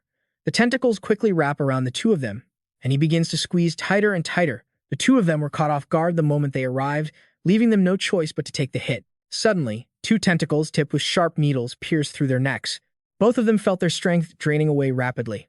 A sharp pain surged through them, but it didn't last long. They stopped struggling, and in the next heartbeat, they both drew their final breath. The subordinate witnessed the scene and broke into a cold sweat, stuttering, my lord, please forgive me. They tricked me into buying medicine outside. The figure spoke up, it's fine. The very reason I chose this place was to handle situations like this. A few missing people in the black market won't attract too much attention. He quickly dropped the 2 bodies and commanded his subordinate to get rid of them. The subordinate hurried to obey. Yes, sir. Inside a hidden room, the corpses were tossed into a pit filled with a bizarre, glowing purple slime. A voice rang out, issuing a command. The number of people, this time is enough. Everyone, rest for a while. Wait for the next warrior to awaken before we begin the next phase of the plan. Then, we will become the new masters of this world. I cannot be away for too long. With that, the purple light zipped out of the abandoned building. It headed toward a very posh-looking house, appearing to be some sort of mysterious entity. The purple light quickly merged into a man who was busy reading a book. The man's expression suddenly twisted, breaking into a cunning, terrifying grin. A few days later, Ning Feng was on the phone. Still no clues? Duan reported back. Some people in the black market were indeed peddling high-level medicine, but after that, we couldn't track down the distributors. I'm not sure if the other side got wind of something and went into hiding. Ning Feng thought for a moment while listening and replied, I see. That's fine. Just let me know if you hear anything else. Duan hung up and thought to himself, if I can't even handle a simple task like this, I have no face left to follow the master. As soon as that thought crossed his mind, his phone rang again. Captain Su, any discoveries on your end? Su Lan was also investigating the black market and reported, nothing yet. The scene shifts to the abandoned villa. The atmosphere there is incredibly eerie. Inside, strangely enough, the corpses in the pit had vanished without a trace. The people who had died were now alive, all of them staring with intense, purple eyes. The office group was sitting down to eat, enjoying a cheerful meal together. Captain Chu observed them quietly, thinking that Assistant Ning was actually quite approachable and humble, lacking the arrogant, cold demeanor typical of young powerhouses. After spending this time together, everyone had grown relatively close. Ning Feng had his own private calculations. This place was full of the country's most elite youth. If they could boost their global ranking later and gain faith-based power, they would surely provide quite a bit of help. A girl quickly asked, Assistant Ning, have you considered joining any guilds? Someone as talented as you must have received plenty of offers. Ning Feng answered cheerfully, I don't have any plans to join a guild for the time being. Someone else spoke up. Then are you planning to start your own guild? Or is the Tusu combat team already part of your guild? Ning Feng replied, Tusu Guild belongs to Wang Yue. We are just using the existing name. Everyone had their own thoughts. Tusu Guild seems like just a small, local guild, with no real fame nationwide. But with a bunch of elite talents like them, their future must be bright. Assistant Ning calls Assistant Wang by her name. Wang Yue, does that relationship need any more explanation? A young man eagerly asked, Assistant Wang, I'd like to apply to join Tusu Guild. What are the requirements? She was caught off guard. Huh? Another student chimed in, and soon others followed. I'm graduating from university this year. I want to join Tusu Guild too. Me too. After the meal, Wang Yue sighed in exhaustion. A simple lunch really turned into a recruitment fair. Shu Ting looked on happily as the resumes kept getting more and more impressive, momentarily having the illusion that they were becoming one of the 7 great guilds. Everyone laughed heartily at that, and the tense atmosphere quickly vanished. Ning Feng pondered. He had originally intended to find a few recruits worth grooming at the training camp, but the results were even better than expected. Besides, with that rat Zhao Cheng gone, Wang Yu's guild was essentially hers to run, and it could serve perfectly as his reserve force. As for Zhao Cheng's disappearance, it was just his own bad luck. First, his father colluded with Peng Xie and Gu Ying, and later, during the government investigation, they discovered an evil formation inside the homes of Zhao Cheng and his servants. Currently, the government has issued a warrant for both of them, and Wang Yue removed them from the guild, saving me a lot of trouble. Suddenly, his phone rang, cutting off his train of thought. Ning Feng opened the message and saw the images Duan had sent. He had finally discovered those strange pits. A message followed. Boss, Su Lan found this place in a building in the black market. There are medicine refining devices here, as well as some high-level experience potions. The packaging is the same as what the Shangrui Guild found. We suspect this is where the medicine has been leaking from. Ning Feng stared at the images, momentarily stunned. The scene shifts back to the abandoned house. Su Lan spoke. My sensors detected residual dark energy.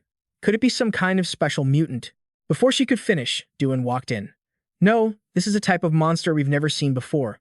A parasitic demon? He explained. Normally, monsters can't leave their home dimensions for long, but parasitic demons are different. They need to parasitize other creatures to reproduce and completely take control of their thoughts and actions. Without special methods, it's very difficult to tell the difference between a normal living being and one that has been parasitized. Parasitic demons are extremely weak at this stage and need to hide. These pits on the ground, known as parasite dens, are specifically used to incubate their eggs. Hearing this, Su Lan couldn't help but get goosebumps. She spoke, then now. Dua knew what she was going to ask. Exactly. The parasitic demons here have likely already finished hatching. Realizing the gravity of the situation, Su Lan gritted her teeth. Doesn't that mean there's an unknown number of these parasitic demons already infiltrating humanity? Duan focused. That's not even the most important part. At night, at the Shangrui Guild, Hsiv was frustrated. So many days have passed, and we still haven't found anything. Suddenly, the door swung open, and a man with a murderous look on his face walked in. Upon seeing him, Hsiv asked, Old Huang, what's wrong? No sooner had Hsiu finished speaking than the man broke into a sinister grin. Tentacles lunged out instantly, lashing straight toward them. Just like the victims at the black market, Hsiu and Fang Dan were quickly bound tight by the tentacles. As Hsiu took a look, he realized this wasn't the old demon physician. What on earth was it? But before he could react any further, a poisonous needle darted into Hsiu's neck. His eyes quickly turned vacant, and purple veins surged across his entire body, looking truly terrifying. Once the task was done, the creature let them go, and both immediately knelt down as if waiting for orders. Having achieved his goal, the man laughed out loud. He gazed at the two of them, expecting only Hsiu, but to his surprise, there was also the captain of the Kai Shuweian Guild. What a delightful, unexpected bonus. 2 fifth-turn experts are enough to significantly boost my strength. Being able to serve my hive is the greatest honor for lowly creatures like you. Cutting to Duan, she explained, the big boss said that while some parasites aren't inherently powerful, they possess a unique talent called hive mind. As their numbers increase, they gain an overall boost in power, making the strength of each individual even greater. At the same time, the king, the one in charge of the parasites, can achieve an even higher amplification than a normal individual. Su Lan quickly caught on, so hiding in the black market from the very beginning was just them silently gathering strength. Duan added, exactly. After all, human potions have no effect on them. It's very likely the market was just a lure to attract more hosts. Hearing this, she grew anxious. Then how are we supposed to deal with these parasites? She recalled that the big boss had mentioned that once a parasite's power reaches a certain level, it can be detected using tools or charms that pick up abnormal dark energy. To eliminate a parasite, you need a divine relic. Su Lan was surprised. What is a divine relic? Duan explained, it's basically an item gifted or blessed by a deity. Upon hearing that, she quickly understood. I'll tell my master right away to find a way to get one. She thought to herself. Although she didn't know where to find a divine relic, if the big boss hinted at it, they would surely find one eventually. But there was one thing neither of them knew. Ning Feng himself didn't even know what the hell a divine relic was. He pondered, in the Demon King's memories, there really is some information about parasites. That's why I know they coexist with their hosts. When they take heavy damage, the parasite transfers the damage to the host's body to share the burden. Their slow movement speed is also an advantage that helps them survive. Only a divine relic can stop this trait and allow for precise separation. But he thought about it carefully. It was as if nothing in this world fit the criteria to counter these elusive parasites. If left to develop, they would pose a massive danger. How can they be purged? While he was deep in thought, his phone suddenly rang. It was Du-An. He answered immediately. Du-An, what's wrong? On the other end, Du-An's voice sounded panicked. Boss, there's a violent fluctuation of dark energy at the Shang Muqiu Feng Rui Guild. It's exactly like the situation you described. Du-An began to stammer. We've lost contact with everyone in the guild, including Guild Master Hsiu. On top of that, several adventurers are acting strangely and gathering toward the Shang Muqiu Feng Rui Guild. Hearing this, Ning Feng stood up immediately. Don't let anyone get close, it's too dangerous. I'll go see for myself. That evening at the Nine Feng Rui Guild, the old king stood high above, feeling satisfied. Finally, he didn't have to stay hidden in the shadows anymore. Below him, many people who had been manipulated and parasitized stood waiting for orders. Fang Dan and Hsiu reported in unison. King, all the subjects have gathered. He was pleased. Very good. Suddenly, someone approached from behind, surprising the creature. He turned around to get a better look. It was Ning Feng, standing tall all by himself in the middle of a crowd of monsters wearing human skin. Yet, he showed no fear. Ning Feng's face was filled with murderous intent as he looked at them. The ringleader wondered, is this the young man from that video? What is he doing here?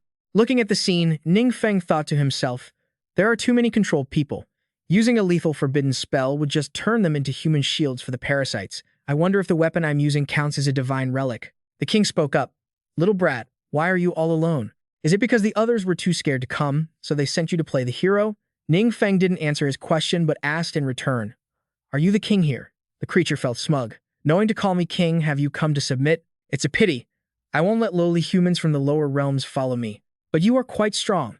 Your body would surely be a perfect vessel to hatch a much more powerful warrior.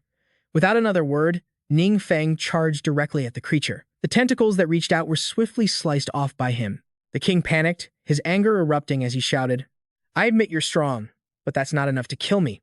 The gap between you and me is like the gap between a mortal and a god. Ning Feng looked at him and thought, as expected, attacks from normal weapons have no effect. The ringleader thought smugly, I've confirmed it. This guy doesn't have a divine relic at all. He's just wielding a normal weapon. The king laughed loudly. No wonder you have strength beyond a normal person. It turns out you're just a lackey of the Demon King. What's the matter? Can't win. So you're thinking of summoning your master to appear. Didn't he tell you? High-level entities forced into a low-level world will have their power severely weakened. Unless an evil god comes in person, fighting in a low-level world means I am invincible. Ning Feng thought.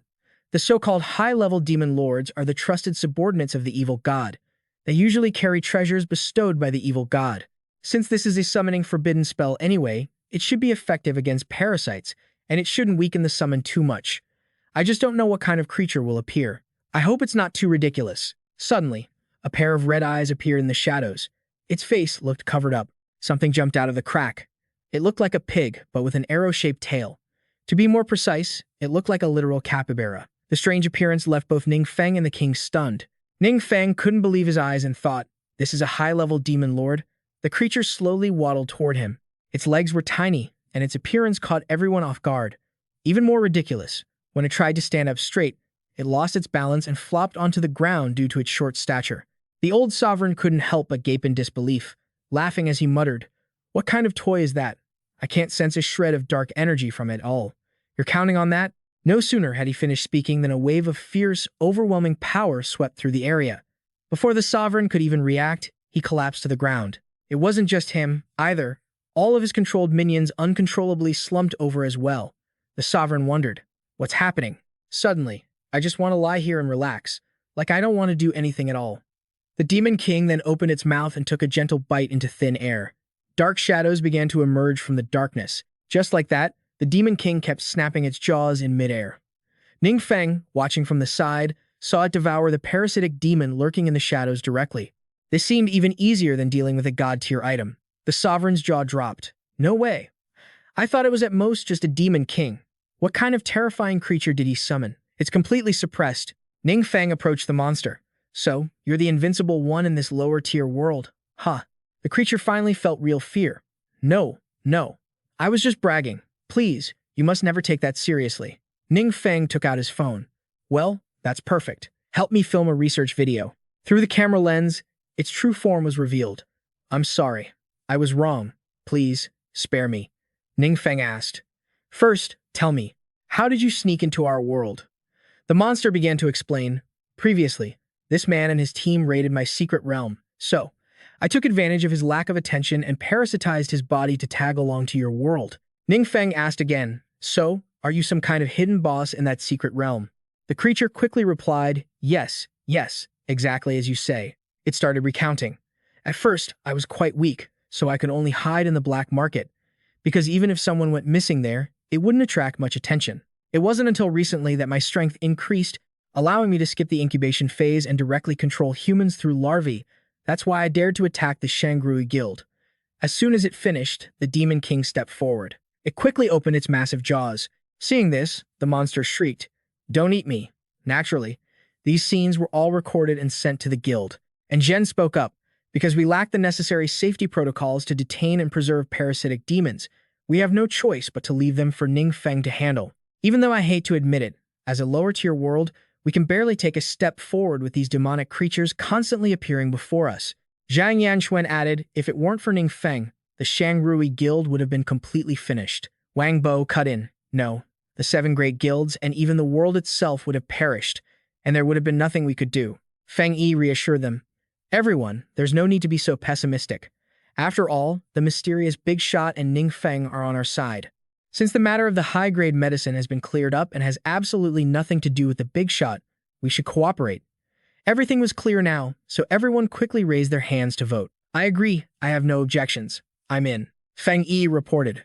The National Authority is establishing a company to produce and sell these high-grade potions, and 80% of the profits will be given to the Big Shot. Ning Feng thought that getting 80% without having to lift a finger was a very sincere gesture. Feng Yi continued. Additionally, the state will honor Feng Rui's recent heroic actions, and the ceremony will be held at the training camp's closing event. There are also many reporters waiting. They hope to interview Feng Rui. Ning Feng felt as if he had hit the jackpot. This was an opportunity to accumulate faith energy, so naturally, he couldn't pass it up. He quickly said, Then, Senior Feng, please help me arrange it. You're welcome. Don't stand on ceremony. After speaking with Feng Yi, he turned to Du An. I have to get back to training. I'll leave this one in your care. It seems to only eat demonic creatures. Du An bowed respectfully. Rest assured, sir. I will take it to a secret realm to find food. Du An thought to himself. The Big Shot's pet can handle parasitic demons so easily. Its strength might even be above mine. It seems I really need to train harder. Ning Feng stroked the creature, thinking. Its skill seems to be a field effect that completely drains the enemy's will to fight. It doesn't have any effect during normal times, so I don't even need to hide it. This little guy always likes to sniff the scent Han Yin left on the necklace. Could it have some kind of connection to her? After thinking that over, he said to it, Since you're never in a rush, how about I call you Man? Scene changed to the teacher's apartment at the training camp, where Ning Feng is currently located. Suddenly, a voice rang out. Where's the big hero? Where's the big hero? Ning Feng was caught off guard, thinking, Kids. A little girl stepped forward, asking happily, Are you the great hero, Ning Feng? He asked blankly, What big hero? At the same time, 3 young men walked in. Professor Si, long time no see. He turned around, it was Feng Rui. It really had been a long time. Suddenly seeing an acquaintance, Jiang Shu also looked confused. Professor Feng Rui quickly introduced this person as Xi Yan, a special professor at Beijing University and an honorary advisor to the 7 great guilds. She was a classmate of my father's back in the day, and many theories and techniques related to secret realms today include the research findings of this professor. Ning Feng was stunned after hearing the introduction. That's impressive. The woman continued, If you want to talk about impressive, student Ning, you're the truly remarkable one for saving so many people. Back then, I was doing research in a secret realm and couldn't get back in time. I only just arrived at the training camp last night and heard about student Ning's glorious deeds, so I wanted to see what our great hero actually looks like. He scratched his head modestly. You're too kind. He remembered now the training camp had introduced Professor Xia as the head of their research team. He had expected a serious, elderly person, but he hadn't expected Professor Xia to be so enthusiastic. Professor Xi happily shook his hand. You haven't had breakfast yet, right? Let's eat together. Soon after, she happily introduced. These were all made using ingredients from monsters. Come, try some. Everyone was happily showering her with praise. This is delicious. This tastes pretty good. Shu Ting was so focused on eating that she was just rambling. Shi Yan approached Ning Feng and said, Teacher Li didn't come to wake us up this morning, did he? That's right, he usually wakes up very early. Teacher Li thought to himself, this super Professor CA and her work, she came back and made us work all night. Yet she specifically didn't call Ning Feng. Those guys were talking about letting the great hero rest. He felt resentful the disparity in how people were treated was just too big. Professor C happily stepped forward. Student Ning, I've watched the video of the competition. He felt frustrated. The disparity between people was just too huge. Professor Ta happily stepped forward. Student Ning, I've watched the competition video. Your field operations are perfect for someone your age, Wang Yue said with a smile. Professor CA, you might not know this, but Ning Feng is our top student this year. He's been ranked first in theoretical grades since the very beginning. Professor Xe laughed heartily. No wonder, she told Ning Feng. It's been a long time since I've seen a genius with such a solid theoretical foundation who can also handle himself in a fight. Anyway, I brought back some special items from the secret realm. You might want to take a look. Ning Feng was surprised. Something special? A while later, they quickly arrived in front of Professor Li's office. Professor CA asked cheerfully, Is this your first time in the training camp's research lab? Because it was a temporary setup, it was quite cluttered. Seeing her, Professor Li panicked. Professor CA, she looked at Professor Li. You go ahead and do your work. I'll show them around. Professor Li thought to herself, why do these teaching assistants give off the vibe of senior executives coming for an inspection? Suddenly, surrounded by a crowd, Professor Li broke into a cold sweat. All of a sudden, the necklace around Ning Feng's neck began to glow brilliantly. He wondered to himself, the Hanyan necklace is showing a faint energy fluctuation. Is it being affected by something? Professor CA turned to him. Ning Feng, what do you make of these? He speculated that, based on the processed parts nearby, they looked artificial, perhaps pieces of a wall or fragments of a sculpture. She nodded, satisfied. Professor C began to explain. According to our previous findings, the secret realm only contained monster ecosystems or civilizations, but in this one, we seem to have discovered a lost civilization. Hearing this, Ning Feng was intrigued. A lost civilization? Professor C continued. We found these in the valley of the secret realm. Since the monsters there are incredibly strong, we didn't venture too deep, so we only brought these back. But I suspect a city might be buried in that valley. Ning Feng thought to himself, could Professor Xie have discovered the world where Hanyan once lived? That can't be such a coincidence, right? Suddenly, he spoke up.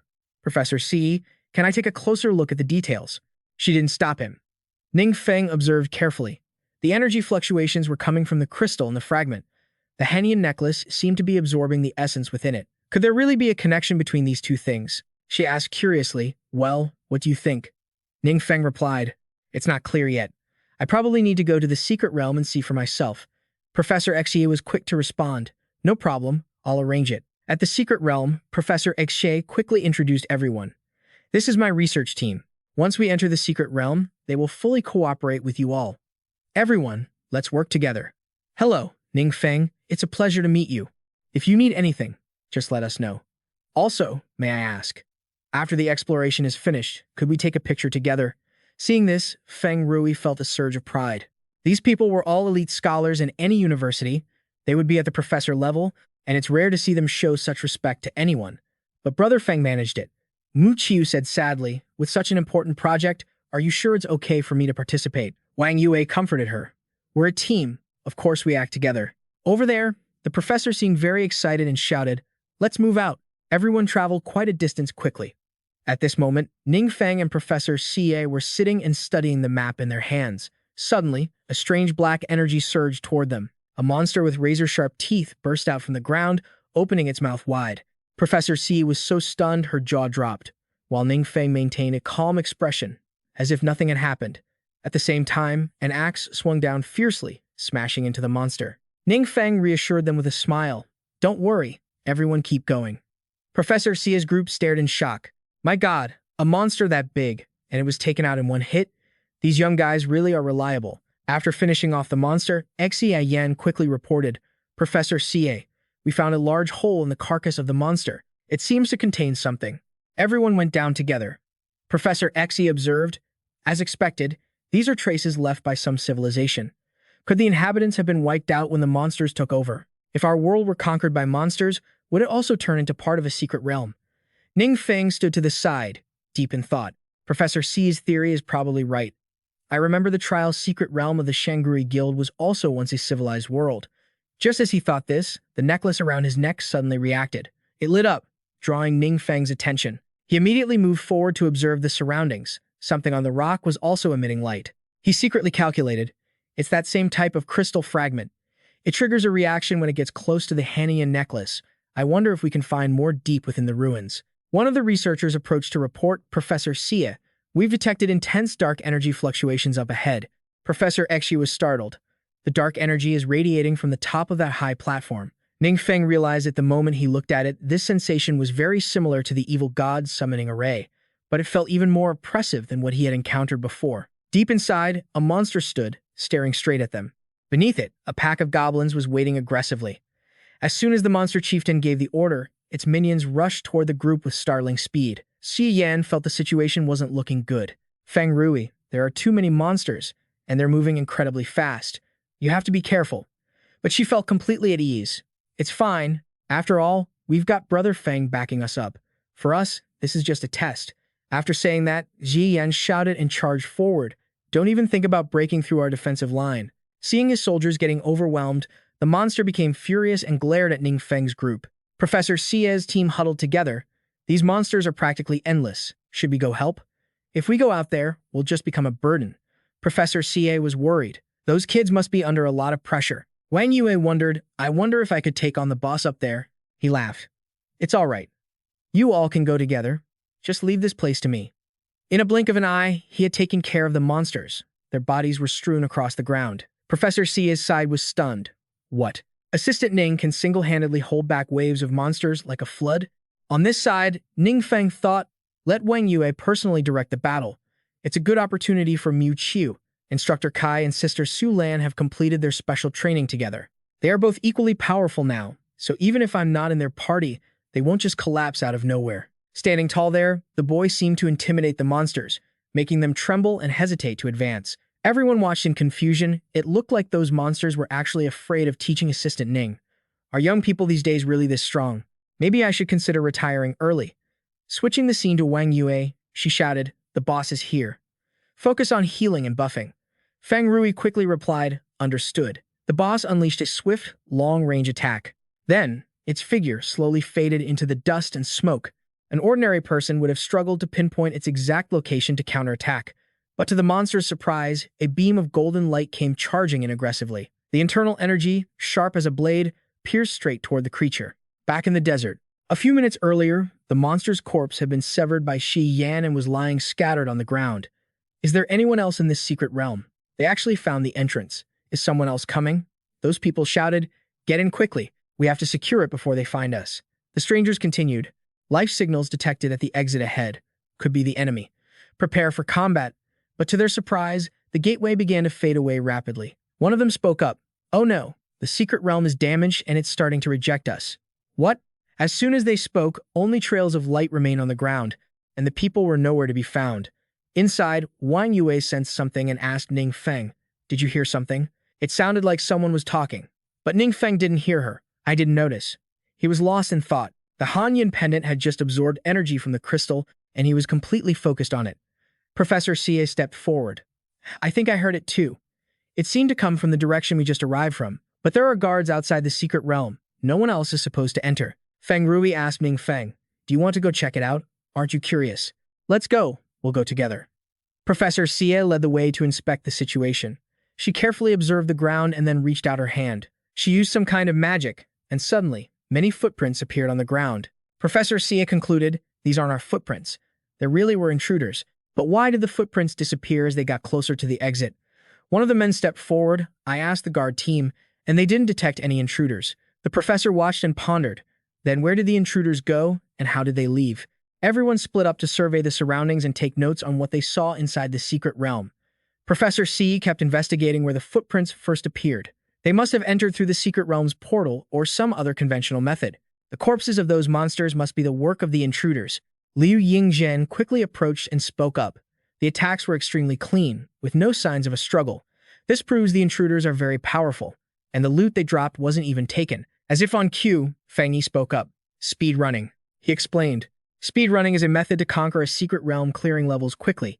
using the most efficient combat to slay monsters, taking only the most important loot, and abandoning everything else. This requires a high level of power and teamwork. Wang Bo added, if you want to speedrun a secret realm this difficult, other than Ning Feng's group, I don't think anyone else could do it.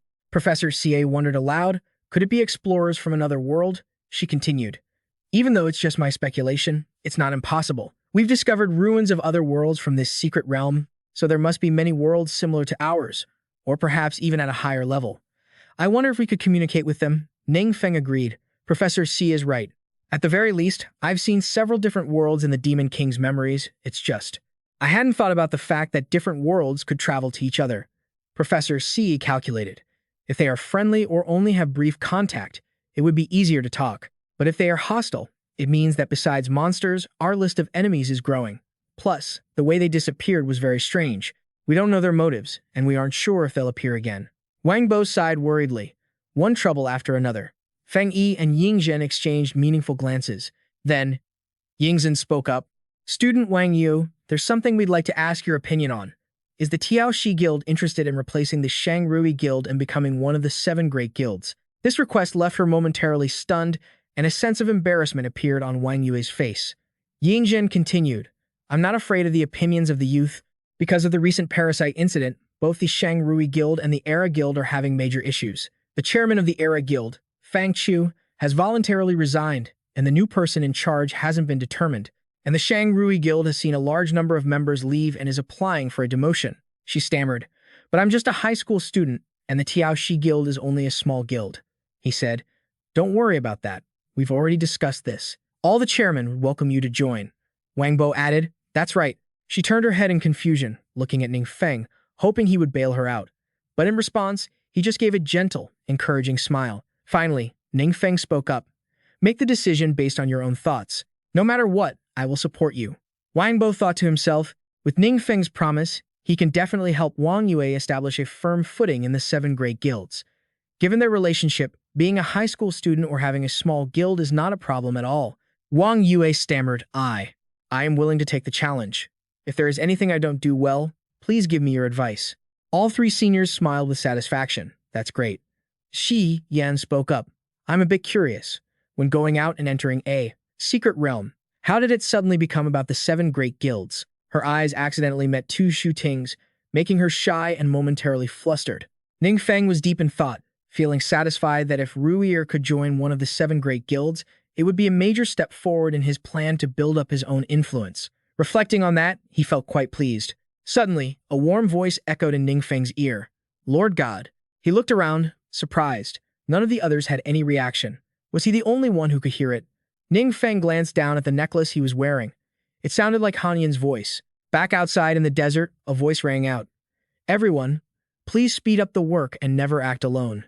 No one knows if the intruder will appear again, so everyone must stay vigilant. If you spot anything suspicious, report it immediately to Professor Xie or Teaching Assistant Ning. The crowd buzzed at the announcement. Teaching Assistant Ning? That's the hero who was interviewed a while ago, right? Another person replied, that's right. With a powerhouse like that in charge, it's certainly much more reassuring. They were all amazed. Teaching Assistant Ning looks so young. Who would have guessed he's actually a top-tier powerhouse? As for Ning Feng, he was standing off to the side of the tent with Professor C, his mind racing. The pendant had mysteriously stopped absorbing the crystal. Thankfully, the surface of the crystal hadn't changed, or it would have definitely drawn attention. And that voice from earlier, could he have misheard it? While Ning Feng was deep in thought, the voice spoke again. Lord God, are you wondering something? Is that you, Han Yin?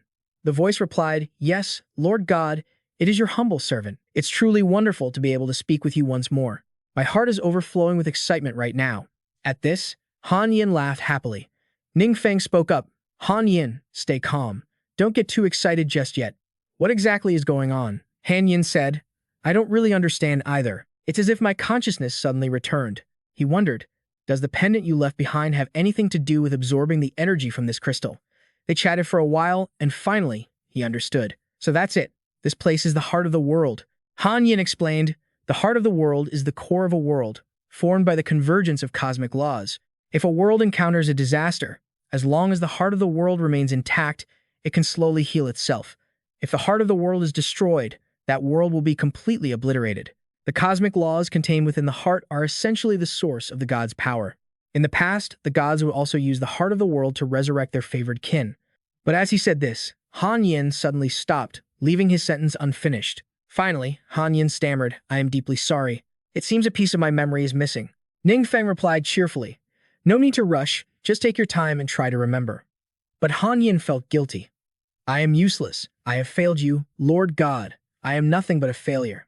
On the outside, he acted as if nothing was wrong, but Ning Feng thought to himself, Han Yin's hesitation really worries me. Could this method of resurrection have serious side effects? Meanwhile, over at Professor Xia's side, everyone was reporting the situation. Professor Xia, the excavation of the site is basically complete. Apart from some abandoned structures, nothing of value is found. Brother Zhen suggested, "Since unidentified intruders might appear in this ruin, I advise we don't stay here any longer." Wang Bei added, "I agree we should evacuate everyone as soon as possible and then seal off this ruin." Feng Yi smiled and asked, "Guildmaster Wang, what do you think?" She wasn't used to this title from her senior and stammered, "Me?" He said, "You are now one of the 7 great guilds. Closing a ruin, especially one of this level, is a decision that requires approval from at least 3 guild masters." Wang Yue said awkwardly, "Oh, yes. I also agree with Guild Master Liu's opinion." Afterward, they all worked together. Feng Yi was polite afterward. "The ruin has been successfully sealed. You've all worked very hard." The next morning, at the teacher's apartment training camp, Ning Feng was enjoying a shower when Han Yin's voice suddenly startled him. "Lord God, I remember now." His hand instinctively twisted the wrong handle. Ning Feng shouted, "The water is freezing." Han Yin panicked, "I am truly sorry, my lord. My crime deserves 10,000 deaths." Ning Feng wiped himself off and replied, "It's fine."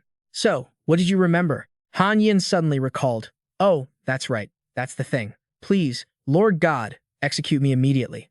Ning Feng was speechless at his servant. "It was just a splash of cold water. I already said it's fine." Han Yin interrupted, "No, it's not about that. It's about my resurrection."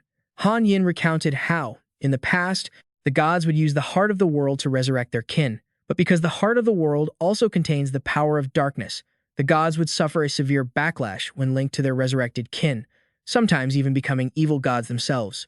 In the end, the gods had to execute their own resurrected kin with their own hands. At this point, Han Yin was in tears. "I don't fear death, but I cannot allow myself to implicate you, Lord God." Hearing this, Ning Feng's expression turned devious. "An evil god? I already am one."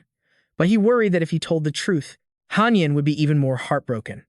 Han Yin saw him lost in thought and grew worried. "Lord God, do you feel uncomfortable anywhere? Or is something wrong?" Ning Feng was serious. "I don't think so."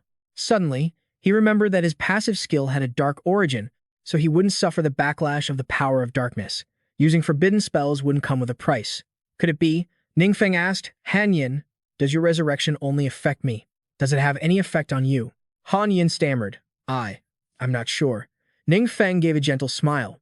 "Since you've been resurrected, just keep on living. If there are any side effects, we'll face them together." Han Yin was moved to tears. "You say these things exactly the same way you did back then. But I really can't be a burden." Suddenly, Ning Feng's expression changed. He lowered his voice. "Han Yin, there's something I've been thinking about, and I think I should tell you." Immediately after, he confessed everything he had been hiding. Han Yin shouted in shock, You are an evil god." Facing Han Yin's sudden reaction, Ning Feng calmly explained, "It's just something based on legends, that's all. Those so-called gods call me a god of evil, and any magic I wield automatically turns into dark sorcery." Han Yin bristled with anger. "No, you are not a god of evil. Those others, they're the true gods of evil. They sacrifice their own subordinates and clansmen in senseless wars just to satisfy their own whims. None of them care about our lives. You are the only one who fights for our justice. If they are your enemies, then I will stand firmly by your side. Even if I am torn to shreds, I will never back down." Ning Feng smiled warmly. "Thank you for your trust. I promise I'll do my best to ensure no one gets hurt anymore." At these words, Han Yin's eyes welled up with tears. "My lord, being by your side once again. It makes me so happy." Ning Feng felt flustered. "Hey, don't cry."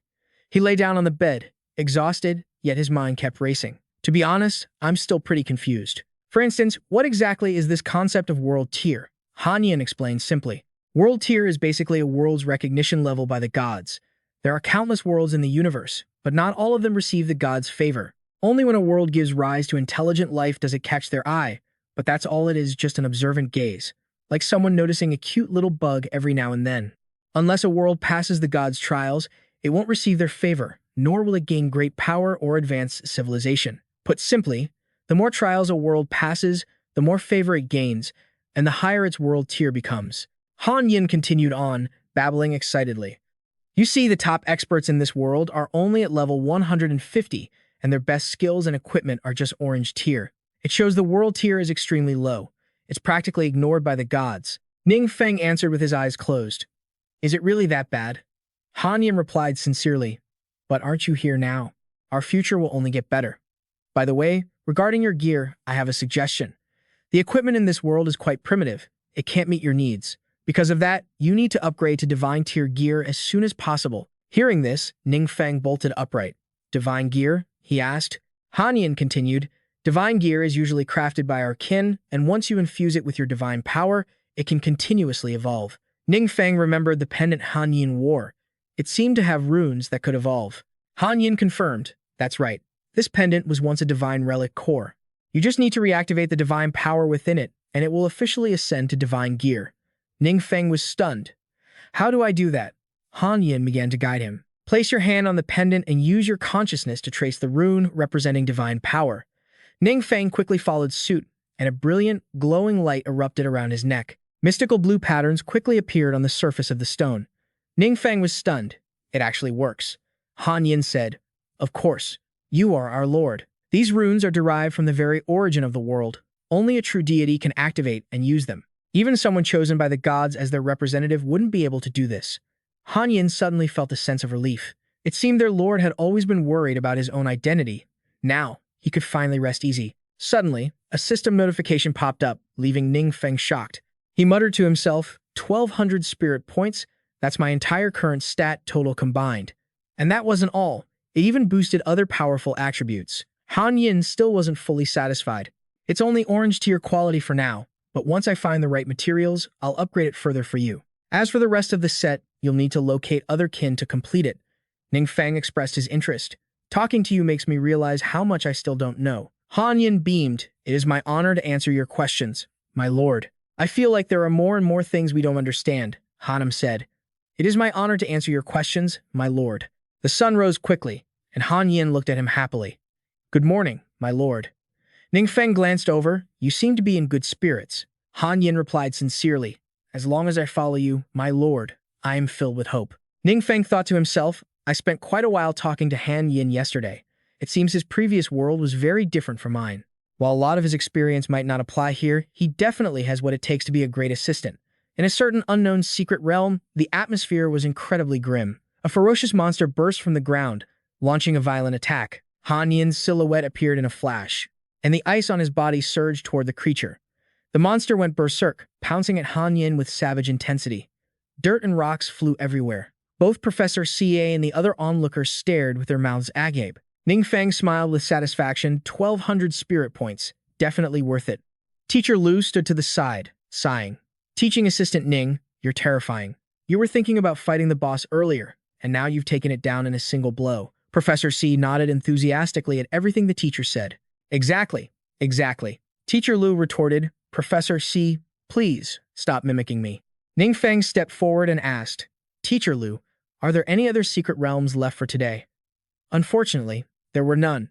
The teacher explained that they had finished everything. Our progress was already faster than the other groups, and today we were even faster than usual.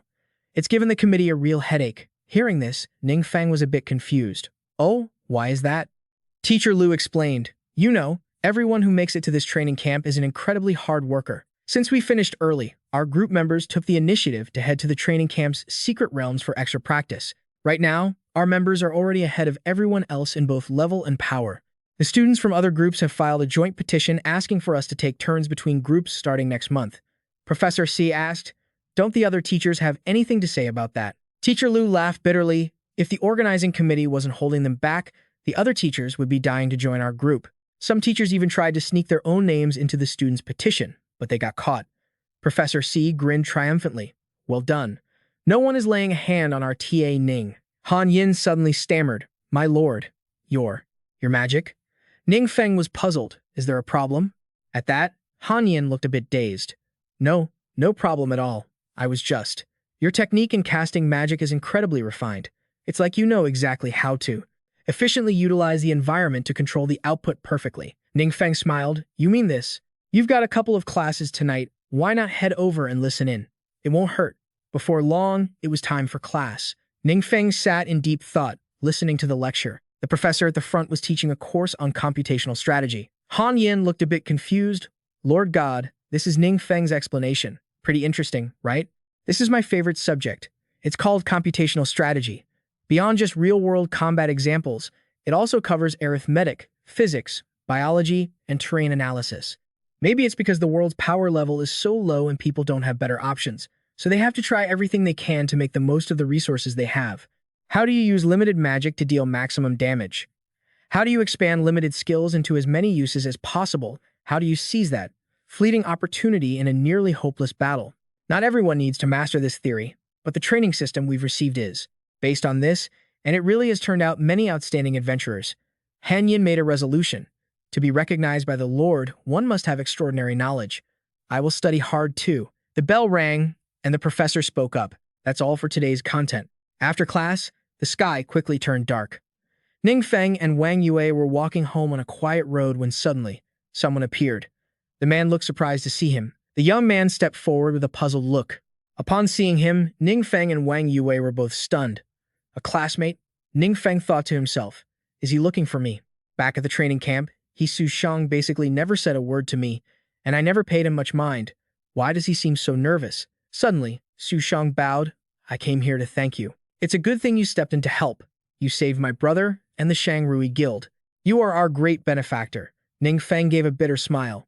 It was just a chance encounter. There's no need to make a special trip to thank me. Su Shang reflected. Before, because of my relationship with my brother, I kept my distance from Assistant Ning and even looked down on the students who were close to him. Now that I think about it, I was the fool. If I had established a good relationship with Assistant Ning earlier, the Shangrui Guild definitely wouldn't have ended up the way it did. Ning Feng looked a bit blank. Does he have something else to say? We aren't close. We really don't have anything to talk about. Su Shang quickly offered a gift sincerely. To express my gratitude, I prepared a small token. It's not much. Both he and Han Yin exclaimed in surprise. It was another fragment of the heart of the world. Recalling what Han Yin had said once, generally speaking, after a world is destroyed, fragments of the heart of the world may float outside. As long as you find those fragments, the entrance to that world can be reopened. At that moment, it was like a light bulb went off for him. So that's how it is. Professor C also accidentally used this method to open the secret realm. It's just that, at the time, I didn't understand the principle, and those invaders who vanished were. Han Yin interrupted. Exactly. The heart of the world is a vital resource for high-level worlds, so they specifically search for these fragments. However, because the Lord God led the way into the secret realm, those invaders were rejected by the laws of the universe and sent back to their original world. Su Xiang cut off his train of thought. This is the loot my brother obtained from the secret realm.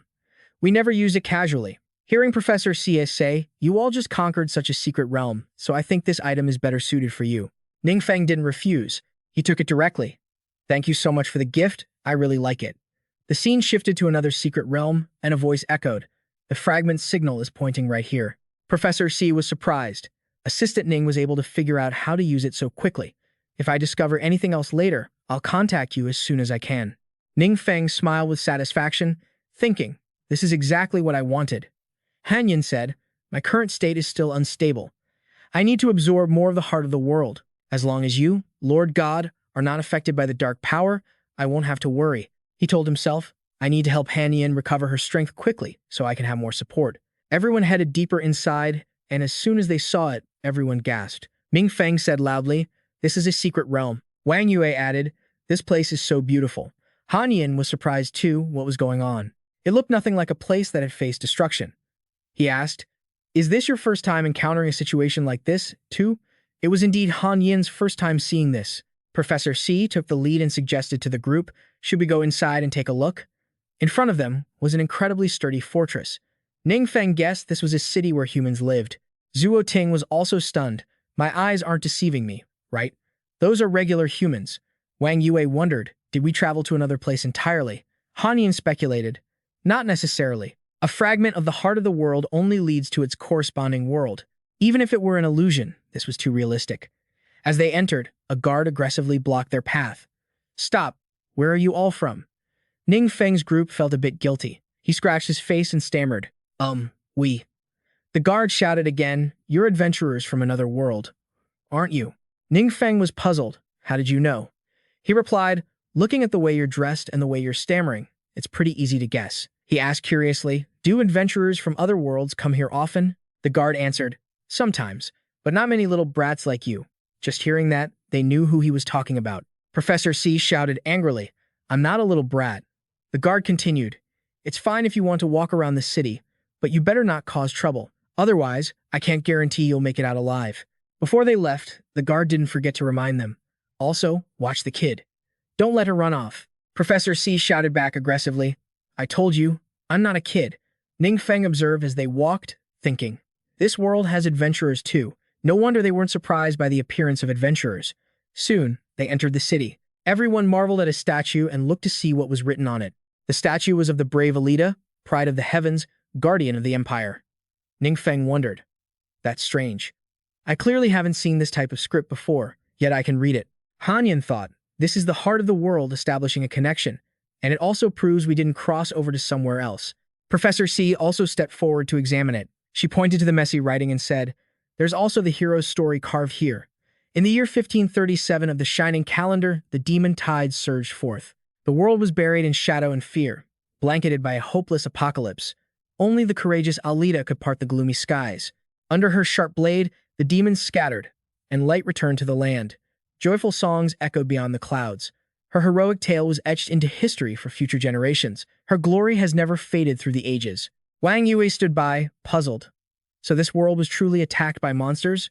But thanks to this hero who fought fiercely alone, defeating the invading monsters, peace was restored. Professor C said, "I believe that's the meaning of the inscription." Xu Ting marveled, "That's amazing.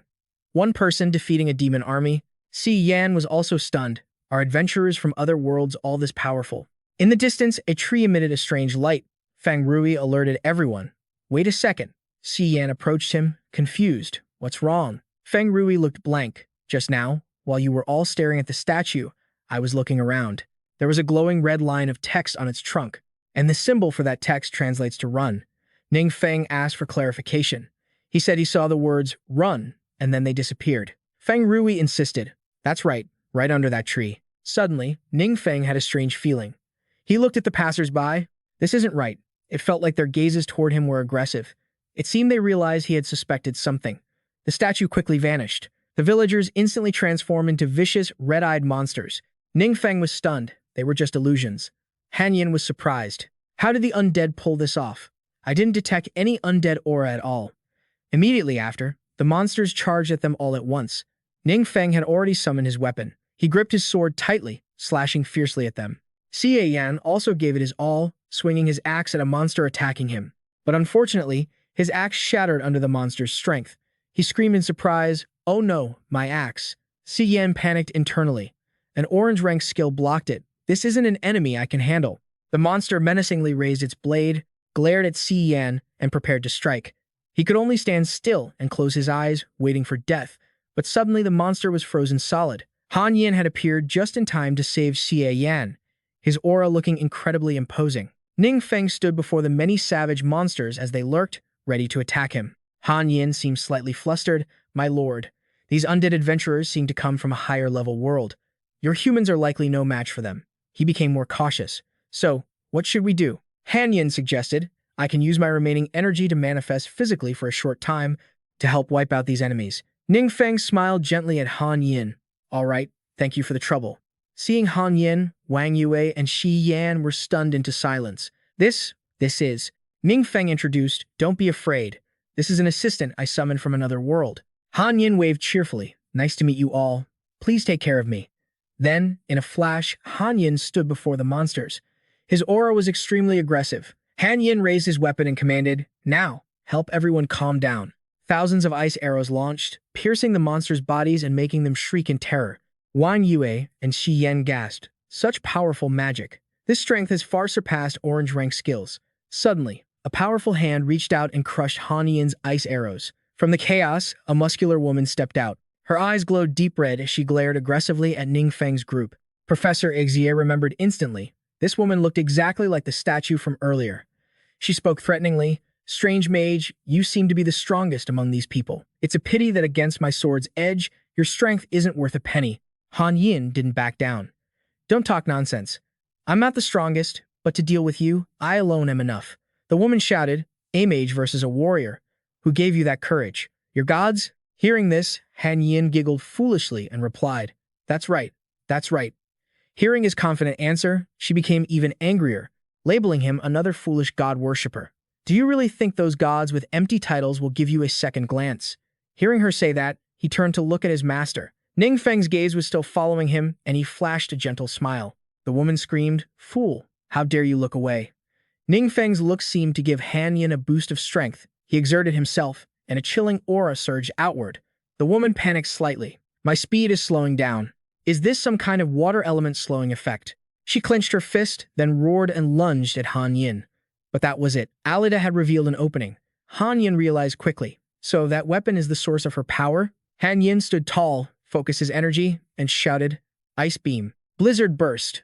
Fierce cold tide. She was furious and disbelieving. No way, I clearly have the divine weapon. How can the gap be this large? Damn it, I'll kill you. Suddenly, icy streams of light began flowing from her body. Before she could react, Han Yin snapped his fingers. Immediately after, the woman's entire body exploded. Not even a corpse remained, only a weapon lay on the ground. Professor C gasped in shock. How terrifying. Just looking at it makes me struggle to breathe. Han Yin walked over to observe. This weapon is indeed very powerful, but it's a shame that woman couldn't control it. He reached out to touch it, and a pink light emitted from the weapon. It seemed Han Yin wanted to control it. What are you trying to do? What about this? Her soul hasn't dissipated yet. The woman laughed smugly. This foolish mage fundamentally doesn't understand how terrifying the divine weapon is. The divine weapon will absorb your energy to help me resurrect. As long as it exists, I am immortal. Ning Feng worriedly stepped forward to check on his subordinate. Han Yin reassured him, My lord, I'm fine. It's just that the weapon suddenly started absorbing me, so I can't maintain my physical form. Ning Feng frowned. Is that so? Let me take a look. Han Yin warned, Please be careful, sir. He took the weapon into his hand, and indeed, energy was being sucked into it. She gloated. What a bunch of fools, actually fighting to offer me their energy. At this rate, I won't even need to absorb the undead anymore. Ning Feng lowered his voice, staring straight at the woman. What are you so happy about? Her jaw dropped in shock. You can see me? Ning Feng replied calmly. So what? Alida thought, furious. Wait, this isn't right. Since just now, my body hasn't been absorbing energy, and it's been trembling like it's terrified. Ning Feng had his own thoughts. When he touched the weapon, the system had alerted him. The final remnant has been detected. Would you like to begin absorption? He smirked craftily. He hadn't expected this weapon to be a cursed sacrificial artifact, but since things weren't entirely clear yet, it was better not to absorb it just yet. With that, he turned his dark gaze toward her. Speak. What exactly happened? Meanwhile, the professor was shouting anxiously. Ning, the teaching assistant. What's the situation over there? Wang Yue noticed the surrounding souls remaining still, and she began to recount the tale. But you can see, this used to be such a beautiful land. Even though monsters invaded often, we always stood together to protect our nation from harm. Recalling the days when everyone fought monsters side by side, she smiled, praising them. You all did well. Suddenly, one of them stood frozen, staring at something. The woman approached, curious. Talon. What's wrong with your music? The man named Talon turned around. Can't you all see it? There's a box in front of me, and it says, A god is watching over you. The others stammered in surprise. I don't see anything. The woman wondered, could it be that Talon has been chosen by the gods? Talon stood there, blankly staring at the box for a long time, lost in thought. He began to wave his arms, perhaps following the box's instructions. A notification quickly popped up. The god is very pleased with your performance. You have received the god's approval. You may now choose a gift from the ancient god. No one knew what he had chosen, but they only saw Talon slowly beginning to float into the sky. Before he left, Talon shouted down to the people below, Goodbye, everyone. He looked at his friends, tears suddenly streaming down his face. I will be by the god's side, watching over you all. Forever. Someone beside her stepped forward to comfort her. Alida, don't be too sad. Talon has gone to the gods because he was noticed by them. He's sure to look out for our country even more now. Besides, if we keep trying, we might be able to get the gods' attention too. Encouraged, Alida broke into a bright smile and replied, Yeah, You're right. Sometime later, their country was still being invaded by monsters just as before, and the death toll had only grown higher. The beasts were savage, trampling countless people to death. The entire country was engulfed in a sea of flames. Alita and her companions were all severely wounded, yet they still tried their best to stop the monsters from pushing deeper. She was so helpless that tears came pouring out. Why? Why? The monsters were attacking more fiercely than ever, but the gods didn't appear, and Talon didn't appear. Have we been forgotten? Her comrade asked, trembling with fear. Alita, are we going to die? She quickly regained her composure, her eyes sharpening. No. We still have one final hope. She opened the secret cellar door, which contained the weapon she was using now. Hearing this, Ning Feng realized the truth of the story. So, you use this demonic weapon to drive back the monsters, but you also curse the entire nation in the process. Alita replied, That's right.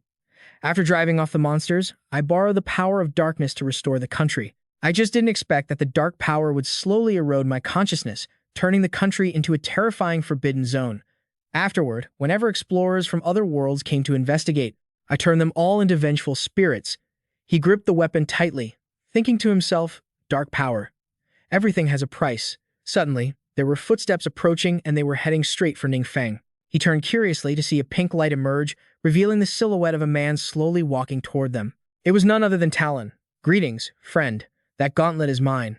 Could you give it back to me? Alita was stunned when she saw him. Talon? How could it be Talon? But why would Ning Feng just hand over such a good item to someone else? He chuckled playfully. Sorry, this is my trophy. Talon was annoyed but tried to stay calm. There might be a slight misunderstanding here. That weapon was something I personally kept here to refine. Hearing this, Alita looked panicked. Refine? What does that mean? He finally lost his patience. Talon's face suddenly turned dark. He barked, Are you deaf? I said that weapon is mine. Or are you planning on becoming the material for my weapon refinement too? Han Yin saw it immediately. This was pure, high-level Saint Spirit energy. Alita knelt at Ning Feng's feet, pleading, Great warrior, please forgive my offense. I just want to know the truth. Can you help me? He smiled and asked her back, Why don't you ask him yourself? This sentence left Alita momentarily dazed. She couldn't believe her ears. Talon glared at him, frustrated.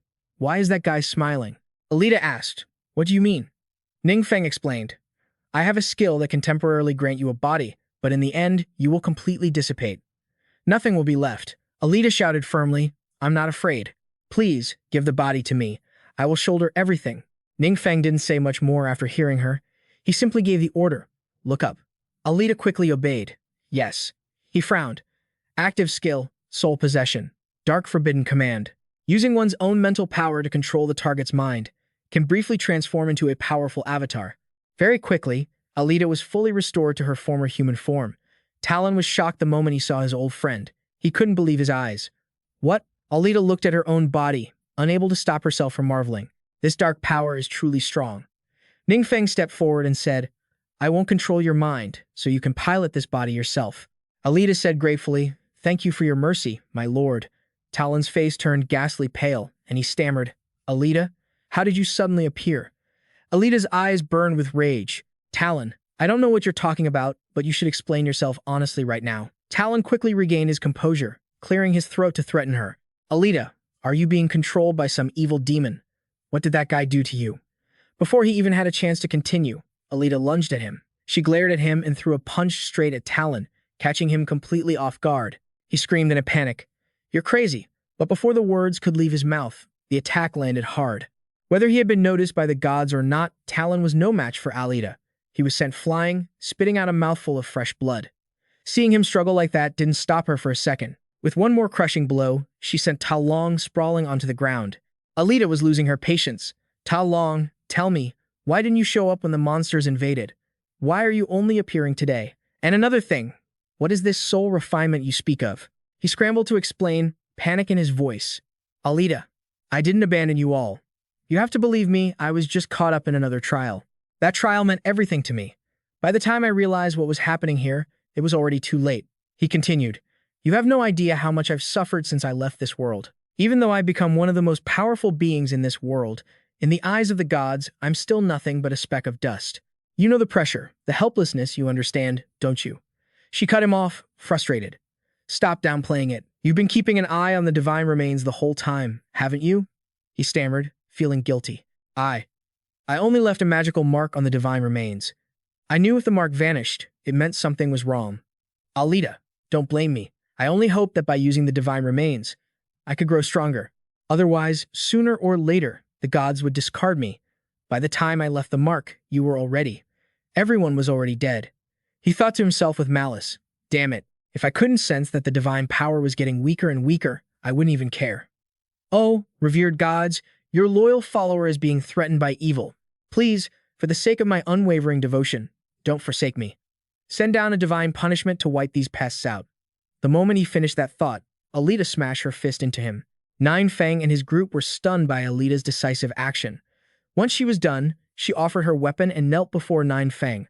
Great warrior, thank you for giving me this precious opportunity. My people and I can finally wake up from this endless nightmare.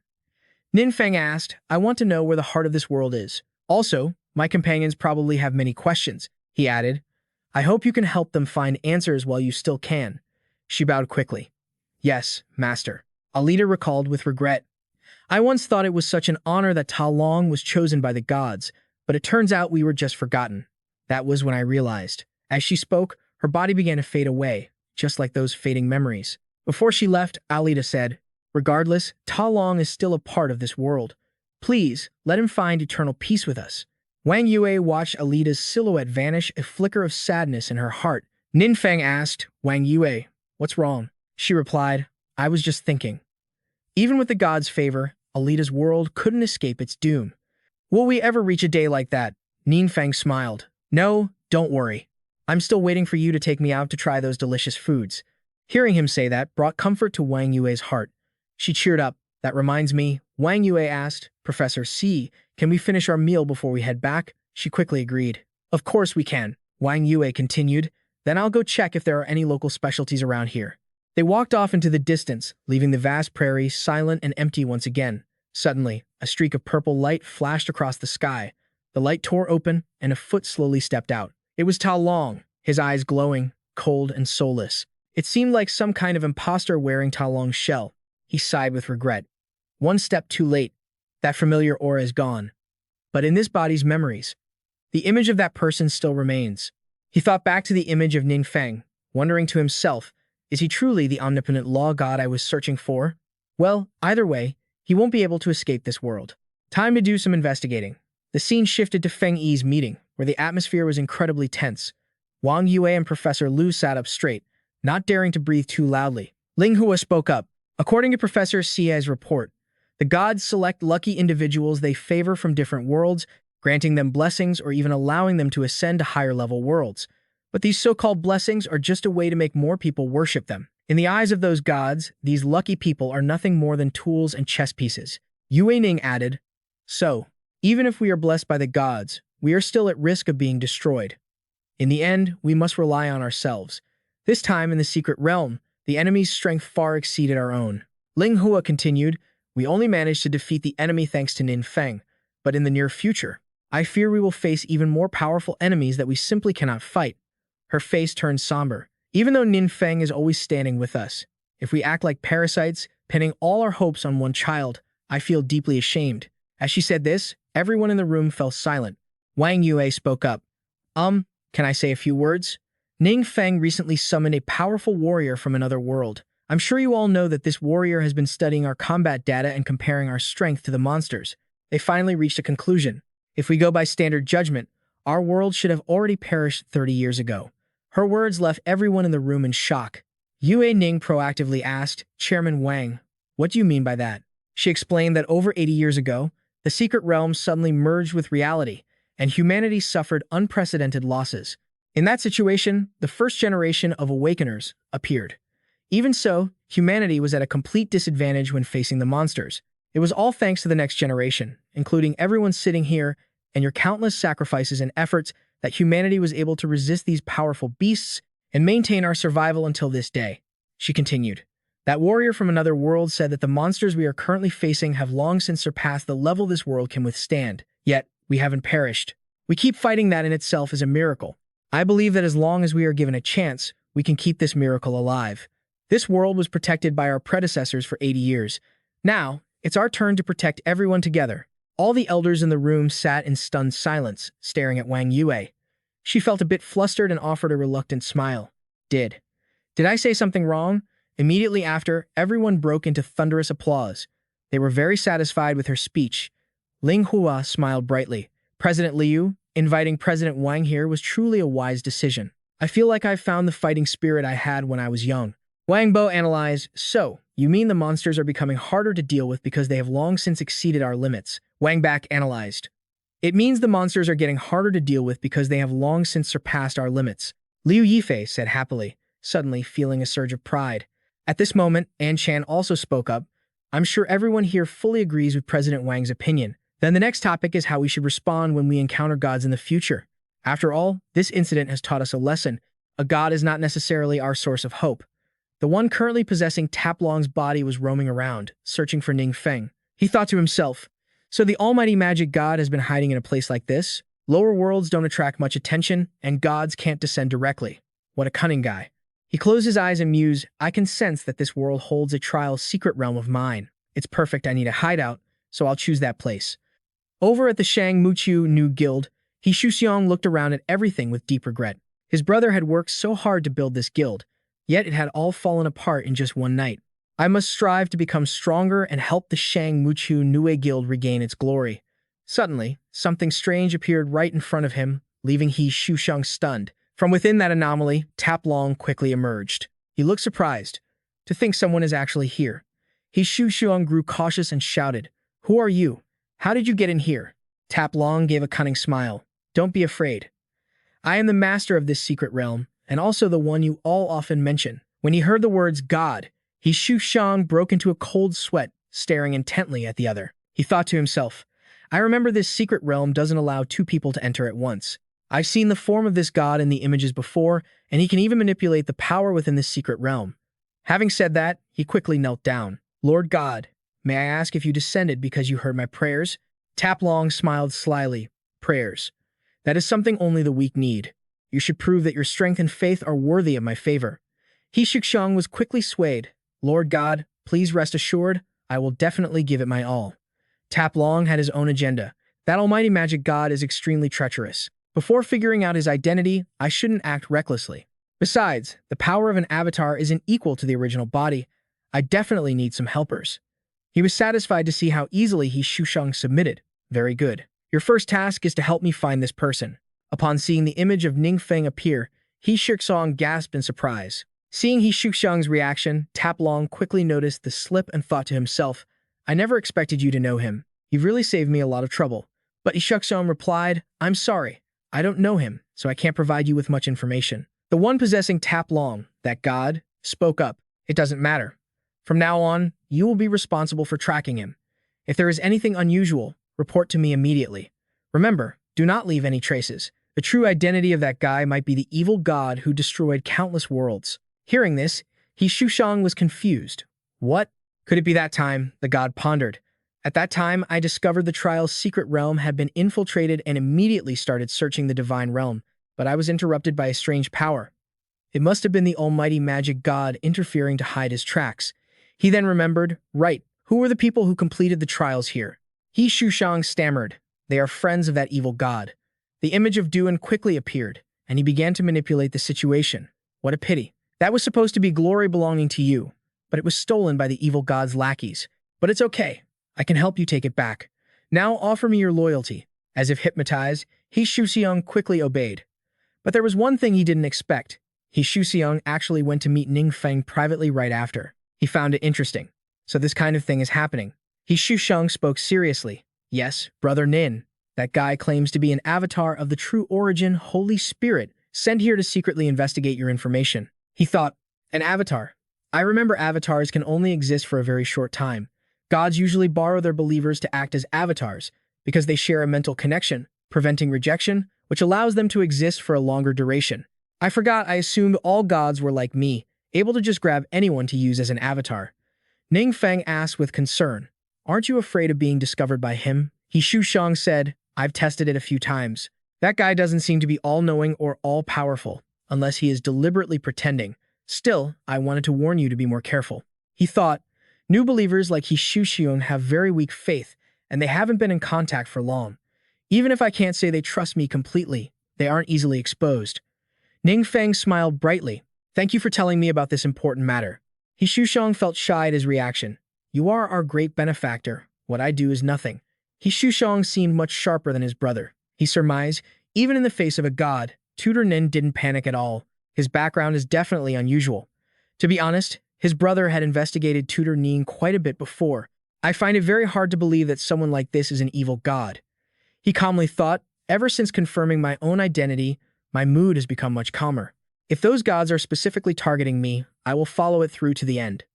Back in his room, Ning Feng discussed the situation with Hanam.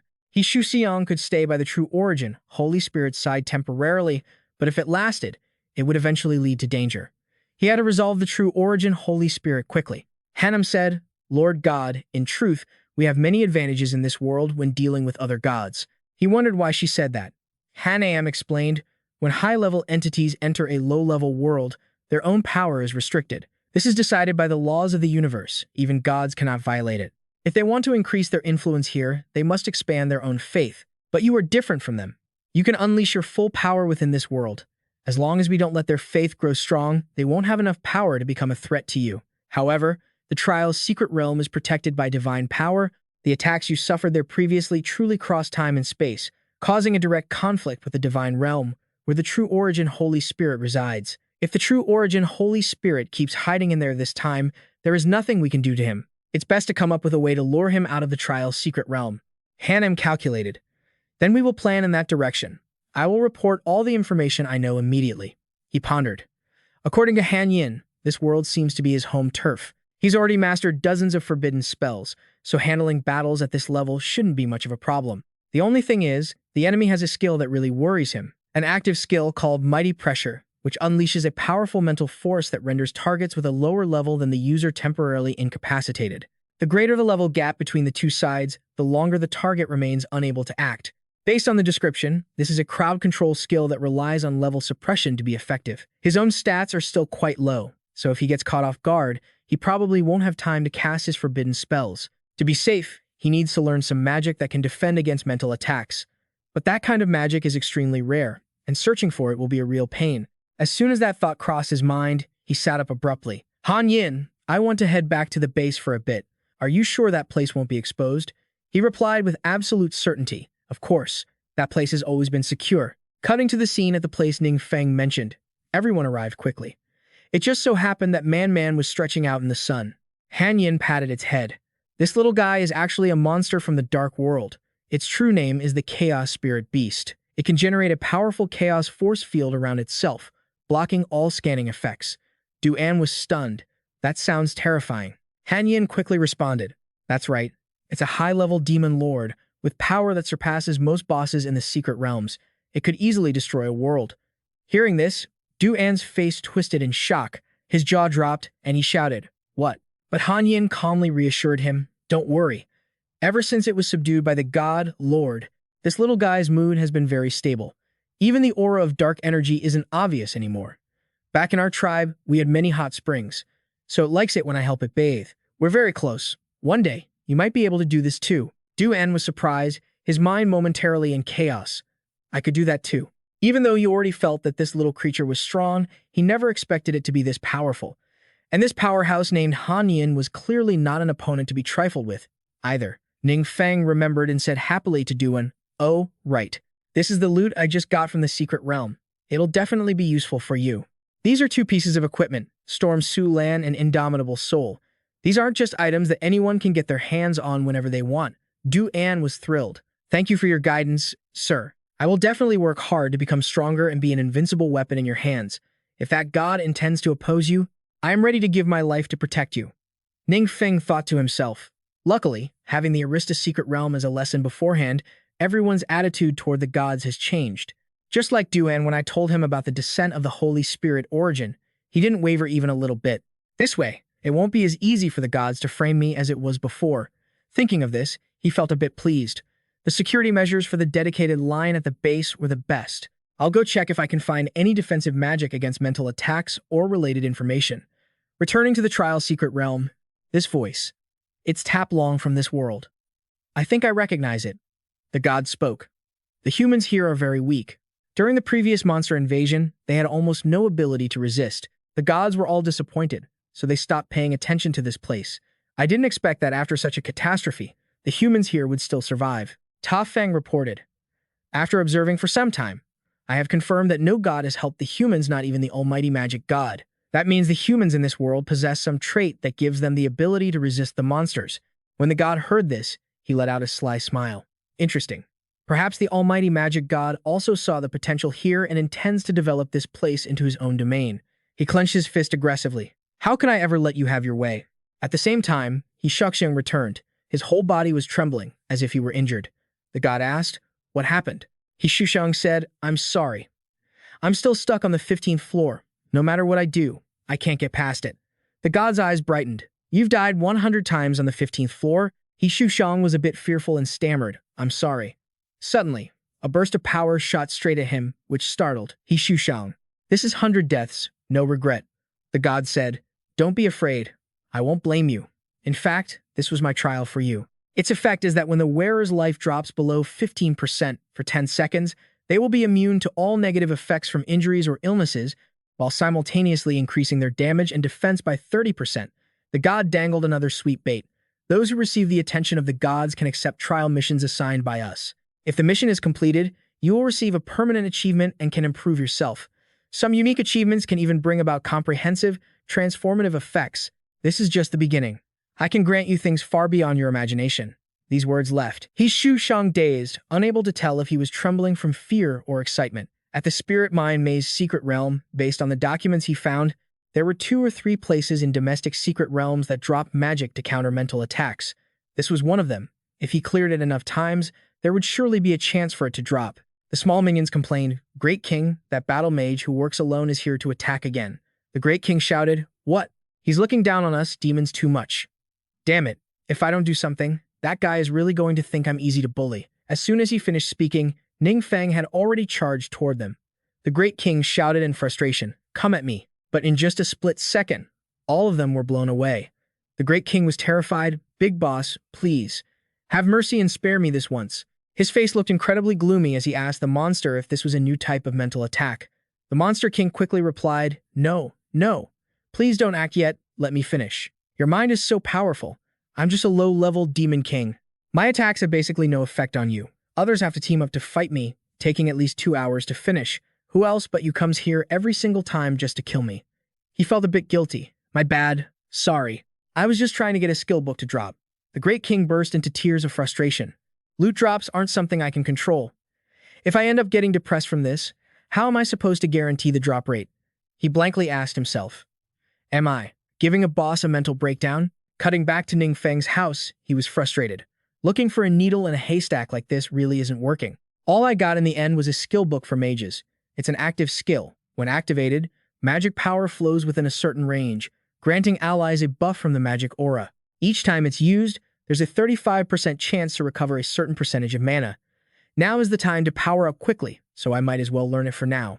This active skill, Revelation of the Divine Authority, allows the chosen Dark Forbidden Lord followers to receive a divine blessing, pushing past their own limits and significantly increasing their strength. With this skill, not only can I see all my followers, but I can also choose how to bestow blessings and preview the effects. Shortly after, an image of Han Yin appeared in front of me like a ferocious warrior using divine power infusion. A sinister, dark aura radiated outward, causing Han Yin's form to shift rapidly, becoming more savage. Seeing this, Ning Feng panicked. Han Yin definitely wouldn't want to become something like that. Thinking that, he reached out and tapped to select Dark Protection of the Grace Covenant. On the screen, there was an item that surprised Ning Feng, Achievement Trial. Han Yin explained, "Awakening Holy Relics, those things don't really have much use right now. An Achievement Trial is a power that every god possesses, used to activate the latent potential hidden within a target's body. You once said that personal achievement is part of the laws of the universe. The role of a god here is like a guide. Therefore, gods often bestow achievements upon those they pay attention to, even if that person isn't their follower." He quickly understood. It means the achievements won't directly transfer my divine power to you all. The system displayed a detailed breakdown of magic luck. After Ning Feng read it, Han Yin asked immediately, "Right, do you have a plan? You said earlier that when you previewed the achievement trial, you saw something in Shang Wuqiu's info." Upon hearing this, Han Yin was terrified and stammered, You You can see the achievements of other classes. He wondered, yeah, is something wrong? Well, Hanyin said, usually, gods can only see achievements related to their own career path. Ning Feng smiled. Is it because of my relationship with the system? Hanyin speculated. That's certainly possible. After all, the truth about the system is still unclear to you. The scene shifts to the Red Moon Demon Cave's secret realm. The atmosphere there is extremely gloomy. Xiangmuqi was surprised when the system notification about magic luck popped up, and she couldn't help but shout, "Oh my god!" Ning Feng laughed happily and said, "I'll explain this later. Right now, we need to get ready to take down the boss quickly." Hearing that, she didn't ask any further. On the other side, the monsters were panicking as they reported to their leader. "Great King, those crazy adventurers are attacking again." The Great King lay sprawled on the ground, weeping, and left it to fate. "Destroy everything. Hurry up. I'm tired." After a while of fighting, Ning Feng finally revealed a satisfied expression. It had finally appeared. The glowing book was the mental shield he had been searching for all this time. The scene shifts to the classroom, where the professor is standing at the podium giving a lecture. This is the secret realm we explored last week, and it was also the first time we came into contact with legends about the gods. Suddenly, she thought to herself that the consensus of the 7 great guilds was not to take a clear stance on the gods right now. They should only objectively report the findings from this secret realm exploration to everyone. With Alita's experience, she believes everyone will have more thoughts about the gods. Next, it's necessary to make everyone understand that humanity has defeated incredibly powerful enemies on its own. This is our miracle and also our glory.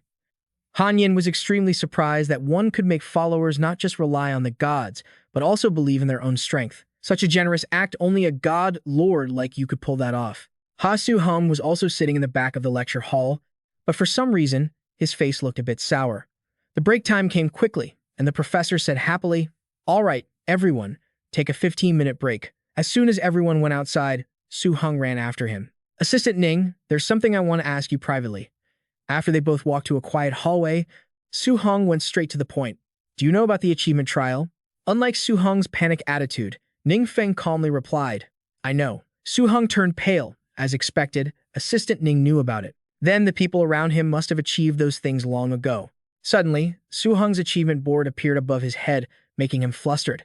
Ning Feng quickly asked, "It's a unique achievement, isn't it? Although anyone has a chance to get it, the purple rarity is considered very impressive." He thought to himself, Assistant Ning spoke so gently, without even caring about the fact that the true source, Holy Spirit, had granted me the achievement. Perhaps in his eyes, this basically isn't worth considering a favor. Those who follow Assistant Ning have received so many benefits, it really makes one jealous. Su-hung tried to regain his composure and said, "Actually, I'm a bit worried. This might be a way to control me, so I wanted to ask you to confirm." Ning Feng reassured him, "It's okay. This thing has no side effects. Just wear it." Han Yin was on high alert. It seemed like this kid was a bit shaken. He had intended to test you, but in the end, he was still subdued by you. Ning Feng was indifferent. That's normal human behavior. I'm not surprised. On the contrary, I've never trusted him. What he can find are only things I'm not afraid of others knowing. If he's still willing to give me a hand, then I'll consider it a win. At the elite guild, images of Ning Feng were constantly appearing, as if this guy had planted a camera on him. The god pondered, "Strange, so strange. Through these 2 contacts, I can feel that the all-powerful mage god's strength is no longer what it once was. After all, he was severely injured in the battle years ago. If it weren't for deliberate tracking, I would have even struggled to detect his signature magic aura. However, the all-powerful mage god suddenly attacked my secret realm trial. Exposing his movements, it really leaves me puzzled. Ning Feng's actions make me more and more confused," Su-hung said. "Ning Feng has powerful strength, but he doesn't use any skills that go beyond our ability to perceive. Many times, it's just normal attacks. The improvements he brings to those around him, in your eyes, are just insignificant, low-level tricks. Sorry for speaking so bluntly, but after feeling your divine majesty, I find it hard to imagine how Ning Feng could compare to you. What I understand even less is if he wanted to. If you're trying to hide your identity, why bother joining our training camp and doing things that draw so much attention? Aren't you afraid of getting exposed by him?" Hearing this, Shenming pondered for a moment before saying, "I've thought of one possibility. This person probably only obtained 1 or 2 artifacts from the almighty magic god. That would explain everything." He questioned and answered himself. Why, despite having such immense power, does he only use basic attacks? Because a divine artifact can drastically boost his base stats. In this low-level world, that's more than enough. Why didn't he let anyone get close when dealing with the parasitic demon? Because destroying a parasitic demon requires a divine gift, and he didn't want others to know what that artifact is. Why did he join the training? Because once he's away from his artifact, Ning Feng isn't actually that strong. He has to rely on training to gain more advantages. Su Xiang once said there is a mysterious big shot behind Ning Feng. Even if it's not the almighty magic god, it's definitely connected to him. This guy is hiding in the shadows, using Ning Feng as his shield. Cut to Ning Feng's room, sunlight streaming through the window. He and Han Yin are standing by the window looking out.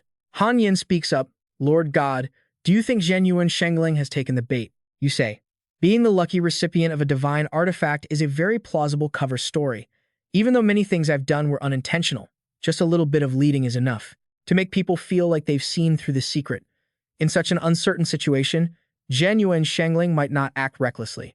However, once he relies on his own analysis to reach a logical conclusion, it might just break the stalemate. If we want to lure him out, it's worth a shot. Then, a voice cuts through your thoughts. "Feng, let's go get dinner." Ning Feng smiles brightly. "Coming." Cut to the cafeteria. Ning Feng is getting his meal. Then Yu and Su Xiang brush past each other. Neither says a word, but they exchange a meaningful glance. As Su Xiang passes, a low voice murmurs, "The fish has taken the bait." Su Xiang remembers what Shen Ming said. "I recall you mentioning that sometimes Ning Feng acts alone, right?" Hearing what Su Xiang relayed, Ning Feng deduces. So he plans to make his move while I'm acting alone? Su Xiang's face has turned grim. Next is the showdown between two gods in a dense, secluded forest. The area around them is completely deserted. Ning Feng says, "To make it easier to act, I specifically chose a remote secret realm." You don't think that Zhen Yuan Shengling character couldn't find this spot, do you?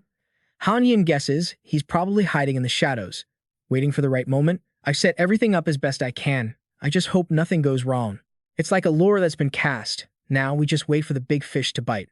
Shen Ming is currently thinking. Even though he's made deductions based on the information gathered, he still can't rule out the possibility that Ning Feng is the almighty magic god. Relying on just one avatar is still a bit risky. After all, if he wants to make a move, he still needs to set up a few more safeguards. Thinking of this, the god calculates in secret, wondering about the weaknesses of the almighty magic god.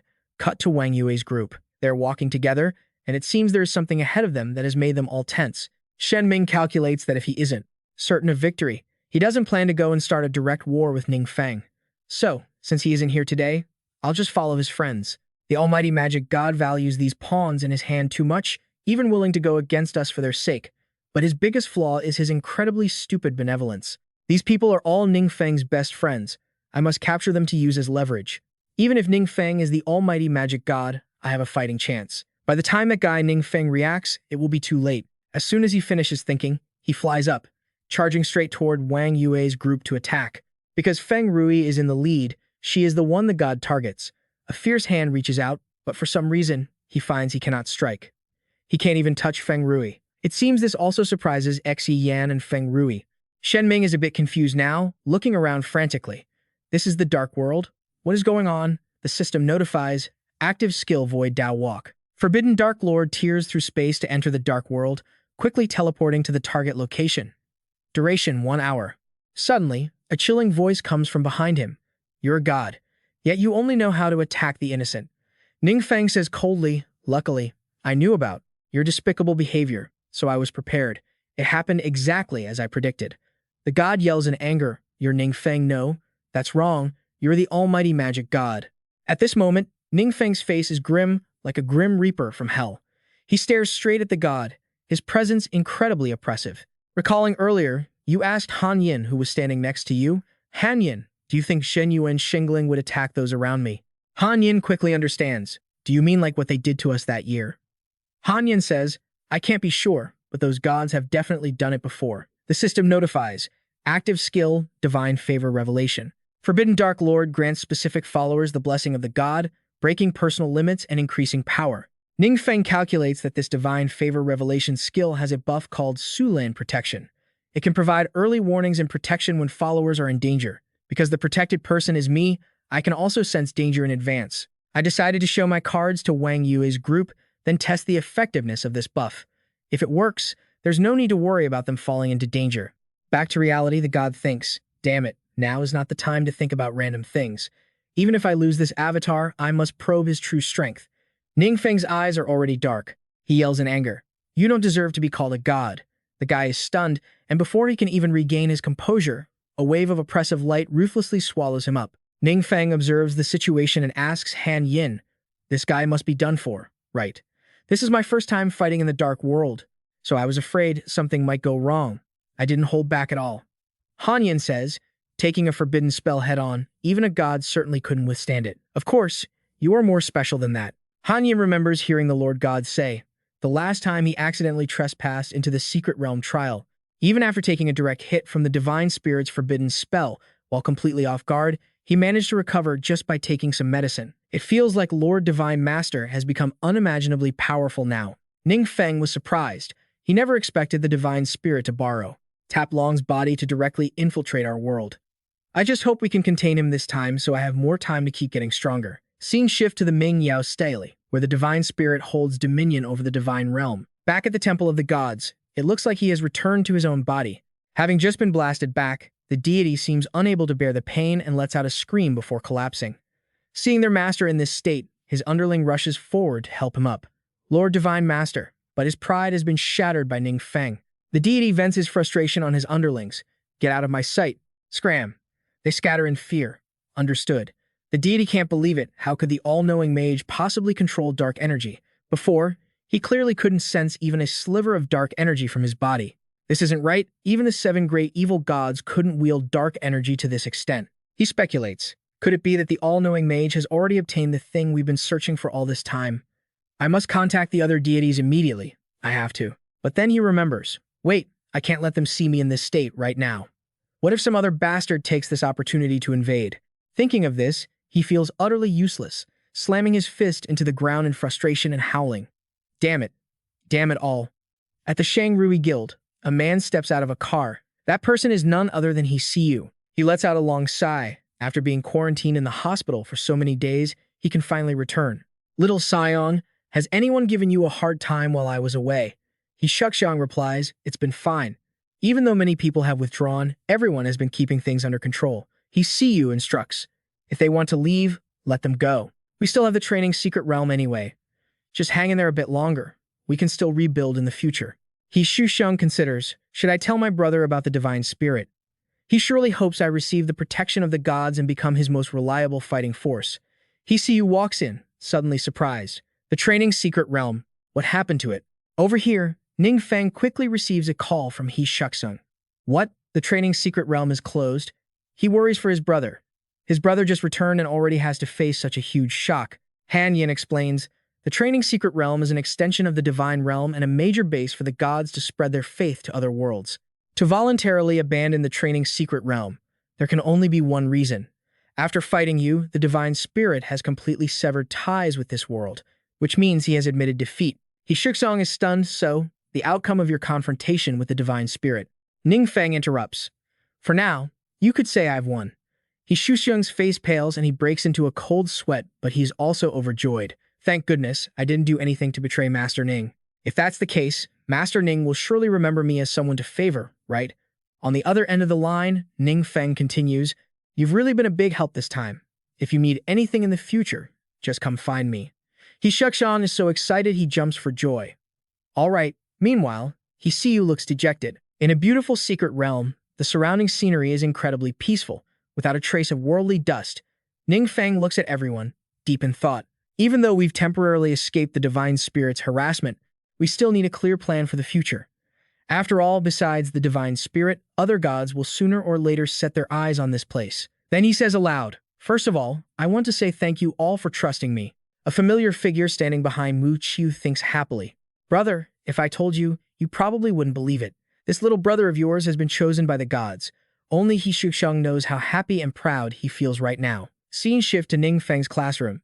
The atmosphere is deathly silent. Everyone is lost in their own thoughts. Wang Yu recalls the events, realizing that all those previously unexplainable incidents were indeed Ning Feng's doing. That mysterious big shot is none other than Ning Feng. Feng, he thinks, but he has never harmed an innocent person.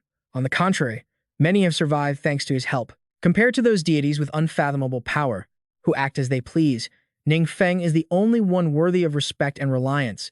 He watches everyone's expressions and is secretly satisfied. It seems he has reached a consensus with them. Not only that, the reaction of some people even exceeded his expectations. Looking at He is gazing at Ning Feng as if looking at a top-tier idol. He smiles helplessly. He has had that expression from the start. His eyes are so filled with fanaticism it's almost overflowing. Ning Feng continues, I believe no one wants to see the world we live in become a slaughterhouse for gods to trample upon as they please. Therefore, our urgent priority is to rapidly increase our strength so we can protect this land ourselves. Since our world is low level, we are quite backward in many aspects, so we have to find ways to improve using resources from other worlds. Although I found some potion formulas from other realms, it's still far from enough. Wang Yue speaks up. Potions, faded memories, achievements, high-level skills. Besides these, is there any other way? Ning Feng ponders. A few days ago, he absorbed Alita's God Realm War soldiers and received new memories. Within those memories, he found some useful items. Suddenly, little Rui interrupts Ning Feng's train of thought, strengthening and enchanting. Ning Feng replies, exactly. Both of these methods are used to improve equipment. Strengthening can increase the base stats of equipment, while enchanting can provide additional special attributes and effects to the gear. Feng Yi thinks. Our equipment has always just been take what drops. We lack the ability to make flexible choices. Some special classes find it very hard to find suitable gear. If we can change our equipment and combine it with tactical planning, we will definitely be able to develop many more powerful combat methods. Ning Feng continues. But the current problem is that both strengthening and enchanting require special materials, such as mountain copper, mithril, and star gold. Hearing this, Shushan and little Rui exchange glances. Both think the same thing. We've never even heard of these materials before. He says, that is precisely where the problem lies. For us, these materials are completely foreign. We can only enter secret realms to search for them, but to do that in such a short time, I'm afraid. Feng Yi suddenly stood up, interrupting, sorry, I have to take this call. Wang Yue continued the conversation, are these materials metallic minerals? No one knew what they looked like. As for Feng Yi, the content of that phone call was unknown, but his expression was quite serious. He replied, understood, I'm heading over immediately. Feng Yi then turned to report, Ning Feng, there's a deviant causing trouble in Shijiang City. I need to go handle it. You said, all right, go ahead. The scene shifted to Shijiang City, where high-rise buildings were being violently demolished, smoke and fire billowing into the sky. A strange man appeared, laughing arrogantly, claiming there wasn't even one person here worth fighting. The young man panicked the moment he saw Feng Yi and reported, Director Feng, this guy mysteriously disappeared a few years ago and suddenly showed up again. Our attacks have no effect on him at all. Upon hearing this, he stepped forward and said, let me try. At the same time, a shadowy figure emerged from the smoke. The moment Feng Yi saw him, he channeled his internal energy and unleashed a lethal strike. But it seemed his attack didn't even faze the guy. The man's eyes glowed red as he glared aggressively at Feng Yi. It was the first time Feng Yi had ever encountered such a strong enemy, and he shouted in surprise, what? The man smirked mockingly. It seems Senior Feng's magic doesn't work on me anymore. Feng Yi didn't give up. He channeled his internal energy again, delivering a blow with even greater destructive power. But when the force surged toward the man, it was like a gentle breeze. I told you, it's useless. Don't waste your energy. The man smugly explained, my armor has been reinforced with mithril. Do you know what mithril is? It's a special metal with incredible resistance to magic. Feng Yi panicked and shouted, you said, mithril? Immediately after, he scrambled away as fast as he could. The man wondered, why did that old man suddenly run off? Feng Yi quickly took out his phone. Ning Feng, I think I found a lead related to mithril. A while later, everyone outside was worried. Captain Chu quickly tried to contact those inside, unsure of the situation. They were buzzing with rumors, saying the deviant was incredibly strong, so strong that even Department Head Feng couldn't handle him, and they had to call for many reinforcements. No wonder. I saw those flight spell trails falling down earlier, and they had to mobilize so many people. Just how strong is that deviant anyway? Meanwhile, inside, the man's eyes were swollen shut. He gritted his teeth in anger. Who on earth are you people? Beating me up is one thing, but why are you stripping my armor off, too? At this, his face filled with resentment and frustration, but he couldn't fight back. Ning Feng lost his patience. Is there any mithril in here? Feng Yi searched around and replied, I can't see anything. The man thought to himself, even if you steal my stuff, it's useless. All reinforced gear is soul-bound to the user. No one else can wear it. Ning Feng stepped forward with a dark expression and demanded to know where he got the mithril. The man recounted, I was noticed by a great demon king and sent to a secret realm under his control to cultivate for several years. That realm has mines producing special minerals that can be used to reinforce gear. Tell me the location now. The man looked at Ning Feng's group in fear, as if they were the true demon kings. The scene shifted to his secret realm, where a system notification appeared. This secret realm requires a party challenge. Required number of people, 30. Quota met. Do you wish to open? Ning Feng was stunned. He hadn't expected such a massive secret realm for 30 people. Feng Yi explained, secret realms of this type have very high difficulty. The number and strength of the enemies shouldn't be underestimated. It's better for everyone to stay focused and work together.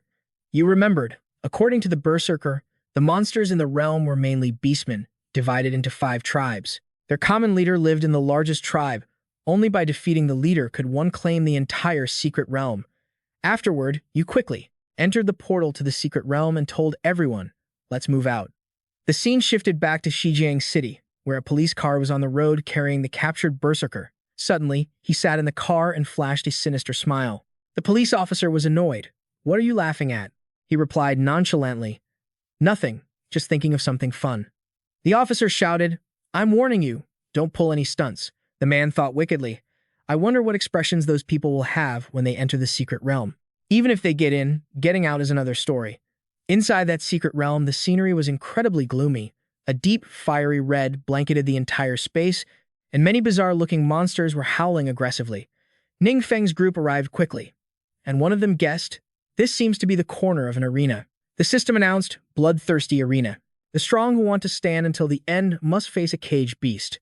Tu Ting asked, what does this mean? Are they forcing us to slaughter each other? Wang Yue quickly tried to break the barrier trapping them. Seeing this, Feng Yi stepped up and channeled his internal energy to help her. But everyone quickly realized the light barrier couldn't be broken. The head monster laughed loudly. Are those vermin trying to escape? Save your strength to deal with your companions. The minions screamed, kill, kill, kill. In the distance, glowing red eyes and grotesque figures were staring fixedly at Ning Feng's group. One of them, who had been sitting motionless and silent this whole time, remained still. At a glance, Feng Yi knew those 5 were the beastmen leaders. The system displayed a notification. No teammates here, only enemies. Fight countdown starting. Suddenly, Ning Feng unexpectedly moved forward, channeling his internal energy as a blue light flashed. The leader screamed in a panic. He hadn't expected the barrier too. Before he could even grasp the situation, Ning Feng wore a sinister smile. Everyone, we can get out now. At the Beastman tribe, it was unclear how Ning Feng managed it, but he was now touring their living quarters. The leader introduced, this is where we reinforce our gear. In the nearby warehouse, we have things you mentioned, like copper, mithril, and adamantite. The monster guards were curious about the strangers, and the leader shouted, you useless things, don't let your hands shake while you work. Don't make me lose face in front of the boss. The subordinate stammered, yes. Ning Feng observed, so this is how the gear is made. The Beastman leader said, this is our tribe's traditional technique. The leader smiled bitterly. I hope you are satisfied with the results. His subordinate thought to himself, the Lord is the strongest warrior of the tribe, yet he's bowing like this. Who exactly are these humans? He recalled the recent battle, internal sigh of relief. That human mage charging at me really scared the life out of me. I thought if I'd hesitated for even a second longer, I would have been wiped out. Good thing I made a snap decision, or I wouldn't have survived. You figured out our world lacks this technology, and given the massive gap in our levels and races, even if you tried to learn it, you wouldn't grasp it. It's better to just talk cooperation with these beastmen. When the leader realized you needed them to provide weapons, he happily said, it is our honor. From now on, leave it to us. Ning Feng scratched his head in confusion. He actually agreed just like that, and they hadn't even discussed a price yet. You thought about how, normally, when opening a secret realm, you have to kill the boss first and then unlock the seals to pass through. But since the leader was so eager to cooperate, you couldn't just stab him to death with one sword. Still, monsters are monsters. After all, you can't trust them too much. The Beastman leader said they could sign a blood pact, the highest form of contract in their tribe. It carries binding magical power, and anyone who violates it faces terrible consequences. This deal is way too profitable. Ning Feng quickly reached out his hand to sign the contract with the Beastman. With their palms touching, the deal was sealed. From this moment on, both sides are business partners and must never betray each other. Suddenly, the Beastman looked a bit panicked. What's going on? Ning Feng was also caught off guard. Why did this skill trigger on its own? Active skill. Divine Revelation, Dark Forbidden Spell. The designated follower receives the deity's blessing, transcending their own limits and gaining a significant boost in power. The Beastman was reading the system notification too. He had pledged loyalty to the god and received the blessing of the contract. The offering the god requested was equipment enhancement. He was so surprised he stuttered, my lord. In the beastman's mind, he thought, to be able to grant me the blessing of the contract, he must surely be one of the 7 demon gods. Right then, he knelt and bowed his head, wondering which demon god had descended, and begged for forgiveness for his insolence. Ning Feng was clueless. I just signed a random contract, so why did I suddenly become a demon god? Wait, demon god is what the monsters call those 7 evil gods, isn't it? The beastman thought, I see. We've always followed the tradition of offering life, chaos, and destruction to the gods, but we never got a response. Who would have thought the demon god now asks for equipment enhancement as an offering? If we want to become strong, we must use the correct offerings to honor the demon god so we can continuously receive the power of darkness. To think I actually received a divine blessing. Taha, being able to lead the beastman tribe must surely be due to the secret protection of the gods. Thinking of this, the leader felt incredibly grateful and kept bowing to Ning Feng like he was a living saint. You were stunned. Why does this guy keep bowing? Is he trying to ask for a red envelope? Luckily, this is another dimension. No one outside can see this. You stepped forward and threatened, hey, about me, don't you go running your mouth when we get out there. Hapga bowed respectfully. As you command, my lord. Both of them quickly finished the ritual. Ha said, it'll take some time to upgrade the gear. Since everyone is here for the first time, why don't we throw a welcome party? The subordinates whispered to each other. Do you think the great leader suddenly seems a bit too excited? Maybe he's been driven crazy by these humans. Scenes shift to the evening at the Beastman tribe, where everyone is lighting a campfire. Shu Ting happily watched a pig leg roasting over the glowing fire. Feng Yi was also enthusiastically drinking barley smoothies with one of the beastmen. He thought to himself, I never expected humans to live in peace with monsters like this. Could this be a miracle brought by the gods? He Shakshong and Hapga weren't far behind. Ning Feng thought helplessly. Those two have the exact same expression. Hapga had his own thoughts. At first, I found it strange. These people are clearly so weak, how do they deserve to be alongside such powerful beings? Now I understand the gods must have a deep, far-reaching plan. I will spare no cost to become the gods' most loyal servant. After the party ended, the tribe member in charge of forging weapons quickly came to report, my lord, the first set of gear is finished. The system notification appeared. Accept soul binding. Note, once bound, the item becomes the user's private property and cannot be changed. Wang Yue was amazed. After the enhancement, the equipment's stats had increased tenfold compared to before. Most people couldn't achieve this level of upgrade in a whole lifetime of cultivation. Hapga panicked. It seemed he sensed something. He shouted excitedly, power. I can feel a power I've never known before. The god has acknowledged the offering I presented. Suddenly, Ning Feng felt something change in his own body, too. A voice from the depths of his soul echoed, who summoned me? Speak your schemes to me. Before the voice could finish, it began screaming wildly. A gloomy voice rang out, startling Ning Feng. Who has awakened me? Your face sharpened. Why is there someone talking inside my consciousness? The voice kept yapping in Ning Feng's ear. Speak your intentions to me. Before it could finish, it started shrieking again. You were annoyed so noisy it's driving me crazy. But Ning Feng still didn't understand what was happening. You focused your internal energy toward your head. Just who is summoning spirits and demons inside my consciousness? The thing in your consciousness shouted, why have I turned into this? Where is this place? The thing suddenly surfaced. Ning Feng stood there observing its movements. Let's call it a red spark. It asked you, little brat, who are you? Ning Feng was dumbfounded by the question. I should be the one asking you that. What are you supposed to be? The red spark shrieked, how dare you? How dare you insult a deity? I am the great Ta Tan, one of the 7 demon gods. My power is stronger than you could ever imagine. Ning Feng thought, Ta Tan. I think I've heard Hannah mention that name. It slyly coaxed. Looking at your expression, this must be your first time meeting a god, right? Don't be afraid. It's normal for humans from such a low-tier world to be ignorant. Just pledge your faith to me, and I can grant you the protection of the gods. Ning Feng quickly remembered.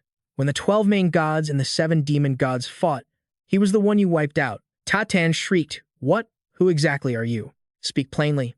Ning Feng was annoyed. This guy is so loud. Isn't there any way to make him shut up for a second? The system suddenly popped up again. Looks like there's another notification. You were surprised to see the system. It was a quest list. Ta Tan was still jabbering. Hey, are you talking to me? Look me in the eye, kid. He was surprised by the system's sudden appearance as a quest bar. Ta Tan was still rambling. Hey, say something. Look me in the eye, you brat. Ning Feng began to feel irritated. He glared, his voice cold and menacing as he muttered, be quiet. Ta Tan suddenly felt tiny and cowered in fear, trembling, my apologies. Your mission this time is to break the cocoon of reincarnation within 20 days. Failure will result in the deletion of the host. After reading the quest, Ning Feng fell into deep thought regarding the fusion of godhood. Switching to the divine realm, the Mingjue Peak Stele was surrounded by eerie silence. A subordinate bowed respectfully and spoke in a hushed tone. My lord, the Holy Spirit Chan Yuan is getting impatient. Didn't I tell you? Don't disturb me. The subordinate stammered. But, this is extremely important, lord. You really need to know. The Soul Lord Gui Su and the eternal god Ning have come to visit. It seems they've found a way to merge their godhood. A moment later, the three deities sat together. Soul Lord Gui Su asked, Holy Spirit Chan Yuan, why do you look so pale? The beautiful woman standing beside him was the eternal god Ning. Chan Yuan didn't want to talk about it and waved a hand dismissively. Don't worry about it. It's just some minor trouble I need to handle. I heard your research has made progress. Eternal god Ning didn't say a word. She simply raised her hand, and a crimson aura swirled around her. This made Chan Yuan visibly agitated. He recognized that aura immediately. It was the energy of an evil god. Ning explained, this power comes from one of the 7 demon gods of godhood. Although I have only merged less than 10% of its power, I can already feel my understanding of the laws of the universe growing. I can even control a fraction of this dark power. Gui Su added, from our observations, this fusion is currently stable. While fully absorbing another godhood takes a long time, at least it proves our path is correct.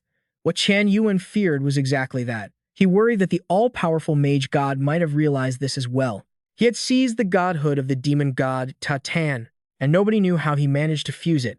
This infuriated him. It seems we've fallen behind again. That guy is always one step ahead of us. If he cannot become my ally, then I will stop at nothing to eliminate him. Scene change. A woman with a stunning figure gently poured tea into a cup. She said softly, Mr. Ning, please enjoy your tea. Ning Feng didn't stand on ceremony. He picked up the cup and said, thanks. He was lost in thought, his inner monologue racing. I'm Ning Feng. I just hit level 90 yesterday, preparing to complete my 3rd awakening mission, and I never expected to run into this mess. The system screen appeared. Condition. All system mage god. 3rd awakening mission. Location. Xiang Forest. Required items. Natural symbol. Collect 50 conversion stones. Collect 150 Qing Yue Dew. Collect 150 spirit wood teeth. Time limit 15 days. Difficulty. S rank. Entering Xiang Forest, someone shouted in shock. What is greater than is greater than? Music is greater than is greater than. The young man spoke up. Look, I totally understand how you feel, but you see it too, right?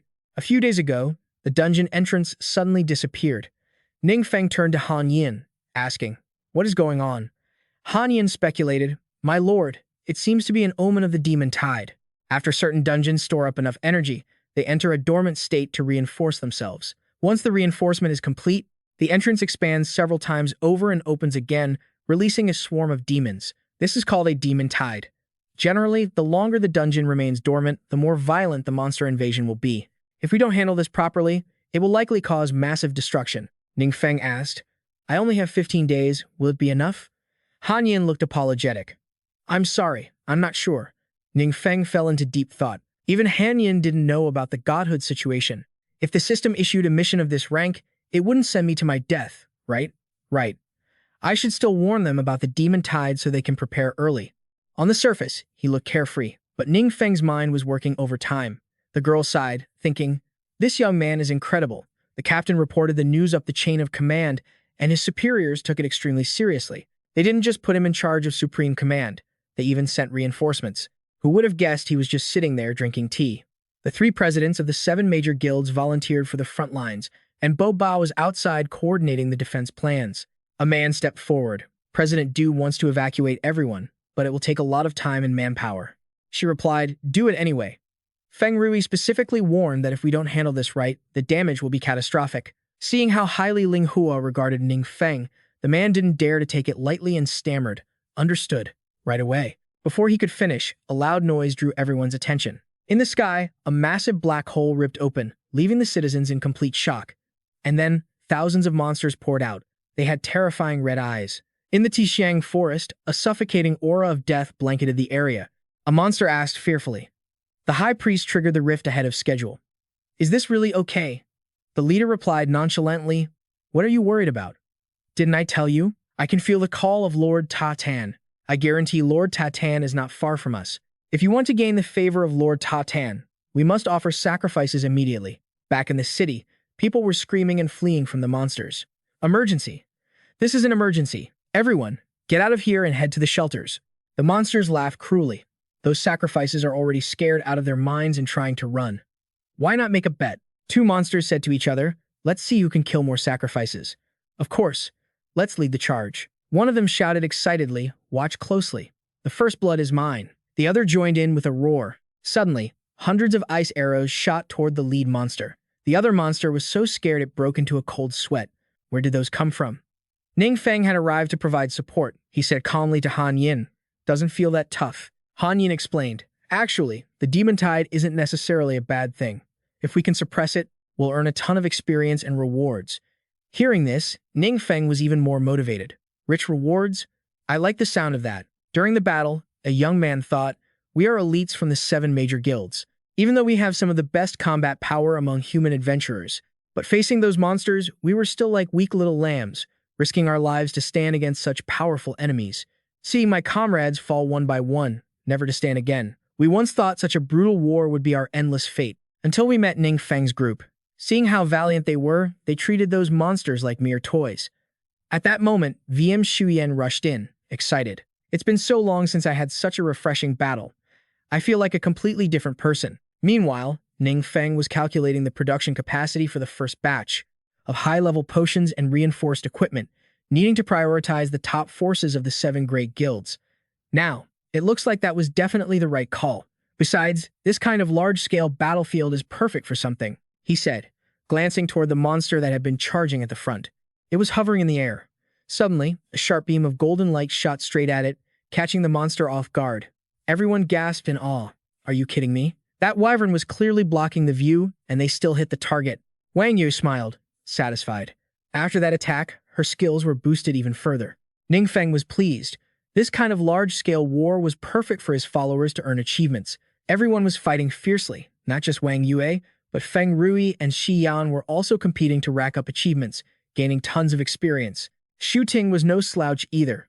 She had unlocked an amplification support path for her teammates, helping them continuously slaughter enemies for a set duration. The bonus effects included +8 spirit, +15% skill casting speed, +15% duration, and +15% effect. The monster stared, unable to believe its eyes. No way, this can't be. The High Priest clearly told us we were warriors favored by Lord Ta Tan. So why is our attack being blocked by the enemy? As it thought that, more of its companions died. Suddenly, a voice echoed, Warriors, what is hindering your progress? The monster recognized the High Priest's telepathic magic. Everyone was in an uproar at the sound. What is that voice saying? Someone replied. It's the monster language. I don't understand it either. Ning Feng was surprised. That's strange. Why can I understand it? The voice sounded again. Lord Ta Tan is waiting for your offerings. Make the enemy taste the fear of death. Hearing this, he wondered who it was. Ning Feng then transmitted his voice, Ta Tan. Are these people yours? Ta Tan panicked and denied it profusely. It's not me. I have nothing to do with them. Don't listen to their nonsense. Immediately after, he shouted loudly, You idiots! Do you want to die that badly? Stop it all at once. The two monsters at the base were overjoyed because they could suddenly hear something. The priest was so happy he stammered. The deity has answered me. He felt emboldened. Warriors, let us listen to the enlightenment from the deity. The lead general nearby also tried to listen. I heard it. It's a bit vague, but it's getting clearer. The deity is saying, then came Ta Tan's voice, You bastards, you're rushing to your own deaths. Don't drag me into it. I couldn't care less if you die. All the monsters heard it clearly. They were completely confused about what was happening. The one standing next to the high priest panicked. Have we been abandoned by Lord Ta Tan? The priest was flustered. What do we do now? He yelled in frustration. Why are you asking me? You're the high priest. He had an idea. Maybe we should seal the secret realm? The strategist beside him shouted. It's all because you were the one who opened it too early. Now the energy is severely depleted. We can't seal it. Cutting back to Ning Feng, the system announced the successful defense against the monster tide, starting the reward calculation. Everyone was thrilled. So much experience. I leveled up 4 times. I got a high attribute gem. Some were so happy they were babbling incoherently. Ning Feng received the hidden reward, the ancestor's key, but its specific function was still unclear. Looking at the object in his hand, Han Am asked curiously, Lord God, Master, what kind of key is this? Ning Feng asked back in surprise. You've never seen it either? He looked a bit disappointed. I apologize. This subordinate has truly never seen this type of key. Judging by the name, it's likely an item only deities can use. Ning Feng thought, if that's the case, then leave it for now. Let's finish my third promotion quest first. At the Tu Huang Tung Su Lan's secret realm, a figure stood before the gate, a familiar silhouette, lonely but imposing. It was Ning Feng. He had quickly stormed their lair. The monster trembled. The enemy seemed to be alone. Maybe they still had a chance. Wait for a moment. When he's not paying attention, I'll use magic to disrupt him. You time it right and try to shoot him down with an arrow. The priest, meanwhile, was constantly wondering, why did Lord Tatan abandon us? What did we do wrong? But he didn't give up. Touching the altar, he could still feel the deity's whispers. I want to hear it one more time. If we can still receive guidance from Lord Tatan, even if it's the worst news. They pressed their ears to it, trying to listen for a glimmer of hope. Tatan's voice rang out, Lord, those two are hiding behind my altar, preparing to attack you. Ning Feng appeared behind them like a ghost. By the time they died, those two still couldn't believe their ears. The priest screamed in despair. Why? After finishing him off, he received another item. It was a nature badge, a consumable of orange quality. Permanent agility +5, permanent spirit +5. From behind the altar, Ta Tan quickly emerged. He coached, that dark energy, you can approach the altar to absorb it. It will help you increase your strength. Ta Tan thought cunningly, absorbing the dark energy from my altar might benefit me too. If I want to escape this situation, I can't miss any chance. He quickly reached out his hand, and a massive amount of power from his body quickly surged, striking the altar. In no time, there was nothing left but rubble. Ta Tan didn't understand why he did that and screamed in regret. Why? Ning Feng looked at him with a darkened, annoyed face. Too noisy. Ta Tan was terrified and quickly apologized. Ning Feng thought, I don't know the operating rules of these demon deity altars. It's safer to just destroy them. Anyway, with the system's help, I don't really need this dark energy. Switching scenes to Chan Shu Weian, he was focusing. One of the 7 demon deities, the frenzy divinity, is in my hands. I will use the eternal deity fusion method to quickly integrate with it. The ritual started, but it seemed he couldn't control it. Chan Shu Weian gritted his teeth in anger. Damn it, I've lost control again. Vin Hu stood beside him and explained. These chaotic dark forces come from the sacrifices of demon beasts to the demon god. The demon god's divinity will frantically absorb these forces and constantly try to break free from its seal. Because merging divinity is extremely difficult, it's usually in an uncontrollable state. He endured the pain and shouted, Pull yourself together. I don't want to waste time with you. No matter how difficult it is, if that omnipotent magic god could do it, then I surely can too. S-Class Quest. Promotion. Completion rate, 100%. Quest. Rebirth, 3rd advancement. Completion rate, 100%. Divinity Fusion. Time limit of 20 days, self-completed. Universal knowledge, increased. Ning Feng was puzzled. So, it's merged? I don't really feel anything. The system chimed again. You can now use your believers to temporarily open portals to other worlds. Opening and maintaining the portal will consume the dark force generated by the believers' sacrifices. Ning Feng was still confused. He didn't quite get what portals to other worlds meant. Scene change. A barren wasteland, seemingly devoid of life. As soon as Ning Feng arrived, he waved his hand, and a purple rift tore open. The beastman exclaimed in awe. As expected of Lord Demon God. Just a wave of your hand, and you rip through space. Ning Feng had his own thoughts. This skill is crucial. If those other gods can enter my world, I must have the ability to enter the worlds they control. I wonder what the world on the other side is like. Should I go and check it out? The beastman stepped forward eagerly. My lord, do you need me to accompany you? Ning Feng refused. No need. I'm just going to have a look around. However, since this exit is located within your secret realm, I need you to guard this place and make sure no outsiders break in. If you run into a strong enemy you can't handle, I'll appear right away. The beastman replied, Rest assured, my lord, I will do my utmost to keep watch. With those orders, he stepped through. Ning Feng was stunned the moment he arrived. It was truly an incredible place. The scenery here was completely different from Earth. He suddenly remembered. Right, I should use that first. Active skill. Dark illusion. Ordinary eyes cannot see through your illusions. You can play with them however you like. He realized this skill book was another trophy rewarded by the Demon Dynasty, and it was coming in handy. He started looking around. First, he needed to find a spot with a good view to decide where to go. After a few steps, Ning Feng was surprised. Look, there's a huge city over there. Below were the subjects of this kingdom. They had an incredibly strange appearance. Ning Feng blended in. These people are huge. Luckily, they don't recognize me.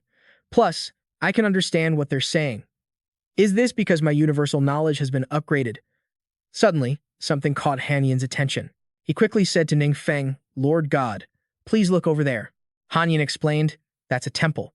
The believers of the eternal God star are here. Ning Feng remembered, isn't that the god with the support class specialization? Han Yin replied, that's right, your memory is excellent. Ning Feng thought, although I'm curious about the temple, I shouldn't go there and stir up trouble. Suddenly, the green-skinned crowd gathered, looking very angry. Han Yin asked curiously, Lord God, what are they talking about? Ning Feng guessed.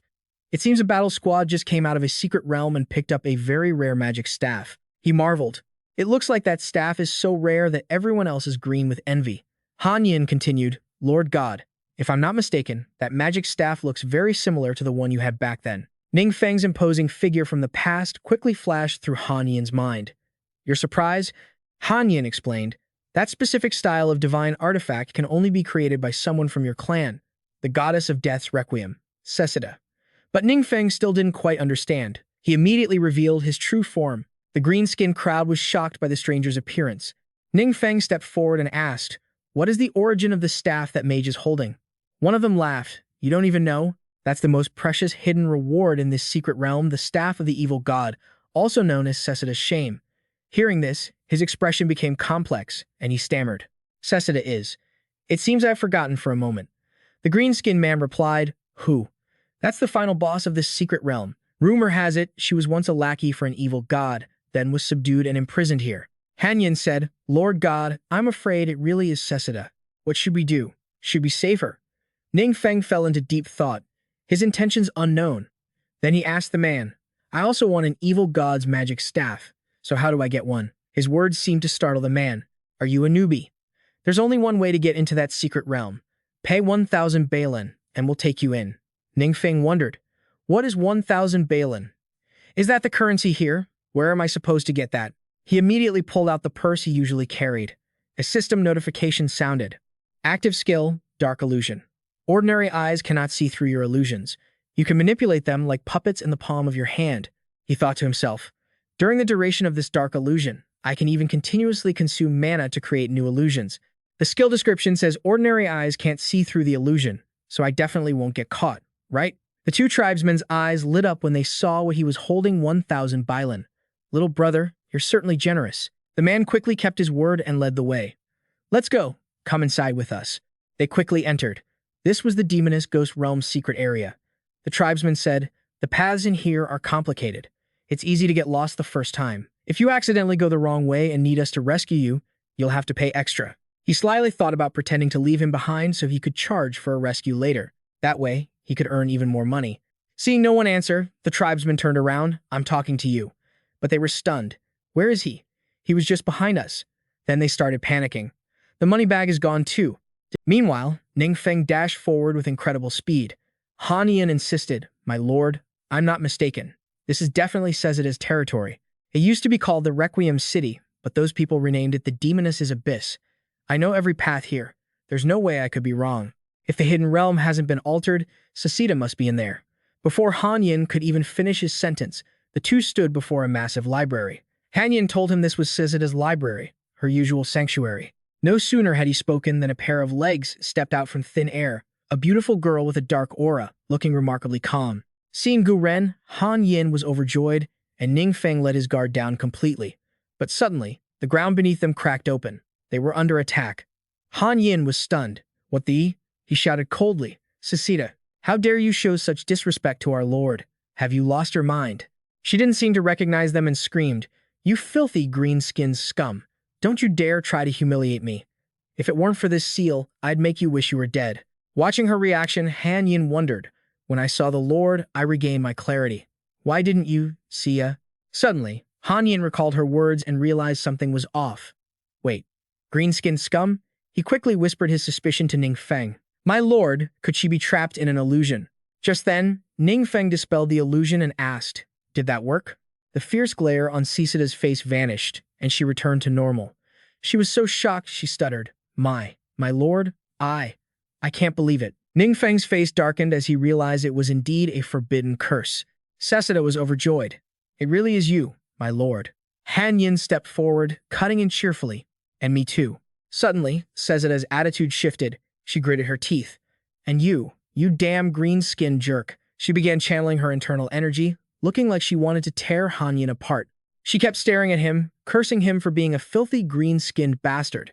Ning Feng was puzzled. Han Yin, what's going on? Hasn't Seseda's illusion been broken? Han Yin explained, it's nothing, my lord. You might have forgotten, but green-skinned jerk was the nickname Seseda gave me. Seeing Ning Feng still had no memories, she looked blank. My lord, are you okay? Han Yin recounted how, for some unknown reason, it seemed the lord had lost all his former memories. Seseda became frustrated, guessing. Could those fake gods have done something to you?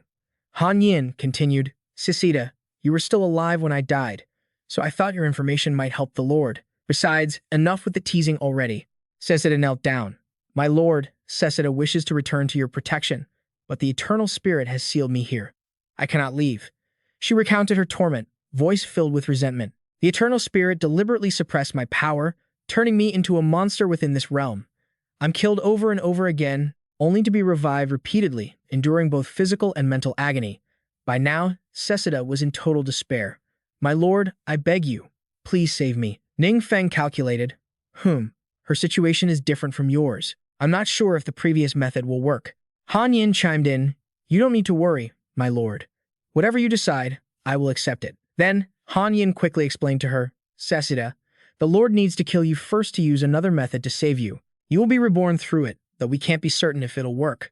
But just like Han Yin, she trusted her master completely. It's fine. I believe in the lord. Ning Feng realized this place was influenced by other deities. They shouldn't delay too long. It was best to get out of there. With that, Ning Feng summoned his weapon. He resolutely drove his sword into her. Ning Feng's face was grim. Very quickly, Seseda's body began to change. They stood within a magic circle. Glowing patterns flared with intense light. Outside, a violent storm was brewing. The green-skinned creatures were in chaos. One of them panicked, shouting, What's happening? They yelled to each other, The realm's seal has been triggered. Summon the guards and go check it out. Whoever is behind this, capture them alive so they can face the goddess's judgment. The entire city of that race was quickly encased in a power ring, bound by eerie, invisible chains. Inside, Seseda panicked. It's no good. The magic array has been activated. My lord, you must go. Don't worry about me. Ning Feng thought to himself, Seseda hasn't manifested any items. Does this mean I can't save her? Just then, waves of green-skinned soldiers swarmed in. Seeing him, they laughed. That guy is trapped in the goddess's seal. That fool doesn't know his place, he's a dead man. Seseda was devastated, filled with regret. I'm sorry. I've dragged you into this. I'm so sorry. Suddenly, her gaze shifted from sorrow to pure astonishment. Ning Feng stood before her, his entire body radiating a terrifying, dark aura.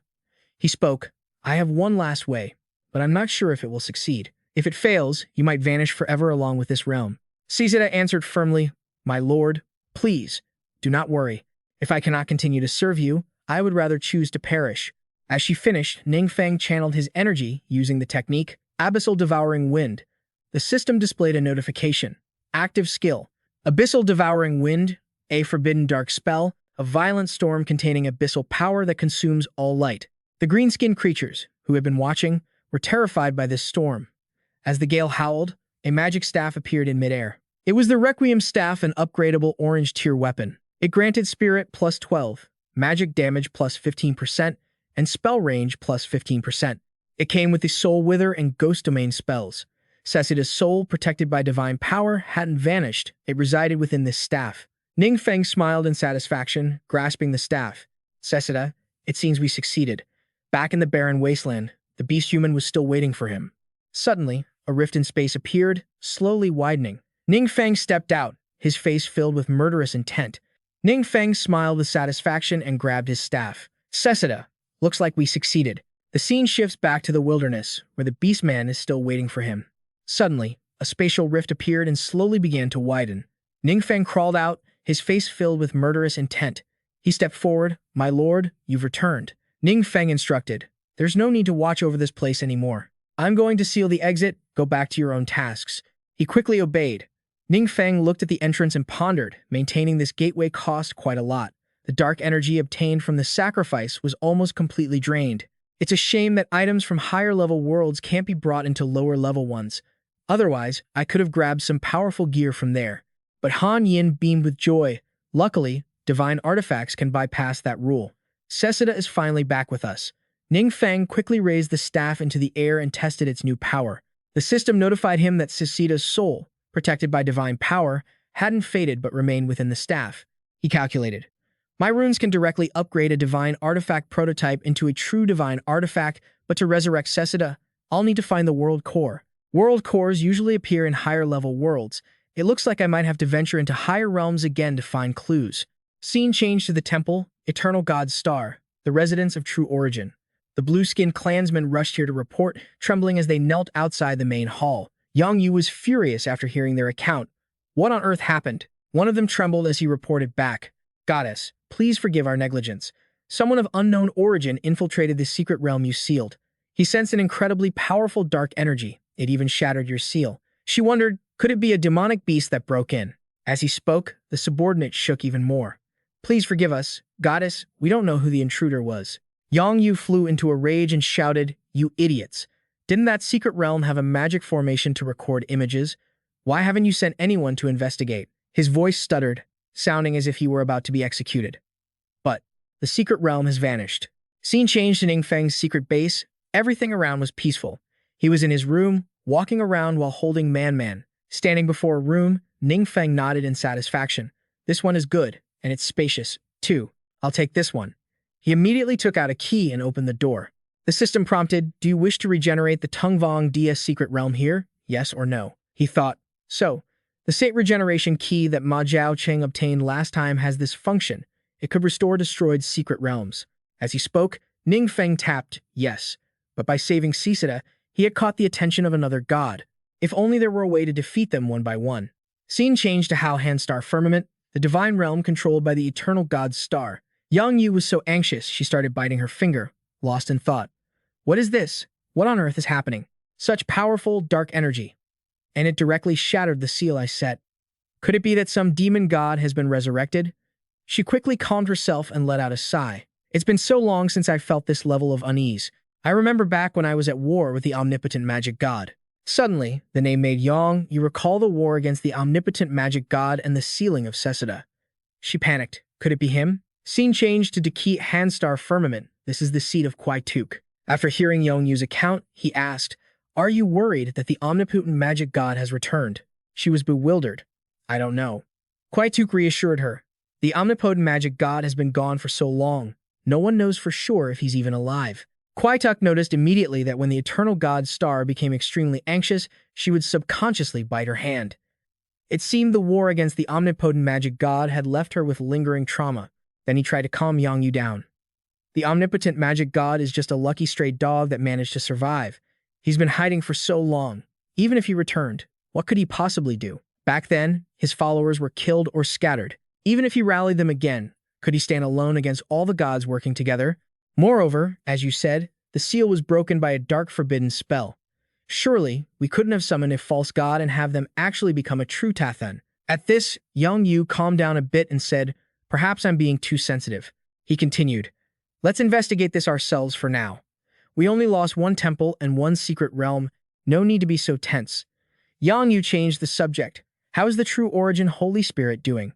Kwai Tuk replied, Still in seclusion. Merging a godhood isn't easily done. Scene changed to the entrance of Tungvong Dia, which was now opening. Han Yin was overjoyed. Truly a miracle. Once Cessida is resurrected and sees that her world is still intact, she'll definitely be delighted. The books in the library were all part of Cessida's collection over many years. It's wonderful to have such a treasure trove of knowledge and experience. In her eyes, they were more important than life itself. Suddenly, Ning Feng called out her name.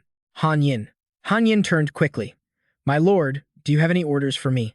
Ning Feng said nonchalantly, I promise that your world will also be restored. When he said that suddenly, tears of emotion quickly streamed down Han Yin's face.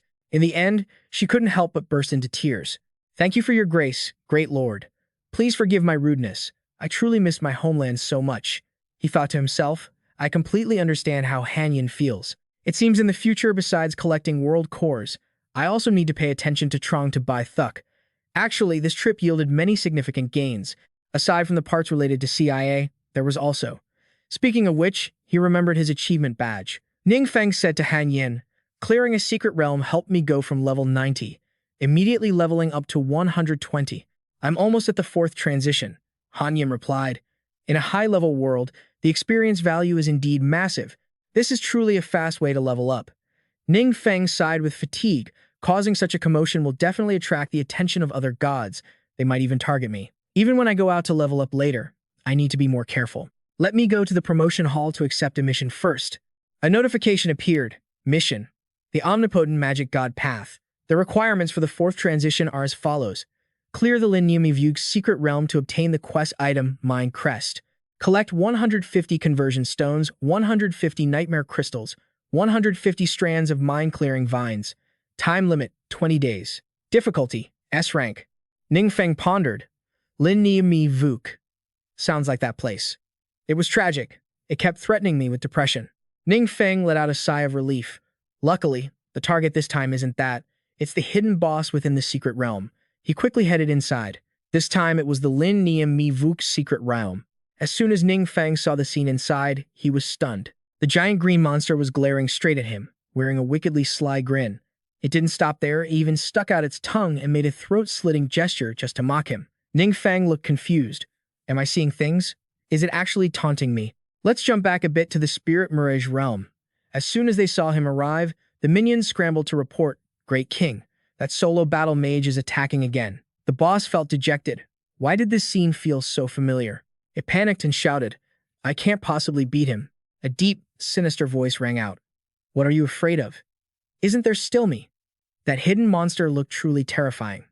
The green skin remembered. "Right, we have the hidden boss we just summoned, and it's way stronger than me." The hidden boss spoke up. "My signature move is called the Great Mental Drain. No matter how high the opponent's mental stats are, once they're hit, their stats will continuously drop. Just draw his attention, and I'll launch a surprise attack. There's no way he can dodge it. Once his mental stats drop, I'll be sure to torture him in the worst way possible." Hearing this, the green-skinned boss was so pumped its eyes were practically on fire. "Kid, you're done for." The great mental drain returns to the present, which is why the green-skinned boss was teasing him earlier. It was all to distract him. The hidden boss charged forward aggressively, using its great mental drain move on him. Ning Feng took the hit, but he stood there completely motionless. Seeing this, the green-skinned boss shrieked with excitement, thinking it had landed a direct hit, but it seemed like he wasn't affected by the attack at all.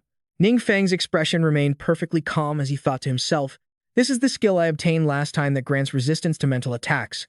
I was saving it for the true Origin Saint Spirit, but I didn't even get to use it. This is a passive skill called Vicious Retribution, which grants immunity to all mental attacks while reflecting them back 100-fold onto the attacker. It not only grants immunity but reflects double the force back at the enemy." That hidden boss was hit by the reflected power so hard that its fangs shattered in two. Seeing that, the green skin gaped in shock. "What?" Ning Feng's expression shifted, and he glared fiercely at the green skin. By now, it was sweating so profusely from fear that it didn't dare say a word. Internally, it was screaming. "The hidden boss didn't show up, you bullied me. The hidden boss did show up and you're still bullying me. Was the hidden boss even useful at all?" Thinking of this, all its frustration welled up into pathetic tears that streamed down its face. But Ning Feng didn't care. He stepped forward and with a light flick of his hand, sent it to the afterlife. After taking down this boss, Ning Feng received a reward. It was a mind sign, a consumable item, orange tier quality, providing a permanent plus 20 to mental stats. He thought, as everyone's strength continues to grow over time, I've basically understood the rules for the signs to drop. You have to take down a fairly strong hidden boss to even have a 1% chance of a drop. It's a bit tough, but at least people won't have to rely on me entirely. Things are slowly getting on track. With that, he picked up his phone to ask the trade department if they could help him gather enough transmutation stones. The staff member on the other end gave a bitter laugh. "I'm so sorry, but our warehouse doesn't have enough transmutation stones in stock. We are rushing to prepare the order for you right now. Sir, please, take a look." Ning Feng frowned. Transmutation stones were already a rare commodity, and he had just bought a large batch for his 3rd transition recently. In such a rush, it was understandable that they couldn't scrape together 100 pieces. Since there was still plenty of time, there was no need to panic. He decided to head back to the training camp to see how things were going. Soon, the scene shifted to the superstar training camp. As soon as he arrived, he was surprised why was the training camp suddenly so rowdy. When everyone saw Ning Feng, they started yelling, "It's Master Ning! Master Ning is back!" He glanced at them and remembered they were the elite squad that dealt with the monster tide last time, but he couldn't help but ask, "Who are you all?" At the same time, Instructor Liu walked over. The government has just decided to extend the training period at the camp. Because things are changing so fast these days, every piece of knowledge is brand new. Instead of spreading resources everywhere, it's better to focus on training a truly high-quality group of people. Hearing this, everyone was overjoyed. "Master Ning, we'll have plenty of chances to see you in the future. We hope you'll guide us more." Then, they bombarded him with endless questions. Ning Feng spent a little of his time standing there to explain things. A fanboy remarked, "The group next to Assistant Ning is already the strongest combat force in the country." Someone standing next to him retorted, "What are you talking about? Assistant Ning is the strongest one himself." Suddenly, a figure dashed toward Ning Feng, shoving people out of the way. Everyone was buzzing. Wasn't that Miss Ta Wu Chen? Why was she so panicked? But Wu Chen didn't bother to explain. She went straight to the point. "Master Ning, something has happened." Wu Chen stammered, Master Ning, could I bother you for a moment? There are some things." Facing her panic, Ning Feng replied calmly, "What's wrong?" Wu Chen quickly recounted. "The trading desk just called to say that the transmutation stones prepared for you were hijacked." He was extremely puzzled. "There's actually someone crazy enough to rob your Far City Trade Department. Do you know who did it?" Meanwhile, at the Far City Trade Department branch, the man was happy. "Finally, we've gathered the 100 transmutation stones. Take them and get them to the training camp at top speed. Hand them directly to Master Ning." His subordinate, face unchanging, quickly obeyed. "Yes, sir." After giving the order, the man quickly sealed the box. Suddenly, a dark, ominous energy oozed out from inside the box. It grew rapidly and began to coil tightly around the bank manager's neck, squeezing relentlessly, making him panic. The staff rushed over, screaming, "General Manager!" But then, monsters with unrecognizable forms erupted from the ground, wrapping themselves around his body. The monsters used some unknown method, and the man quickly collapsed. Then, they shifted their focus and lunged toward the bank manager. One of them aggressively clamped its hand around his throat. The manager trembled, struggling to breathe. What are these monsters?" A mysterious man appeared. "I heard that the Far City trading posts have been hoarding transmutation stones lately. Turns out it's true." The bank manager was struggling for air, but he still strained to look at the perpetrator. It's you." It turned out to be Zheng Jia Cheng. The manager recalled that he was the eldest young master of the Zheng Trading Company. Zheng Jiasheng and Wu Chen were high school classmates and also the supernovas of their class. Later, he had his college entrance exam eligibility revoked due to intentional assault. Word is, he was so furious that he moved abroad and hadn't been back in a long time, which is why that monster tightened its grip. Jiasheng gave a wicked grin. "Hey, don't let him die yet. I still have questions to ask." He stepped forward and said, "What exactly do you guys want with the transformation stones?" The bank manager panicked and shouted, "You! Stay back." That was ordered by a very important client. Jiasheng was surprised. "Oh? A very important client. What a coincidence." The Zheng Trading Company happens to want clients just like that. After taking the goods, he left. "I've taken the goods. If this client shows up, tell him to come find me at the Zheng Trading Company." The manager was terrified. You can't do this." But he didn't care at all and vanished along with his cohorts. The manager grabbed his throat, struggling to speak in desperation. "Don't go. Get back here." Back in reality, Ning Feng pondered. The Zheng Trading Company was a major firm, comparable in scale to the Yuan Qing Trading Company. Could this be a commercial rivalry between them? Wu Chen looked troubled. "Honestly, we shouldn't have to bother you with this, but every time we send someone to negotiate, Zheng Jiasheng drives them off." Zheng Jiasheng had become much stronger than before, and the monster he summoned was far more powerful than the bosses found in secret realms. She was about to continue when Ning Feng's phone suddenly rang. He politely said to Wu Chen, "Hold on a second, I need to take this call." She quickly agreed. "Sure." The caller was Duan. He got straight to the point. "Boss, Mayor Tai just contacted me regarding something." Ning Feng guessed immediately. "The transformation stones, right? Tai Wu Chen already told me about it." Duan continued, "I happen to be nearby, near the Zheng Trading Company headquarters, so you won't need to make the trip yourself." Ning Feng thought that made sense. "That works. Everyone, stay safe." Han Yin spoke up. "Such a small matter really isn't worth you stepping in personally. Duan has improved a lot lately, so it's only right to entrust this to him. Not to mention he needs the experience." With Man's help, Duan had also been growing more outstanding. Shifting scenes to a meeting room, a middle-aged man asked nervously, "Jia Sheng, is it really okay to snatch goods from the Yuan Cheng Trading Company?" The guy acted arrogant. Don't worry, uncle. Haven't they been encroaching on our market share for a long time? I'm just teaching them a little lesson. His uncle worried for his nephew. Jiasheng had been spoiled since he was a kid, acting recklessly and causing trouble everywhere, relying on his own strength. He didn't expect this kid to cause such a huge mess the moment he returned from abroad. Still, he gently advised his nephew, I'm just worried because the 7 great guilds have been collaborating with Yuan Chang lately. If Yuan Chang asks the 7 great guilds to step in for them, Jiasheng retorted stubbornly, the 7 great guilds. They're nothing but clowns. Uncle, this world has gods, you know that, right? The man broke into a cold sweat. He had heard about such things. They were only discovered not long ago. Jiasheng proudly introduced him. My master is a devotee who cares for the gods. The uncle thought to himself, is his master that weird guy he brought back from abroad? That guy looked more like a cultist than a god. Just looking at him, you could tell he was no good. Jiasheng continued, my master comes from a higher dimensional world, a world favored by the gods. The god he worships cannot be named directly. He is usually revered as the homecoming soul. So it was that same guy who claimed to be a god who had fought Ning Feng in the past. He continued, my master is traveling the world to spread the faith, to develop more followers for the God Lord. Any nation willing to worship the God Lord will receive my master's protection, but those who refuse to worship the God Lord will be wiped off the face of this world by my master. Hearing his nephew speak so crazily, his uncle was shocked. Even if he came from a higher world, this tone was way too arrogant. Jiasheng pressed on. Since you haven't seen master's power with your own eyes, you probably can't grasp the concept. As they were talking, the uncle's phone suddenly rang. Jiasheng quickly reached over and answered it. As soon as he heard the voice on the other end, he got straight to the point. What is it? The person reported, young master, a guest has arrived saying they are here to collect the transformation stones. Jiasheng ordered them to let him in. Then he looked at his uncle and asked, where were we? He hung up the phone. His uncle, sweating, replied to his unruly nephew.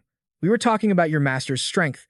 Jiasheng continued, right. Simply put, if the highest ability you guys can obtain in this world is level 300, that is, the 10th transmission, then my master's level is at least 1,000 or higher. This gap cannot be bridged by numbers alone. He raved fanatically. In the near future, Master will summon the God Lord to descend, to bestow blessings and protection upon this world. When that happens, I will be the first believer to receive the God's grace in this realm.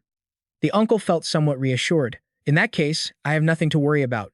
Even if it's the 7 great guilds, in the eyes of the God Lord, they are probably no more than insects. At that very moment, a hand violently kicked the door open, startling Jiasheng and his uncle. Jiasheng turned, shouting aggressively at the intruder. Who the hell are you? Du-An looked at him with zero sympathy and got straight to the point, answering concisely, I'm here for the transformation stones. Jiasheng gave a wicked laugh. I've definitely been back in the country for too long. Are all you kids this arrogant now? Right after that, he stood up and used his presence to threaten him. I told you to wait outside, didn't you hear me? But Du-An was even more hot-headed than Ning Feng. Other than his boss, he hadn't feared anyone. Jiasheng was instantly lifted off the ground by him, his body unable to stop trembling. Du-An's face was cold, and without wasting words, he asked again, where are the stones? Jiasheng wouldn't accept it. No, this is impossible. I've always received master's training, and my equipment and skills are the best. How could I have completely failed to even see his movements? Then, Du-An shifted his gaze toward Jiasheng's master. He stood there motionless, smiling with a sinister aura. Surrounded by shapeless monsters, Man lay on his shoulder, bored, and was already snoring away lazily. The apostle gave a sinister smile, showing he wasn't weak. You're a follower of the true origin, Holy Spirit, aren't you? Du-An didn't blink, simply replying in a flat, brief tone. I'm not. The apostle refused to drop it and continued. You say you're not, yet you clearly know of the true origin, Holy Spirit's existence. It seems you stumbled upon some miracle to boost your strength, but I really don't like your answer. There isn't a shred of reverence for the divine in your tone. This is arrogant blasphemy. The apostle was blind, so he had no idea that his own disciple was in grave danger. Jia Thin was screaming internally in terror. Master, we're done for. I can't even make a sound. The apostle continued, even if our faiths differ, I will teach you a lesson on behalf of the gods. My shadow guards will make you understand that there is always someone stronger. Suddenly, a strange sound erupted, piquing the apostle's curiosity. He turned back and forth, trying to figure out what that noise was. Turns out, it was Man. It had just woken up and scurried over to him. No one saw what it did, but a loud burp echoed, proving it was now full. The apostle panicked. Where did this thing come from? And where are my shadow guards? In the blink of an eye, his entire troop of shadow guards had been eaten clean, not a single one remained. Jia Thin was horrified. His master's shadow guards were transformed from high-level demonic beasts, and their power was immense. What kind of monster is that? It actually devoured all of them. Duan guessed that Man seemed to love the taste. The little beast reached out and tapped the apostle lightly. Duan spoke up for it. If you still got more, feel free to summon a few. The man couldn't believe his ears. I was told this was a low-level world. Just what kind of terrifying place did I wander into? He channeled his internal energy, thinking, I have to risk it and find a chance to run. Man playfully tapped his hand again, and that energy aura vanished as quickly as it had appeared. The apostle was stunned, jolting in shock, but how could Man let him get away that easily? It lunged forward and punched the apostle right in the face. It looked like the attack had zero power behind it, yet it left his face bruised and his teeth shattered. Very quickly, the apostle fell to his knees, sobbing, Please, spare me. I'm just a lowly adventurer. I ran into a space-time rift while exploring a secret realm and got dragged here. Duan recalled hearing the name space-time rift from Senior Hanam before. It was a rare occurrence that allowed people from high-level worlds to enter low-level ones. Curious, he asked, I heard you wanted to summon a god. What's that about? The man explained. I intended to use a world heart to hold a sacrificial ritual, hoping to catch a god's attention. If I were recognized, I become the god's representative in this world and receive even more favors. Duan and Man didn't need to say a word. They understood each other perfectly, both glaring at him with murderous intent. Hand over the world heart. Scene shift to the god realm. Min Du Ning Feng Bai. The true origin Holy Spirit was focused on absorbing power. Vin Hu spoke up. Congratulations on your success. Kwai Tuk also offered praise, as expected of the true origin Holy Spirit. To think you've merged 10% of the divine essence, nothing can stop you now. True origin thought. After the divine essence merged, the internal injuries in my body have eased significantly, and the dark power that I couldn't control is finally calming down. Suddenly, he looked at his two companions, making both of them curious. True Origin said, There is something you should know. After hearing the story, Vin Hu grew even more anxious. The omnipotent magic god it's him? Kwai Tuk asked, Could it really have been him who saved his loved ones last time?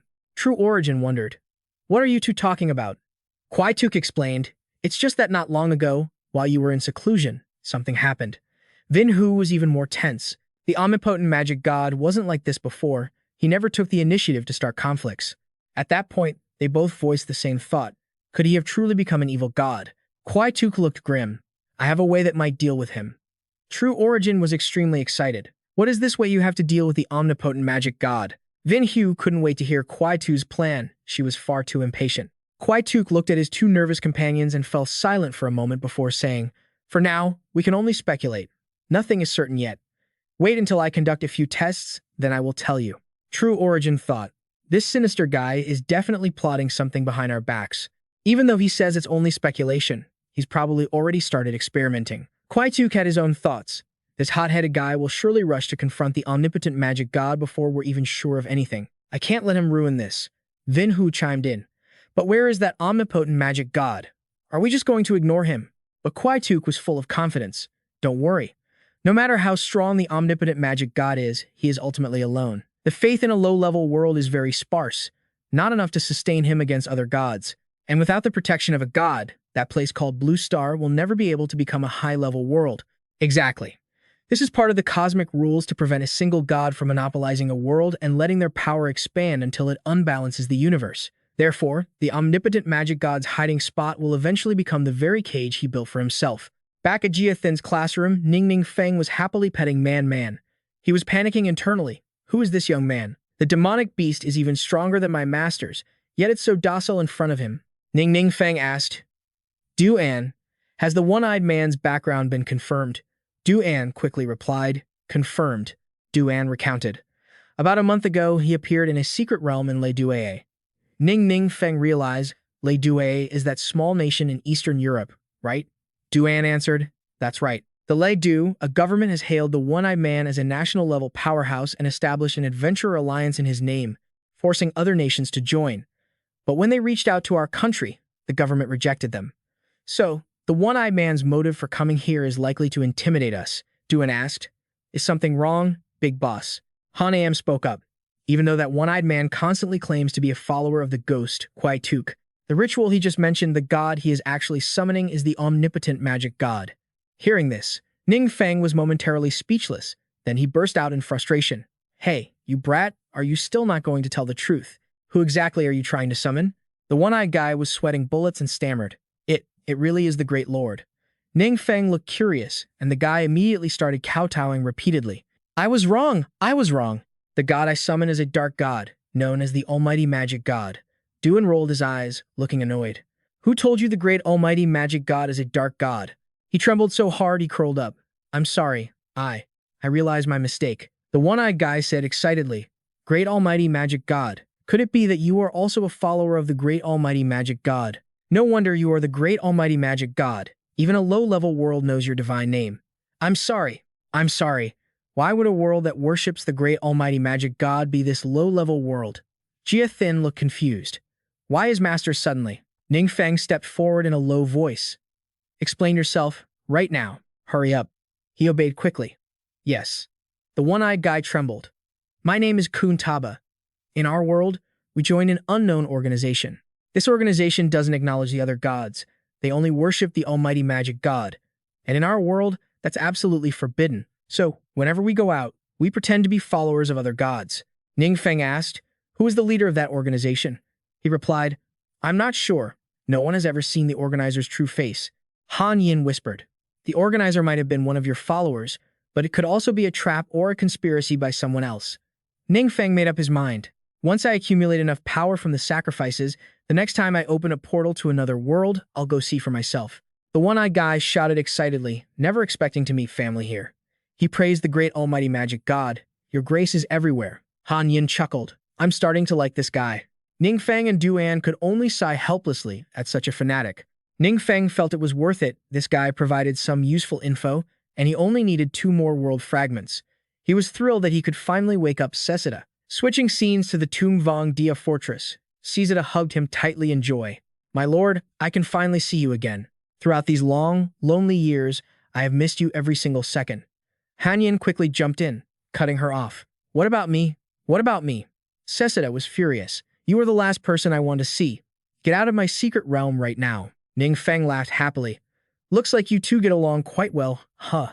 She shouted angrily. No, we don't. Seeing this expression left him stunned. Cessida aggressively started listing his offenses.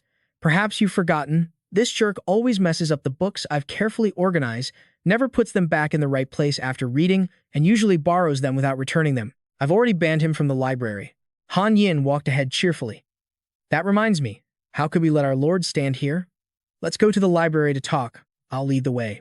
A figure flashed by, brushing past Ning Feng's face. Cessida screamed, You arrogant jerk, don't you dare make decisions for me. All 3 of them sat in her library, the air thick with silence. Suddenly, Han Yin spoke up to tease her. Cessida, this is no way to treat a guest. There's not even a cup of water. She said sternly, Food and drink are forbidden in the library. I apologize for the discourtesy, but even for our lord, those are the rules. Ning Feng smiled brightly. Han Yin, stop teasing Cessida. He scratched his head and gave a sheepish laugh. Cessida said, My lord, I would like to understand the current situation. Ning Feng replied briefly, Good. Then he summarized the general situation so she could get up to speed. Every move Ning Feng made was under her watchful gaze. Cessida looked at her master with great interest. Then she spoke up. Relying solely on this world to confront other gods will be incredibly difficult. Without the intervention of other gods, the adventurers in this world won't be able to break their limits, nor can they become your support. You've seen that one-eyed guy, Kun Taba, with his own power, he suppressed an entire continent. The gap between world levels isn't something that can be bridged by numbers alone. And for higher-level worlds, the moment you intervene, it will definitely attract the attention of other gods. Ning Feng mused, So, does that mean if they can't get in, it will be hard for us to get out? She replied, Exactly. And more importantly, this will lead to a problem. If other gods secretly send people to infiltrate and sabotage, we might not discover it in time. Ning Feng calculated, what if those gods are willing to sacrifice their followers and send out suicide squads, just like when I saved Cessida before? If there's real intervention, it will cause a lot of trouble. Not to mention those gods treat their followers like chess pieces. They might actually do it. Han Yin spoke up, My lord, I had a theory about this. Ning Feng was curious. Let's hear it. Han Yin said, I noticed that the special achievements you can bestow go beyond your own domain and are also related to the domains of other gods. Specifically, it involves 2 gods, the Swift Sulan commander of the agility type and the prayer sage of the support type. Cessida was surprised. Swift Sulan commander and prayer sage. They were killed by you during the God War. Ning Feng interrupted. What are you getting at? Seeing him hesitate, Han Yin continued. That's right. It seems our Lord has also thought of this possibility. Sisida was annoyed. What on earth are you two talking about? Think of my feelings. Han Yin recalled. It was only recently that I realized this possibility. The godhood of the Swift Sulan commander and the prayer sage. Could they have merged with your godhood? If this theory is correct, a few things could finally be explained. For instance, when you were hit by a powerful forbidden spell, you were able to recover as if you hadn't been hurt at all. And for instance, you can bestow special achievements to those two gods, but not to others. His eyes lit up. This could mean there isn't just one god here, but three. No, wait, four gods, if you count that dark god and the demon god. Ning Feng speculated. In other words, if I defeat other gods, I might be able to merge their godhood. Han Yin said, this is just a theory, it still needs to be verified. These words left Ning Feng deep in thought. Verify it, huh? Back with those three other gods. For some reason, they were all hit with the same ominous intuition. Their inner thoughts suddenly screamed in unison. What's happening? I just felt a terrifying wave of oppression. Remembering the earth-shattering battle of the past, it was naturally 3 against 1. Zhen Yuan shouted back then, Almighty Mage, we never had to go this far. Why do you remain so stubborn? Answering his fury, the Almighty Mage just stood there in silence. Yang Yu spoke up. You never liked conflict, and we've never forced you before. But what you are doing now is clearly opposing the gods. Gui Su threatened. Stop what you're doing. Don't be stubborn, or we will use our authority as the 10 main gods to brand you a false god. The Almighty Mage roared. A false god? Is that your answer? Then so be it. From this moment on, I am the false god. So that was the origin of the false god they always mentioned. Back in reality, Sir said. If Han Yin's guess is correct, you might become the last god. If you then take control of the entire universe, that would be the way to restore the natural order. Han Yin hypothesized. The system you have might be the manifestation of some cosmic law, which is why it has to give you missions to guide you at critical moments. Ning Feng frowned. Speaking of cosmic laws, I suddenly remembered that right before completing my 4th awakening mission, I obtained a new power. He recalled the system notification. You can now open the Divine Realm.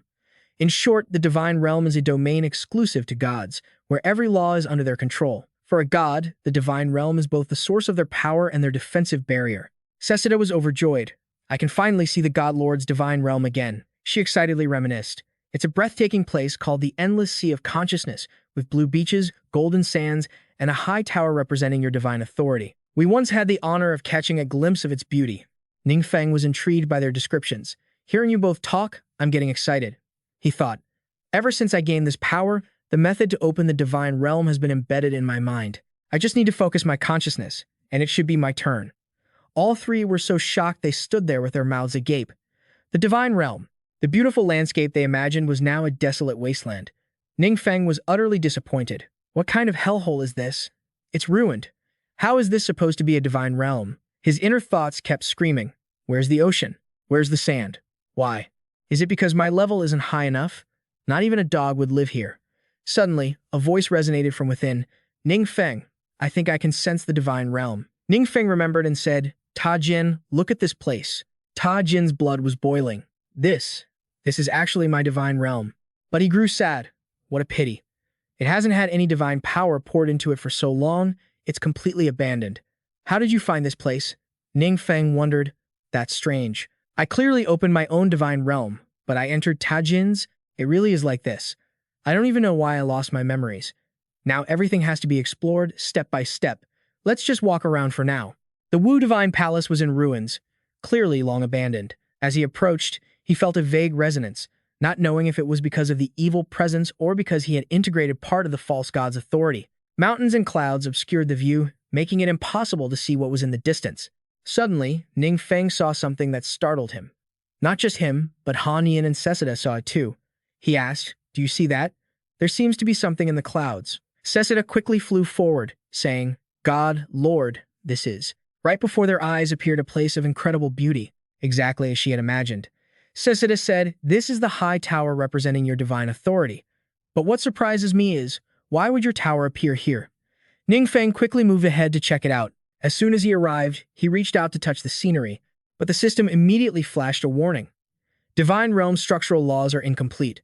Unable to activate, he fell silent, thinking, The divine realm represents the laws controlled by a god. If the structure is incomplete, does it mean I haven't fully mastered the associated laws yet? At the same time, Han Yin shouted, "God, Lord, a new discovery." Everyone quickly looked over. It wasn't just his tower. There were two others standing parallel to it. Through the mist, those two massive towers slowly became clear. Cesida was astonished. There are two other hidden high towers here? I've seen them in some ancient paintings. I think those are the remnants of the commander and the prayer sage. Maybe that green-skinned jerk of yours was right after all. That's called wisdom, he retorted. He calculated. With the structural laws still incomplete, it seems I can only activate Ta Jin's divine realm for now. Ning Feng stepped inside alone. It was dark and gloomy. This was Ta Jin's old dwelling, long since abandoned and uncared for. Ning Feng touched the old stone walls, and a beam of green light quickly emerged. And just like that, the dilapidated building was quickly restored by his power. A surge of fierce energy erupted from the top of the tower. The system issued a notification, obtained secret realm reinforcement power. You can use dark power to strengthen the secret realm. After all intruders are killed, their life force will increase your divine power. Ning Feng thought, is this the power of a false god?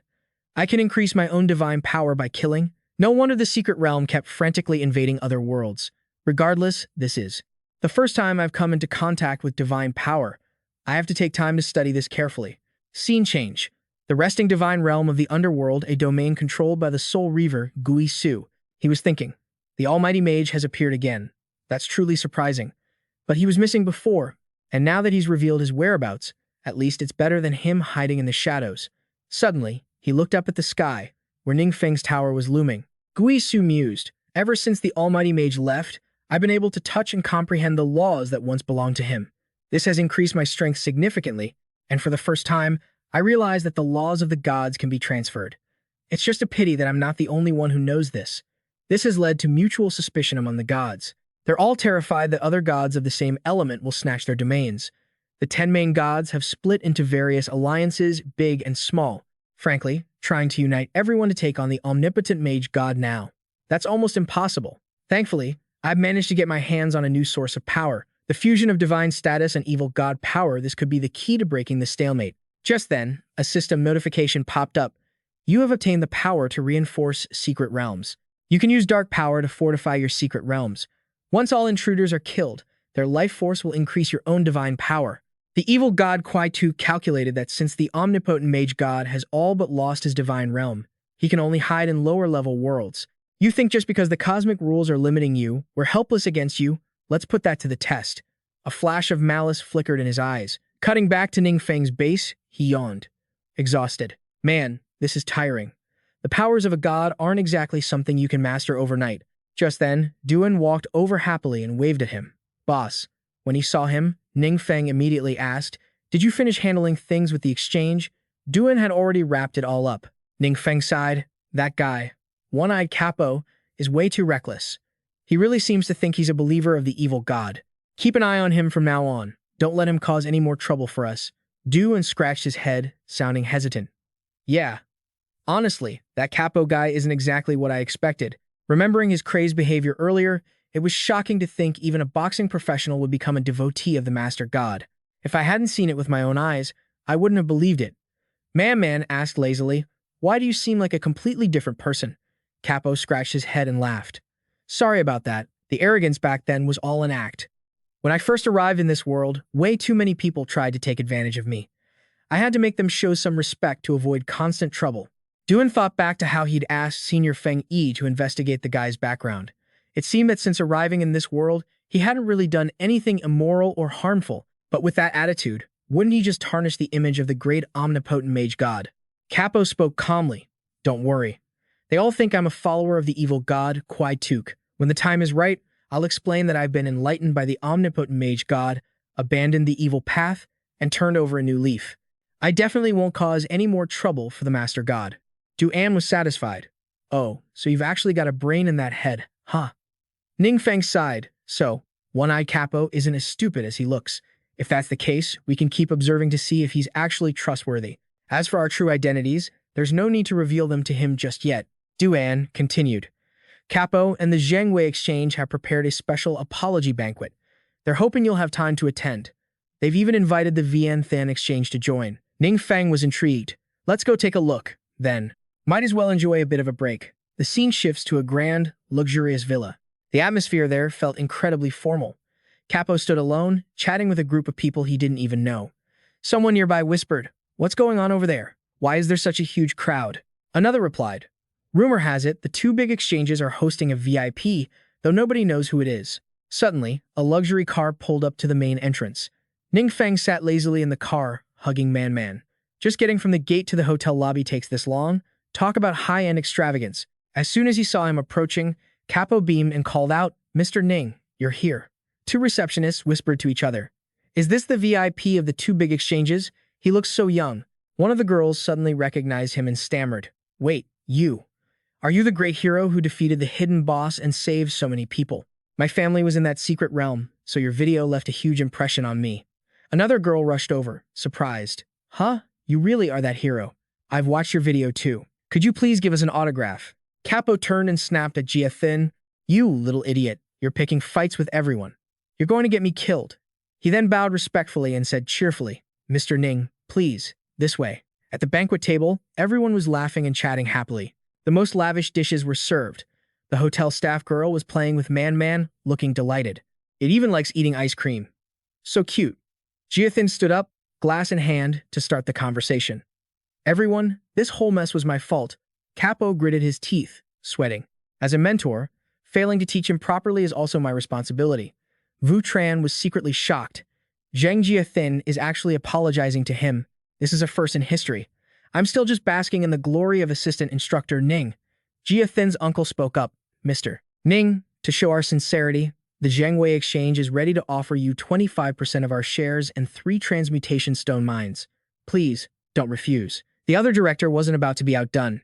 "To show our sincerity, the VN Than Exchange is also offering you 25% of our shares and 3 transmutation stone mines. Please, accept our humble offer." The two girls stood tall, full of admiration. 2 massive exchanges, a quarter of their shares. Even if he never did another thing, he'd be set for several lifetimes. The director thought to himself, "You guys don't get it. Ever since we hitched our wagon to Mr. Ning, the VN Than Exchange hasn't been short on high-end goods, and our revenue has soared multiple times over. 25% of the shares is nothing. The real prize is having a big shot like him willing to lead us." Ning Feng considered its shares were a small matter, but the mines were the real deal. He had just finished his 4th rank-up quest, and he knew he'd need more and more transmutation stones. Having his own mines meant he wouldn't have to buy them anymore. Capo interrupted. "Also, there's one more thing I'd like Mr. Ning's opinion on." Capo thought to himself, "Yesterday, I had the Zhengwei Exchange gather info on Ning Feng, and I realized this kid is no simple character. Duan is so respectful toward him. Could Ning Feng be the representative of the omnipotent mage god in this world? Plus, that terrifying beast he has is supposedly his pet." He panicked internally, screaming, "Oh man, that monster is looking at me again." Ning Feng stepped forward and asked, "What did you want to tell me?" Capo smiled brightly. "It's like this. I've been calling on the surrounding countries to unite against the monster invasion for a long time now. But unfortunately, there are very few strong adventurers, and we really lack the combat power." Ning Feng suddenly remembered. "Oh, right. I heard Duan mention it before." Capo founded an organization similar to a support agency backed by many countries.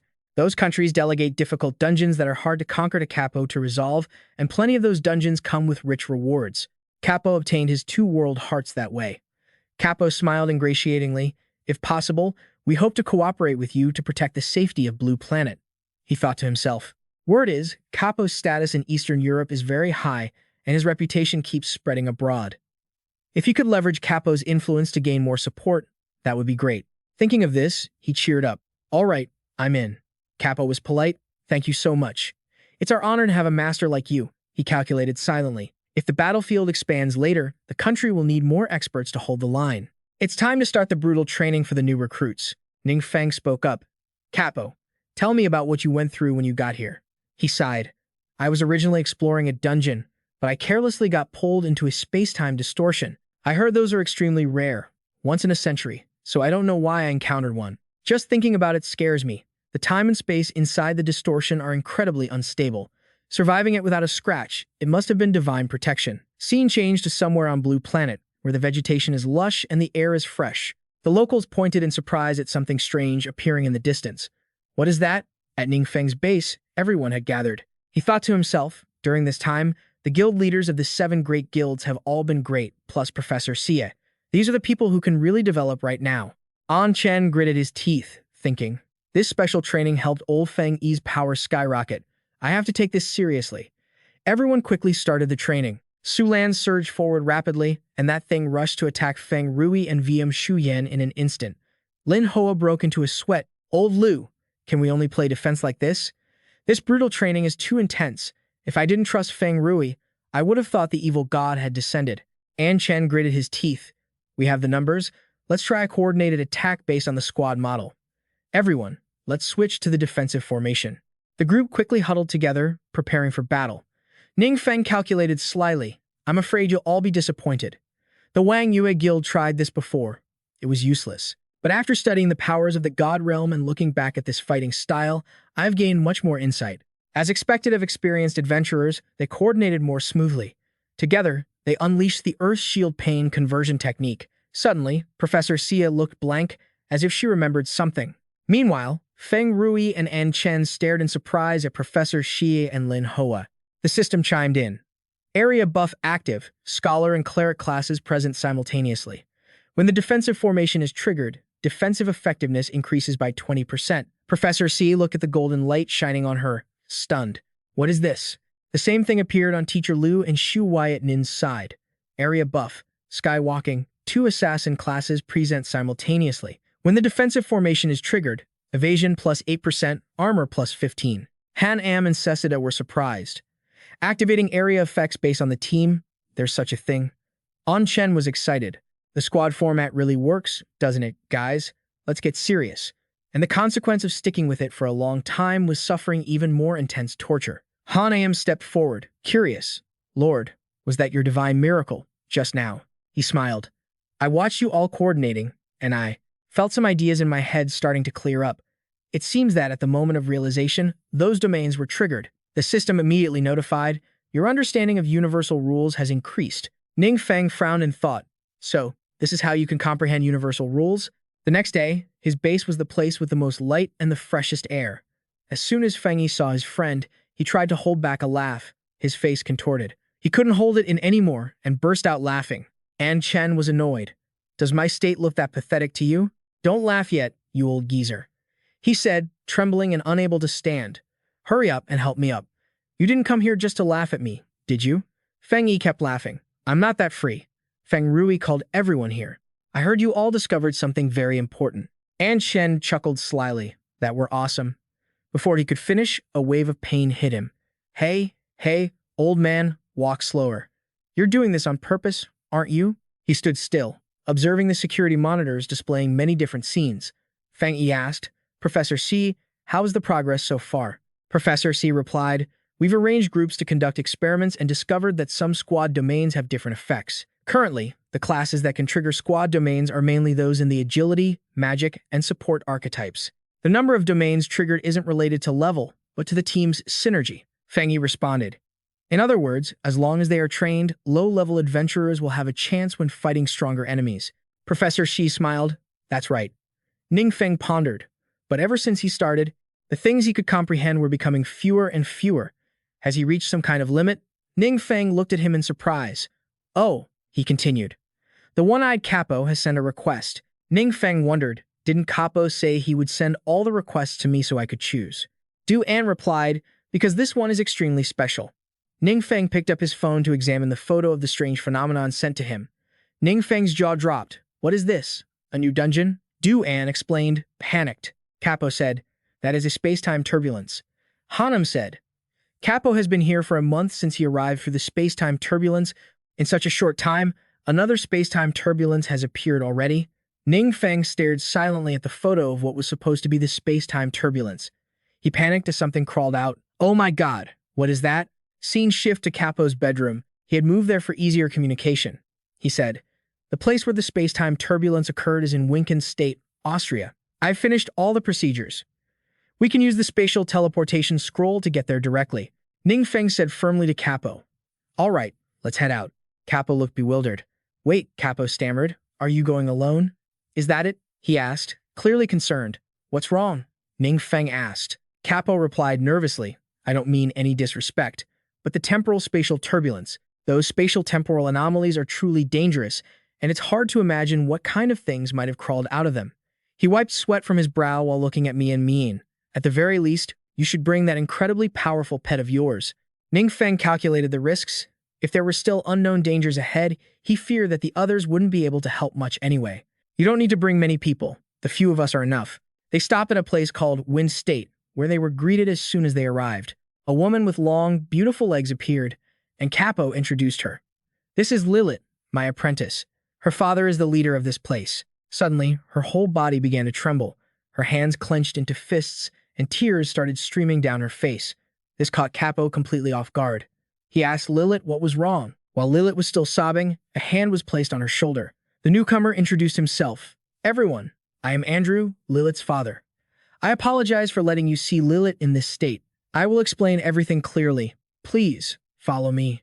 Andrew led them to the edge of the building, saying as they walked, "From here, you can get a perfect view of the temporal spatial turbulence." Below them was a massive, perfectly round sphere that completely obscured the sun. Andrew continued, "I sent a request for help to you all because this temporal spatial turbulence has exceeded our understanding. It swallowed a small town in a very short time and formed a space similar to a secret realm. The original residents have all transformed into powerful and terrifying monsters. The authorities sent a combat team to clear it out, but despite heavy losses, we still couldn't destroy this secret realm. The combat team that Lilith personally established was completely wiped out in the process. Only Lilith, by giving everything she had, managed to barely escape. We have to thank Mr. Capo for training Lilith, otherwise I'm afraid she..." Lilith finally steadied her emotions and bowed her head in apology. "I'm so sorry. Those team members were my best friends, so I couldn't help but lose control of my emotions just now." Jiaxing was shocked by this. He knew Lilith had a strong personality, and this was the first time he had ever seen her so devastated. Capo couldn't hide his curiosity. "Lilith, are the monsters in that secret realm really that strong?" She replied in a deep voice. "It's even worse than that. It's a time-limited secret realm. There are two paths, and you have to complete both to achieve victory. These two paths are like reflections, symmetrical, but they don't connect to each other. Even if you finish one path, if you aren't fast enough to complete the other, it's still a failure. Every time that happens, the display board turns blood red and announces, 'Time expired, conquest failed.'" Capo rubbed his chin, speculating. "So, the safest plan is for two teams to fight at the same time, each taking one path." Lilith sighed. "Yes, but that would require an extremely high level of strength from the adventurers. Currently, we can't even assemble one qualified combat team, let alone two." Grasping the situation, Ning Feng made a suggestion. "I think Capo can lead one combat team, and I will take the other." The others stared at him, jaws dropped. "You're going alone?" Ning Feng didn't answer them right away. He calculated in his mind that if Lilith could escape, then with Capo's strength, he could at least retreat safely, even if they encountered danger. Seeing him like this, Lilith was still a bit skeptical. "My master said he would invite a powerful expert to help, but he looks like an ordinary person from Earth, and he looks even younger than me. No matter how I look at it, relying on just one person is way too risky." Capo said anxiously, "Mr. Ning, are you sure about this?" Ning Feng remained vague. "Don't worry about me.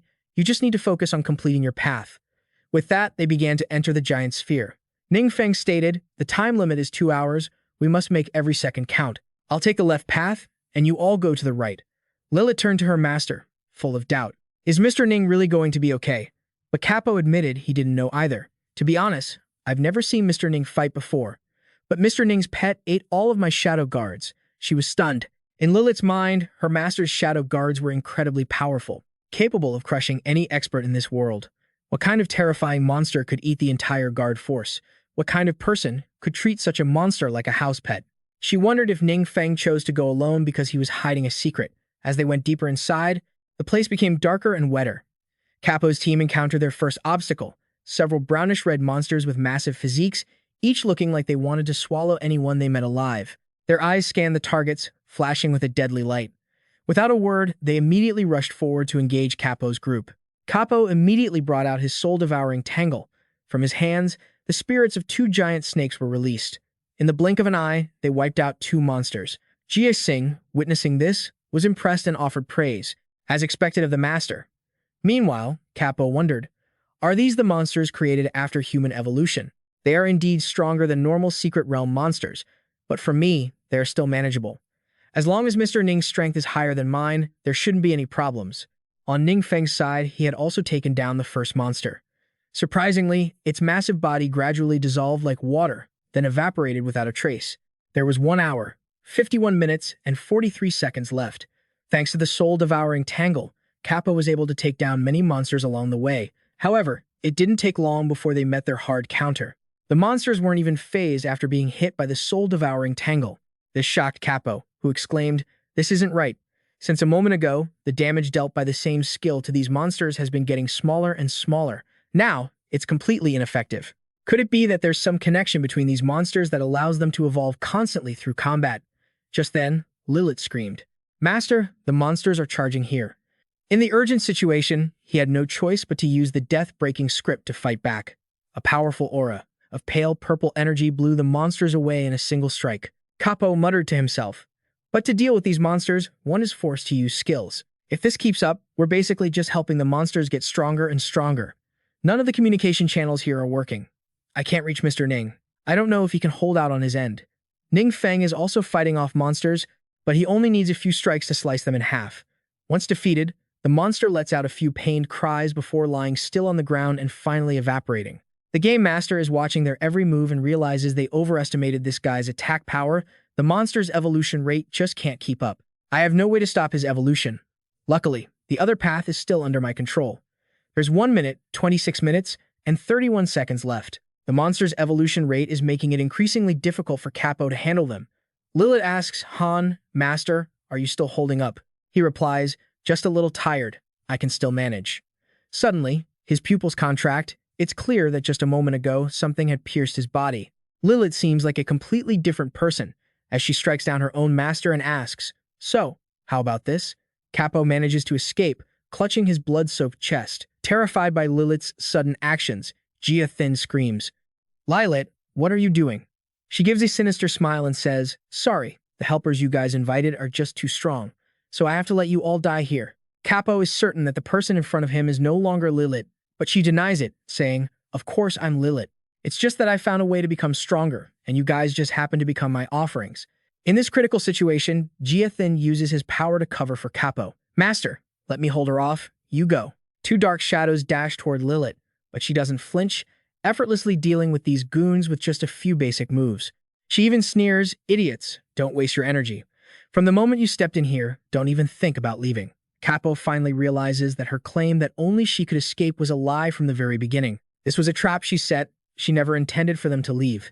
While Lilith is still gloating, "Master, your panicked expression right now looks just like mine back then. It's a shame. I'm smarter than you." It turns out that when she first entered this secret realm, she witnessed her teammates being killed one by a demon far more ferocious than the ones from earlier. Terrified by the monster's overwhelming pressure, Lilith raised her hands, pleading, "Wait, please, wait. I already understand your immense power. Please spare my pathetic life. Can you hear me?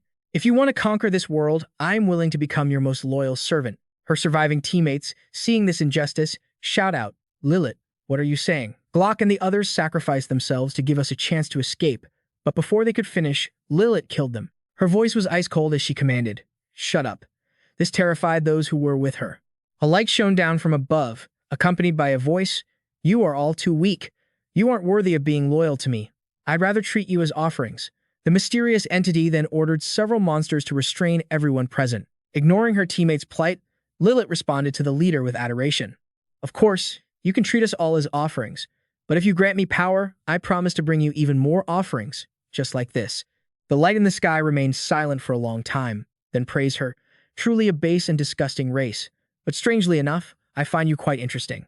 Lilith didn't understand, so the leader said, "I want to see what kind of offerings you can bring me." Knowing the leader was giving her a chance, Lilith joyfully replied, "I am deeply grateful for your grace. I will absolutely not disappoint you." Returning to reality, she tells Capo and Jia Thin, "I don't have time to waste on you. Just obediently become my offerings." The two of them were falling behind, forced to grit their teeth and endure, when suddenly the system announced that the path on the left was completed. This made them unable to hide their joy as they cheered, "Mr. Ning, you did it." However, Lilith remarked that it was useless. These two paths didn't exist in the same space-time. Even if he completed one, there was no way he could complete the other. Unexpectedly, at that very moment, the system reported that the path on the right had also been completed. Lilith froze, her face going blank, before finally letting out a loud scream. Impossible. How? How did he do that? Cutting to Ning Feng, he finished off the monster and remarked, just as Lilith said, these two paths were perfectly symmetrical mirror images. So, he just needed to use the void walk ability to cross over and arrive, with no need to travel the previous path again. Oh, and it seems like he's about to be teleported elsewhere. He is greeted by a strange secret realm filled with magical pink light. On the other side, Lilith is still puzzled. How could he complete both paths alone? While the three of them were confused about what was happening, suddenly, a strange vortex engulfed the area, making their surroundings hazy. Jia Thin looked around, wondering where they were. But even Lilith, who had been here twice, had no idea. Both routes have been cleared, so we are being moved to the Master's independent space. But this is my first time here, too. Before, when I failed to clear the path, the Master deemed me unworthy of entering. Just then, she noticed something strange. On the cliff face where she stood, a stone with spiral symbols appeared. It was highly likely that the owner was the creature Lilith called the Master. Witnessing this, Jia Thin stammered. Master, is that the final boss of the secret realm? Such terrifying pressure. This has to be at least a demon lord level monster. Capo thought to himself, a demon lord. That is the most powerful existence under the demon god. We're all going to die here. Only Lilith laughed gleefully and thought, is this a portrait of the Master? Just looking from afar makes one feel such reverence. I don't see that, Ning brat. Maybe he's already been destroyed. Very quickly, she pointed at her two prey and introduced them with a sweet tone. Master, I am Lilith, your humble servant. These are the offerings I have brought for you. I hope you are satisfied. The giant stone spoke up. What are you talking about? Lilith felt a bit suspicious inside. Why doesn't the Master's voice sound like the one I heard before? Right then, a black figure with no clear features appeared above the stone.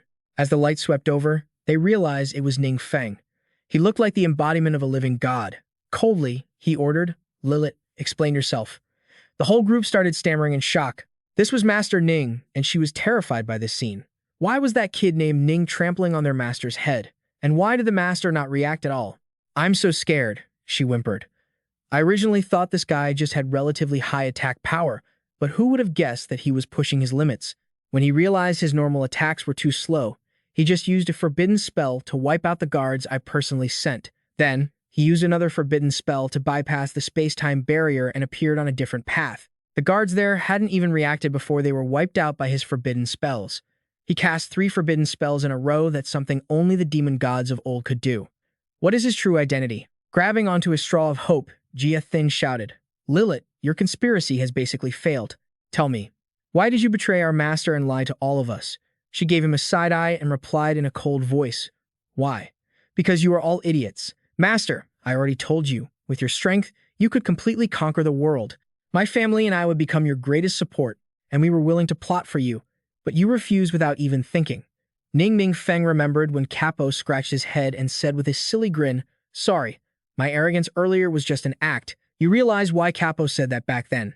Lilith was still blabbering on. I don't understand why, after all. Doesn't he enjoy the feeling of being above everyone else? The strong ruling the weak is only natural. He simply replied, because the deity I believe in doesn't like people who are both greedy and stupid. Coincidentally, you and your family have both of those qualities. They were running in circles, not knowing who was who anymore. Lilith stammered. What did you say? Ning Feng's subordinates started cheering. That's exactly our Lord's style. Lord Deity, this Capo really understands you. Lilith still didn't give up hope. She pointed at the group and said, Master, surely you still have another way, right? Quickly, kill them. Kill them all. As soon as she finished, a giant hand reached out, scaring Lilith so badly she couldn't say another word. The space was now filled only with the deafening, jarring thuds. Once it was done, Ning Feng calmly said, It's been a while. Let's finish off this giant and call it a day. He turned sharply and activated his skill, but unexpectedly, intense power poured down from above, and a similar symbol appeared, leaving Ning Feng stunned. After a moment, he regained his composure and cheered. Oh, an unexpected bonus. It was something like a spirit stone glowing with a brilliant light. At the same time, the system notified him to check for toxic residue and asked if he wanted to absorb it. Both Ning Feng and his subordinates were dumbfounded. Han Am warned him that the space-time turbulence was inherently unstable and would usually disappear quickly, but since it was still here, it was likely to be very troublesome. When Ning Feng asked why, he explained that even the power of a deity couldn't erase space-time turbulence. it could only be temporarily sealed by having a large number of high-level believers lend their divine power. Sasita continued, however, the existence of space-time turbulence is still an underlying disaster. We never know when a stronger entity might appear and break the seal. Several worlds have been destroyed this way in the past. Hearing this, Ning Feng rubbed his chin and pondered, something this dangerous, if another deity found it just to use against me. Suddenly, his tone turned serious. Then their crimes are unforgivable. His eyes flashed with resentment. Seeing Ning Feng's intention to fix the rift, Hanem wanted to know what he was planning. After Ning Feng replied, "It seems I can fix this rift," both Han Am and Sesada were stunned. At that moment, the system issued a new quest. World Repair Research the space-time turbulence and restore it to its normal state. Time limit, 2 hours out of 2 hours. Failure penalty, delete host. He thought to himself, if even the power of a deity couldn't destroy space-time turbulence, but the system gave him a quest to repair it. Is the system in existence even above the gods? That makes sense. After all, it keeps threatening to delete me as its host at the slightest excuse, not caring at all about an omnipotent deity like me. I should hurry up and start researching. Behind him, Jiathin quietly asked, "Master, what should we do now?" Capo guessed. It seems Master Ning is considering something. Let's not disturb him. Just as the space-time rifts were about to heal, suddenly, a mysterious power from the other side of space rushed in to interfere. Although he used all his strength to block it, Ning Feng still felt a deep realization. The space-time turbulence was tearing his body apart. The intense pain was beyond imagination. Suddenly, he noticed a sound around him. It was someone saying, "The deity must fall." That voice kept repeating, urgent and pressuring. "The deity must fall, the deity must fall." Ning Feng realized, damn, this is a trap. But regardless of whether it was a trap or not, as long as the system sent a quest, there had to be a way to solve it. I must stay calm down. After a second of gathering his focus, Ning Feng widened his eyes and thought, I felt it. Even if it was just a fleeting moment, there's a pause point there that's completely different. If he could catch it, he closed his eyes to feel it more clearly. However, the turbulence around him seemed to be intentionally bothering him. He had to concentrate even harder. After a final effort, he finally found it. Outside, Andre, Lilith's father, was feeling anxious. He calculated that it had been 2 hours since they entered the secret realm. It seemed Lilith's plan had succeeded. After speaking, he showed a savage smile. I just hope the Demon Lord in the secret realm will be satisfied with this offering. As long as I have the Demon Lord's support, no one will be able to stop me from ruling this world. Just then, a subordinate came to report. Lord Andre, the people from the Guild Alliance are surrounding this place. He smirked triumphantly. These idiots are only just reacting? Then let's send them all to hell. The Guild Alliance had arrived to seal off the scene. Leading the alliance of the Austrian Kingdom was Commander Johnny Wyson. The Adventurers Association of the Austrian Kingdom was mainly established by large corporations themselves. The Guild Alliance was the highest authority managing adventurers in the Austrian Kingdom. One of the team members asked the commander, should we go in to capture Andre? But he replied, wait a bit longer. Just then, 3 arrows shot down as a greeting. Johnny saw the signal and was overjoyed. Old friend, you finally arrived inside the secret realm. At this moment, Ning Feng was still calculating. This is the starting point of a space-time flow. I can use my divine power to fix it in place. Once this part is stabilized, it won't lose control anymore. Afterward, we can spot the second bright point in other areas. Just follow this method. This left Hakem and Sesada absolutely stunned. The rift is actually closing. This is the magnificent power of the Master Lord. It took a moment, but Ning Feng finally breathed a sigh of relief. It's finally done. The system notified him that his mastery of cosmic rules has been upgraded. The restoration ability of the world he's protecting has also increased. Ning Feng asked his subordinates what that restoration ability actually was, but everyone could only guess. I'm sorry, I don't have enough knowledge to explain it clearly. Literally, it's likely the ability to restore a damaged world back to its original state. You say so? Maybe we can study it more slowly later. But there's one more thing. When I was repairing the space-time flow, what was that sound I heard? The gods will surely die. What on earth did that mean? Right then, Jiathin shouted, Master, look. As he spoke, he pointed toward the sky, awestruck. Master. The surroundings seemed to be gradually returning to normal. It's a miracle. Truly unbelievable. Capo couldn't help but rush over to Ning Feng, swearing up and down. Mr. Nin, you must believe me. Takunu, I never had any intention of ruling this world. Instead, Ning Feng just placed a hand on his shoulder and said, I believe you. Suddenly, some strange sounds echoed from afar. Everyone looked at each other in confusion, asking, what was that sound? About 20 minutes ago, one of Johnny's subordinates asked curiously, Were those three flying scrolls earlier old friends of the commander? The three people who had just arrived were Yuong Duyet, VM Shuyen, and leading them, Feng Mak. He asked Johnny how the situation was looking. Upon seeing this person, Yuong Duyet thought to herself, Holy Light Knight Johnny, the commander-in-chief of the Austria Alliance. Both he and Senior Feng were legendary figures, people you usually only saw on the news. Johnny explained the situation. We are hunting down the ambitious Andrew. However, we can't get close to the secret realm. The situation is still unclear.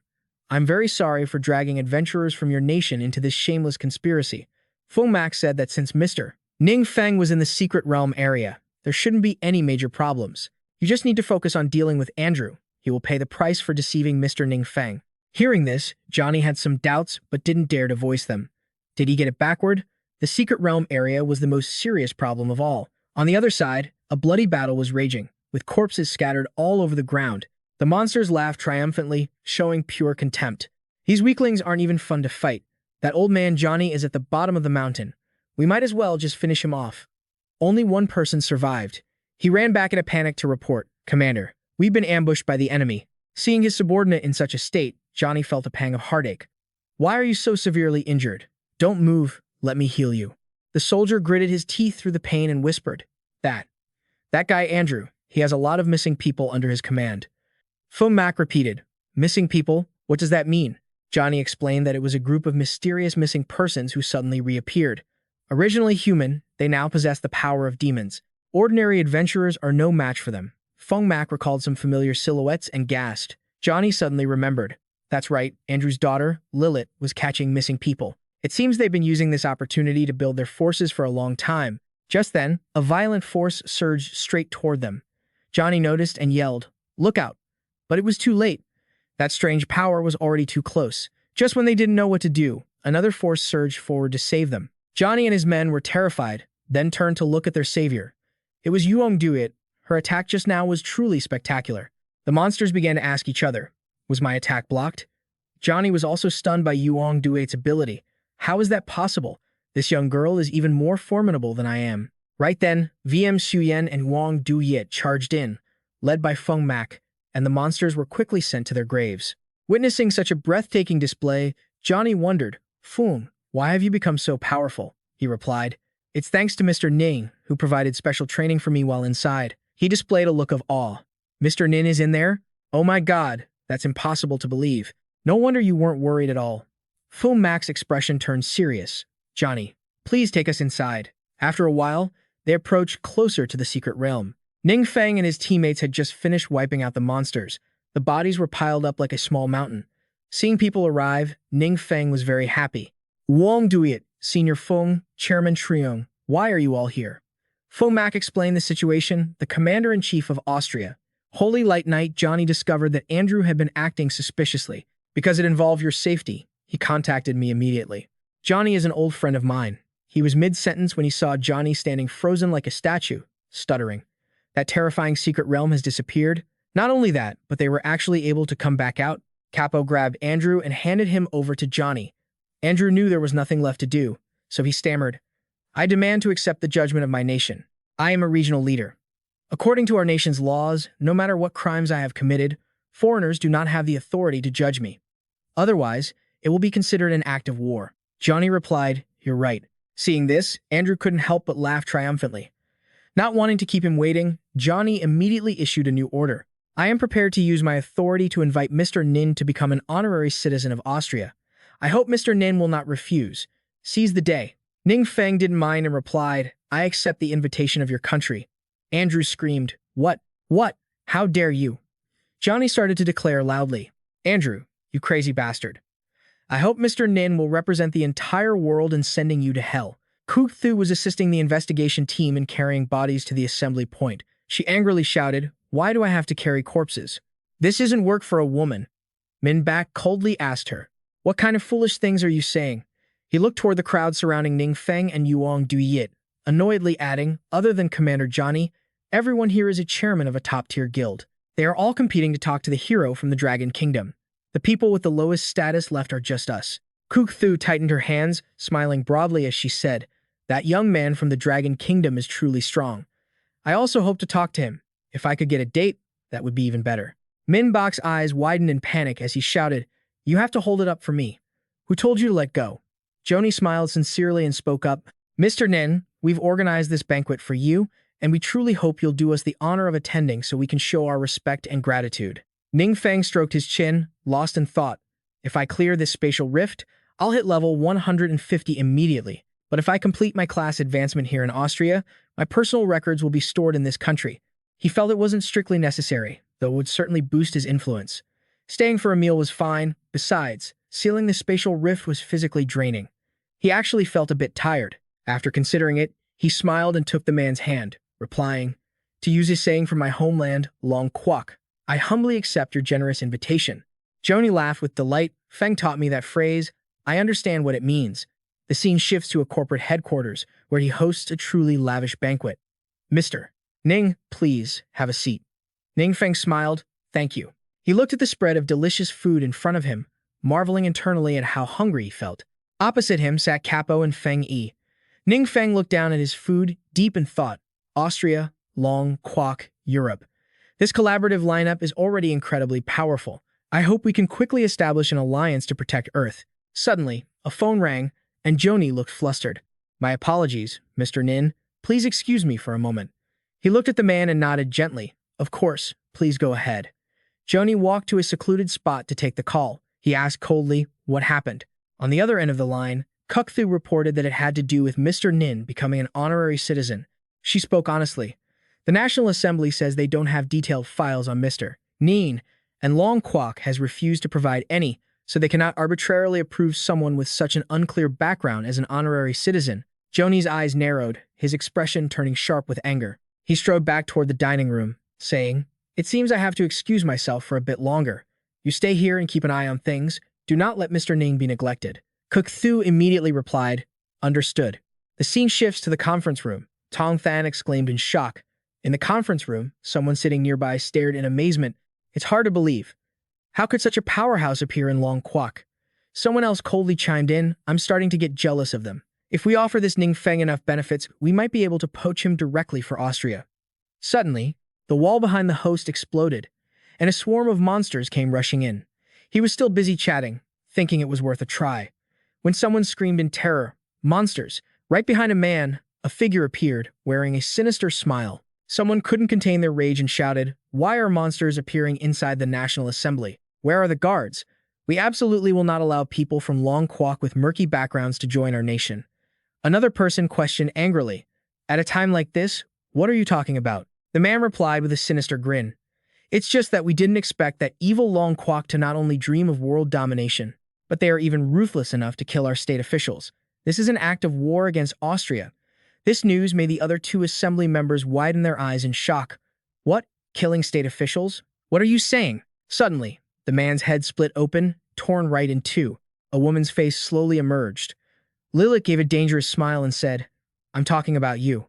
She spread her arms wide, radiating thick killing intent, and continued, "Dear state officials." Joni burst through the door, teeth gritted in anger. Inside the room, countless guards lay defeated and scattered across the floor. He gasped in shock. "What? What is the meaning of this?" Suddenly, his phone buzzed in his pocket. Joni held the phone to his ear and spoke coldly. "What?" The person on the other end reported urgently. "There's a massive surge of suspicious posts spreading online. Countless websites and thousands of people were discussing it." The person continued anxiously. "They're saying that a foreign adventurer killed Austrian officials, but the major Austrian guilds are too cowardly to admit it.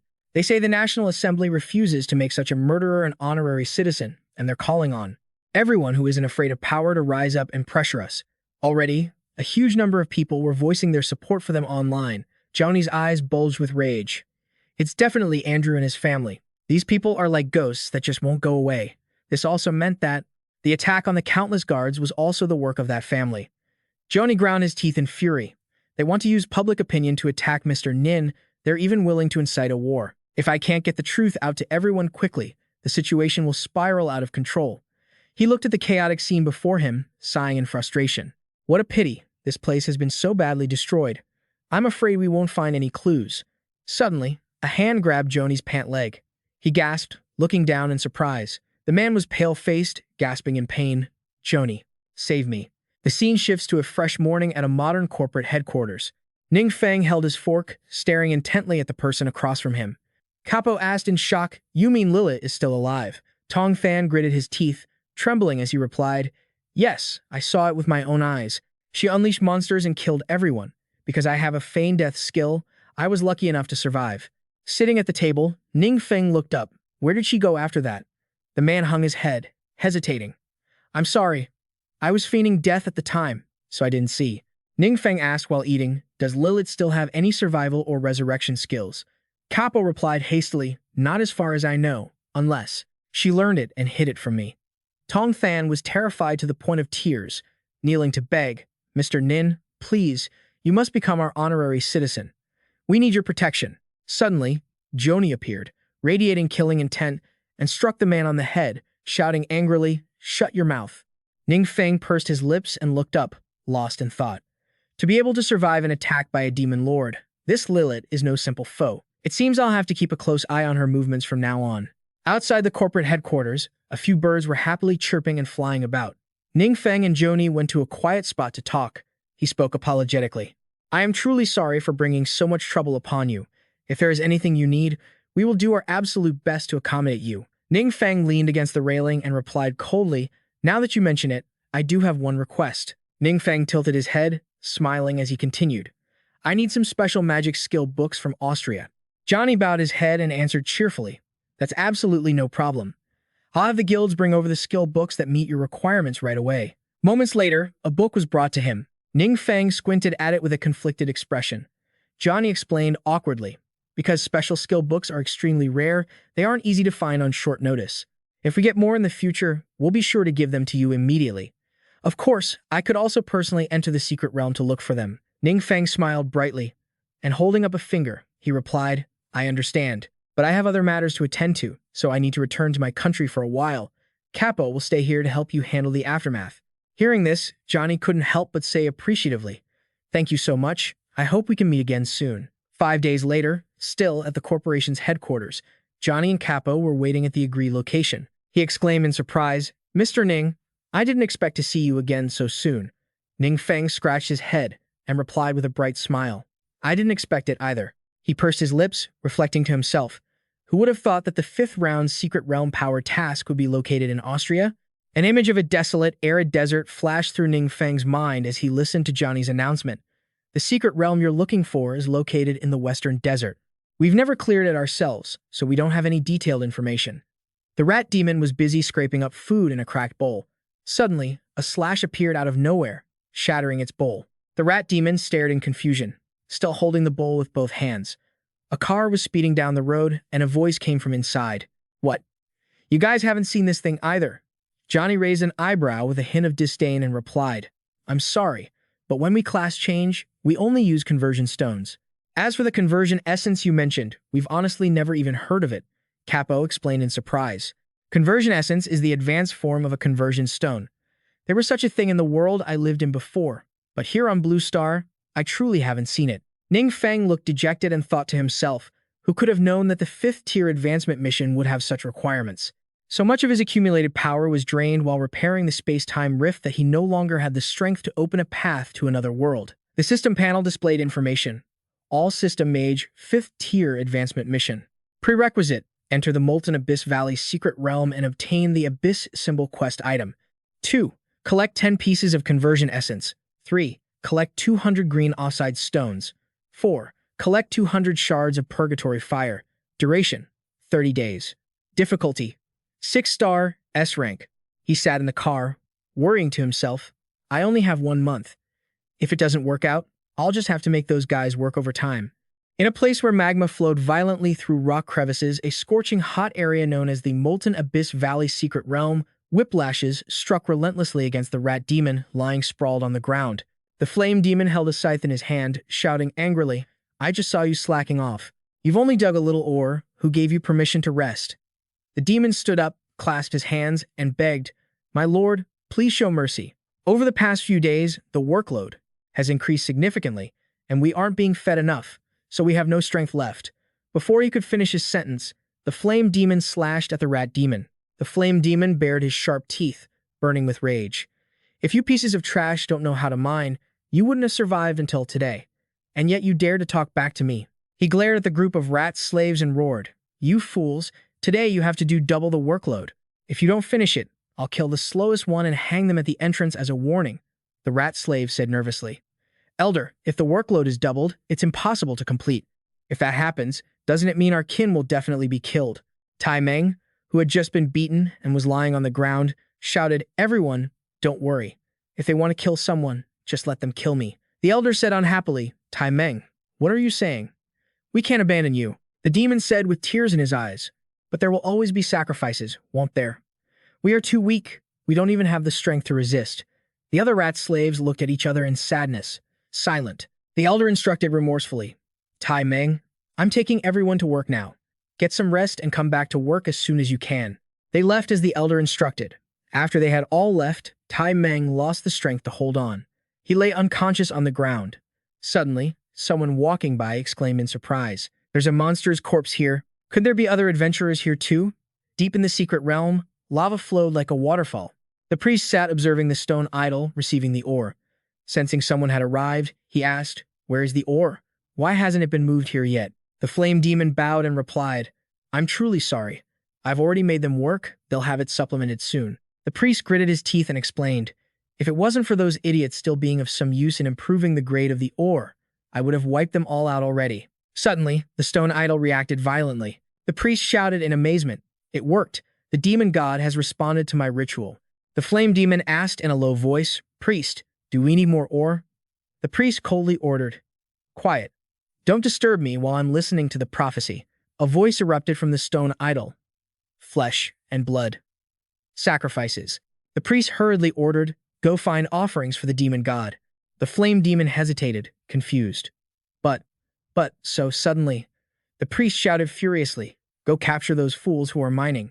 The ritual to summon the gods has succeeded. They don't need to live anymore." The priest laughed fearsomely.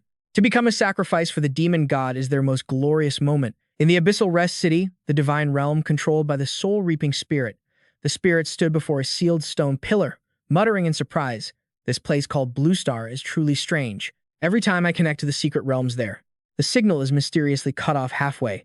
He frowned, guessing. "It's like a strange power is interfering with the evil god's power." Suddenly, a vortex of lightning appeared above the stone pillar. The spirit exclaimed in surprise, "Finally, I've connected to a new secret realm." He quickly placed his hand on the stone pillar. The spirit immediately used his own language to communicate with the secret realm. In the Molten Abyss Valley's secret realm, birds suddenly flew off in every direction. The priest stood nearby, listening as the stone idol constantly demanded blood and flesh sacrifices. Suddenly, a group of rat slaves with bound hands and feet were brought in. The flame demon grinned, announcing, "High priest, the sacrifices have arrived." He excitedly raised both hands to the sky and declared, "Great demon god, please enjoy your offering." The rat slaves couldn't help but tremble at the sight of the stone idol preparing to feed. Right then, the elder was dragged forward. A rat slave cried out in panic for the elder. It shrieked in terror as it was pulled closer and closer to the stone idol's giant maw. The elder vanished in a flash, having used a rapid shrinking technique. Its body gradually faded away, sinking deep into the green liquid. Suddenly, the stone idol lost its energy and went completely dormant. The elder was spat out, landing painfully on the ground. It lay there, gasping in shock. The priest, utterly confused and furious, barked, "What is the meaning of this? The connection between me and the great demon god just vanished." His gaze grew even more vicious as he continued, "I get it now. It must be that these low-level creatures aren't worthy of being sacrifices." The priest pointed at the group of rat slaves and growled loudly, "In that case, I'll just absorb your power and find a better quality sacrifice for the great demon god." He raised both hands, unleashing his abyssal devour technique, thrusting his power forward. The rat slaves squeezed their eyes shut in fear, but nothing happened. The priest's expression turned blanker than ever. Suddenly, Ning Feng appeared at the cave entrance with Tai Meng. He quickly raised his hand and activated a technique. The rat slaves looked at their free limbs in amazement and shouted, "The binding spell is gone. Look, it's Tai Meng." Seeing Tai Meng run over happily, they asked in confusion, "Tai Meng, who is that human?" It smiled brightly and replied, "That is the demon god I invited to save everyone." The rat slaves asked back, bewildered, "Save the demon god? Tai Meng, what are you talking about?" Tai Meng calmly answered, "It's a long story, but I have already dedicated my strength to the great demon god." Another rat slave asked, puzzled, But why would the great demon god value weak creatures like us? Suddenly, it held a finger to its lips, signaling, "Wait, everyone, be quiet." The priest roared in anger, "Abyssal devour." Suddenly, his body was engulfed in blinding purple light, and he cried out in confusion.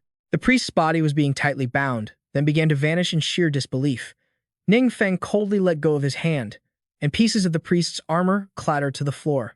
The flame demon, shocked and terrified, stammered, "What kind of spell is that? I can't believe it actually trapped the priest." Ning Feng coldly summoned a communication projection. Outside the secret realm, Johnny hurriedly gave orders. "No problem at all. Get the guilds to bring over the skill books that meet the requirements immediately." In an instant, a book appeared in his hand. The system displayed information about the short-range teleportation and metamorphosis manual. It was an active skill. Dark Forbidden Spell, Space-Time Repair. It uses dark power to distort reality. Separating and merging low-level worlds requires consuming faith based on the world's tier. Ning Feng pursed his lips, thinking to himself, this might actually be a very useful skill. Suddenly, a massive rock appeared in the sky, falling downward. It plummeted at dizzying speed. A glowing emblem appeared in mid-air with a fire-like symbol on it. The system introduced it, Abyssal Emblem. It was a consumable item of orange quality, grants plus 10 to permanent spirit stats and plus 50% to permanent critical damage. Ning Feng gripped the emblem tightly, muttering, "Got the emblem. Now, what's missing next?"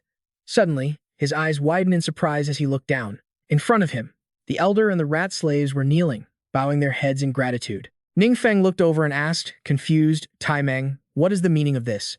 It quickly explained, "Great demon god, my kin wish to pledge their loyalty to you, and they also want to ask what kind of offerings you prefer." Then, Tai Meng announced loudly, "Everyone, the great demon god has already given me instructions. We need to provide all kinds of gems and minerals to the great demon god." Ning Feng smiled and continued, "For example, right now, I need 10 conversion essences the most." The elder raised its head and answered firmly, "Of course, no problem. As long as you provide 100 conversion stones, we will immediately craft 10 conversion essences for you." Ning Feng smiled lightly, holding out his treasure pouch, and said generously, "Only 100. I thought it would take much more than that." It carefully took the treasure pouch and said, "Crafting the conversion essence will take a little bit of time. If you want more gems, I can have Tai Meng lead you to the secret realm's treasury." Tai Meng immediately offered, "Please, follow me." The two stood before a gate. It opened easily, revealing a mountain of treasures inside.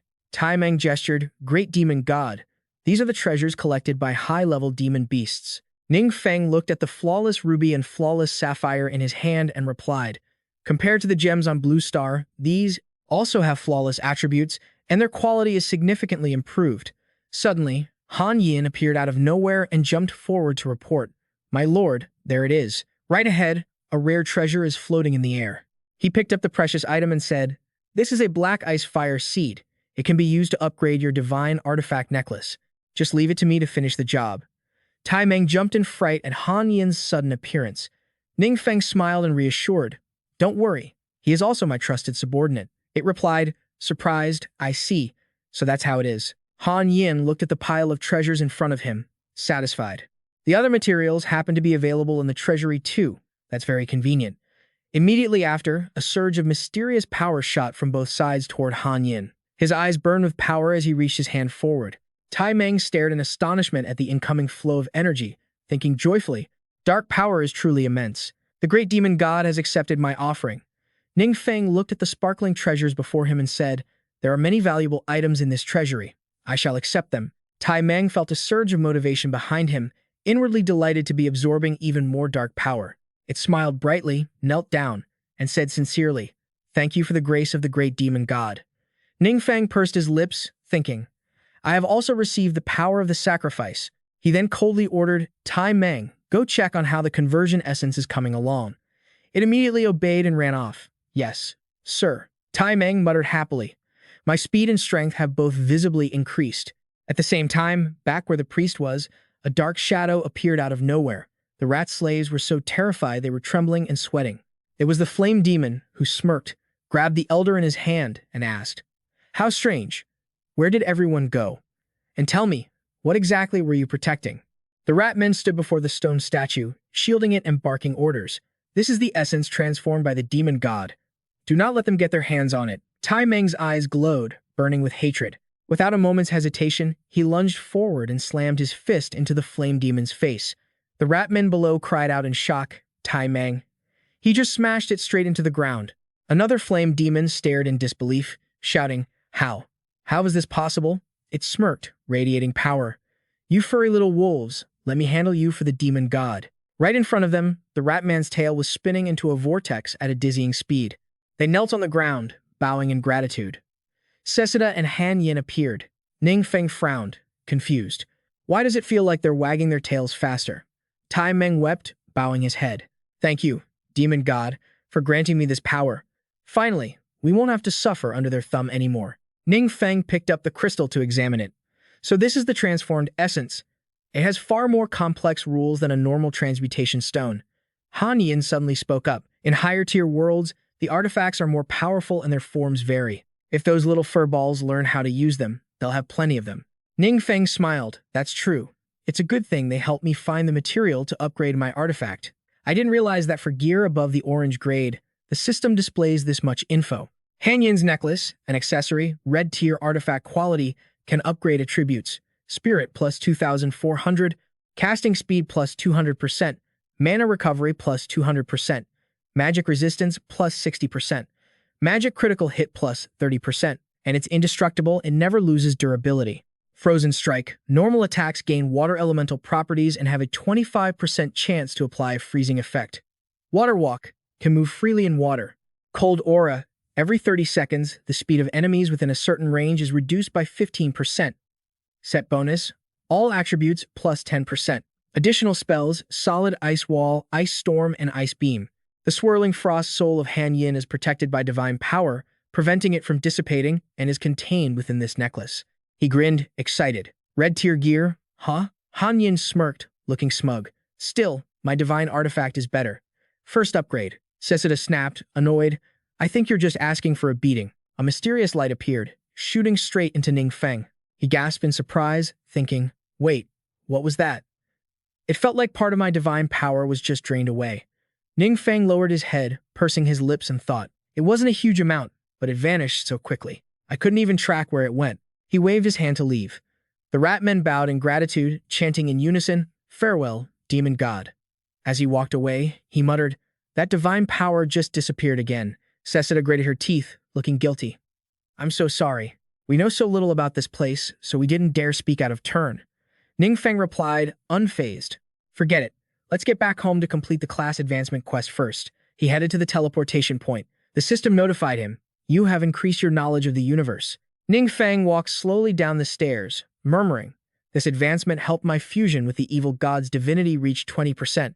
Images of the three of them fighting flashed in his mind. He added softly, Seeing everyone master the formation lately has also helped me understand the three god types, agility, magic, and support much better. Ning Feng looked up at the sky, feeling at ease. Aside from the final relic I just obtained, it also contains the memories of the demon lord from before his death. I need time to digest this in my divine realm. He closed his eyes to meditate, and surges of energy began leaking from his body.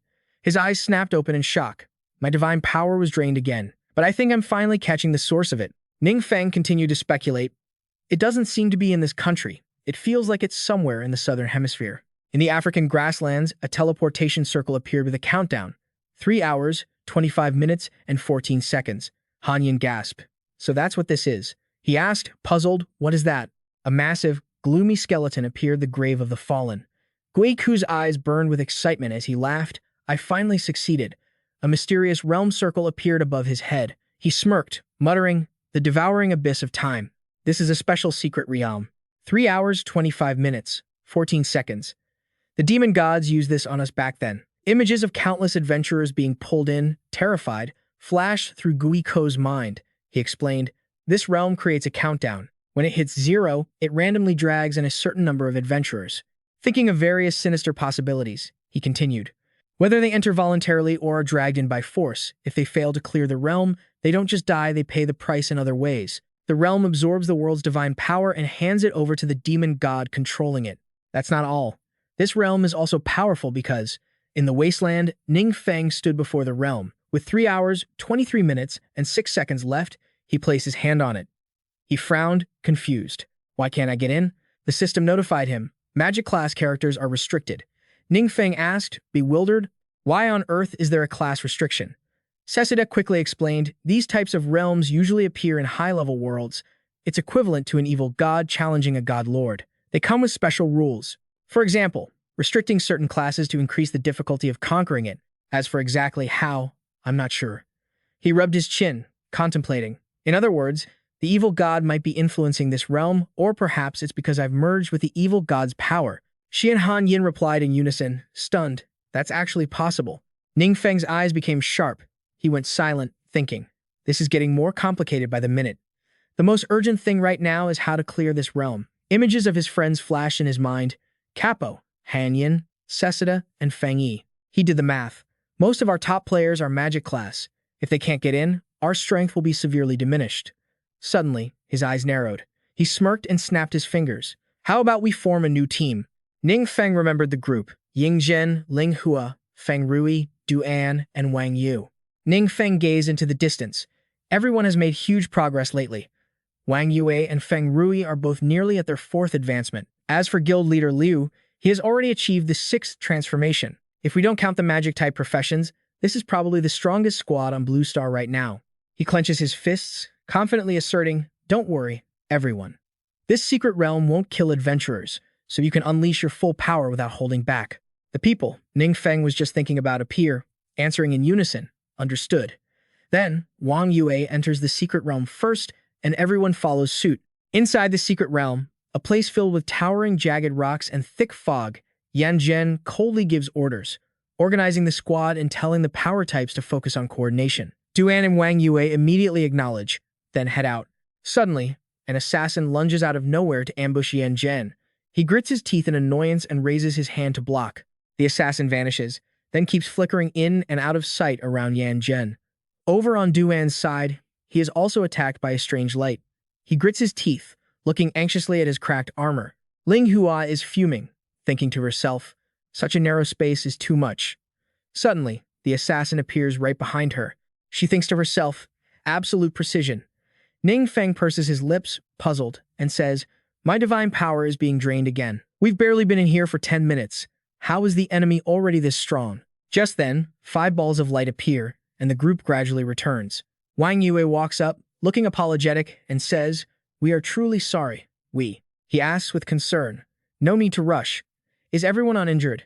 Yan Zhen looks confused and says, it's strange. All the injuries disappeared once we got out. Ning Feng lets out a sigh of relief and replies, that's good. Everyone, rest up before going back in. She looks at him anxiously and asks, hey, you have a way to help us, right? He coldly responds, I'm not sure yet. I still need to look into it.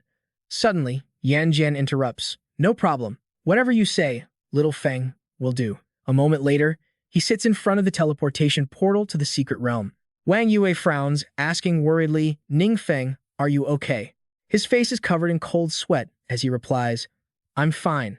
I can still manage. Ning Feng smiles to himself, thinking that even though he's drained a lot of divine power, he has achieved his goal. He stands up and suggests, Wang Yue, help me over there. Wang Yue goes over to support Ning Feng as they walk forward. The two share a small smile. Both stop in front of the secret realm's portal. He says confidently, let me modify this secret realm a bit. Afterward, the 5 of them wait for Ning Feng to finish. Wang Yue asks hesitantly, is this good now? He smiles and quickly answers, yes, you guys can go in and try again. Yan Zhen looks confused, thinking, the entrance still looks the same. What on earth did little Feng do? They slowly walk toward the portal, and she stares in surprise at the system screen appearing before them. The screen displays options: easy mode, low experience, poor item rewards, normal mode, standard experience and item rewards, hard mode, high experience, good item rewards, hell mode, very high experience, very good item rewards, nightmare mode, extremely high experience, extremely good item rewards. Wang Yue asks uncertainly, how are we supposed to choose this? Duan adds hesitatingly, should we choose easy or normal? Inside the secret realm, in a certain forest, assassins are patrolling. Suddenly, an energy arrow shoots from behind, piercing through them one by one until they are completely wiped out. Wang Yue smiles and says, easy mode is equivalent to the standard secret realm levels on Blue Star. Adventurers from the 3rd transformation and above should all be able to clear it. Yan Zhen says pragmatically. However, the experience is really low. Once we're out, We have to tell Little Feng everything. Outside the secret realm, Ning Feng, Han Yin, and Sizida are waiting in front of the portal. She asks curiously, Lord God, what exactly did you change? She can't help but be surprised. I didn't expect them to hold out for so long and still be inside. He smiles and explains softly. I let them try going back in several times, and finally, I found the convergence point of the dark energy within the shifting secret realm. Then, I used a forbidden spell to create 5 small spaces to isolate that area. Ning Feng purses his lips, staring ahead, lost in thought. Those 5 small spaces are the limit of the energy he can maintain, and he doesn't know what other changes might happen inside. Suddenly, Wang Yue walks out of the secret realm. He asks with a surprised smile, Wang Yue, how did it go? She clenches her hands and replies happily, we managed to defeat the boss in the secret realm. Ning Feng walks over and touches the portal, thinking to himself that he can feel the dark energy in the secret realm has decreased slightly. Although this method can't fully conquer the realm, it can slow down its strengthening process. Duan asks curiously, do we still need to go back in? Wang Yue raises her hand excitedly. I want to try normal and hard modes. She then goes to select it, but the system displays a message, cannot re-enter for 7 days. Wang Yue mutters, annoyed, why is there a restriction? He smirks and replies, it's okay. We can find others to go in and test the patterns of the secret realm. Ning Feng turns serious again, thinking, as long as I keep this realm from evolving further, I'll have more time to find a way to deal with it. He looks at Wang Yue, thinking, at least I need to make everyone stronger. She asks shyly, what's wrong? Ning Feng smiles awkwardly and replies, nothing. He rests his chin on his hand, musing. Before this, I received a new alien race from the time-space turbulence and absorbed the Demon Lord's memories. It turns out there was extremely important information in there. Ning Feng remembers the sparkling crystal he once received, which reflected the image of a vast, boundless ocean. Deep under the sea, fish swim around, and a bow is stuck between coral reefs. He thinks in astonishment that bow seems to be. At this moment, someone is standing, watching 4 strangers ahead. Commander Tat Ying purses her lips, looking dark-faced as she watches lightning strike the back of her hand. Commander Tat Ying raises her sword high, eyeing the black demon as she secretly marks him. That night at N2 Ming-Du, Gui Tu touches a stone pillar, wondering in surprise, strange, has another problem occurred. He recalls the desert secret realm and continues. The power of time on Blue Star is clearly still here, but it hasn't been absorbing divine power for a long time. Gui Tu complains with disgust. How troublesome. It would be great if I could just investigate it directly. The scene shifts to a field where many people are gathered. Zep stands before a tent, arms crossed, saying, those at the 3rd transformation choose the easy difficulty. But to challenge the normal difficulty, you need at least 4 people at the 5th transformation to form a team. A man stands in front of Yan Zhen, constantly expressing his gratitude. Thank you so much to the Dragon Nation for helping us develop this secret realm. He is indeed the one, the Quanta commander said, feeling truly grateful. This place has become the hottest secret realm in the entire world. We've also been able to earn more resources to train new explorers. Not only have the resources improved, but their quality of life has increased as well. A chunk of meat sizzled over the fire, emitting a mouth-watering aroma. Ning Feng sat on a rock, grilling the meat and deep in thought. The large number of explorers who could continuously drain the dark energy of the secret realm caused the countdown timer to keep extending, making it temporarily impossible to forcibly pull people inside. He took a bite of the meat and thought to himself, still, for now, we can only conquer the normal difficulty level. I need to figure out how to boost the strength of Due and Ni and the others. Ning Feng pursed his lips, recalling the bow he had once seen. He confirmed to himself that within the Demon Lord's memories, there was a very important piece of information. It was one of the lost divine artifacts, the Flashmark God Bow. In his imagination, he gripped the bow in his hands. Flashmark was the signature artifact of the Speed Su Lan Commander, one of the 12 main gods. The image of the Speed Su Lan Commander holding the bow surfaced in his mind, and Ning Feng continued to speculate. After he had dealt with the Speed Su Lan Commander, her divine artifact must have fallen into the mortal realm. Someone had used its power to oppose the Demon Lord, which was why the Demon Lord remembered it. He smiled with satisfaction, eating as he thought. Once I save up enough divine power to reach that world and recover the artifact, I'll give it to Dudaini. With the divine artifact, who knows? We might be able to conquer even higher difficulty levels. Suddenly, footsteps approached, and someone called out with a light laugh. Feng Rui. Ning Feng greeted him politely. President Liu Kit.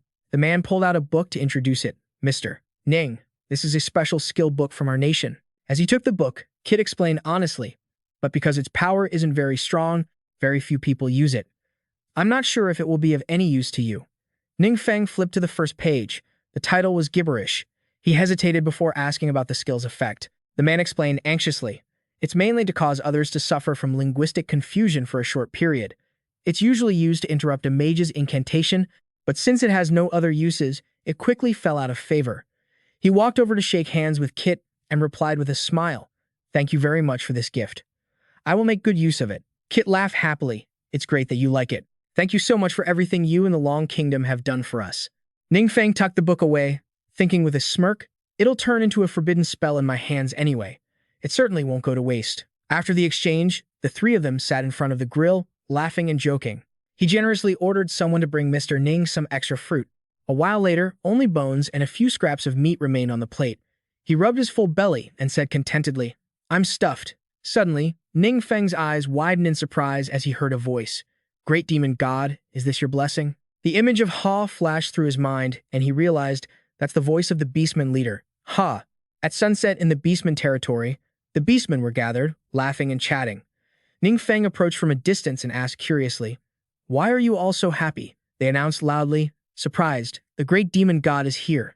They boasted joyfully, "Great demon god, these few craftsmen just ascended to become the tribe's blood charm masters." He asked, puzzled, "Blood charm masters?" Ha-Ga smiled and replied, "I heard that if the weapons the craftsmen forge can obtain more offerings for the gods, it can allow the craftsmen to ascend."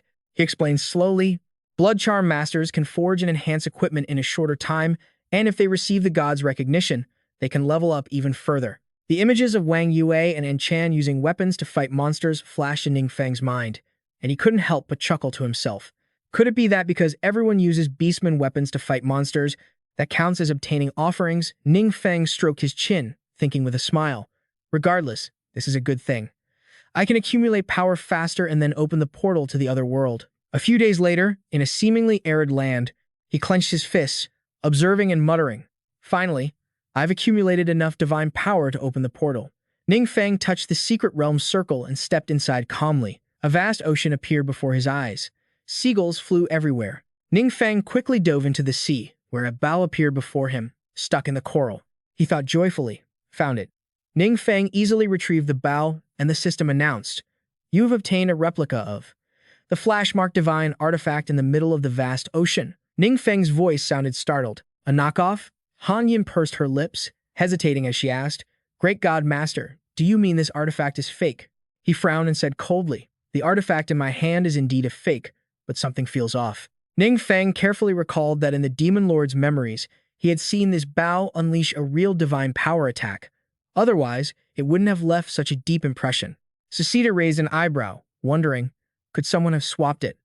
Ning Feng stroked his chin in speculation. "It's possible." He looked ahead and said, "This place looks like an underwater temple. Thankfully, the pendant's support skill allows me to breathe underwater." Ning Feng gritted his teeth in frustration. "It seems I have to go out and find someone to ask." She asked with surprise and curiosity, "Are you going to use that powerful disguise forbidden spell again?" A mermaid's hand gently touched the wall. Min Xie looked into the distance with sad eyes. A soldier bowed and asked carefully, "Your Majesty, do you need me to accompany you?" She closed her eyes and refused, dejected, "No need. I want to be alone for a while." The temple doors slowly opened. Min Xie swam in hastily, her eyes narrowing as she sadly remembered the past. Back then, she sat on the cold throne and asked, "What did you say?" "A marriage proposal." The messenger grinned maliciously. "That's right. If Her Majesty the Queen agrees to marry our handsome prince, I am certain this brutal war will end quickly." The soldier shouted angrily, "How dare you? It's clear that you were the ones who started this war. How could our queen marry an invader?" The messenger narrowed his eyes and warned coldly, "Don't yell at a messenger like me. If you had the ability, you should have beaten us on the battlefield." The soldier lunged forward, shouting, "Bastard." Min Xie said coldly, "Don't be rash." The messenger pointed a finger, smiling mockingly. "The queen is still the rational one. Honestly, I think accepting the prince's proposal is a good thing for both countries." She gritted her teeth in angry contempt. "Your hands are covered in the blood of commoners. I will never marry a demon." He placed his hand on his forehead, let out a sinister laugh, and replied, "Well, we have a problem then. I'll be sure to deliver your response exactly as it is."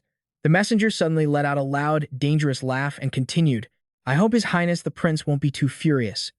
The soldiers gritted their teeth, enraged by his arrogant attitude.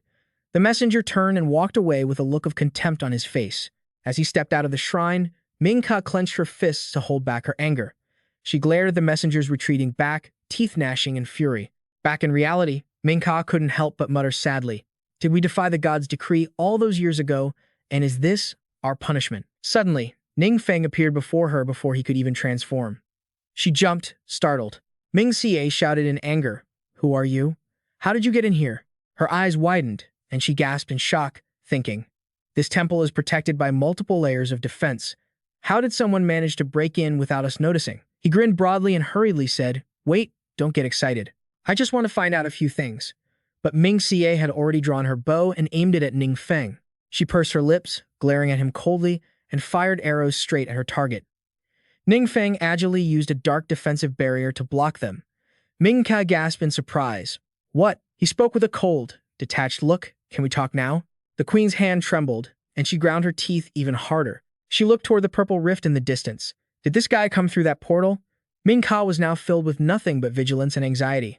My attack was completely ineffective just now. He has a defensive barrier with powerful dark energy, and on top of that, he's trying to steal the divine relic. In her eyes, Ning Feng was nothing more than a tyrant reeking of dark energy. Is my kingdom truly about to be destroyed? However, he just looked at her, confused, raised the weapon in his hand, and asked, "This divine relic, is it just a replica? Do you guys know where the real one is?" Hearing this, Ming Xie scrambled to respond. "What? A replica? I don't know where the real one is." Cessida manifested faintly beside him and commented, "Master, she's lying." Han Yin added, "It seems she's mistaken us for invaders." Realizing this, Ning Feng immediately put on a friendly smile and held up his hands.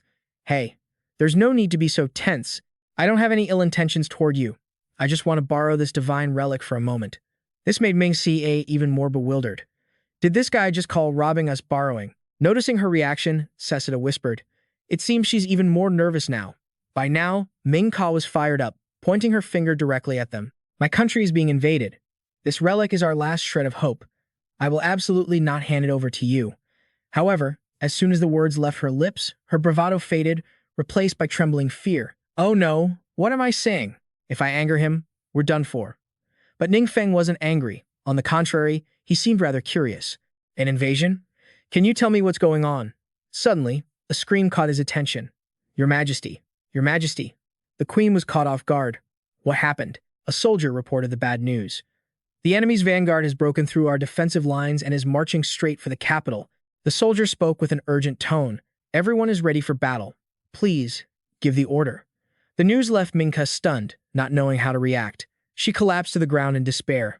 "Ah, have I really become the queen of a kingdom on the verge of destruction?" Footsteps approached. Ning Feng reached a hand out toward Ming Ka, leaving her stunned. "Let's go. I'll go take a look with you." This left her feeling lost, but then she gritted her teeth. Ming Sa placed her hand over her heart with determination. "Demon God, no matter what happens, I will not agree to any of your conditions. Don't think you can force me to surrender." Even so, the deadly, intense look in his eyes still made her shudder. Ning Feng acknowledged her. "Got it. I won't interfere."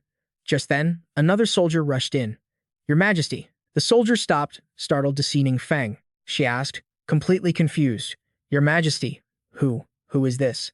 Ning Feng remained calm, but for some reason, Ming Sa was so flustered her face turned pale. "It's a long story. Let's deal with the other issue first." She dashed off while the soldier remained puzzled about the stranger. A group of heretics suddenly appeared before her. "Your Majesty." The queen looked at them, puzzled. "Why are you here?" A representative of the heretics spoke up. "You and your ancestors have always protected us, these outcasts, even while facing enemy invasion. At a time like this, we must fight alongside you." The heretics shouted in unison, full of resolve. "Even though our power isn't what it used to be, it's enough for the battlefield." "That's right, count me in too." Ming Kao was so touched she was moved to tears. She bowed her head sincerely, thanking them all. Watching the scene unfold, Cessida spoke up. "Master, these heretics." Ning Feng and Han Yin were still intently watching the scene. The heretics spoke again with stern expressions. "It seems they are all your followers, aren't they?" The messenger bowed his head nervously. "Your Highness." This is the response from Queen Ming Ka. The prince sat majestically atop a sea monster and scoffed, a naive woman. Does she really think she can stop my army? Below him were groups of incredibly dangerous warriors. One warrior crossed his arms and pondered. "Your Highness, could there be a trap?" They still possess the tattered Su Lan command relic. After all, But the prince didn't seem to care. Behind him emerged the dark silhouette of the Vong Han Kwai Tuchi demon god. His eyes were full of arrogance. Don't worry. It's just a fallen deity. How could they ever compare to the great master I serve? His palms were currently surging with abundant energy. Lately, I feel my power growing stronger by the day. Surely, this is a gift from the great master. Perhaps I should let Queen Ming Ka have a taste of it. The prince waved his hand, giving the order to attack. The sea monster's eyes flared with light, while the warriors below erupted with fighting spirit. A wooden staff struck the ground hard, and a barrier of spiritual energy surrounded an elderly heretic with white hair. Ning Feng looked at the people inside the barrier, puzzled. What are they doing? Cessida quickly replied, they're casting an enhancement spell, trying to boost their strength. But unfortunately, they can't activate its full potential. As if they had just encountered something terrifying, Queen Ming Ka panicked. That. The ferocious sea monsters and the warriors were charging forward. The elderly heretic raised his wooden staff and screamed for the attack. Immediately, everyone combined their efforts to release their spiritual power, but their strength was easily blocked by the ferocious sea monster. The elder looked on in pure terror. No, it had no effect. What the heck is that thing? Standing atop another sea monster, the prince frantically channeled mana from both his hands. A twisted look of pure delight and satisfaction plastered his face as he let out a wild laugh. Even those heretical followers are taking action? Huh? Queen Ming, it seems you're really running out of pawns. His expression was full of malice. Show these heretics the difference in power. Just like that, the sea monster unleashed a massive blast of mana, crackling like thunder from its maw. The attack easily shattered the barrier formed by the old heretic. The people inside watched in terror as the shield was torn apart. The defensive barrier was broken. Suddenly, a voice rang out. Counterattack. The sound caught the old heretic off guard. Ning Feng stood right in front of him and shouted, hurry, use the counterattack spell. Hearing that, the old man looked helpless. But I can't even touch that sea monster. Meanwhile, Queen Ming stared blankly at Ning Feng, interacting with the heretic. Since when was he over there? A soldier suddenly reported, Your Highness, the sea monster is attacking again. That startled her. Queen Ming quickly shouted, tell those people to retreat. You can't block that. But at that exact moment, a brutal strike hit the sea monster right in the gut. The monster was frozen in its tracks by the impact. Both the soldiers and Queen Ming were in disbelief. Wait, what? Ning Feng leaned on the old heretic's shoulder and praised him. Nice hit. The old man stared in shock. Did I really just do that? Cessida looked extremely smug. The Lord God personally oversaw this formation. After all, Han Yin pursed her lips. So jealous. The prince watched the scene unfold, his hands clenched tight, refusing to believe it. No, this is impossible, he roared in fury. Absolutely impossible. You think just this is enough to beat me? The sea monster's eyes flashed dangerously, and a glowing stream of mana began to condense in front of its chest. The prince grinned, revealing teeth as sharp as blades. These corrupted sea monsters are all summoned by me. Unless the link between us is broken, they will just keep regenerating forever. Ning Feng shot a glance upward, looking annoyed. Did you hear that? The heretic stammered in response. I heard it. He was shouting loud enough. Another heretic felt suspicious. Who would ever openly reveal their own weakness like that? Ning Feng's face turned serious, mixed with a touch of intrigue. This new forbidden spell is kinda interesting. Within the system space, a scroll labeled gibberish appeared. Active skill. Follow the will. Dark forbidden spell. Enemies within the range of the forbidden spell will be hit with a continuous curse, allowing you to see and manipulate their minds. Right at that moment, the sea monster prepared to charge again. It opened its mouth and let out a deafening roar, revealing rows of razor-sharp teeth. The sea monster fired a beam of pure light from its eyes. Just then, an explosion occurred right behind the monster. The creature didn't see it coming and was wounded by the blast. Blood splattered everywhere as the monster shrieked in pain, collapsing to the ground immediately. Nearby water monsters were knocked over by its fall, crying out in alarm. Others watched with eyes wide in shock until a loud voice echoed, "Get out of the way." The prince of the water monsters saw the scene and erupted in rage. Damn it. How did they find the sea monster's core? The location of each monster's core is supposed to be different. Ning Feng just smirked, while the group of heretics cheered in triumph. Amazing. Another hit. A male heretic spoke up. I never expected that in this formation, even piercing-type magic could be enhanced. The girl behind him clenched her fists with determination. I can see the magical core on the monster perfectly. The old heretic teared up at the sight, overcome with joy. I haven't felt a sensation like this in so long, just like it was back when the Lord God was still alive. Queen Ming, seeing Ning Feng's willingness to help her people, approached him and asked urgently, Who exactly are you? Ning Feng smiled faintly at her question and replied, In short, I'm not your enemy. We can talk about the rest later. Ning Feng turned around, patted his stomach, and said to Queen Ming, "But first, could you get me some food? I'm a bit hungry." Seeing that he still had the appetite to eat under such circumstances, Queen Ming was a bit taken aback, but she nodded anyway. "Fine, I'll have someone prepare it immediately." A moment later, Ning Feng turned back to Ming and asked, "What's the relationship between these heretics and your people?" Ming couldn't hide her exhaustion as she replied, "They were originally citizens of various nations. The deity they worship is the almighty magic god." Ming went on to explain to Ning Feng, "The almighty magic god was once one of the main gods in their world, but during the War of the Gods, they received a divine decree labeling the magic god as an evil deity. Those who worshipped him were forced to renounce their faith, otherwise, they were branded as heretics and killed without mercy. Other gods seemed to encourage this behavior, but my ancestors believed these people were innocent and bravely took them in. Unexpectedly, the god our nation worshipped, and all our leaders, died in that war as well. We lost our divine protection, our power plummeted, and other nations started eyeing us greedily. Enemies used the excuse of us harboring heretics to invade. Perhaps heaven was looking out for us, because my ancestors happened to obtain a divine artifact, the Sulan leader. It was only by using the power of that artifact that we were able to repeatedly repel monster attacks and enemies, keeping our country safe." Listening to her story, Ning Feng understood part of the situation. He rested his chin on his hand and began to think. This must be the scene from the Demon Lord's memories. So, the artifact really does exist. I have to say, you all are very lucky. After a moment of thought, Ning Feng glanced at Ming and said directly, "Now, about that artifact." The loud commotion interrupted him. "Oh no, it's the group of heretics. They've seen something in front of them." They looked terrified, eyes wide, at a loss for words. A sea monster, even more massive and hideous than the last one, had appeared before them. It had risen again, though it only had one eye left. The monster's gaze was filled with pure ferocity. It opened its jaws and roared incessantly. The heretic girl spotted the magical core on the monster. Her eyes lit up. As she cast her spell, she stammered, That monster was formed from the soldiers and civilians who sacrificed themselves. How does he dare to use such wicked magic?" The heretics were devastated by these words. One of them cried out in a loud voice, "It's no use. Our magic can't even scratch him." The prince of the sea monsters raised his own sharp, jagged hands, his voice booming with terrifying authority. "I will slaughter every one of you. Each soul that falls only makes me stronger." Madness glinted in his eyes, and he continued to rant hysterically.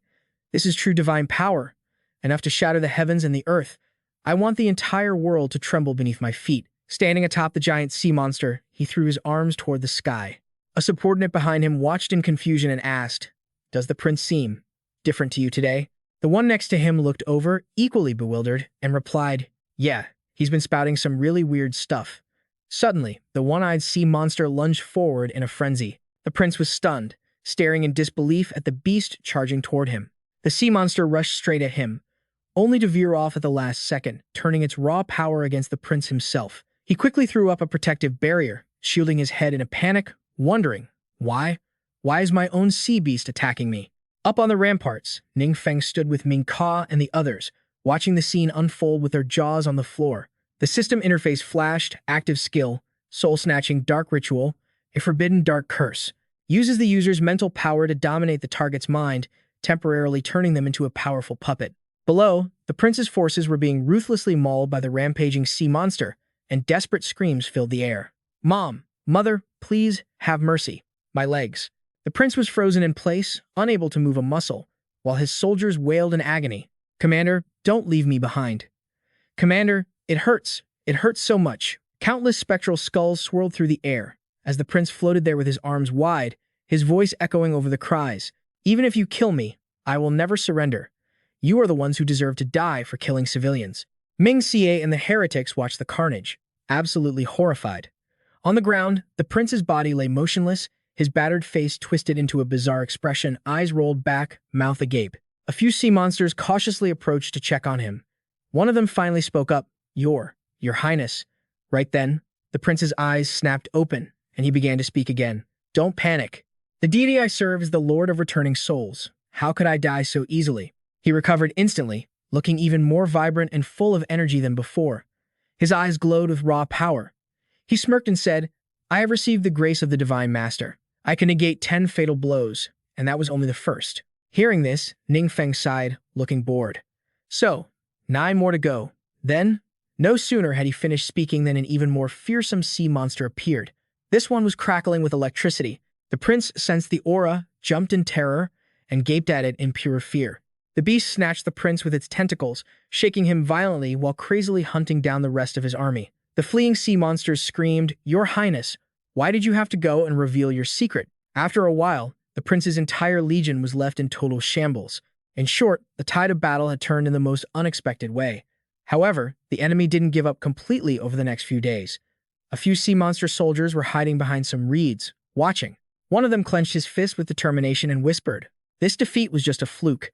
Another quickly agreed, "We'll pray for the deity to descend with greater power to avenge the prince." Ming Kei's scouts, along with a heretic on guard duty, noticed them and moved in. The sea monsters in the reeds hadn't realized they were spotted, and one continued to rant angrily.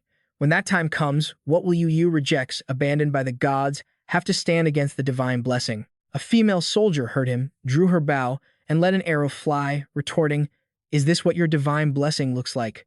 The soldier was shattered into pieces by the impact, fragments flying everywhere. The others, hiding in the bushes, stared in total shock. One sea monster soldier, trembling uncontrollably, screamed, "How is this possible? Wasn't your god supposed to have fallen?" Ming Ka's soldier gripped her bow tighter and answered sharply, "I'm sorry to disappoint you. We have received the recognition of a true god, a powerful and benevolent one." Meanwhile, inside the palace, Ning Feng was sitting down to a feast. Seeing Ming Ka and the old heretic standing to the side, he gestured to them. "Sit down, both of you. No need to be so formal." The two looked hesitant. Ming Xie waved her hand and said, "It's all right. Just let us know if you need anything, Lord." The old heretic wiped away his tears and said, "I only ever read about the miracles of the Divine Master in ancient texts. I never imagined I would see the Divine Master descend in person to save us." Ming Xia smiled as she looked at Ning Feng, thinking to herself, "I never expected the almighty magic god to be even more powerful than the epics described." Later, Ning Feng and Queen Ming Ka stood on the ramparts. Ming Ka asked hesitantly, "Sir, are you truly the almighty magic god?" Ning Feng, standing opposite her, replied straightforwardly, "That's right. I came here specifically to retrieve the divine artifact left behind by the Sulan commander." Ming Xie looked confused and answered with some embarrassment, "To be honest, the power of that artifact was fading. My mother took it away in secret, hoping to find a way to restore it. What you found was just a replica, left behind to keep the people's spirits up." Ning Feng asked, "Then do you know where the real artifact is?" Ming Ka looked helpless as she replied, "Mother never told anyone her destination. I really don't know." As she spoke, an image of a tower flashed through her mind. Min Xie continued, "However, Mother always did her research in the trial realm of the Phantom Commander. You might be able to find some clues there." Hearing that, Ning Feng reached up and rubbed his forehead, looking a bit troubled as he muttered to himself, "The last time I accidentally stumbled into the trial realm of the primordial Holy Spirit, I got blocked. I wonder if there will be any unexpected trouble this time." Scene change. Min Ka and Ning Feng arrived somewhere else. Ning Feng stood in front of a door, his hand trembling slightly as he reached out to open it. Min Xie stood outside, looking at him with a confused expression. As soon as Ning Feng pressed the button on the door, the system immediately displayed a prompt. "Abandoned trial realm detected. Activate it, shall I?" Seeing this, Ning Feng rested his hand on his chin and thought. Han Yin and Sesado were right behind them, reading the prompt as well, and both spoke up in unison. "That's incredible." Sesado then excitedly told Ning Feng, "If you can activate the trial realm, it's equivalent to expanding a portion of the god realm here. Your followers will benefit greatly because of it." Hearing her say that, Ning Feng reached out to select the option, his voice laced with uncertainty. "Is that so?" Instantly, the tower doors swung open, and a stream of blue light flooded out. Seeing this, Min Xie was startled and exclaimed, What's going on?" The entire tower was now enveloped in a source of blue light. Beads of sweat formed on Min Kei's forehead. She was incredibly shocked and shouted, "This trial realm has been abandoned for ages, yet it's been restored." She was overjoyed, clenching her hands together as she thought to herself, "After the gods fell, divine artifacts are our only hope to resist powerful enemies, but gaining the trial realm is like receiving the blessing of the gods once again." As the door opened, Ning Feng slowly stepped inside, thinking to himself, "I can feel that this realm isn't stable yet. I wonder if I can find information about the divine artifact." Just then, he saw two blurry figures appearing before his eyes. Ning Feng exclaimed, "There's an image." Sesada and Han Yin appeared behind him. Seeing the person in the vision, she stammered, Isn't that you, Lord God?" The man in the vision was holding a bow and handing it to the woman kneeling before him. As he gave her the bow, he said, Thank you for protecting my followers. Take this divine artifact and continue to uphold your kindness and righteousness." After the three of them witnessed the scene of the bow being handed over, Ning Feng scratched his head and said, "So it turns out this bow was a gift I gave to Queen Minka's ancestor after I defeated the Phantom Commander." Han Yin, hovering in mid-air, spoke up. "I thought they were just lucky." That explains everything clearly now. Hearing him, Ning Feng continued, "The connection between the divine artifact and the god realm is very weak. I spent quite some time tracking it down, and now I've finally found its location. Once I recover my energy, I'll head there." Scene change. Ning Feng is now outside. Seeing him, Minka asked, "Lord God, do you need our help?" Before she could finish, Ning Feng smiled at her and said, "You have your own internal affairs to handle, right? I'll go by myself." Ning Feng turned and left immediately. They arrive at a black whirlpool deep under the sea. Standing before it, Ning Feng said, "This is the place." He looked around, evaluating the area for a moment, then said blankly, "There's nothing here." Just then, he reached out to touch it, and the spot immediately began to glow. The dark, pitch-black whirlpool emitted light, and a surge of power erupted from within. Seeing this, Sisida shouted, "It's a hidden cave." Han Yin, standing to the side, nodded in agreement. "That's right. Those are the runes representing the Phantom Commander down there." At that moment, a swirl-shaped symbol appeared on the surface of the cave. Han Yin pointed at it and continued, "Wait, what is that deep inside the whirlpool?" Suddenly, a mermaid with an orange tail appeared from within. She was still in a deep sleep. Seeing this, Ning Feng walked over to support her and asked, "Can you hear me? Wake up." The mermaid slowly opened her eyes. Seeing the young man in front of her, she asked, "Who are you?" Ning Feng replied, "I'm a friend of Queen Min Ka. Are you her mother?" Hearing that name, the mermaid muttered, "Min Sa." Her eyes widened in pure astonishment. She still couldn't believe her eyes and asked, "Why am I here?" Hearing her question, Ning Feng didn't know how to respond and said, "I don't know. I just got here and found you unconscious." At that moment, Min Ka spoke up, "My seal has lost its effect. The divine artifact is about to break free from control." The whirlpool in front of them grew increasingly violent. Both Min Ka's mother and Ning Feng watched it. A voice sounded out, "What?" Min Sie's mother looked deeply worried and said, "The divine artifact will resurrect the god, but the price is the destruction of the world." Han Yin, standing behind them, spoke up, "This is the first time we've heard this." Sesida, standing nearby, chimed in, "Resurrect the Phantom Commander." Ning Feng muttered to himself, "Can even dead gods be resurrected?" Without hesitation, he dove into the whirlpool, saying, "I'm going down to check it out." Seeing him do that, the expression of Minka's mother darkened, her eyes filled with fear as she said, "It's too late." Then, Minka's mother began to tell them everything. "Since I found the method in the ancient scrolls, I thought I had discovered a ritual to restore the divine artifact, but I was wrong. The truth about that ritual is that the divine artifact absorbs the faint divine power from the followers to help the god resurrect. Because the world cannot withstand the power of a god, it will gradually be destroyed. By the time I realized my mistake, the ritual had already begun, and it couldn't be stopped. I could only use my own strength to force the divine artifact to be sealed."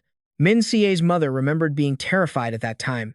She recounted, "So, we were just nourishment for the god, destined to become sacrifices at any moment. The blessings of the god were just lies to mesmerize mortals." Remembering when Min Ka was a child, she spoke with deep sorrow. "Min Ka, I'm sorry. Mother has failed you. Regrettably, before the world is destroyed, I won't be able to be by your side." Ning Feng, who had dove into the whirlpool to investigate, spoke up. "The surrounding environment is beginning to warp and disintegrate under the influence of the divine power. If this keeps up, I'm afraid a space-time rift will appear." A crest emblem suddenly appeared in the middle of the massive whirlpool, and someone emerged from the flow, wearing a helmet on her head. She is none other than the Sulan commander. As soon as she spotted Ning Feng in the vortex, she spoke up, "I can sense my own power within you. Would you be willing to become part of my servant clan?" Hearing this, Ning Feng looked at her with guarded eyes and retorted, "A servant clan." The Sulan commander, realizing he didn't understand, explained, "The servant clan consists of the highest-ranking believers who have received the recognition of the gods. You will be permitted to enter the divine realm, and by staying by my side to assist me in completing my rituals, you shall receive my favor." Ning Feng responded coolly, "I'm not interested." Hearing this, the Sulan commander burst into laughter and said, "It seems you are as foolish as that woman, throwing away the status of becoming a servant clan member just to protect low-level mortals." Upon hearing her mention that woman, Ning Feng began to think. She must be talking about Queen Mingji's mother. So, Queen Mingji's mother once rejected the Sulan commander's request. Seeing him refuse to submit, The Sulan commander's expression instantly turned malicious, her voice growing grave. It seems I have been asleep for too long, and mortals have forgotten my divine might. I suppose I shall help you remember. As she finished speaking, she channeled her magic and knelt down. Seeing her show off like that in front of him, Ning Feng just stood there, motionless. He looked at her with an utterly bored expression, not knowing what else to say. Ning Feng immediately took action. With just a glance, the Sulan commander was forced to her knees before him. She looked visibly shaken. The Sulan commander's face could not hide her astonishment, and she gasped in shock. Refusing to believe what was happening, she shouted, "A god, kneeling before a mortal." She remained on her knees, trembling with rage, and gritted out each word, "I will make you pay dearly for this." The Sulan commander tried her absolute best to stand up, her teeth clenched tight, screaming in fury, yet she still could not rise. She hunched over on the ground in total helplessness, unable to stand. Ning Feng felt that her behavior was extremely childish. At that moment, a streak of light appeared behind Ning Feng, moving across the ground. Suddenly, the figure leaped up, intending to ambush him, but Ning Feng glanced back in alert. In an instant, the attacker split into multiple illusions, surrounding him. Seeing this, Ning Feng remained standing perfectly still. The Sulan commander watched the scene with delight, clenching her fists as she cheered, "Daring to underestimate a god, you pitiful mortal. To be allowed to experience my forbidden technique is your honor." As she finished her sentence, Ning Feng struck out, shattering the illusion. The Sulan commander was stunned and cried out, "What?" Ning Feng observed everything with a cold, sharp gaze and said, "A trap set beforehand. Good thing I didn't let my guard down." Seeing such immense power radiating from his body, the Sulan commander began to sweat profusely, trembling as she stammered, "How? How can you possess such terrifying power?" "I know. You must have obtained it from the omnipotent magic god, right?" Ning Feng heard her mention the omnipotent magic god, but he just stared at her in silence. The Sulan commander, seemingly unable to believe her own eyes, yelled, "That idiot. He shared the knowledge reserved for gods with a mortal." No matter how we advised him, he refused to change his mind. The Sulan commander began to recall the events of the past. Back then, the Eternal Guardian Star had said, "You don't like fighting, and we have never forced you. But what you are doing is clearly acting against the gods." The ghost of Guisu also said, "Stop your actions. Do not persist in having your own way, or else we, as the 11 main gods, will brand you a heretic god." Recalling the gods from those battles against humans, the commander continued, "Mortals cannot control their own desires. If they obtain powerful strength, they will lose their reverence for the gods. When their ambition expands to the extreme, they will even challenge the status of the gods. But mortals like you simply don't understand. The gods are the pillars of this universe. Once a god dies, the laws of the universe will lose their balance, and everything will be prone to destruction. The final outcome is the arrival of the apocalypse." Ning Feng heard her words, but remained silent, showing no reaction at all. Seeing this, the Sulan commander hurriedly spoke again. "So, help me complete the resurrection ritual. As long as you are willing, I can nominate you to replace the omnipotent magic god and become a new god." Ning Feng radiated power throughout his entire body, his eyes cold as he looked at her and replied, "Are the gods not the pillars of this universe? Yet you want to eliminate the omnipotent magic god." An orb of lightning began to form in his hand. Ning Feng continued, "Is the threat of the omnipotent magic god really more terrifying than the arrival of the apocalypse?" Seeing that Ning Feng was about to do something, she reached out her hand to stop him. "Stop at once. Don't do anything foolish. If I die, the laws of the universe will surely lose their balance." Ning Feng looked at her with hostile eyes, his voice cold as he said each word with conviction. "It doesn't matter. You still have me." As soon as he finished speaking, a massive explosion of purple light occurred. Queen Mingji's mother had also followed them there. Witnessing the massive explosion, she covered her face to shield herself from the impact. Queen Mingji's mother muttered, "A god has been resurrected." At that exact moment, Ning Feng appeared beside her and asked, "Are you all right?" Seeing Ning Feng in front of her, with a bow in his hand, Queen Mingji's mother was startled for a moment.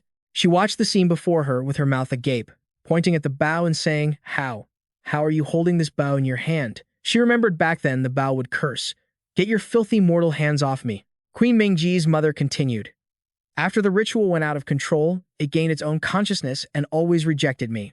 Ning Feng heard this and gave an awkward smile, replying, "It's a long story. In short, its own consciousness has disappeared." Queen Mingji's mother then asked Ning Feng, Could you let me see that bow?" Without hesitation, he handed the bow to her and said, "Here." Looking at the bow, which was emitting divine power in her hands, she observed it for a moment before saying, "What is this?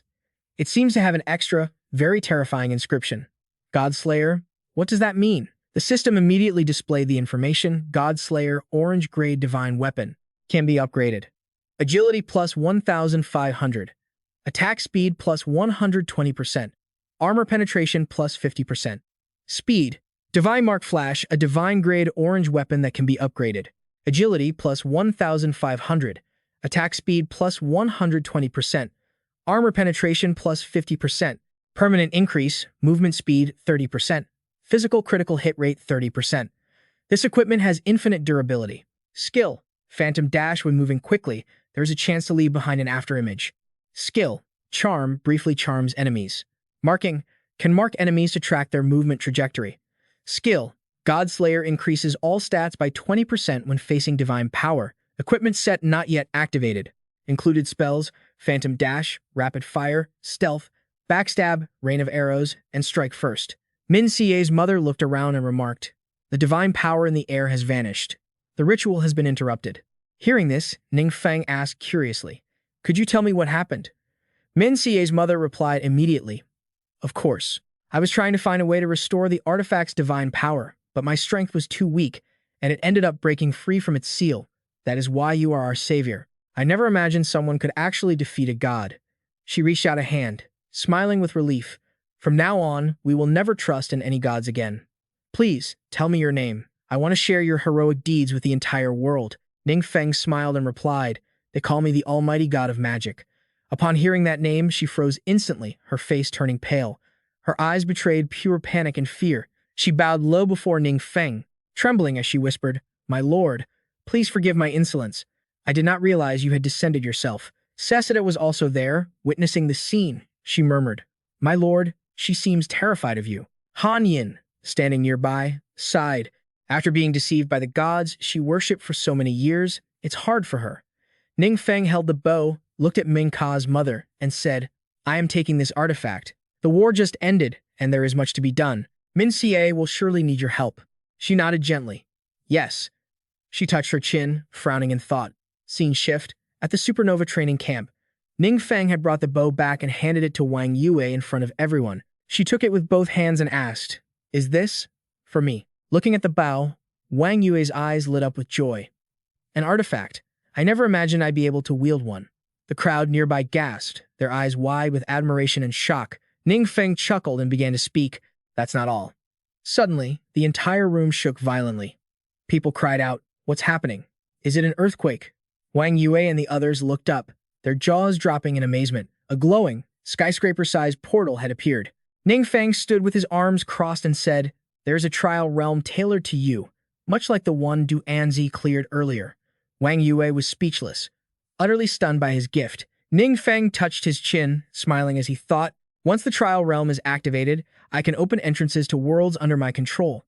Everyone is at a critical stage to boost their strength. Let's let Yue try first." Scene shift. Wang Yu entered the realm. She stopped to look at the path ahead and muttered, "It looks like the bones of some giant beast." Just then, monsters jumped out from nowhere, lunging at her. She was startled and turned around.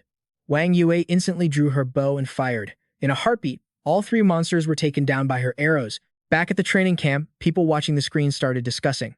Her attack power is insane. With stats like that, even a 6th transformation master would be crushed by Wang Yu. Ning Feng stood to the side, sensing both Wang Yue and Min Se. He smiled to himself. Min Ka, the queen, wants to attempt the trial too. What a coincidence. Scene shift to Min Ka and her mother. She was preparing to enter the realm. Seeing her mother looking worried, Min Xie turned and asked, "Mom, what's wrong?" She looked pale. Her mother frowned, looking uneasy, and stammered, I'm fine." She was deeply anxious, wondering if those gods could be trusted, but she couldn't stop Min Xie, fearing she might anger the gods. She could only watch as Min Ka slowly entered the realm, praying in her heart, "Min Ka, please, stay safe." Min Ka entered and was immediately attacked by a pack of skull-faced wolves. Seeing them rush toward her, she didn't show a hint of fear, immediately drawing her bow to fire.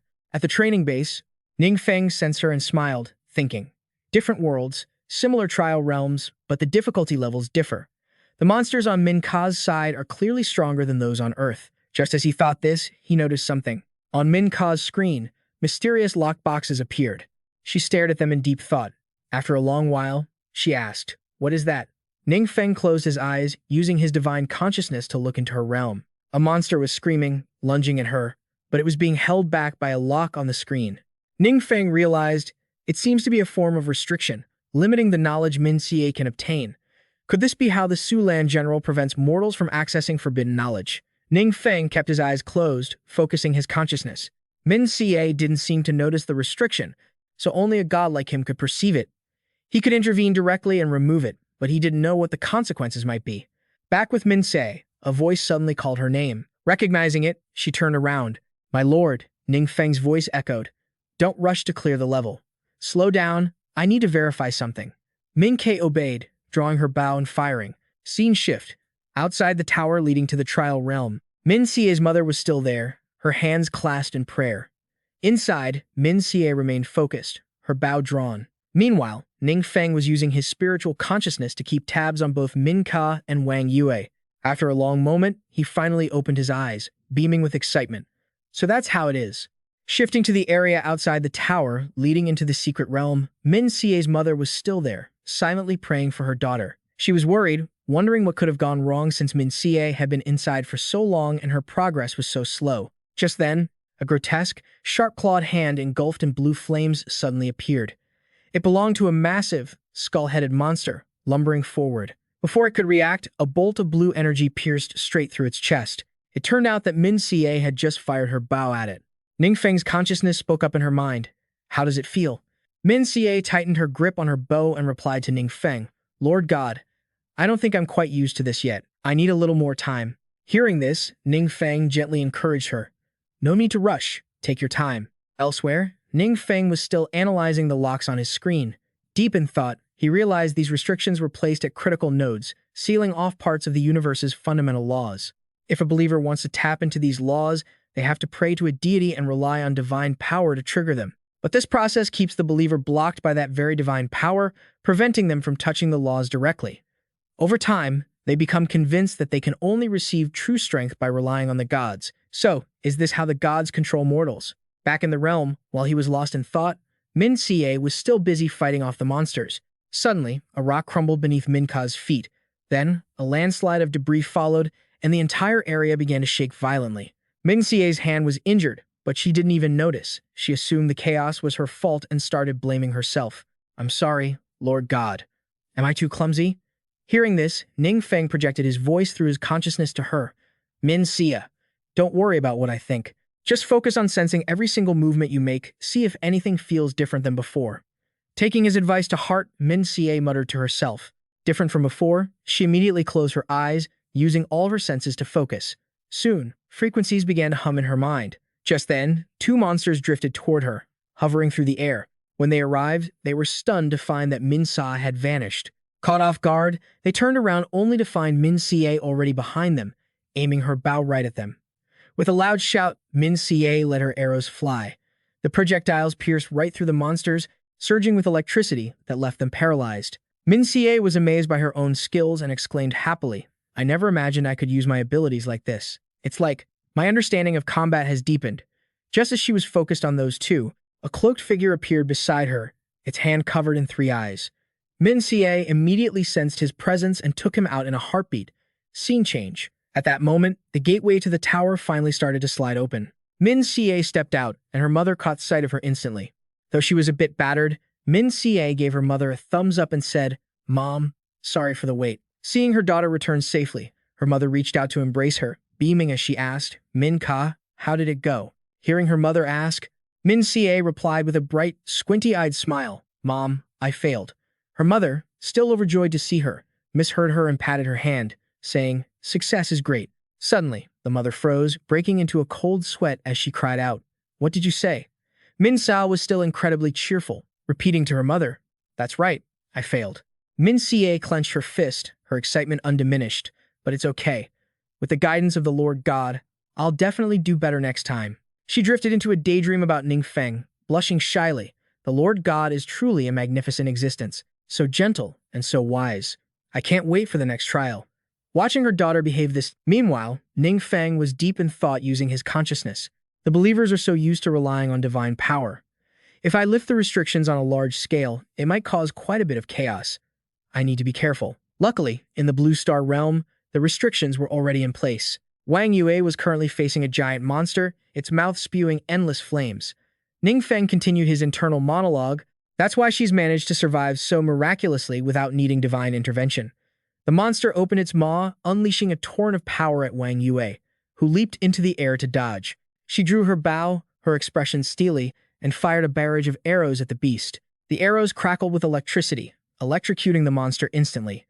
Wang Yue lowered her bow, landing on the ground and looking at the defeated foe, clearly basking in the glow of her achievement. Just then, there was movement at the portal. Ning Feng stepped through, walking toward Wang Yu with a smile. Seeing him, she rushed over, and the two embraced tightly, neither able to hide their joy. As she hugged Ning Feng, Wang Yue cheered. "We did it." Her enthusiastic gesture caught Ning Feng off guard, making him blush. A notification popped up in Wang Yue's interface, and she looked up to read it. "You have received the divine blessing. First clear reward." Scene changed to a library, where Ning Feng, Sesida, and Han Yin were gathered. Sesida spoke up. "Forbidden spells are incredibly powerful magic. Usually, the conditions to cast them are harsh, a mortal body simply cannot meet the requirements." Ning Feng rested his chin on one hand, raising the other as he asked, "Then are the forbidden spell rewards in the trial realm just illusions?" Hearing this, Sesida calmly replied with a single word, "No." She placed a hand to her lips and continued to explain. "Very few clans have passed the final trial and mastered forbidden spells, but due to the influence of the universe's laws, these powerhouses usually ascend to the divine realm to serve by the god's side." Han Yin, who had been sitting to the side, propped his chin on his hand, looking bored as he spoke up. "If only Sesida and I had mastered the forbidden spell back then, we could have fought side by side with the divine lord." The scene shifts back to Wang Yue's side, and the system prompts her again. Adventurer class incomplete. Cannot learn forbidden spell. Reward adjusted. Current class promoted to scout. Scene shifts to a large research building. Xu Wei is present there. He waved happily. "Great God, long time no see." Ning Feng had just arrived, his hands stuffed in his pockets. As soon as he arrived, he asked Xu Wei, "Heard you brewed a new type of potion?" He nodded in reply. "That's right." He then told Ning Feng about the 3 types of potions he had just invented. "These 3 were brewed from the recipes you gave me. Respectively, they are a high-grade healing potion, a high-grade defense potion, and a high-grade combat stimulant that can forcibly boost the body during battle." Hearing this, Ning Feng asked, "I remember there were many ingredients in those recipes that were unavailable, though." Xu Wei clenched his fists, looking incredibly excited, and told him, "Luckily, Master Capo found a completely new secret realm abroad, and it had some of the special ingredients that appeared in the recipes you gave me." Scene shifts to a dense forest, surrounded by lush greenery. This is the Than Hai Jungle Secret Realm. Doc Nan is here right now, using his power to do something. The people standing behind him are whispering among themselves. Luckily, we have Master Capo. The monster-killing speed is fast enough. Just then, a surge of power struck, sending Doc Nan crashing to the ground. The group was stunned by the sight. The 2 guys standing watch hurriedly ran toward Doc Nan. The one wearing glasses shouted as he ran, "Master Capo."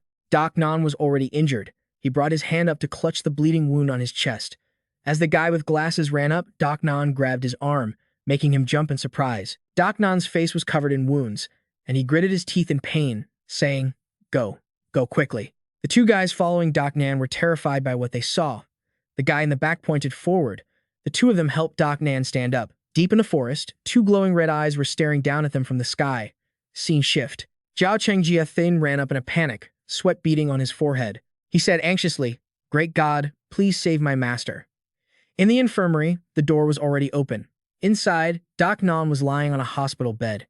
He was being treated by Xu Ting and Shang Muqiu. Ning Feng and Zhao Cheng Jia Thin were also there. Ning Feng stood with his hands in his pockets, looking at Jia Thin and asking what happened. Zhao Cheng Jia Thin relayed the incident to Ning Feng. "Master was attacked in the secret realm. We couldn't see who the enemy was." Hearing this, Ning Feng touched his chin, deep in thought.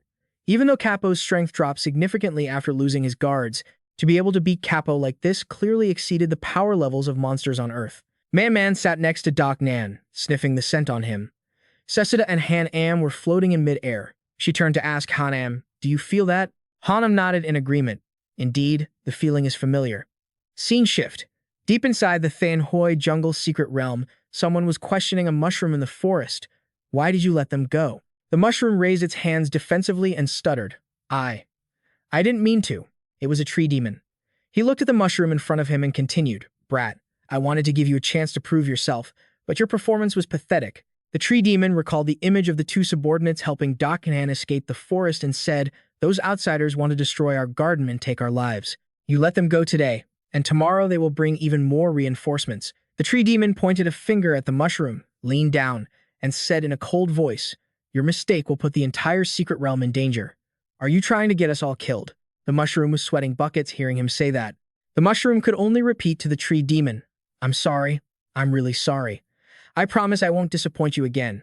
The tree demon looked at the tiny mushroom in front of him and thought to himself, "This guy is a hidden boss I summoned not long ago. His strength is unbelievably high, but his mind seems incomplete. He has an inexplicable reliance on me." Thinking this, he flashed a sinister smile. He continued thinking, "So, I'll exploit this weakness to make him my subordinate. With his help, I can finally start my conquest plan." The scene shifts back to Ning Feng's group. Hanem spoke up, "Divine Lord, this type of poison seems to originate from one of your own kin." Ning Feng heard this and looked at Doknan lying on the bed with a hint of suspicion. Han Am then continued, "His name is Ma Ka, and he's a nature element mage. If we're talking pure power, he's definitely the strongest among us." Hearing that he was the strongest, Ning Feng shot a glance over and asked, "Is he really that strong?" Seseda, who was standing beside her, spoke up, "I've told you before, throughout history, very few of our kin have ever passed the final trial. Mastering forbidden magic, he is one of the few who did." Han Yan had sweat beading on his forehead as he continued, "If he has lost his memory like I have, there's a high chance he could become a dangerous enemy." The scene shifts back to the forest inside the Qinghui Temple's secret realm. In the depths of the woods, a surge of power is gathering. The force lets out a loud laugh, telling the tree demon, "Very soon, we'll be able to tear open the rift's energy." The tree demon quickly replied, "I will merge the outside world into my domain." A little mushroom is also there, listening in on their conversation. Just then, the tree demon turns to look at the mushroom and says, "What's the matter, kid?" Hearing that, the mushroom's face turns pale. It waves its hands in denial. "I'm fine." As the mushroom turns away, it can't help but recall a figure from that name, Kid, a memory it can't quite grasp, and thinks, "Kid, that way of addressing me feels so familiar. It's like someone very close to me used to call me that." The mushroom continues to watch the source of power and the tree demon. Deep in thought, it reflects. "At first, I thought he was that person, but when I attacked the intruder, I suddenly felt something so familiar, which is why I couldn't bring myself to finish him off." The mushroom clutches its head with both hands, struggling to remember everything, but it's no use. It can only keep wondering. It seems like it remembered something, but it's all just a blur, out of reach. What should it do? Just then, a vortex began to form in the sky above, accompanied by flashes of lightning. The mushroom standing behind it saw the scene unfolding and muttered, "The entrance is open." The tree demon, seeing this, said excitedly, "Little one, the rest is up to you." The scene shifts to Ning Feng and two others traveling somewhere. Right after he and Zhao Cheng Jia Thin landed, Jia Thin asked the man next to him, "What's going on here?" The man replied, "Mr. Zhao Cheng, we're not entirely sure either." Hearing this, Jia Thin was very curious. The man pointed toward the distant village and said, "The secret realm has been breached, covering a vast area, but there aren't many monsters appearing inside. We've evacuated the residents, and there are almost no casualties, but the enemy hasn't made a single move, which has us very worried." Hearing the man's report, Zhao Cheng Jia Thin turned to Ning Feng and asked, "Big brother, could it be that the monsters in the secret realm are gathering their strength, preparing to launch a fierce attack?" Ning Feng just stood silently, not saying a word.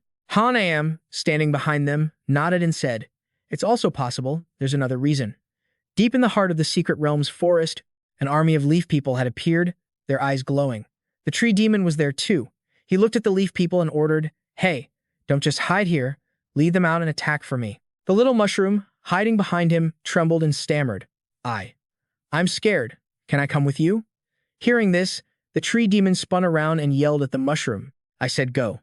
Don't babble at me like a joke." Having said that, he turned his back to leave. Right at that moment, he received some news and continued, "The trees are sending me messages." After learning the news, he whipped back around and shouted, "The enemy is coming." Beads of sweat broke out on the tree demon's forehead.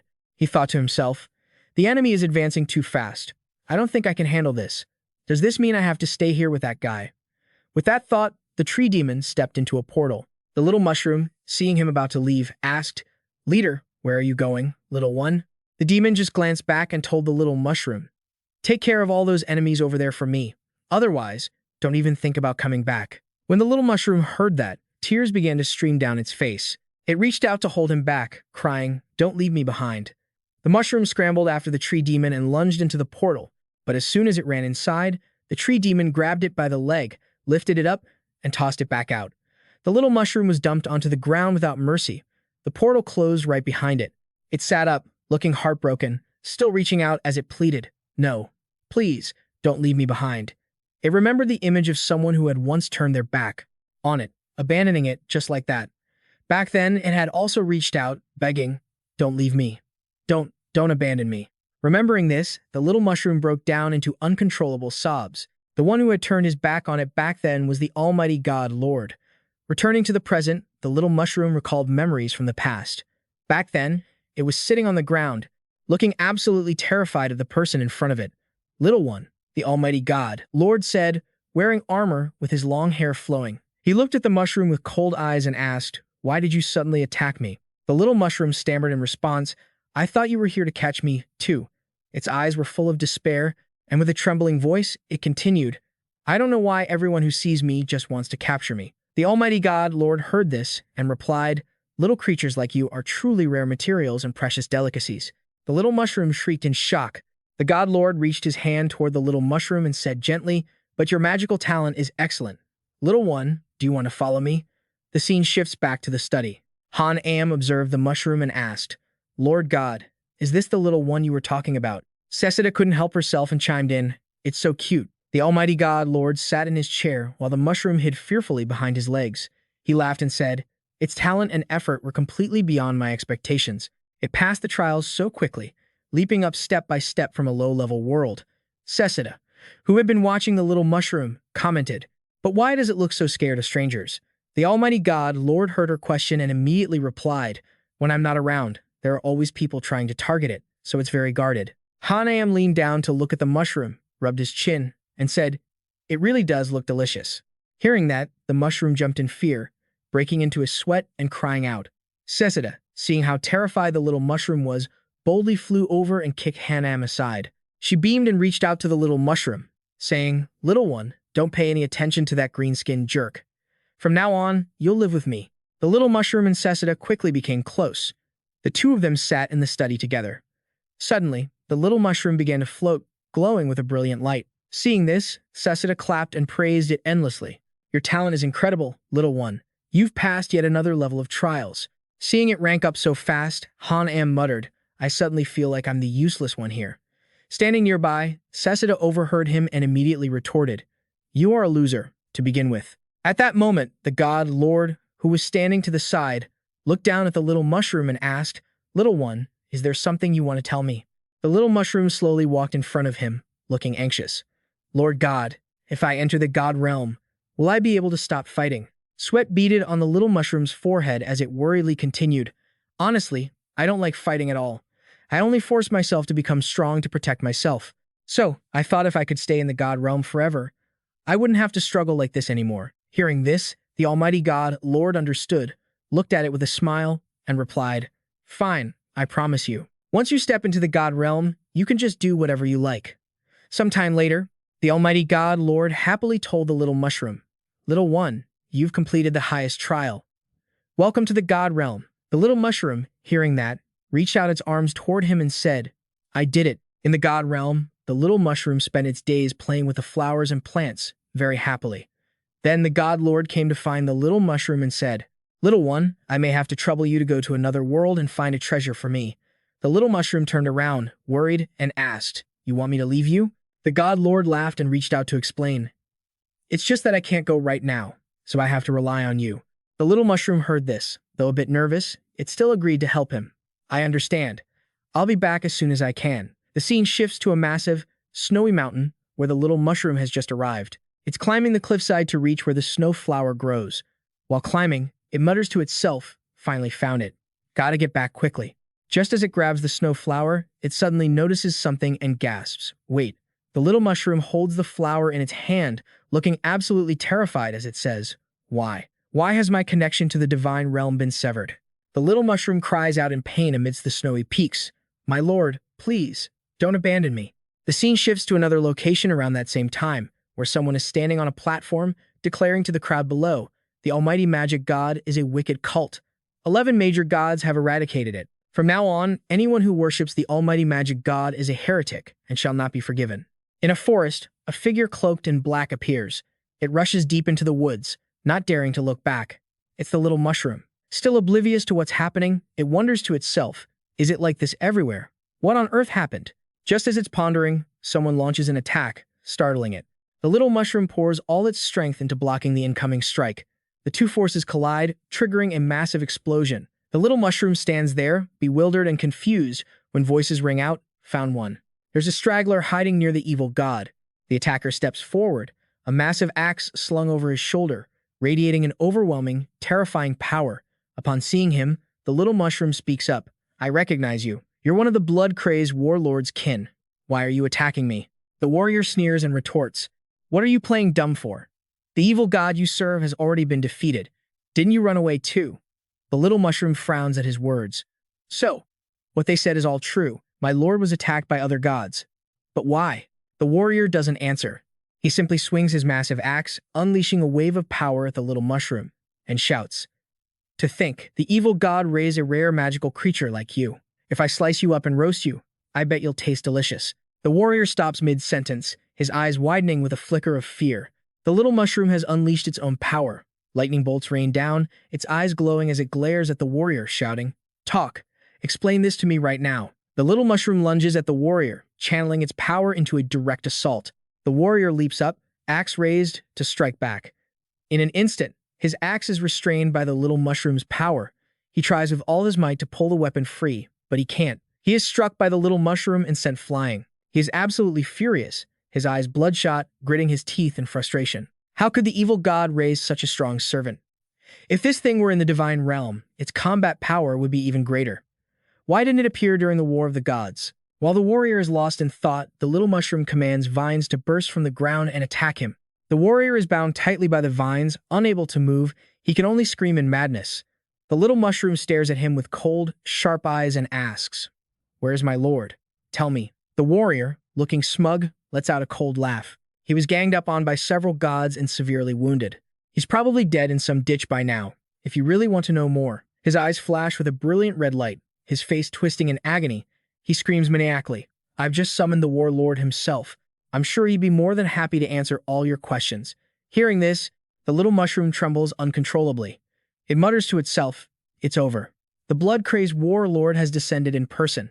I can't beat an avatar of a god." The vines on the warrior shatter and scatter in all directions. The warrior, now looking utterly enraged, pours all his strength into his axe. A blinding red energy, crackling with electricity, engulfs the weapon. Without hesitation, the warrior slashes directly at the little mushroom. It takes the full force of the blow, sent tumbling through the air before crashing into the ground. The little mushroom lies crumpled on the earth, coughing up blood.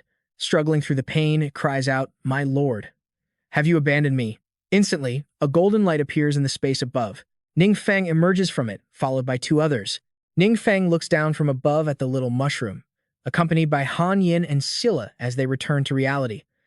The little mushroom is still on the ground, tears streaming down its face. Seeing Ning Feng, it gasps, "Am I dying? Why am I seeing hallucinations?" Han Yin walks over, kneels down, and gently rubs the little mushroom's head. "Hey there, kid. We meet again." The little mushroom stays on the ground, whispering, "My lord." And Han Yin.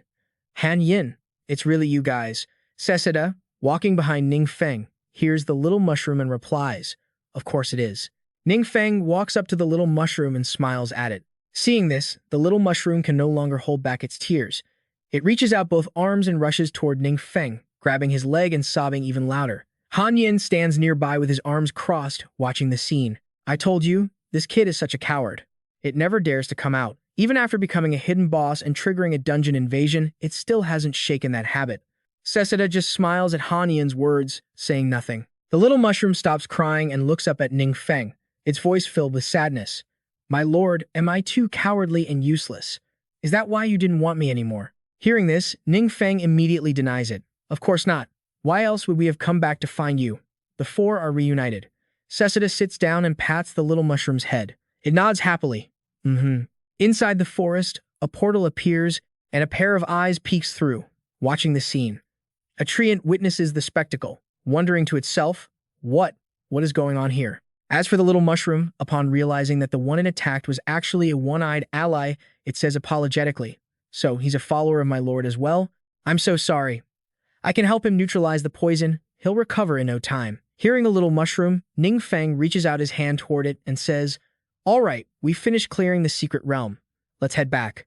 Hearing this, the little mushroom retracted its power and said, No need to trouble yourself, master. I can handle it. The little mushroom opened a portal for everyone. It and Ning Feng stepped through it. Upon returning, they were both stunned by the scene before them. The tree spirit and the leaf soldiers were kneeling in front of the little mushroom, all chanting in unison, welcoming their leader back. The tree spirit, though clearly reluctant, still had to clasp his hands and bow respectfully. Seeing this scene of submission, Ning Feng pointed at them and asked, Mushroom, what is going on here? The little mushroom didn't even know when the tree spirit had become so respectful, and it was at a loss for words. The tree spirit bowed his head, sweat beading on his forehead, and spoke. I was reckless before. I truly apologize. Please, for the sake of us all protecting the secret realm, forgive me. From now on, we will be absolutely loyal to you and will never betray you again. Hearing this, the little mushroom looked up at Ning Feng and asked, Lord Divine Master, do you know what the little mushroom is thinking? Ning Feng looked at it and said gently, You can listen to your heart and decide for yourself. In that moment, the little mushroom recalled the past when it asked the Almighty God, Lord Divine Master, can I stop fighting now? The Divine Master had smiled then and said softly, Yes, just do what makes you happy. The little mushroom was moved to tears by those memories, and it thought to itself, The Divine Master is truly the same as before, but I have changed. With that thought, the little mushroom closed its eyes. It immediately unleashed its magic, using blue flames to incinerate the tree spirit. The tree spirit, never expecting to be burned like this, cried out, Don't kill me. Spare my life. The little mushroom looked at the tree spirit with unforgiving eyes and said, I hate those who abandon their comrades. From now on, I will also bravely stand up and fight to protect those who are important. Back at the research base, the little mushroom was still cowering timidly behind Ning Feng's legs. Ning Feng looked down and said, Mushroom, you've become much braver. Looking at One Eye, who was slowly recovering and sitting up in bed, the little mushroom spoke up, I'm sorry, I was the one who injured you. I am truly sorry. Hearing this, One Eye smiled, placed a hand over his chest, and replied, You cannot be blamed for that.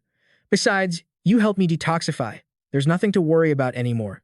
Even after hearing One Eye's words, the little mushroom still clung to Ning Feng's pant leg, trembling and looking dejected. Ning Feng looked at One Eye and said, Capo, you've worked really hard during this time. Take a few days off to rest. Hearing that, One Eye smiled and replied, It's no trouble at all. I'm just happy to be working with everyone. Ning Feng listened, stroked his chin, and began to think. During this period, Capo had proven himself reliable. If there was an opportunity later, he would find a way to compensate him. Suddenly, the little mushroom felt dizzy and collapsed to the floor. Seeing this, everyone anxiously called out to it. The little mushroom's whole body turned black. It struggled to get up, looked up at Ning Feng, and said, Lord Divine Master, I'm fine, just a little tired. Han Yin immediately rushed over to pick the little mushroom up. Ning Feng watched it faint in Han Yin's arms and thought to himself that to revive the mushroom, he had used the last piece of the world's heart. The mushroom must have exhausted too much energy helping Capo detoxify. No wonder it couldn't hold on. Thinking this, Ning Feng immediately stepped forward to channel his energy into the little mushroom. He continued to think that he should first deactivate the mushroom's physical form and go find more resources. The little mushroom was immediately desummoned by Ning Feng and vanished from Han Yin's hands. Changing the scene to the deep sea, Ning Feng saw Mingge approaching the gate and asked, Mingge, is something wrong? Mingge held a small, glittering stone in her hand. She said to Ning Feng, The world heart fragment you wanted. I found one. Hearing this good news, Ning Feng couldn't help but feel happy. He thought to himself that it was fortunate he could now communicate between the two worlds, which greatly expanded his search range. Ning Feng then asked Mingge, Do you want to come to the secret realm of the world heart with me? Hearing this, she clenched her hands in excitement and exclaimed, I can go with you? That's amazing. The scene shifted to an unknown secret realm, where Mingge, the old heretic, and a soldier had arrived. Seeing the landscape before them, all three were amazed. Ning Feng was also there, using his power to channel life force into the area. Seeing such vast power from Ning Feng, the old heretic remarked, Such pure natural energy. This is a blessing from the Lord Divine Master. Over there, Ning Feng was still calmly wielding his power, and at that moment, he harvested a pair of boots. The system displayed information about the ginseng spirit boots, a divine-grade orange equipment set that can be upgraded. Spirit stats plus 1,200. Movement speed plus 100%. Health regeneration plus 100%. Natural resistance plus 50%. And magic critical damage plus 20%. They possess an eternal existence trait that ignores long-term stamina consumption. Paralyzing attack adds a natural attribute to normal attacks with a 20% chance of causing paralysis. Forest Walk ignores difficult terrain when moving through forest areas. The set bonus is not yet activated, but it adds spells like Thorn Wall, Giant Swamp, Life Channeling, and Nature's Mark. The Mushroom Spirit, protected by divine power, was not dispersed but stored within these boots. From afar, someone was secretly observing Ning Feng using his magic. The observer thought to himself, "Not a bad mage, he's actually capable of taking the support role." He wore a wicked smile and continued thinking. "But you guys are too arrogant. A mage this weak and with no defenses." Thinking this, he flashed forward toward Ning Feng in the blink of an eye. He stood right behind Ning Feng, his red eyes glowing, as he muttered, "Blood food delivered right to my door." Ning Feng immediately realized his presence and remained on guard. The man bared his teeth, revealing two long fangs, and as he lunged to bite Ning Feng, he shouted, "I'll gladly accept this." Before he could land the bite, Ning Feng punched him in the face. With that single punch, he triggered 3 spells: Freeze, Weaken, and Paralyze. Struck by Ning Feng's punch, he was immediately sent flying and crashed into the ground, causing an explosion. Lying motionless and frozen on the ground, he couldn't believe his eyes. His eyes were bloodshot and filled with rage, but in an instant, he froze. Both Ning Feng and Ming Kei's group stepped forward, watching him intently. The vampire knelt down, raising his hands in surrender, and let out a string of unintelligible sounds. Ning Feng turned to ask the queen, "What is he saying?" She replied, "We don't understand him either." He pointed tremblingly at the ice crystals on his lips, thinking anxiously, "My face is both numb and frozen. I can't speak at all." A moment later, he quickly shifted to action, opening his hands toward the path ahead, then kowtowed repeatedly before Ning Feng. The old heretic guessed, "Is he offering to lead the way for us and begging us to spare his life?" Ning Feng looked coldly at the kneeling vampire. "Then you follow behind me, and don't try anything funny." They reached a gloomy forest with bare trees and pitch-black fog. Suddenly, a group of hideous vampires with red eyes flapped their tattered wings and flew out to attack. Immediately, Ming Ka's soldiers rushed forward, blocking with their shields. Behind them, everyone launched a synchronized attack. An arrow from Ming Ka's bow whistled through the air, streaking toward one of them. The vampire dodged the arrow, turned back, and mocked the queen. However, another arrow suddenly flew in and burned him to ashes. His accomplices were stunned. Ming Ke focused on the battle, thinking to herself, "I'm becoming more and more proficient with the techniques the Lord taught me. It won't be long before I can undergo a trial." Ning Feng scanned the surroundings. It seemed all the monsters here were different types of vampires. The vampire guide looked at him anxiously. "Wait," you said, looking surprised at the vampire standing next to you. "You can talk now?" he stammered. "Just a little." Mater began to explain. "Many years ago, our world was invaded by a swarm of vampires. They were too powerful. They destroyed our world. The lord of that castle, Count Mekov, was a human of this world, but he surrendered to the vampires, chose to become one himself, and helped them take control of this world. So the previous invaders have already left." Ning Feng looked at the man in front of him. "What is your relationship with Count Makov?" "My name is Mater. I am the Count's illegitimate son.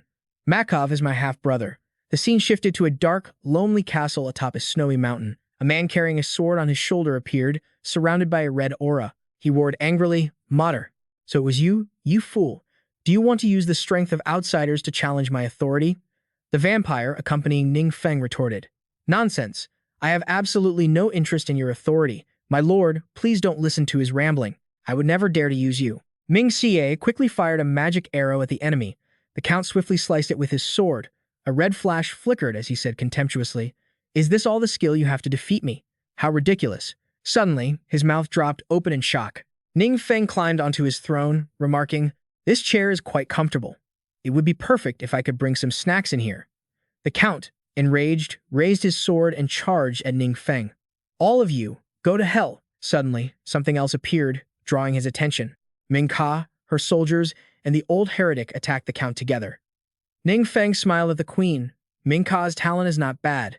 She gets stronger the more she fights, and her progress is obvious. Everyone else just needs to try and create opportunities for her. Ming Xie's arrow struck the Count directly. He stumbled for a second, then roared in pain. He glared at Ning Feng's group, and a red aura enveloped him. "I curse you for all eternity." He laughed coldly before the red light fully consumed him. You will share the same fate as me, becoming servants of the Vampire King. Ming Xie and the old heretic started in horror as they noticed a deep red mark on the backs of their hands. On Ning Feng's hand, that same mark began to glow. His expression darkened as he stared at the vampire seal on his skin. Mater, standing nearby, let out a mocking laugh. Sacrificing your life to cast such a vile curse. You're done for. The system screen displayed passive skill, Earthly Deflector. When attacked, it automatically activates, and 100% of the damage will be absorbed by the earthly body. The absorption limit is equivalent to the damage the earthly body can deal. After the attack ends, the earthly body will gradually recover. Ning Feng thought to himself, I am immune to all physical attacks. Passive skill, Ruthless Avenger. Immune to all mental attacks, and reflects 100 times the damage back to the attacker. Also, immune to all mental attacks. He looked at the mark on his hand. However, the curse did not count as a physical attack, nor was it a mental attack, and so, he had been hit. Mater pointed at Ning Feng, excited. Congratulations. You have helped my brother be freed. From now on, you will take his place, becoming loyal slaves of the Vampire King. The marks on the hands of Ning Feng and the others began emitting red streaks of light. From the ceiling, a red vortex appeared. An old gray-haired vampire slowly emerged. Looking down at Ning Feng's group, he mused, Are these fresh blood slaves? Don't be afraid. I won't kill you easily, because from now on, you will become the most lowly of slaves, serving me for all eternity. Suddenly, one of the old vampire's arms rose high, and a loud slap echoed as his own hand struck the Vampire King across the face. Huh, Ming Ka was stunned. Why did he hit himself? The Vampire King stared at his right hand. My right hand. It suddenly lost control. Slap. He spat out a mouthful of blood as his hound struck him again. He cursed while being slapped repeatedly. What the hell? Ming Ka, the soldiers, and the old heretic were left speechless by the scene before them. Ning Feng was satisfied. This is the proper use of will of the four directions. Through the curse, I can even control him to kill himself. The system displayed active skill, Will of the Four Directions, Dark Forbidden Spell. Enemies within the range of the forbidden spell will suffer continuous curses. You can observe and control their thoughts. Facing him, the Vampire King screamed in terror as he saw his own hand holding a sword to his throat. What kind of powerful existence are you? Please, spare me. I will be loyal to you. Ning Feng laughed softly. Don't be afraid. I won't kill you easily. The old man's eyes widened in shock. It's you. Ning Feng quickly proposed. But I have a condition. The old vampire trembled with rage as he looked at him. The scene shifted to a house nestled in a lush valley. Ning Feng said to the man in front of him, Capo, you give it a try. He replied, Yes, Lord. Capo touched his other hand to the back of his marked hand and called out 3 times. A red light escaped from the mark. Capo stared at it, completely stunned. The Vampire King appeared, knelt down, and placed a hand over his heart in a gesture of deep respect. Master, your slave pledges his loyalty to you until death. Capo looked at him in shock. This vampire is an existence far superior to me, yet he calls me master. All my previously summoned creatures combined couldn't even withstand a single strike from him. The Vampire King was both furious and on the verge of tears, never expecting that Ning Feng would use his own curse to summon him instead. He groaned in helplessness, but I had no other choice. Even one of them stepping out casually already possesses power far beyond mine. Ning Feng stroked Man while chuckling. I'll slowly consume your summoned creatures, and it just so happens I can replace them with new ones. It's a pity that the summoning time is limited. It can only be used at critical moments. Capo thanked him excitedly. Thank you so much, sir. I will offer you my unwavering loyalty for the rest of my life. The Vampire King also chimed in reluctantly. Me too, me too. Ning Feng drifted into his own thoughts. Clearing the vampire's secret realm not only helped me obtain the heart of the world, but also replenished Muga's energy. Plus, I got another reconstruction key. As long as I find the world that Han Yin once belonged to, I can help him recover. My level has already hit 180, so I can undergo the 6th awakening. The scene shifts to the Job Advancement Temple, where Ning Feng stands in the middle of a cyan-colored room. He looks at the location the Ghost Image mountain range required for the 6th awakening prerequisite quest in surprise. The conditions include entering the Ghost Image mountain range secret realm, obtaining the quest item Warlaw Crest, collecting 20 conversion crystals, 300 Rage Demon Armor shards, and 300 Beast Tooth fragments, all within 50 days. Ning Feng wondered, where is this secret realm? The screen displayed a search for the related realm, then projected a landscape filled with elephants and a strange purple vortex. Ning Feng was startled. This isn't, he said, worrying as he spoke to the system. That secret realm has already been seized by other gods, turning it into a time-devouring abyss mode. There's absolutely no way for me to get in. Ning Feng stood before the vortex entrance, and a girl said to him, "There is a way to lift this special rule of the secret realm. We just need someone who can successfully clear it and win the challenge." Ning Feng calculated. In other words, within 50 days, I need everyone to clear the highest nightmare difficulty before I can enter. Du Linghua looked at him. "Feng Rui, are you hoping to clear this secret realm quickly?" Ning Feng replied, "That's right." She appeared somewhat hesitant. "I have an idea, though I'm not sure if it will work. Last time, our 5-person team got stuck at the 3rd level hard difficulty. This time, with the new potions and President Wang obtaining divine gear, overcoming the hard difficulty shouldn't be much of a problem." Du Linghua expressed her concern, "But the crushing failure from our first time entering is still deeply etched in my mind. If it's the highest difficulty, I'm afraid our current team still won't be able to win." Ning Feng stayed silent, understanding her point. President Du was right. This win rate could be roughly estimated using computational tactics. Du Linghua continued, "So, I've been thinking, what if I swapped in someone else?" Ning Feng immediately turned and asked, "Who?" He was surprised. "Shang Muqiu." See her looking dazed, pointing at herself. Shang Muqiu panicked and refused. "I can't. I really can't. My strength is still far behind my master's." Du Linghua ignored the shy girl behind her. She introduced her. Xiao Chu's performance and skills are quite unique. She can boost the luck attribute of her teammates. That's why I took her as my disciple, and have been conducting rigorous training and strengthening for her. Ning Feng smiled as he remembered. He had indeed helped Shang Muqiu unlock some trial achievements back then. After not seeing her for a while, it turned out she had been with President Du. Du Linghua laughed happily. "We all know that luck is the only attribute that computational tactics cannot estimate, so I feel that Xiao Qiu might bring some unimaginable surprises." Ning Feng nodded slightly. "I agree with the president's approach." Shang Muqiu looked flustered. "Hey, you're fumbling with your buttons." Ning Feng reassured her. "Don't put too much pressure on yourself. Just treat it like normal training." Du Linghua smiled. "This girl is very reckless during training. I really don't know how she keeps going."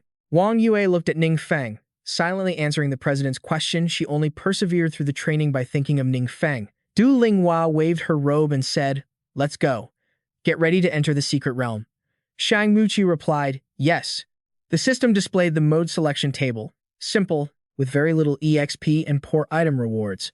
Normal, with average EXP and average item rewards. Hard, with decent EXP and good item rewards. Painful, with high EXP and very good item rewards. Nightmare, with massive EXP and top-tier item rewards. A notification popped up for Shang Muqiu. Skill, Desperate Wind. Method of acquisition. Use the skill to accumulate 10 blocked attacks. Critical for teammates. When equipped, within a certain range, if your own or a teammate's HP drops below 20%, the luck effect activation rate doubles. Duan's HP was currently exactly 20%. A ferocious monster lunged at him. Duan dodged the monster's relentless attacks. He hadn't been hit yet. Suddenly, he raised his fist, and a golden light gathered. Duan struck the enemy before him hard. It took the hit and collapsed. Duan thought to himself, although keeping HP at 20% increases the danger, it also allows for more luck-based effects. This dangerous way of fighting is quite thrilling. On the other side, Wang Yue fired a cyan magic arrow toward the enemy. The enemy was instantly engulfed in blue flames. Wang Yue looked at Shang Muqiu, who was focused on deploying her skills. Shang Muqiu's progress was also significant. She truly was a hero nurtured by President Du herself. Outside the secret realm, Ning Feng and Du Linghua watched with anxiety. Ning Feng noticed pink streaks of light being drawn from his body. His divine power was being drained again. It seemed they hadn't cleared it yet. A moment later, Wang Yue's group stepped out, looking tense. Du Linghua asked Ying Jin, "How do you feel?" Ying Jin clenched her hand over her chest and said, "Honestly, I've never tried a fighting style that walks on the edge of life and death like this." Over there, Wang Yue was excitedly talking to Ning Feng. "But because it's so unimaginable, I feel there really is hope to clear it. If we get lucky and things go a bit smoother ahead, our winning chances later will be even higher." She turned back to everyone and said, "I feel we can still do better in terms of coordination. That was a skill I really shouldn't have used so early." The scene shifts to the bizarrely decorated and Tu Mindu, where Kwai Tuk suddenly blurts out, "Oh." Vin Hu figured it out already. "What's wrong?" he replies. "The hidden realm I placed on Blue Planet has started absorbing divine power. Looks like that omnipotent god mage hasn't found a way to stop it yet." Kwai Tuk clenches his fist. "Why don't you guys use my method too? Plant a few more time-devouring rifts on Blue Planet, then we won't have to lift a finger. The omnipotent god mage's power will be ours. He then lets out a crazed, ecstatic laugh. Chan Shuwayan stands silently with arms crossed next to Vin Hu. Suddenly, the specter Kwai Tuk freezes and shrieks in agony. Chan Shuwayan and Vin Hu panic. Hey, what's going on? Wang Yue is hiding tensely behind a large rock, watching the enemy closely. She notices he's channeling a skill. The guy raises his staff, and dozens of spears materialize. They hover in the air before launching toward the back of the rock. Wang Yue scrambles, moving quickly to dodge the relentless assault of spears. Wang Yue hides behind another rock, gritting her teeth. Everyone else sacrificed themselves to protect her, and her own health bar is almost empty. But after so many attempts, everyone finally managed to beat the boss down to his sliver of health. If she doesn't win now, she'll never get this lucky again. Wang Yue nods to herself, steeling her resolve. Betting it all on one move, she darts out from behind the rock, charging toward the enemy. A golden mark appears above his head. The system displays the info, corpse mark, god slayer, weapon, orange tier divine artifact with upgradable tracking capabilities, capable of marking enemies and tracking their movement trajectory. Wang Yue keeps charging, raising her glowing bow as she dives behind the nearest rock. Just as her enemy prepares to strike, Wang Yue leans against the rock and fires an arrow straight up. Don't think I didn't see you. Those 3 arrows streak through the air, aimed directly at the enemy, hitting him before he can finish his move. The boss takes the full hit, his health bar dropping to 0. Multiple pink beams of light crowd together and rush back into Ning Feng's body. He stares in shock as his strength begins to return. Ning Feng looks at his hand, which is still flickering with light. His lost divine power is back, and it feels like it's even stronger than before. The scene shifts back to the macabre, bone-decorated castle. Vin Hu asks frantically, "What is happening?" Kwai Tuk is trembling. My divine power is being drained." He looks up and announces, "That omnipotent god mage, that low-level world, how is it attacking the hidden realm I reinforced?" Chan Su, Weian, and Vin Hu look stunned at the news, while Kwai Tuk clutches his chest. I have to sever the connection to that hidden realm." He panics. "Why can't I cut it off? It's like something has it locked down." The scene shifts into the hidden realm. Ning Feng is inside a surreal space. He looks at the purple cube in front of him. The dark forces within the hidden realm seem to want to break free, but they are locked in by a space created from a forbidden spell. Want to run? It's not that easy. Ning Feng chuckles. You've been sucking my divine power for so long, it's time you played with me. Suddenly, 2 figures jump out from behind him to attack. He clenches his fist, activating the Ice Storm Explosion skill. Hanem sighs, as expected, of the bonus skill from a red-tier divine weapon. Cessida chimes in, "That's because Lord God is amazing. It has nothing to do with you, right, Mushroom?" The boss that had just been fighting Wang Yue panics and creates more spears. The moment they touch Ning Feng, they are shattered by his skill. Ning Feng narrows his eyes. It would be a bit of a pity to destroy this hidden realm, so it's best not to use the forbidden spell. Ice blocks shoot toward the enemy. He screams as he's hit and vanishes. A shimmering gold badge appears. The War Tactics badge, an orange quality consumable. Permanent stats, strength +5, agility +5, and spirit +8. Ning Feng suddenly realizes more divine power is pouring into his body. So people used to suck my divine power, and now I'm the one sucking theirs. He smirks. What a pleasant surprise. Inside the bizarre castle, Vin Hu asks anxiously, "Kwai Tuk, how are you holding up?" Kwai Tuk sits on his throne, gasping for air, looking as if he's barely hanging on. This type of hidden realm is like a high-stakes gamble. There's winning and there's losing.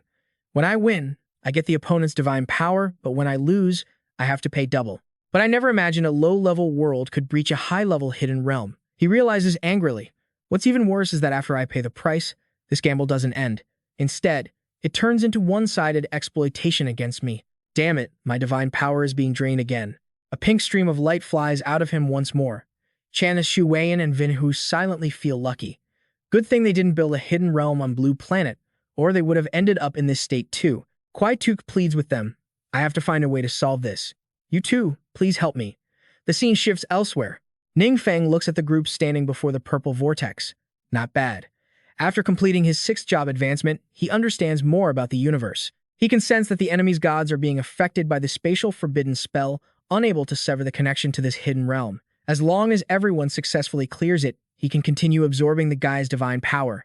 He shrugs and smiles. The only pity is that after every clear, I have to wait 7 days to enter again. Otherwise, I could finish this off quickly, all by myself. He swipes through the screen. No need to worry about things here for now. Let's see if there are any new changes in other worlds. Suddenly, his eyes widen in astonishment. The scene shifts to a beautiful seabed. Mingka announces to the cheering crowd, "Everyone, today we will publicly judge the mastermind behind the war." The people around look angrily at the warriors being dragged out. On the other side, Ning Feng is watching them through the screen. They look like followers of that prince. Back on the beautiful seabed, Mincier's people glare at the warriors with indignation. The old heretic priest scolds the ringleader. "You, the commander of the army, did you plan and execute the invasion against our country?" He glances over. "Sorry, I don't know what you're talking about." He retorts, "Your country defies the divine oracle and harbors heretics. Everyone knows that. We were only following the gods' guidance to purge the heretics. So, when you call it an invasion, I consider it a serious slander." Mincier is flustered. They clearly confessed when they were captured. "How is this possible?" The old heretic priest shouts, "Did you or did you not order the massacre of civilians in Hoingtiu town?" A warrior sneered, "I can't tell the soldiers from the civilians because they're all resisting. For the sake of self-defense, I had no choice but to act." The crowd below erupted. "Sophistry. That's total nonsense. Execute them." A warrior laughed. "That's right. Kill us. We died for the holy war of the gods. We will surely be blessed." Minka gritted her teeth, glaring at them, while the old high priest beside her frowned. Facing them, the warriors grinned defiantly. Minka angrily headed into the palace. Even though they refused to plead guilty, "We could still complete the trial, but I have a feeling this is more than it seems." The high priest agreed. "Indeed. Looking at their fearless demeanor, I'm afraid there's some other scheme hiding behind this." Ming Xie was troubled. What should she do? If she handled the ruling normally, she might fall into their trap. But the people were furious. She couldn't delay any longer. Suddenly, a girl waved at them. "Ming Ka, follow me." Ming Ka and the high priest hesitated for a moment, then followed. When they arrived, they were shocked to see Ning Feng happily eating and drinking. Lord of the gods. Deep inside the underwater prison, a warrior smugly told his accomplices, "Did you see the look on Queen Ming Ka's face during the public trial?" The other replied with a laugh. Her helpless expression. "She has no grace as a queen at all. If I were one of her subjects, I'd be so ashamed." The guard shouted, "Shut your mouths. Do not show disrespect to Her Majesty the Queen." The warrior challenged them. "What is shouting all you're good for? If you're so tough, why don't you just kill us all?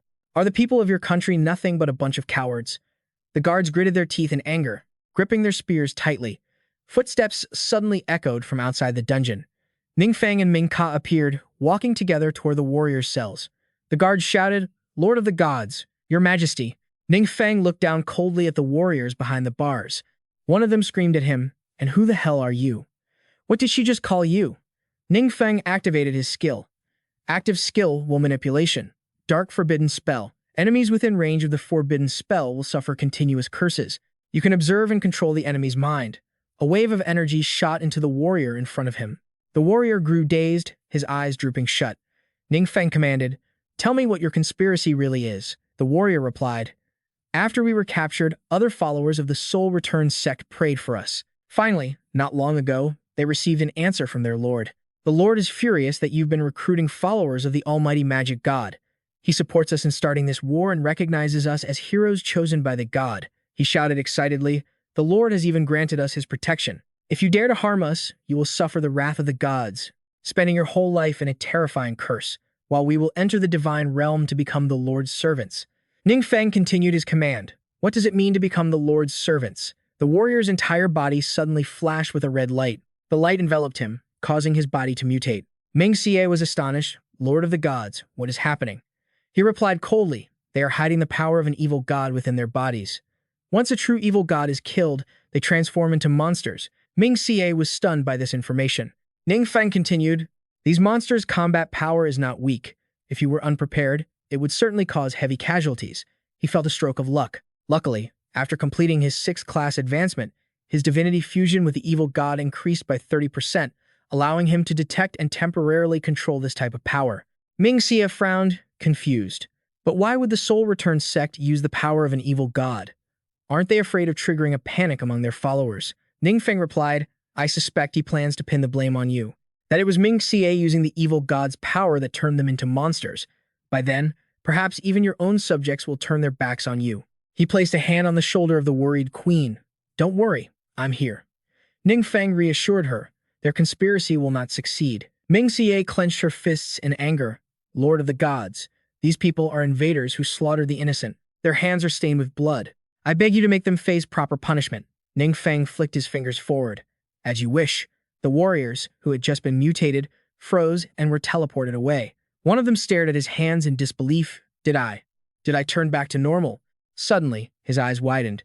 The warrior stammered, "Where is this place?" Before him lay a barren, gloomy, and lonely landscape. In that space, dark red sparks fell from above. They gathered together, forming a human-like shape. The warrior panicked. "What is this thing?" A young aquatic man appeared, holding a dagger, muttering to himself. "What? Seems like just a commoner." Suddenly, he felt shocked. The young man lunged toward him with a dagger. The warrior tried to dodge, but the young man's blade pierced his body. He spat out a mouthful of blood, panicked. Why couldn't I dodge it? And images are suddenly appearing in my mind. What is this? He recalled a scene of a man standing in front to protect a girl behind him. He seemed to have ordered the killing of this person in some village, but he had no recollection of it whatsoever. The warrior clenched his fists, activating his magic. "A mere commoner. You really think I'll be afraid of you?" Just as he attacked, the man also swiped at him with his knife. They separated after the clash. The man activated his blade active skill, soul reversing forbidden dark spell. When activated, the skill forces the enemy into an illusion, exposing all of their weaknesses to inflict cruel torture. Based on those very weaknesses, a series of villagers whom the warrior had once slaughtered appeared one by one. They held weapons, radiating killing intent as they surrounded the warrior. Ning Feng declared, "The trial begins." The villagers swarmed him to attack. The warrior collapsed, his body covered in wounds. He desperately muttered, "Wasn't the Lord supposed to protect us? Why?" Mingka, standing nearby, wondered, "Lord of the gods, what's wrong with them?" Ning Feng looked at the trembling, terrified warrior behind the bars and replied coldly, "Just a little bit of punishment." Ning Feng turned to walk away.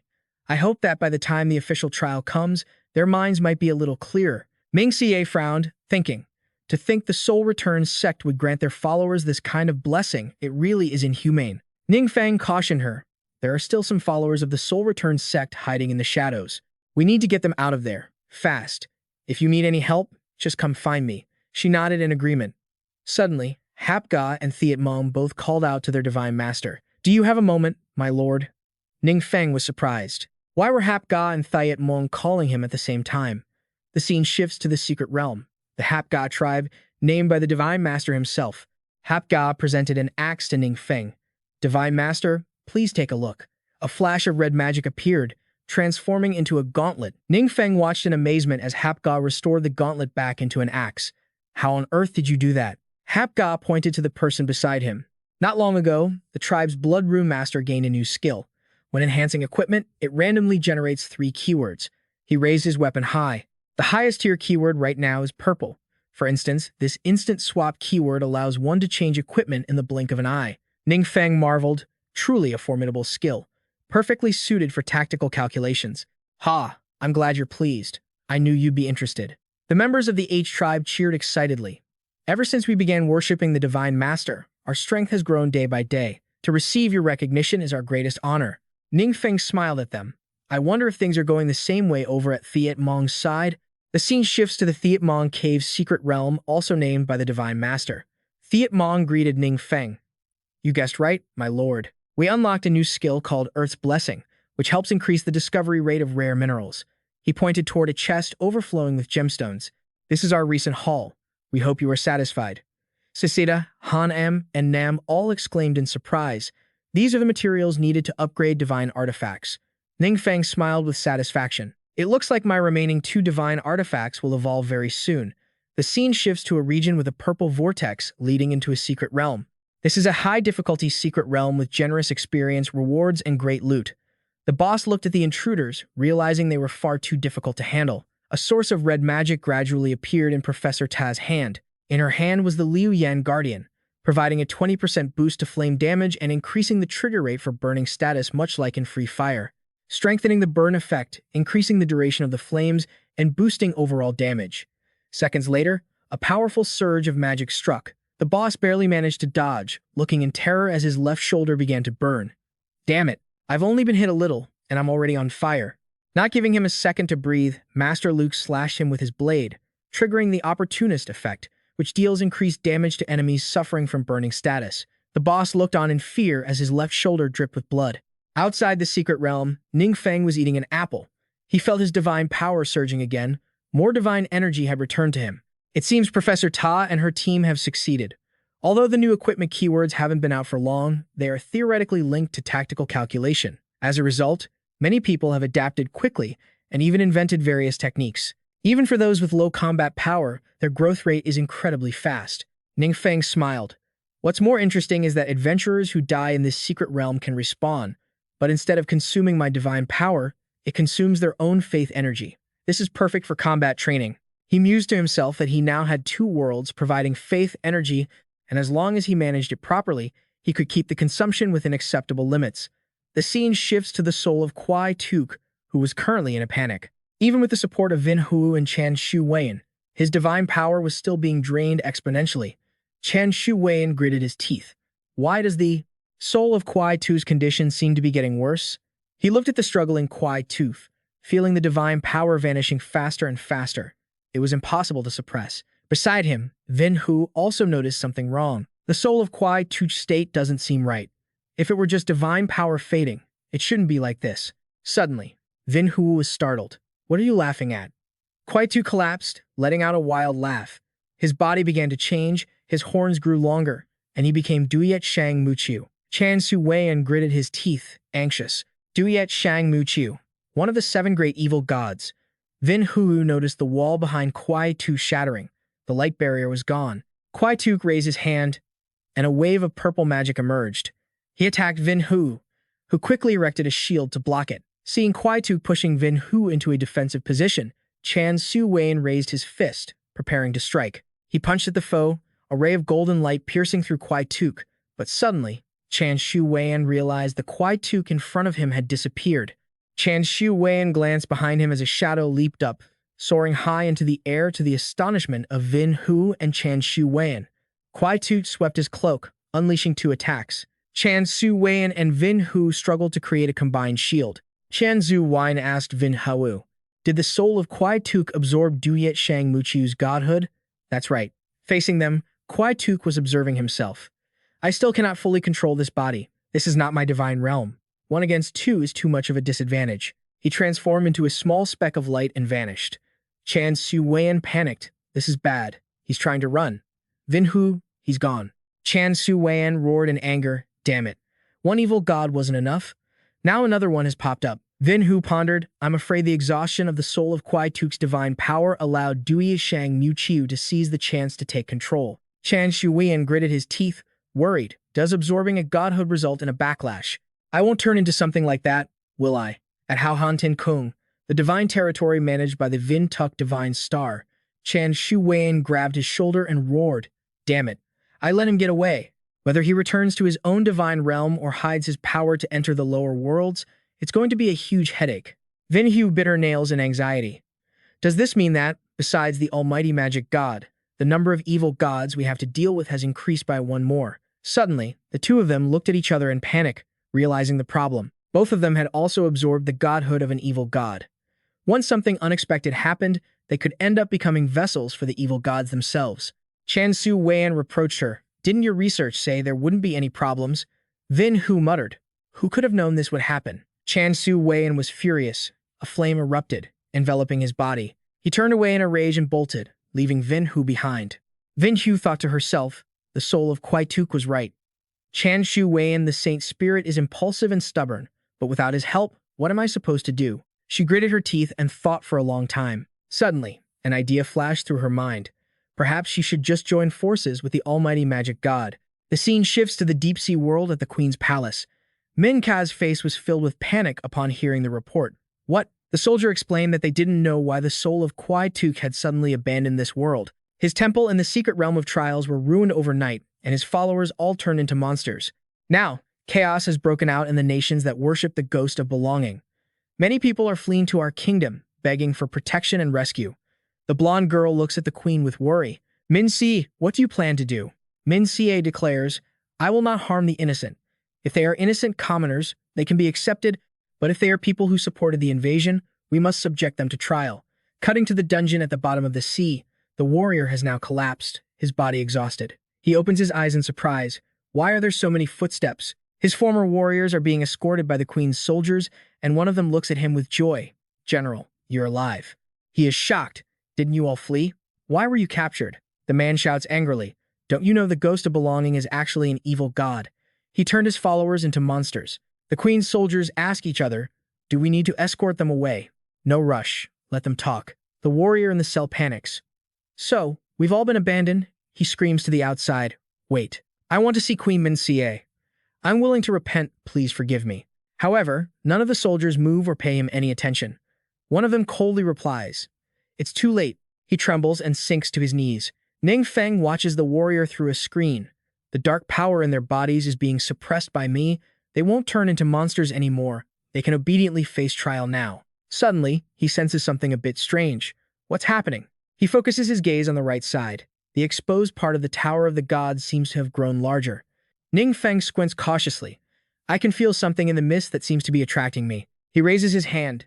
A stream of purple magic flows through his body, and something gradually emerges from behind his hand. Ning Feng is stunned to realize it is the castle of the ghost of belonging. Ning Feng looks on in surprise as the castle, which was covered and hidden by mist, suddenly becomes clear again. Then another layer of mist covers and hides it. Ning Feng mutters, "What is that thing that just appears and disappears in a flash?" Switching to the scene with the ghost of belonging, he screams, "Wait, Duyet Shang Muqiu has already taken over half of the ghost's body." He sneers, "Don't struggle anymore." The ghost of belonging is furious. Damn it, the loss of divine power has created a vulnerability, allowing this bastard Duyet Shang Muqiu to exploit my weakness. He speaks to Duyet Shang Muqiu. "Even if you steal my body, it's useless. I have been hit by a very serious curse. If I can't escape it, it will soon drag you down into ruin as well." Duyet Shang Muqiu reacts, "Don't try to trick me. Whose curse could be strong enough that even you can't resist it?" The ghost of belonging grins. "It's the almighty magic god." Suddenly, Duyet Shang Muqiu gains the upper hand, and the ghost's entire body is now his. But immediately, half of the body is back under the ghost's control. Duyet Shang Muqiu asks, "Who did you say?" They fall silent for a long moment. A few minutes later, Duyet Shang Muqiu begins. "If it's him, it's certainly possible. But aren't you guys essentially the same species?" The ghost of belonging sighs. "That story is complicated. In short, he is now a common enemy for both of us." The ghost thinks anxiously. "I can't let Duyet Shang Muqiu know too much. First, I'll try to appease him and see if we can cooperate." Cutting to the territory of Vin Hu. Chan Su, Wayne, and Vin Hu watch the ghost of belonging with caution. The ghost of belonging has actually returned. Duyet Shang Muqiu, on the right half, laughs loudly. "Hey, watch it. Don't try anything funny. The ghost of belonging and I are in a state of coexistence. If you want to ambush me, at worst, we will all be destroyed together." On the left, the ghost of belonging calmly reassures them. "With me here, they won't do that. First, let's figure out how to deal with the almighty magic god." Duyet Shang Muqiu asks Vin Hu, "You said earlier that the almighty magic god is hiding in a low-level world, refusing to show himself." She replies, "That's right." Immediately, Duyet Shang Muqiu wears a cunning smile. "I have an idea." The ghost of belonging asks suspiciously, "What idea?" Duyet Shang Muqiu laughs. "Just sit back and watch the show." A stream of purple light appears on Duyet Shang Muqiu's hand. The ghost of belonging watches anxiously. "Why does this feel so familiar?" Duyet Shang Muqiu declares, "To deal with a low-level world, of course, we must use the Abyss of Time. You lot suffered quite a bit because of the Abyss of Time back in the day, didn't you?" Suddenly, a muscular figure appears behind him, and Chan Shu Wan stops him, shouting, "You idiot! It's precisely because of the Abyss of Time that I ended up like this. Are you trying to see us die faster or what?" Nearby, Vin Hu also uses magic to lock Duyet Shang Muqiu's hands. The ghost of belonging is inwardly furious. "It's all the almighty magic god's fault. He ruined me so badly. I want to eliminate him at any cost." Switching back to Ning Feng, he frowns and wonders, what on earth was that thing earlier? Why didn't it appear again? A voice pulls him out of his thoughts. "Lord God." Ning Feng turns his head. "Minka." The queen reports anxiously. Just now, the ghost of belonging's divine power suddenly recovered, and he sent a divine oracle to his followers. The ghost of belonging blamed everything on you, saying that because of your interference, the whole world was suddenly isolated, and it even turned his followers into monsters. Luckily, he intervened in time, stopped the interference, and saved them from the disaster. She continues. A portion of the ghost's followers believe this lie, while another portion is confused. In short, the influence of the ghost of belonging on these people over all these years has not been completely eradicated. Ning Feng frowns. These gods are truly shameless. Is there any way for me to teach them a lesson? Switching to the blue planet in some secret realm, Feng Yi exclaims in surprise. Oh, Dulin Hoa looks worried. What's wrong? Feng Yi replies, I obtain a skill book, a type of magic I've never seen before. In the deep sea world, a group of people gathers before the city gate, trembling and waiting in anxiety. The old heretic teacher says to Ning Feng, these people have never participated in the invasion. The queen feels they can be won over, so I want to persuade them to become your followers. They were already intelligent, and surprisingly, after the ghost of belonging disappeared, they actually appeared. Ning Feng recalls Cecilia once saying that the control gods have over their followers is extremely harsh. Followers cannot change the god they worship on their own, or they will face severe punishment. No wonder they all have worried looks on their faces. He glances at the people in front of him. If I weaken the faith of other gods, is the only way to launch a massacre against the ghost of belonging. Cutting back to the house in the beautiful valley. Never seen this magic before? Ning Feng is sitting opposite Feng Yi. That's right. During this period, the loot dropped in the secret realms has been increasing, and new items are discovered quite often.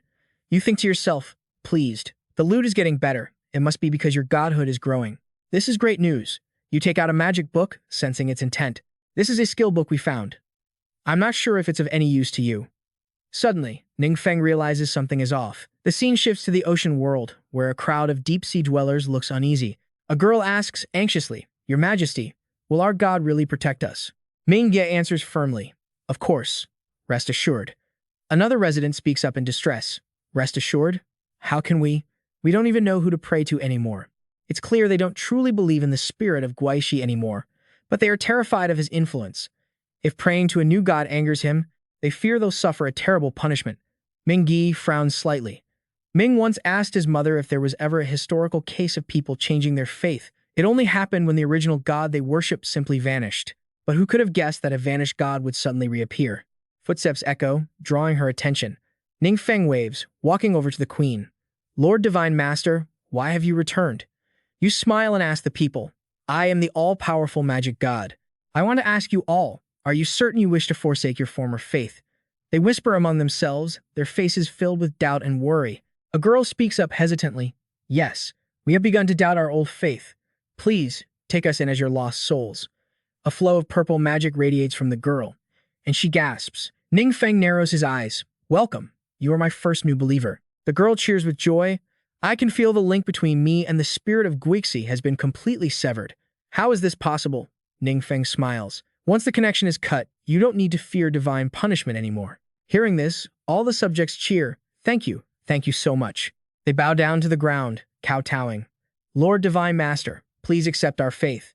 Ning Feng smirks. This newly acquired forbidden spell is actually quite good. The system notifies him of an evolution, passive skill, God's faith conversion, dark forbidden spell. Whenever you convert followers of another god into your own, you can absorb a portion of that god's divine power. The higher the level of the converted follower, the more divine power you absorb. Ning Feng clenches his fist. By turning someone else's followers into his own, he can weaken the enemy's foundation and undermine their strength simultaneously. His gaze turns cold. Since that spirit of Guixi wanted to frame him, he might as well start with him. The scene shifts to the vast star expanse, the territory of Yongyu.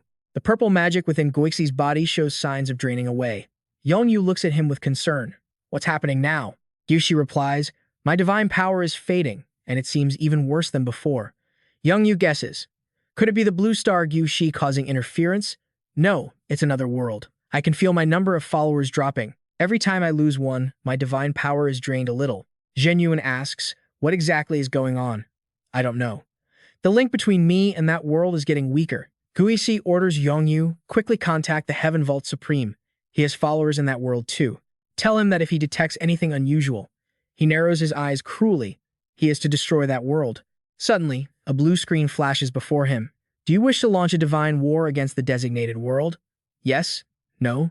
The spirit of Guixi ponders, looking at the display. Feng Rui to universal restrictions, gods cannot directly destroy a world, especially one protected by their own god. When two gods declare hostility toward a specific world, a divine war takes place there. Gods can descend in person or have their followers fight on their behalf. Even if a god or a high-level race designated by a god descends into a lower-level world, their strength is affected by faith. Simply put, the higher the faith in the god, the greater the strength, the lower the faith, the weaker the strength. Gyusi slams his hand on the table. Infuriating. Genuine tries to calm him. Don't be reckless. Let's clarify first, who exactly do you want to start a divine war with? Guishi buries his face in his hands. Truthfully, I don't know. Yongyu is shocked. What? Guishi mutters. My followers told me that someone in that world is targeting the Sulan Blade Commander banner. I thought it was some small fry, so I didn't pay attention. He looks up at the two of them. But as you can see, I was just able to trigger the divine war prompt, which proves. Yongyu realizes immediately. It proves the opponent is actually a god. Guixi points at the screen. As soon as I press yes, the opponent will receive the challenge. From that moment on, he will be our official enemy. The scene shifts to Ning Feng, who lets out a long yawn and stretches his limbs. He thinks to himself, I thought converting someone else's followers would be troublesome, but it went surprisingly smoothly. Is it because the spirit of Guishi has so many followers that he doesn't care? Kappa waves and calls out, Lord Divine Master. Ning Feng looks at him in surprise. You have something to ask me? Capo explains. Yesterday, I heard you say that the spirit of Guishi's followers had turned into monsters. The world I used to live in also believed in the spirit of Guishi, so I'm a bit worried. Ning Feng replies immediately. Is that so? Then why don't we go take a look? Capo scratches his head, looking embarrassed. I was swept away by a space-time turbulence, and I haven't been able to find my way back. Seeing this, Ning Feng places a hand on his shoulder and smiles. Don't worry, I'll take you back. A purple light emanates from Ning Feng's palm. To Capo's astonishment, the light grows larger, forming a teleportation gate. Capo turns around, looking around in amazement as he steps through. He is overjoyed. Am I dreaming? Is this really the world I used to live in? Ning Feng smiles. After this class advancement, his understanding of the universe has deepened. A notification appears on the screen. You can now use the secret realms of your followers to temporarily open a gateway to other worlds. Opening and maintaining this gateway consumes dark energy generated by sacrificial offerings from followers. You can use this skill to transport people to other worlds. Ning Feng watches the man who still can't believe his eyes. With Capo, a local, to lead the way, he might just be able to convince another group of followers. You're asking where we're going? Capo pointed in one direction. I want to hit up the Crimson Scale Tavern first, he exclaimed. That's where we hold our secret meetings, and the tavern owner is a loyal follower of yours. If she knew you personally showed up, she'd definitely be thrilled.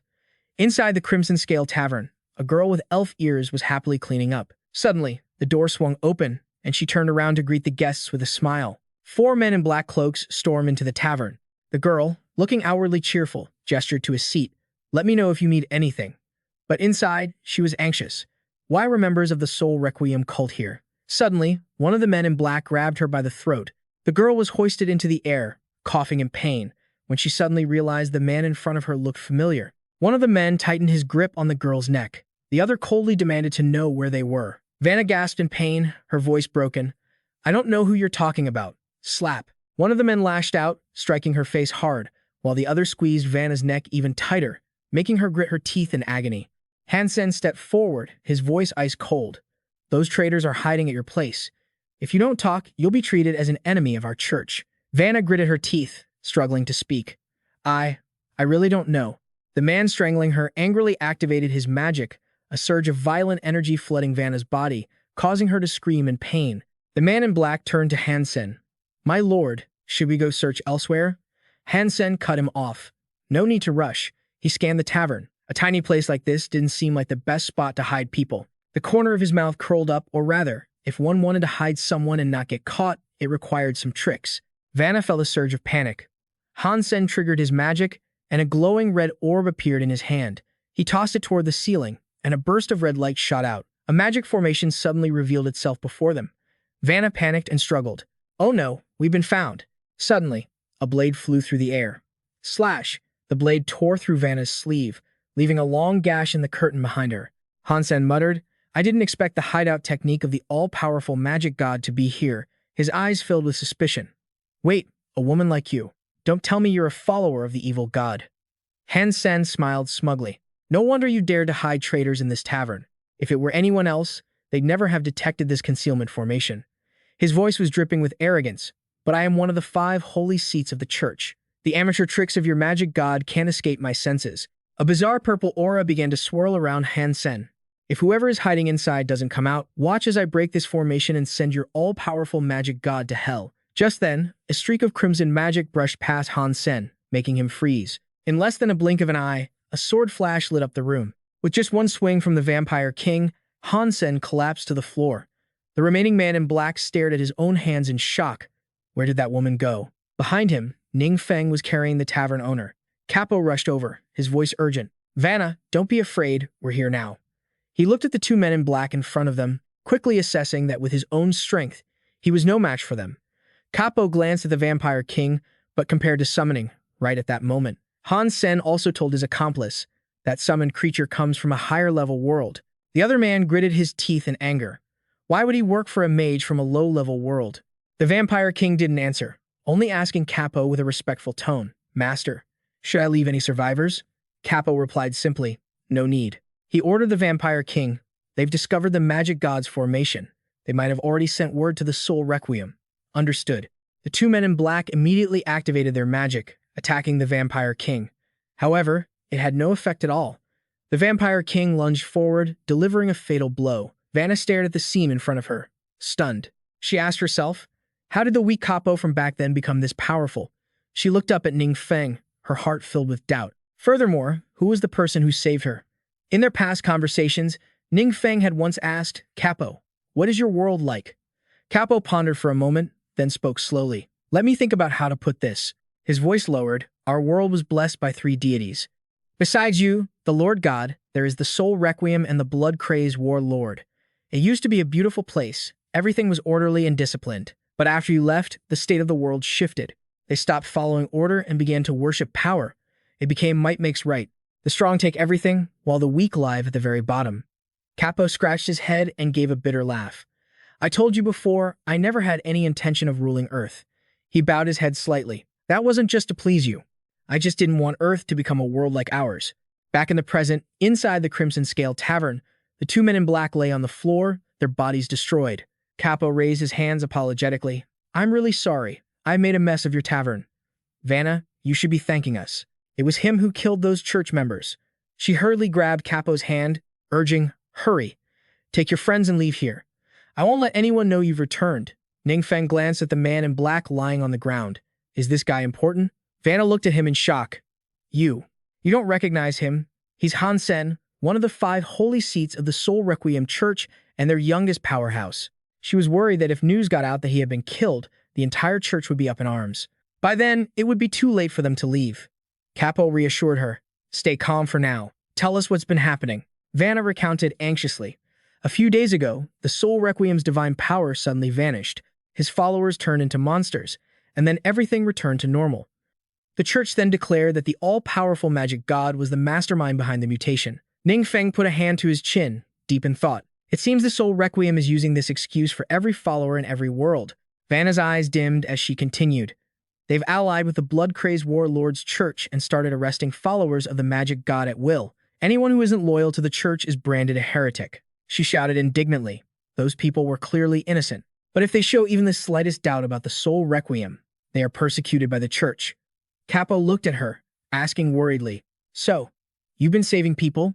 She nodded. Yes, but recently, there have been so many people seeking refuge. And we've been discovered by the church. Vanna clenched her fists, speaking with anger. Damn it.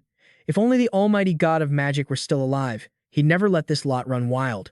Ning Feng and Capo exchanged a silent look before Capo finally spoke up. Actually, Vanna, he gestured toward Ning Feng. This is the almighty god of magic you've always talked about. Ning Feng smiled. Hello there. Vanna stared at them, stunned. Ning Feng, if I tell you this calmly, you might not believe me. Vanna cut him off. No, I believe you. Her face lit up. Everyone knows you were swept away by the time-space chaos and have been gone for so long, yet you made it back. Besides divine power, I can't think of any other explanation. Tears welled up in her eyes. Are we finally saved? Ning Feng replied firmly, Of course. Is there anything you need me to do? Just let me know. Cut to the residence of the spirit guy too. Han Sen had yet to return. Huh? Really? One of the two men in black asked, looking puzzled. He just went to catch some stragglers. How could it take this long? His companion asked, Should we send someone to check, Lord Holy Throne? The man pondered for a moment, then said, These are critical times, and I won't allow any surprises. The men in black nodded and teleported away to search for Han Sen. A few seconds later, they appeared in front of the Crimson Scale Tavern. They stared at the scene before them in shock. What on earth? The place where the Crimson Scale Tavern sign once hung had vanished. Why is the tavern gone? Cut to the bloodied contract secret realm, where an ancient castle appeared. Vladimir teleported back to the castle from the portal. He was still fuming about what happened. That jerk. He actually told a vampire lord like me to handle the bodies, and then made me clean up the tavern too. I never expected that tavern to be. The next day, the Crimson Dragon carried them across rolling, jagged mountains. The small house on its back was protected by a barrier. Capo looked out the glass window in awe. No wonder it's called the Crimson Scale Tavern. I never thought there was a red dragon hidden underneath. Vanna brought him 2 new dishes. My lord, please, try my cooking. Ning Feng took a bite, smiled, and complimented her. Delicious. Then, out of curiosity, he asked, "How did you come by this tavern?" She answered shyly, "My master left it to me. I know he set up a summoning array here, but my ability is too weak. I really can't control it." His expression turned serious. "Your master. Is his name Jing Yuan?" Vanna looked confused. "I'm sorry. Master never told me his name. Actually, master is just what I call him. He taught me so many things, but he never intended to take me on as an apprentice. I guess I'm just too slow." Han Yin flew to his side and said, "This is definitely Jing Yuan's handiwork. That man, Jing Yuan, was also one of your subordinates. His kin were slaughtered in the war, and to get revenge, he intended to use forbidden abyss magic. Because he was so obsessed with it, his personality changed, and he nearly lost control. It was only by chance that you, my lord, descended to the mortal realm that he didn't fall completely into darkness. Jing Yuan's talent wasn't bad. He followed you, worked hard, and eventually mastered abyss magic. After his revenge was settled, he stopped using magic and lived in seclusion as a scholar." Ning Feng was surprised. "Was Jing Yuan originally from this world?" Han Yin replied, "We honestly don't know. He rarely mentioned his past." He turned back to Vanna. "Where is your master now?" She remained vague. "I don't know," Vanna recounted. "One morning, I woke up, and he was just gone. He didn't leave a single word behind." Ning Feng fell into deep thought. Changing the subject, "Where are we heading now?" She revealed, "I'm taking you to our secret base." The Crimson Dragon flew into a mountain range filled with space-time vortices. He was amazed. There were so many time-space ripples throughout the journey. The person beside him confirmed, "Yes, that's where I was caught when I went out on a mission." Ning Feng didn't understand why they would choose to set up a base in such a dangerous place. Capo explained, "Because after our world was invaded by the secret realm, monsters occupied more than half our territory. The few safe lands were seized by powerful beings who built sanctuary zones." Vanna chimed in from behind. "To avoid being noticed by those powerful ones, Master chose to set up our base here. The people who stay here are all lower-class citizens who have nowhere else to go." Just then, a strange sound caught his attention. Ning Feng asked cautiously, "What was that noise?" Vanna's expression grew tense. "This is bad. It's a monster tide. A massive number of monsters are pouring out of the time-space distortion. There are so many of them outside."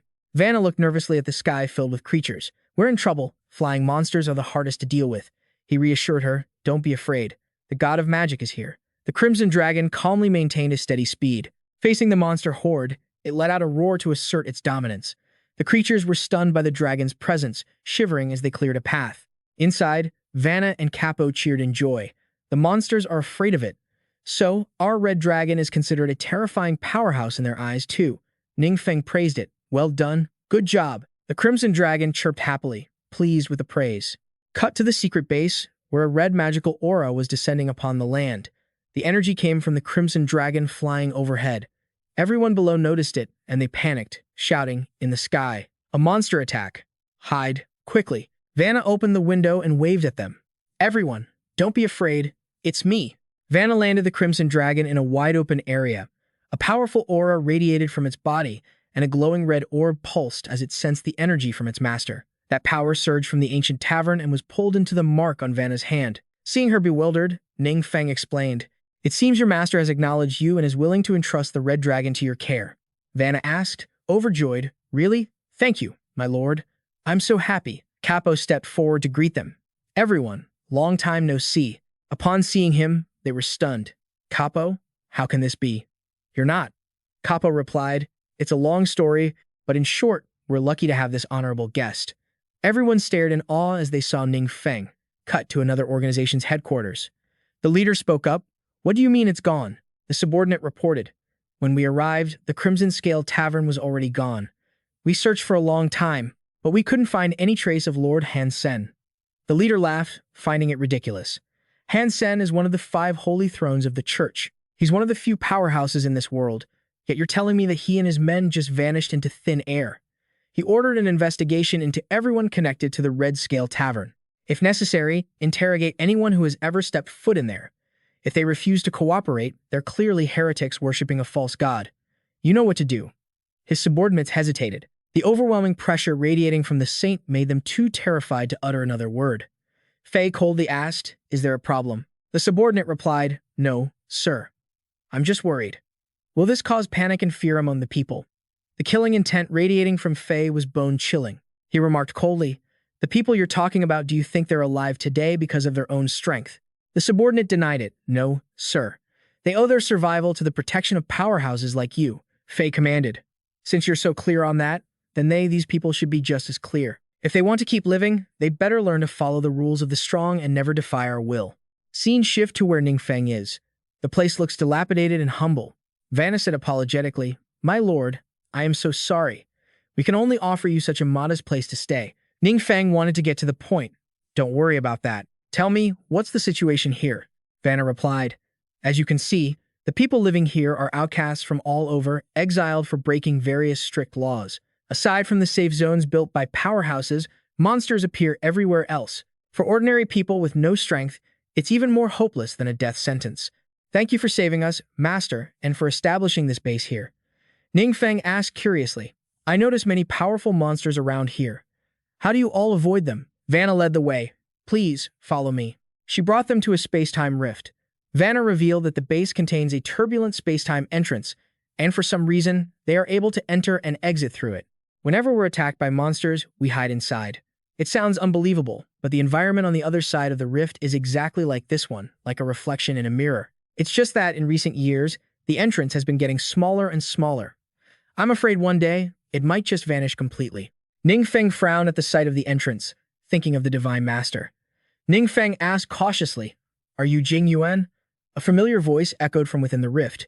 "It is I, your subordinate. I never thought I'd have the chance to see you again." He wondered, "What happened to you? Why can I only hear your voice but not see you?"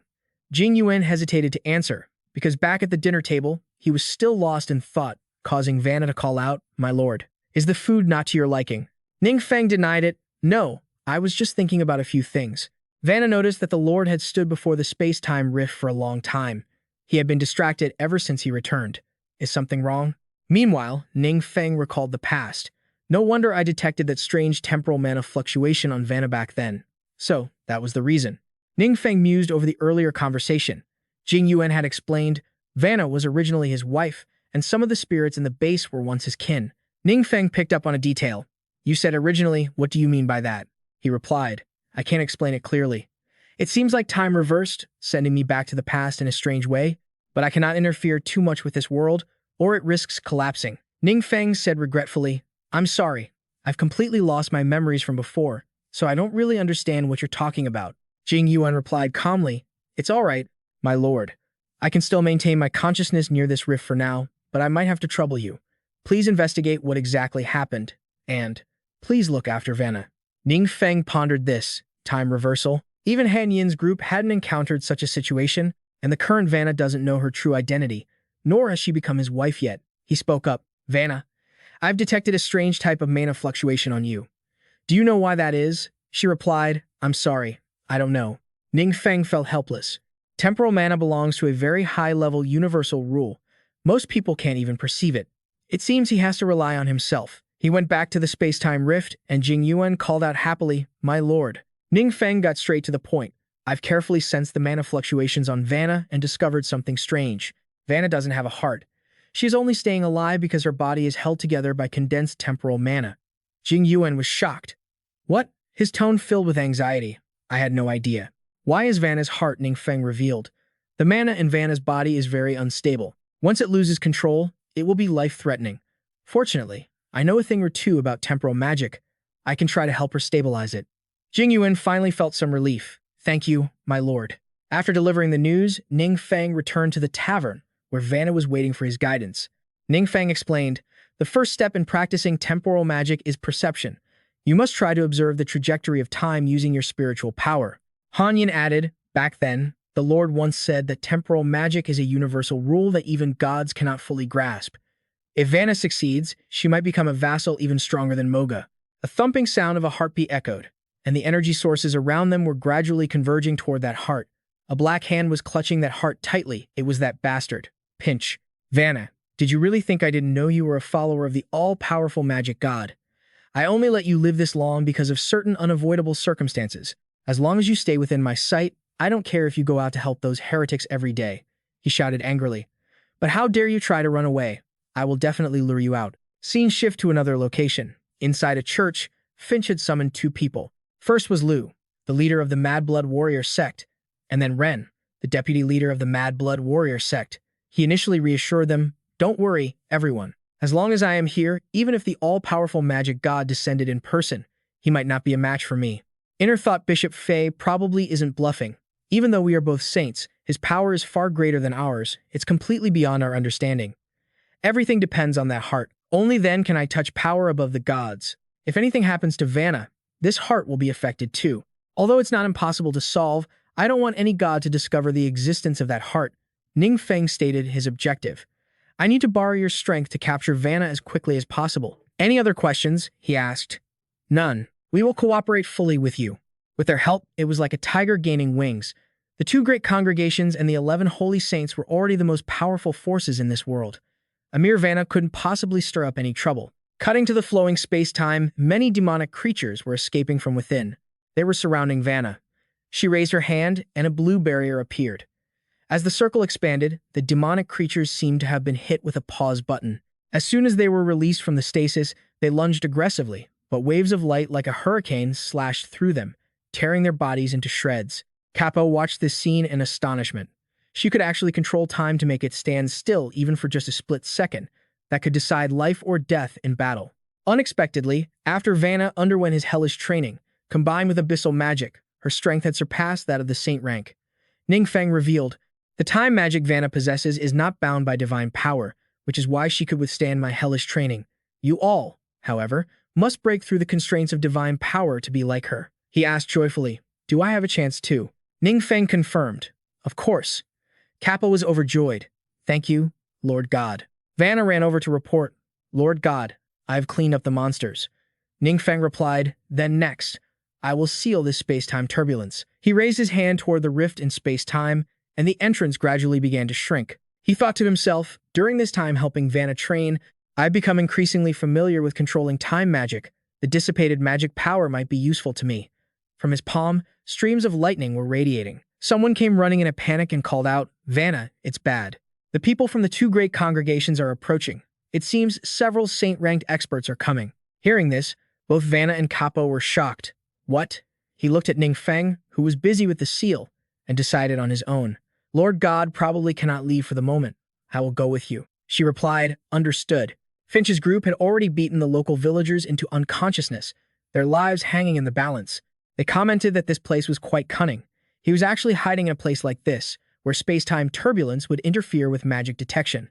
No wonder they couldn't find them for so long. Finch calmly said, we still have to thank those commoners for providing us with the clues. A thick cloud of dust covered the area. Vanna's group was rushing over. This time, they would have to face Finch's group and the support of the major powers. Meanwhile, Ning Feng was still closing the space-time rift. A voice rang out, the gods must die. The gods must die. He frowned. It was that strange voice again. Vanna's group had confronted Finch's group. Finch sneered, I was wondering where these rats had hidden, so they were hiding in a place like this. Even I have to admire your courage. Behind him, his henchmen had taken the lives of the villagers. Finch ordered, except for Vanna, no need to leave anyone alive. The whole group charged at the two of them simultaneously. Understood. Vanna immediately released her power. A man charged aggressively and thought, are they stupid? They aren't even dodging. But he was stunned when he witnessed her power. His limbs were tightly bound by ribbons of energy. Vanna asked coldly, did you murder my kin? Those ribbons of power tightened around his body, including his neck. Someone exclaimed in shock, how is this possible? Isn't Vanna just a commoner? She can actually defeat a saint-ranked expert. Another man said confidently, don't worry, no matter how powerful they are, there are only two of them. We have gathered all the experts. How could we lose? Vanna clenched her hand, and brilliant energy radiated out. Red Dragon had also manifested. Capo asked with a cold smile, Who told you that there are only two of us? Seeing this, the group gasped in terror, their faces turning ashen like gray ash. Inside Red Dragon's mouth, a mass of power was gathering. That powerful stream of energy was like a raging fire burning the enemy. Vladimir also contributed his strength, tearing an enemy apart with a single wave of his hand. In their panic, they realized, those are high-level monsters. Why are they taking orders from them? Could it be the almighty magic god? Finch scoffed, saying they were just two high-level monsters. Experience points delivered to our doorstep, he said, surprised. Bishop, do you have a way? It was his turn to act. Energy exploded all around him. Seeing this, they became confident again. As expected of Bishop Finch, such powerful strength. He made a sound of disdain when he saw the situation in front of him, but then he panicked. Bishop Finch, what is this? Finch was plotting against him. Borrowing some of your strength shouldn't be a problem, right? He gritted his teeth and cried out, how can you? As his energy was being drained away, he slowly collapsed to his knees. This is not the power of the death rules. Finch triumphantly held a mass of power in his palm. Of course not. This is power beyond the gods. In front of me, what are the gods, anyway? Vladimir charged from behind, and Finch swung his hand, clawing at his stomach. Capo shouted in terror, my vampire lord. That action caused Red Dragon to roar in anger, but its bite snapped to thin air. Finch had teleported through space to appear in front of her. He said triumphantly, Vanna, I was able to obtain such powerful strength thanks to the gift you gave me. From now on, I won't let you leave me again. Vanna was facing a danger. Capo yelled her name in worry. At that moment, Vanna herself was also in danger. A green wave of power covered Capo's body. It was Finch who had struck. He said with disdain, shut up, you worm. And Vanna had been trapped inside a cage of bones. Her face turned pale, and panic appeared on her features. He stepped forward and said, I never expected you to comprehend the power of time. Truly, keeping you alive was the right decision. Vanna asked, what are you talking about? Finch replied, my point is, you were supposed to be dead. He recounted, in my youth, when I was still a recruit of the congregation, one day, we received a special mission. According to a hint from the divine oracle, in some hidden elf village, there was likely an evil treasure hidden that could destroy the world. The elves' resistance was quickly suppressed, but they didn't find any evil treasure. Finch's voice paused. Except for me, on that day, it was my own hand that pierced Vanna's chest. Finch gasped in amazement, for he had obtained a heart. Finch continued, I incidentally killed a female elf running a tavern, and then I discovered that there was an extra, strange heart inside my own body. The religious order returned empty-handed, but I didn't reveal this secret, choosing instead to hide in the shadows and study it. What shocked me was that this heart contained a mysterious power, unlike any pantheon of gods, and it could block the sensing of other deities, ensuring it would never be detected. But before I could master this power, your husband, Jing Yuan, became a pawn of the almighty magic god and returned to take revenge. Abandoning me, I was killed. That spineless traitor, in order to appease the almighty magic god, actually refused to protect us. Then, the impossible happened. I didn't die. Instead, I returned to the past. I realized that heart must have strength far surpassing the gods, so I killed you before anyone else could and claimed your heart for myself. For some reason, Jing Yuan didn't appear this time. However, after a while, the heart withered away, and its power gradually faded. So, I chose to die, and sure enough, I returned to the past again. This meant I had countless opportunities to experiment and finally master the heart's power. After many attempts, I discovered that after you die, the heart doesn't die immediately. If I could keep you alive, your heart wouldn't wither. So, the fact that you're alive today is entirely thanks to me. You should be thanking me. Vanna realized then, so that means you killed me many times, didn't you? That was just a necessary step. At least now, you're still keeping your life. She used her power to shatter what was restraining her. Behind her, Jing Yuan appeared. Fai was stunned. Jing Yuan, along with Ning Feng and Capo, also arrived to join the fun. Fai was shocked. Finch, weren't you killed by me? He revealed, the music god we worship is not a traitorous spirit. Our divine master would never abandon us, and everything you saw just now was an illusion. Finch laughed and asked, you think you've won just like that? Sorry, folks, I have to return to the past and start over. What method should I use to kill Vanna this time? He laughed hysterically like a clown. Finch is trying to self-destruct. How is that possible? Hurry, return to the past. Ning Feng began to act. A space-time rift appeared, and the heart was snatched away. Fai screamed in despair, Vanna's heart, no. Jing Yuan stepped forward to settle the score. We still have a debt to settle between us. The Divine Master won't let you die so easily. Finch panicked. Divine Master? Could it be? Finch finally realized what was happening. So that's it. Almighty magic god, you think you saved your believers? He cursed. Someday in the future, Vanna will kill your almighty magic god with her own hands. Finch was enduring excruciating pain. The space-time distortions made his appearance flicker and warp. His face began to rejuvenate. He was stunned as it happened. Finch stood in that same village, bewildered. Ah, back to the past again. Are we? He laughed smugly. It really is a power that transcends the gods. Even the almighty magic god himself can't do anything to me. This time, I'll go find Vanna again. We'll meet soon enough. Consider it a reward for returning to the past. This time, I'll give you an interesting death. Finch found the familiar tavern. He opened the door and stepped inside. Just then, chains shot up from the floor. They tightly bound Finch's limbs. He let out a mad roar. Vanna walked over, her expression cold. Welcome, guest. Bishop Finch. Phi was shocked. How did you recognize me? Did you follow me back to the past too? She denied it. No, I am still in the original world. To be precise, you are trapped on this day, and I can see you. In the past, to take my heart, you killed me over and over again. From now on, you can slowly savor that feeling yourself. Finch tried to negotiate. Wait, I can tell you a secret. You have no idea how strong this heart really is. Vanna probed. What do you mean? Phi retorted. Do you know what I heard when I used this heart to cultivate? A voice was telling me. The gods will surely die. The gods will surely die. Think about it. This heart can block the gods' gaze, proving its power is even greater than theirs. With such a powerful treasure, why are you content being a pitiful dog wagging its tail for the gods? Vanna turned to report to him, Divine Master, everything he said. Ning Feng interrupted. It's highly likely to be true. Phi was frozen when he saw him. The almighty magic god, he was always there? Why didn't I notice at all? He said confidently, the power hidden in your heart is indeed stronger than other gods, but not stronger than me, so you don't need to worry. Just keep cultivating. Vanna replied happily. Understood, Divine Master. Space-time here began to shift, and the trio led by Han Yin spoke up. Congratulations to the Divine Master for gaining a new follower. Jing Yuan pleaded. Divine Master, could you stay here with Vanna? Ning Feng generously agreed. Of course I can. Seeing this, the members of the Bachelor's Guild were speechless. He revealed, it just so happens you can help me absorb more believers. My divine power is fading. I've discovered that the space-time turbulence here can disrupt the gods' senses, so even if I convert their followers, they won't notice. Right. Jing Yuan, do you have any divine artifacts you can give me? He hesitated. That.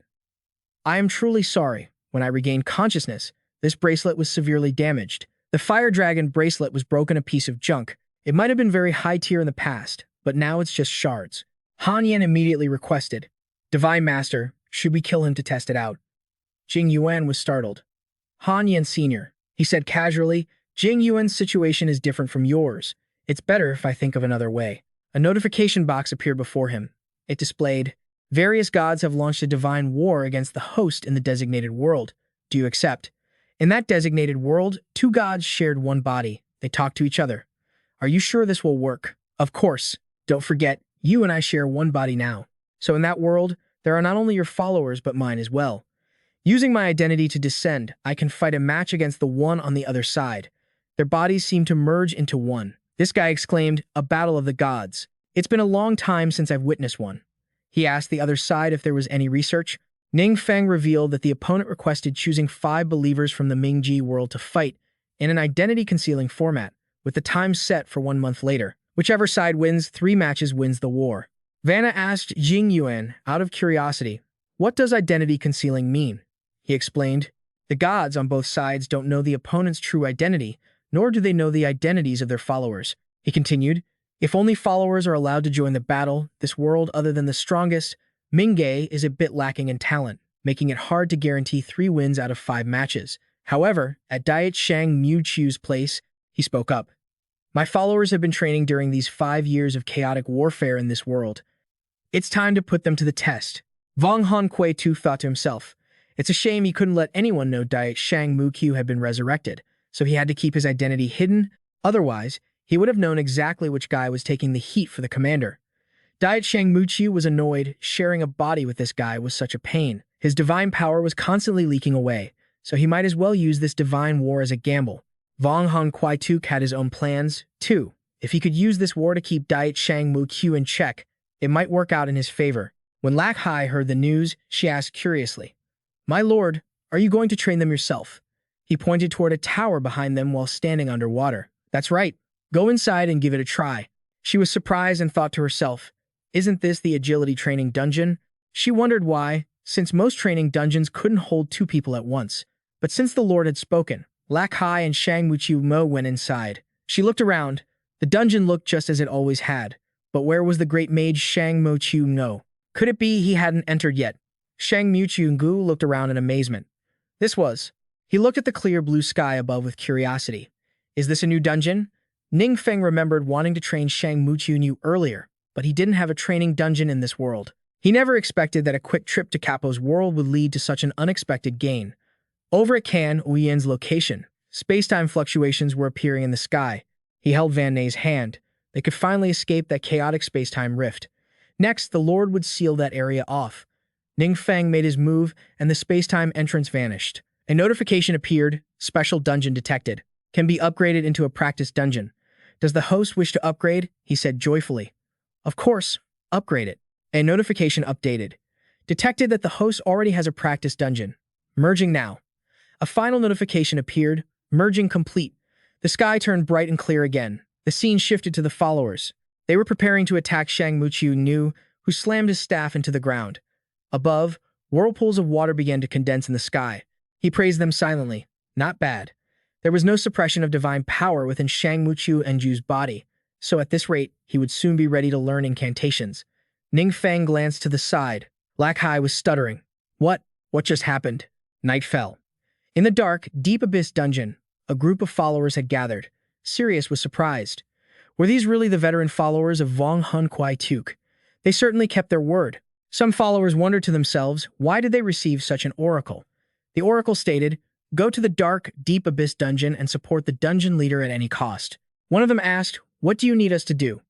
Sirius replied, actually, it's quite simple. He pulled out a scythe that was radiating immense energy. Sirius revealed, my weapon needs to devour powerful life force to replenish its energy. The followers asked guardedly, what are you planning? We came to help you in accordance with the oracle. He gave a cold laugh, watching his prey walk into the trap. At any cost, of course. The followers launched an attack. Don't let him kill him, but they realized they couldn't use their magic. The Lord has sealed our powers. Sirius swung his scythe down. You fools. Blood splattered onto the ground behind him. He said with contempt, you are the cost.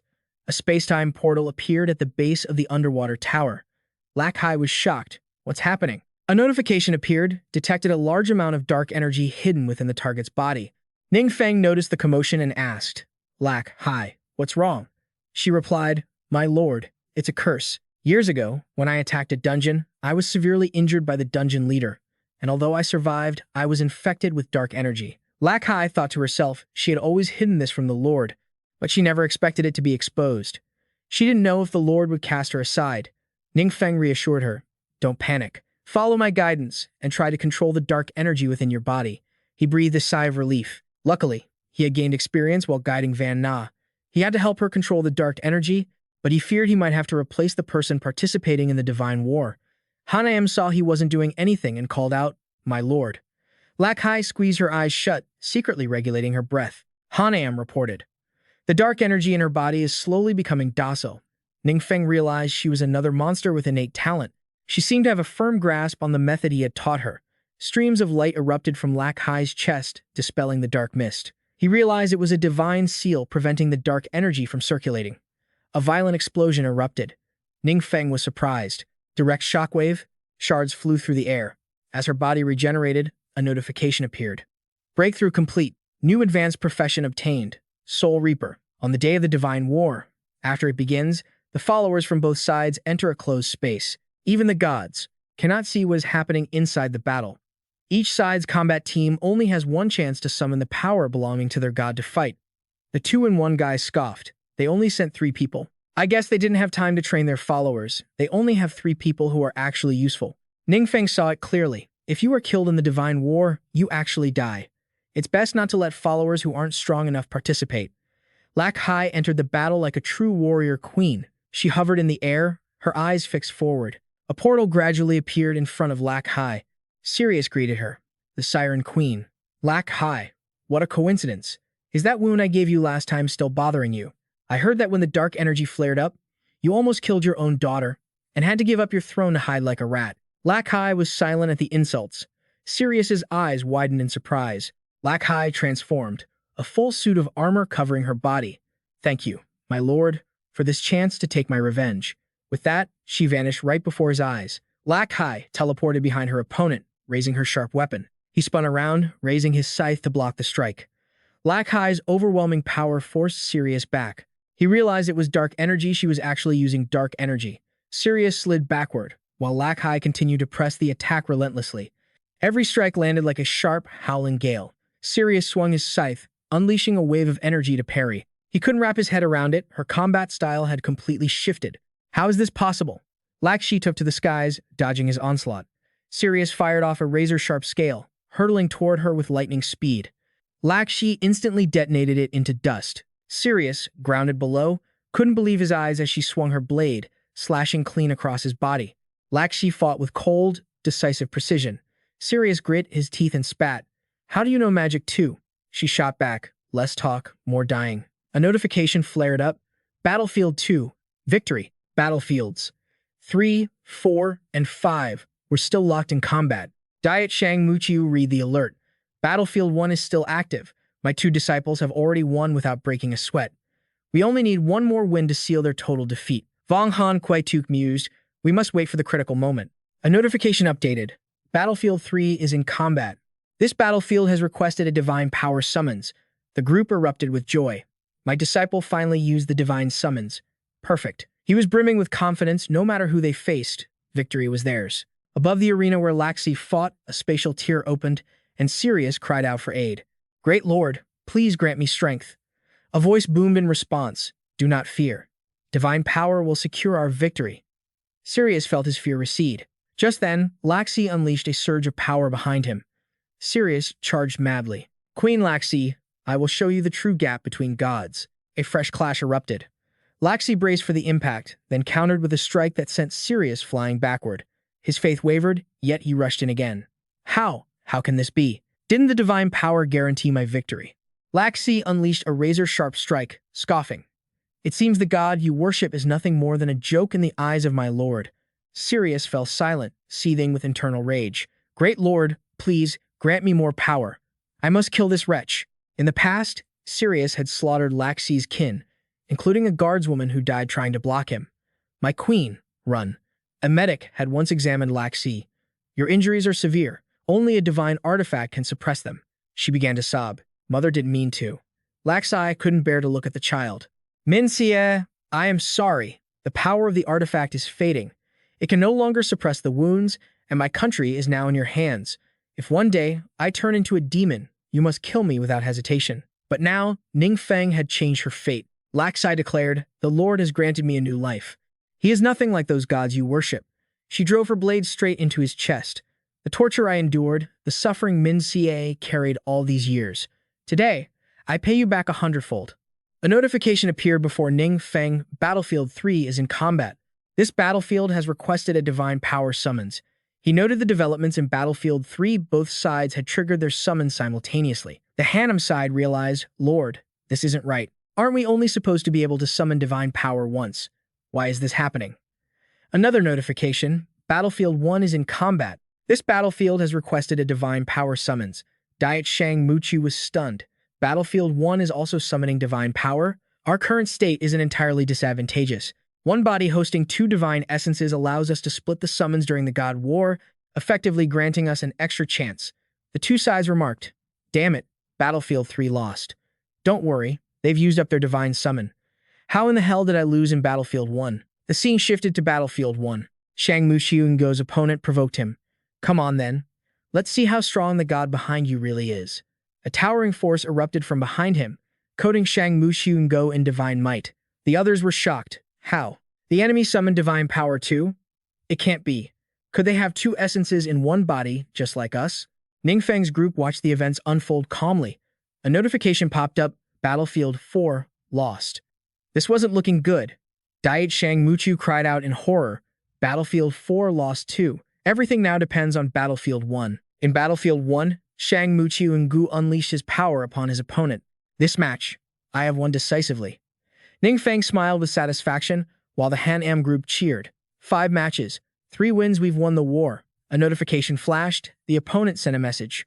Whoever you are, don't celebrate too soon. I demand one more match between you and me. At Diet Shang Muchu's side, he screamed in anger. Are you insane? Why would you unilaterally declare final god Feng Ruil? Vong Han Kuai Tu countered. What? You want to accept this pathetic defeat? He snapped back. What else is there to do? Isn't it your idiocy that got us into this mess? Vong Han Kuai Tu replied. I won't lose without answers. We must identify their true identity. Don't forget they possess multiple divine essences, too. Perhaps I can convince them to cooperate. Diet Shang Muqiu pondered it. That makes sense. If they are like us, 2 essences in one body, each with their own mind, and negotiation isn't out of the question. Ning Feng was calculating. The original stakes were 10% of their mana and 1 divine artifact. Now, the opponent wanted to raise it to 30% of their mana and 2 artifacts. Han-Am thought to himself, this whole gods fighting business. We have no idea what we're actually doing. He hit the accept button. If they wanted to challenge the gods, he wasn't about to pass up the chance to take them down one by one. 2 auras descended onto the center of the arena. Diet Shang Muqiu recognized the aura, the almighty law god. Ning Feng pointed at his opponent, curious. Who are you? Why is your face split between light and dark? The man retorted, it's not a split face. Vong Han Kuai Tu explained calmly, don't play dumb. This is the effect of dual divine essences. The Tat Anh commander shares a body with you, doesn't he? A massive surge of lightning roared toward them. A notification appeared, active skill, Thunder Su Lam Path, forbidden dark art. It summoned a massive gale of lightning and darkness, dampening the power of the heavenly tribulation. Ning Feng coldly remarked, did you come here to fight or to chat? Diet Shang Muqiu gasped in shock. Dark energy? This isn't a forbidden spell of the almighty law god. Could he truly have become a fallen god? He slammed his hand onto the ground, unleashing the world-ending forbidden spell, Aurora. The blazing Aurora surged forward, but Ning Feng activated his earthly defilement shield to block it. Seeing cracks appear on the shield, he thought to himself, as expected of a battle between gods, even the earthly defilement shield is cracking. On the other side, Diet Shang Muqiu asked curiously, why isn't the other divine spark in your body manifesting? Commander Tat On, can you hear me? Countless massive boulders mixed with lightning erupted from his body. The forbidden spell, Heaven Sent Annihilation. They stood within the protection of the skull shield. Diet Shang Muqiu exclaimed in shock, using a forbidden spell consumes so much energy. Yet the other divine spark in this guy's body hasn't reacted at all. His fingers rose, preparing a new attack. Beneath their feet, sharp, extreme ice thorns erupted. Diet Shang Muqiu demanded, this won't work, we're being too passive. Give me all of your power. Vong Han Kuai Tu was stunned. What? Diet Shang Muqiu said anxiously. He must have fully controlled the divine sparks within his body to be this strong. If you keep holding us back, we're both going to die. Vong Han Kuai Tu fell into deep thought. He then raised his hands and said, stop, don't fight anymore. I surrender. Diet Shang Muqiu was stunned, completely caught off guard by his comrade's action. Ning Feng frowned, watching them warily to see if it was a trick. The two began to argue. I surrendered first. Don't you dare try to claim him. You're talking nonsense. It was clearly me first. He waved his hand dismissively. Are you two trying to plot against me? A forbidden spell. The winds of devouring swirled around them.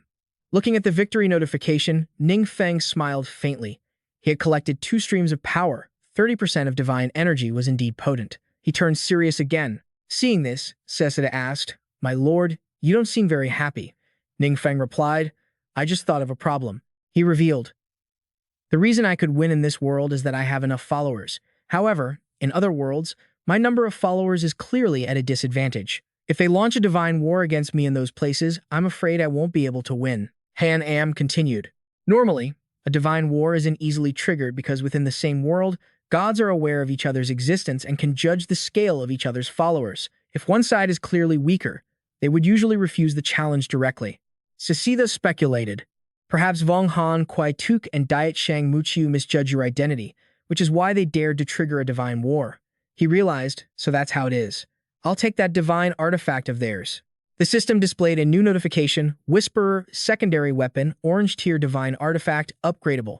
Spirit attribute plus 1,400, spellcasting speed plus 100%, magic damage plus 50%, magic critical hit plus 20%, mana recovery plus 100%. Eternal equipment ignores durability loss. Death Zone deals continuous damage to enemies in a certain range. Soul Devourer, every time a target is killed, the limit increases by 200. Current stage, King. Increases resistance to undead damage by 50%. Undead creatures below the King level will not actively attack the wearer. Set bonus not activated, Summon Soul, Soul Walk, Life Detection, Bone Prison. Ning Feng was shocked. Wow, it's actually a divine artifact. Not bad at all, Hanum commented. The artifact looked exactly like a piece of equipment belonging to a fallen god. The item information showed Destroyer damaged. Type, Ring. Orange tier divine artifact upgradable. Strength attribute plus 800. Attack speed plus 20%. Armor penetration plus 50%. Physical critical hit plus 35%. Life steal plus 10%. Eternal. Equipment ignores durability wear. Violent strike. The first strike against a target is guaranteed to be a critical hit. Set bonus not activated. Supplemental spells. Apocalypse impact. Wild stomp. Ning Feng wondered, why is there an extra piece? He picked up the scythe. He hadn't touched this in a long time. A notification reminded him, checking for mid-level poison absorption. Shall we begin? As the magical energy was being absorbed by Ning Feng, a shield appeared before him. He pondered, are there any women in my kin who carry a sword and shield? I see my runes on her shield. Hanam remembered immediately. It could be Saint Silver. Sessida added, she is a magic knight. Her main weapons are a sword and shield. Ning Feng replied, it seems she has been imprisoned in another world. I don't know how she's doing now. I must find a way to locate her. The scene shifted to the Eternal Star of Protection. Vong Han Kwai Tuk had returned. She asked in surprise, you guys actually lost? Who exactly is the opponent? He hesitated. That guy is a deity we have never encountered before. The Holy Spirit, Essence, and the Eternal Star of Protection were shocked to hear this. He continued, who knew his followers were so useless? The two of them angrily questioned him. What? You couldn't even find one of his followers, and you still have the nerve to talk to me? The Holy Spirit Essence shouted back in frustration. So infuriating. He ordered angrily, you guys figure it out yourselves.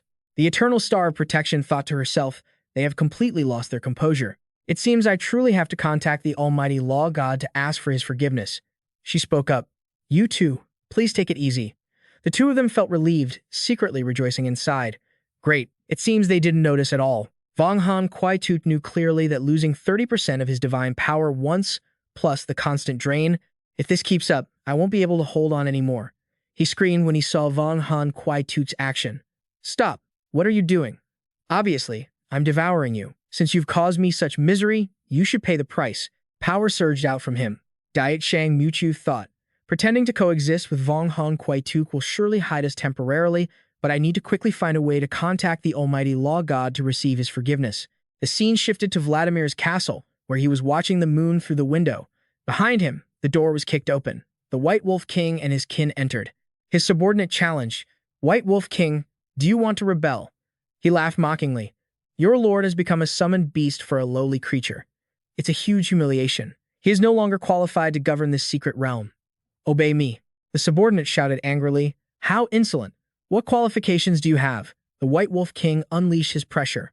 Qualifications, you say.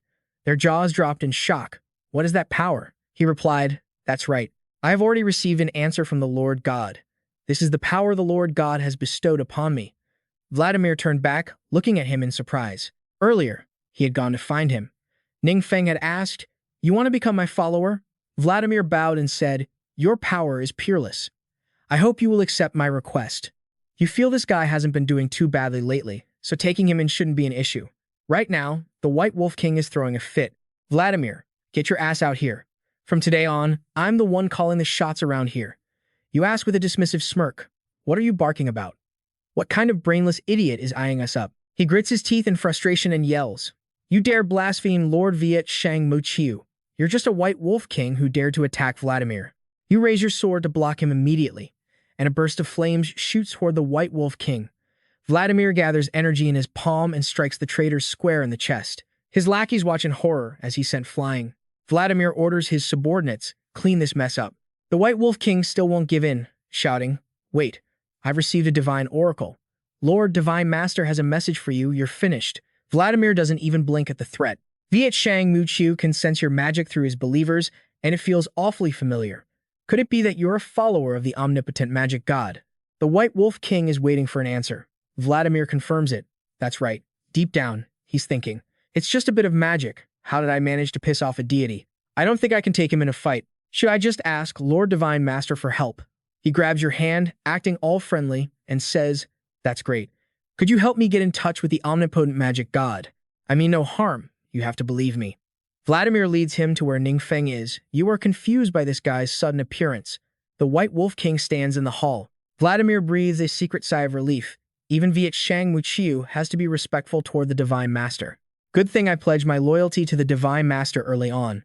You ask suspiciously. A partnership? The White Wolf King admits, that's right. I can be your eyes and ears to gather intel, and I can be a strong right hand against other deities. You ask, Van Lai, you aren't the first person who's wanted to partner with me. So, why should I trust you? He snorts coldly and asks, have other deities already reached out to you? Ning Feng replies, I've got other things to take care of for now. As for whether we partner up or not, that depends on you showing me enough sincerity. He nods. The White Wolf King complies. Damn it, he curses to himself. Which bastard beat me to it? These gods are also cunning. You return to Wang Yue and ask, how have you been doing lately? Wang Yue replies that after reaching the 4th transition, her leveling speed has slowed down, and the monsters in the secret realms don't give enough experience. Ning Feng decides, then I'll take you to other worlds to level up. Actually, take this first. She looks at what's in your hand, surprised. What is that? The item info displays Swift Wind, a legendary orange tier necklace that can be upgraded. Agility attribute plus 1,200. Attack speed plus 145. Armor penetration plus 20%. Physical critical hit rate plus 20%. Movement speed plus 40%. This equipment is permanent and ignores durability wear. Gale allows for split attacks when striking, and Swift Strike hits the same target. Attack speed increases over time. Set bonuses not yet activated. Auxiliary magic. 100 paces piercing the poplar. Meteor arrow weak point shot, and 9-star chain. Wang Yue is stunned. Another divine artifact. You reply, someone gave it to me. She asks in disbelief. There's actually someone who gives these away? Previously, Vin Hu Tinthan reported to you, I have found another divine artifact of the Swift Sulan commander, and I have delivered it to you through my messenger. I hope you can trust my sincerity. Ning Feng ponders this as he remembers. He asks gently, ready to head out after we eat? Wang Yue agrees, all right. When she's brought to that place, she gazes around in awe. Is this really the world outside of Earth? Ning Feng isn't sure. The last time he was at the Holy Seal, he appeared in this world. He wonders how it's doing now. They arrive at a snowy village. The villagers panic when they see a snow demon appear. Run, everyone run. In the distance, a monster with glowing red eyes appears. Tuyenkin frantically shouts, get the children to safety. Guards, with me. She freezes when she realizes which monster it is. It turns out to be Doan, tilting its head at them. The villagers, who were in a frenzy just a moment ago, suddenly fall silent. Tuyenkin asks in confusion, Lord Don, what's going on? The others say anxiously, Lord Don only acts out of character when there's a major threat. Could it be? A voice calls out, hello, sorry to bother you. Don suddenly becomes incredibly happy. The crowd behind panics. Careful. Its massive body shrinks down. Don happily pounces on Ning Feng. Wang Yue stares in shock, and even Tuyenkan is dumbfounded. She wonders, Lord Down is the sacred beast of our clan. I never expected it to be so close to an outsider. Han Am whispers, Down is the Mount of the Holy Eternal. It seems it recognized your aura. But these people of the Snow Spirit clan aren't your followers, so it's unclear what their background is. Tuyenkan introduces them. Our Snow Spirit clan is a divine race abandoned by the gods, living here for generations. Lord Don protected us from invasions, so everyone honors it. They bring them water, and you both politely say, thank you. Thanks. You think to yourself, it sounds like the Snow Spirit clan doesn't have a good impression of the gods, and they don't know Don's true origins. Better keep my identity hidden for now. Ning Feng suddenly remembers. Right, we're looking for a secret realm nearby to train and level up. Tuyenkan replies, there's one to the west, but it's very dangerous. They lead Ning Feng away. Wang Yue looks back at Don following them. She didn't expect it to tag along too. The other tribesmen look around vigilantly and warn, please be careful. The Snow Giant clan appears around here. They believe the original Holy Spirit is their guardian. They whisper among themselves. What if they find Lord Don? Suddenly, they are surrounded by the Snow Giants. One guy turns pale and gasps, it's over. We're surrounded. The leader of the Snow Giant group speaks up, but then tries to bring a large beast over. Well, we won't be polite then. He gives the order. The whole body of that guy is made of precious materials. Try to capture him alive. As the giant charges, a blast of energy hits its chest. The fire explodes against it. The giant stumbles back and roars. That hurts. Wang Yue draws her bow and fires. My attacks don't seem to deal much damage. You explain, the level of this world is higher than Blue Star. The inhabitants here are much stronger than back home. Just treat this as a test. She understands if her attacks are ineffective, she should focus on coordinating with the others. The snow giant attacks the guide again, but an arrow pierces its head, and at the same time, the guide uses his strength to slice its neck off. Wang Yue breathed a sigh of relief and lowered her bow. She used a high-level skill that reduced the enemy's total resistance by 10% when facing high-ranking foes. He was secretly pleased, not expecting Wang Yue to trigger a new achievement. Another giant was attacking Duan, slamming its head into its opponent's stomach. A crack appeared on the giant's chest, and it was sent flying backward. Whispers of awe echoed around. They were so impressive. It felt like Lord Duan was even stronger than before. Duan high-fived Ning Feng to share the victory. The leader called for reinforcements, but the moment the order was given, he found himself facing danger itself. Someone appeared, taking him out in a single strike.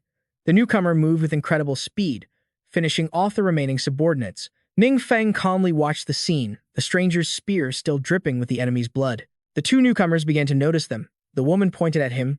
You're not bad. I can sense the aura of our kind on you. Do you want to join us and become a member of the God Slayers? Wang Yue glanced back at him, confused and curious.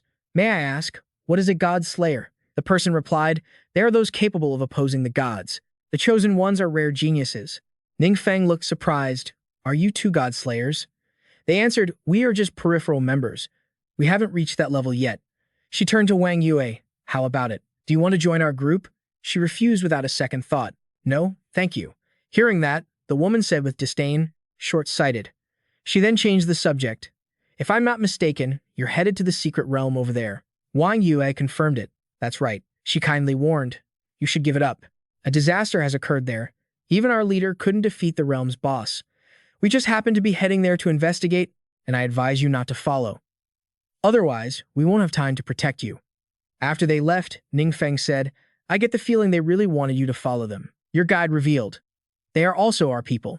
Because of their outstanding talent, they were chosen for training from a young age, so they are all arrogant and rarely treat others as equals. He asked, and the God Slayers they mentioned?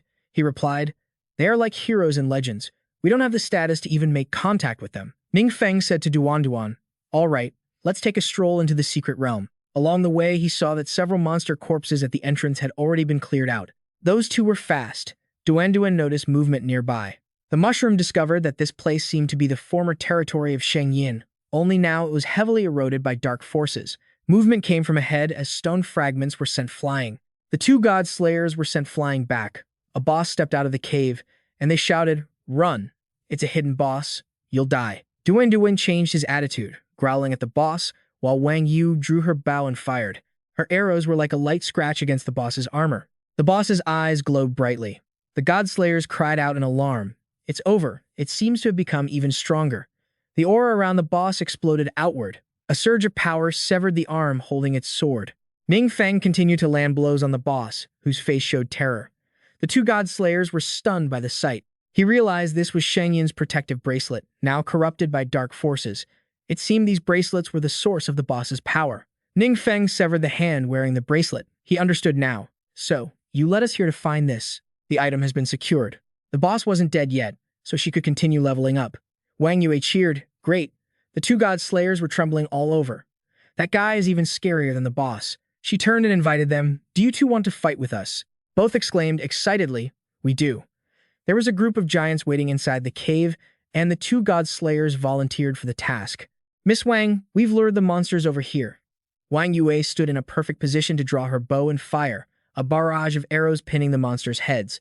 When the level up notification appeared, she said happily, I have enough experience points. I can change classes now. Wang Yue thanked them. Thank you both for leveling up with me. Thanks to you, they're quite reasonable. We were only able to clear this secret realm because of them, so we should be the ones thanking you. Ning Feng asked them, could you introduce your organization to me? One girl replied, no problem. She explained that it was a very ancient organization called the Golden Eye. It was said that the founder discovered an ancient scroll recording how to oppose the gods. The requirements to become a God Slayer were extremely high, something an ordinary person could never achieve. Therefore, the leader and members of every generation of the organization were striving toward this goal. She recalled, "We asked this big shot which god he worshipped earlier. The big shot said, 'I don't worship any god. A powerhouse isn't controlled by the gods. If we could invite this big shot to join our group, that would be great. But our words carry no weight. It's best to report back to the leader first.'" Meanwhile, at the Golden Eye, Shang Yin's residence, she was concerned that gifted young people were becoming fewer and fewer. "If this continues, we will eventually be wiped out by the followers of the gods. Give these young people a little more time, and they will grow." The Grand Elder objected. "This generation is not as good as the last. Perhaps we should activate that plan." She firmly refused. No. The previous leader emphasized that that plan has serious flaws and must remain sealed. The Grand Elder left. "Very well. I will go oversee their training then." The two god slayers returned to report. "Leader, we have returned." Shang Yin asked, "What did you find out?" She reported that the secret realm had been cleared by a powerhouse. Shang Yin was surprised. "What?" The subordinate revealed that the one who cleared the realm was a powerhouse without any faith, someone they felt could be persuaded to join if she personally reached out. Shang Yin agreed to try and ask where this powerhouse was.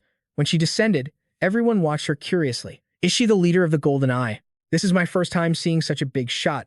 Shang Yin noticed Duan and asked in surprise, Duan, why are you here?" Ning Feng approached her, and Shang Yin became even more astonished. "Lord God Master." Others who heard this title were stunned. She took off her mask. "I am Shang Yin." The two god slayers whispered to each other. "The leader actually knows Lord Ning. Did you hear that?" "What did the leader just call Lord Ning?" Shang Yin spoke proactively. "I apologize for my subordinate's lack of manners earlier. I was just so happy to meet you. The Snow Spirit Tribe and the Golden Eye organization don't know my true identity, nor have they ever heard about my past." Ning Feng is quite curious. "Why did you join the God Slayer organization and even become the leader?" Her expression turned somber. "It's shameful to admit, but back then, I was severely wounded when another god's faction ambushed my tribe. The previous leader of the Golden Eye saved my life. Later, when the Golden Eye was attacked by enemies, the leader was critically injured, so he entrusted the organization to me. I only agreed to repay his debt, hoping I might meet you again. I have become a believer in the gods once more, so I'm no longer suited to remain in the Golden Eye. I will inform the organization clearly that I am stepping down as leader. You agree? All right, we'll wait here for your return." Shang Yin feels secretly relieved. That's great. The two god slayers whisper to each other. Ever since the leader met with Ning, she's been in such a good mood. What exactly is their relationship? Scene shifts to the Golden Eye headquarters. The Great Elder's subordinate reports. The leader specifically ordered that project to be sealed. "Why, sir?" The elder thinks to himself. Watching this, it seems the Great Elder has been carrying out this project behind the leader's back for a long time. The Great Elder says calmly, "Don't be so rigid. The only thing that matters is the result. These things are our future, using the bodies of gods to cultivate god slayers." At the meeting, Shang Yin breaks the news. "Everyone, I intend to resign as leader." The others are shocked. "What?" She answers, "I won't hide anything from you all. Actually, I was always a follower of the all-knowing Dharma God, and not long ago, I regained my faith." An elder challenges her. "How come we didn't know about this? Are you not aware that those who worship gods are enemies of this organization, or do you have some other motive?" Another elder cuts in. It was the previous leader who forbade her from speaking of it to avoid unnecessary rumors. After all, at that time, with the capabilities of the others, no one could have possibly shouldered the burden of this organization. The first elder realizes, so, all of you knew her true identity, and only I was kept in the dark? Someone reminds him, "Isn't it because you're so sensitive and extreme that the leader intentionally didn't tell you?" He points at Shang Yin and says, "Don't forget, she knows every secret within this organization. If we let her leave, she could easily turn into our enemy. After all, we are actively opposing the very god behind her." The other elders fall silent upon hearing this. He develops a murderous intent. "I agree to let you step down as leader, but I will not let you leave this place." Another elder realizes, "Great Elder, have you already accepted that plan?" He replies, "This is what a true god slayer is. Only by experiencing it firsthand do you realize that without a special method to activate it, no matter how high a mortal's potential is, they can never reach this level of power." He lunges toward her. "Surrender obediently." Shang Yin raises her hand to block, and a surge of power strikes the Great Elder. He can't believe she is strong enough to block his attack. Shang Yin is fired up, her power exploding, shifting to a scene in the past. In that quiet cave, Shang Yin just wakes up. A voice echoes in her ears. "You're awake. Seems you'll be fine." She asks curiously, "Did you save me?" The master replies, I was just passing by, thought I'd lend a hand. He offers her an invitation. If she has nowhere else to go, she is welcome to stay here. This cave is very secret. No one will find you. To be honest, after spending time with you, I feel you aren't like other followers of the gods. You don't seem to blindly believe in the gods. You have your own opinions. Hearing you speak, the all-knowing Dharma god must truly be a unique deity. When he falls into danger, Sheng Yin says anxiously, Leader, the healer is coming. You must hold on.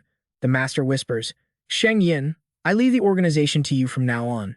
I know this conflicts with your faith, but you are the only person I could entrust this to. Please forgive my selfishness. Back in the present, the great elder accuses her. You lackey of the gods, is it because you're afraid we'll achieve power that surpasses yours, that you're desperately trying to stop this plan? She exposes him. You know full well that the plan has a fatal flaw.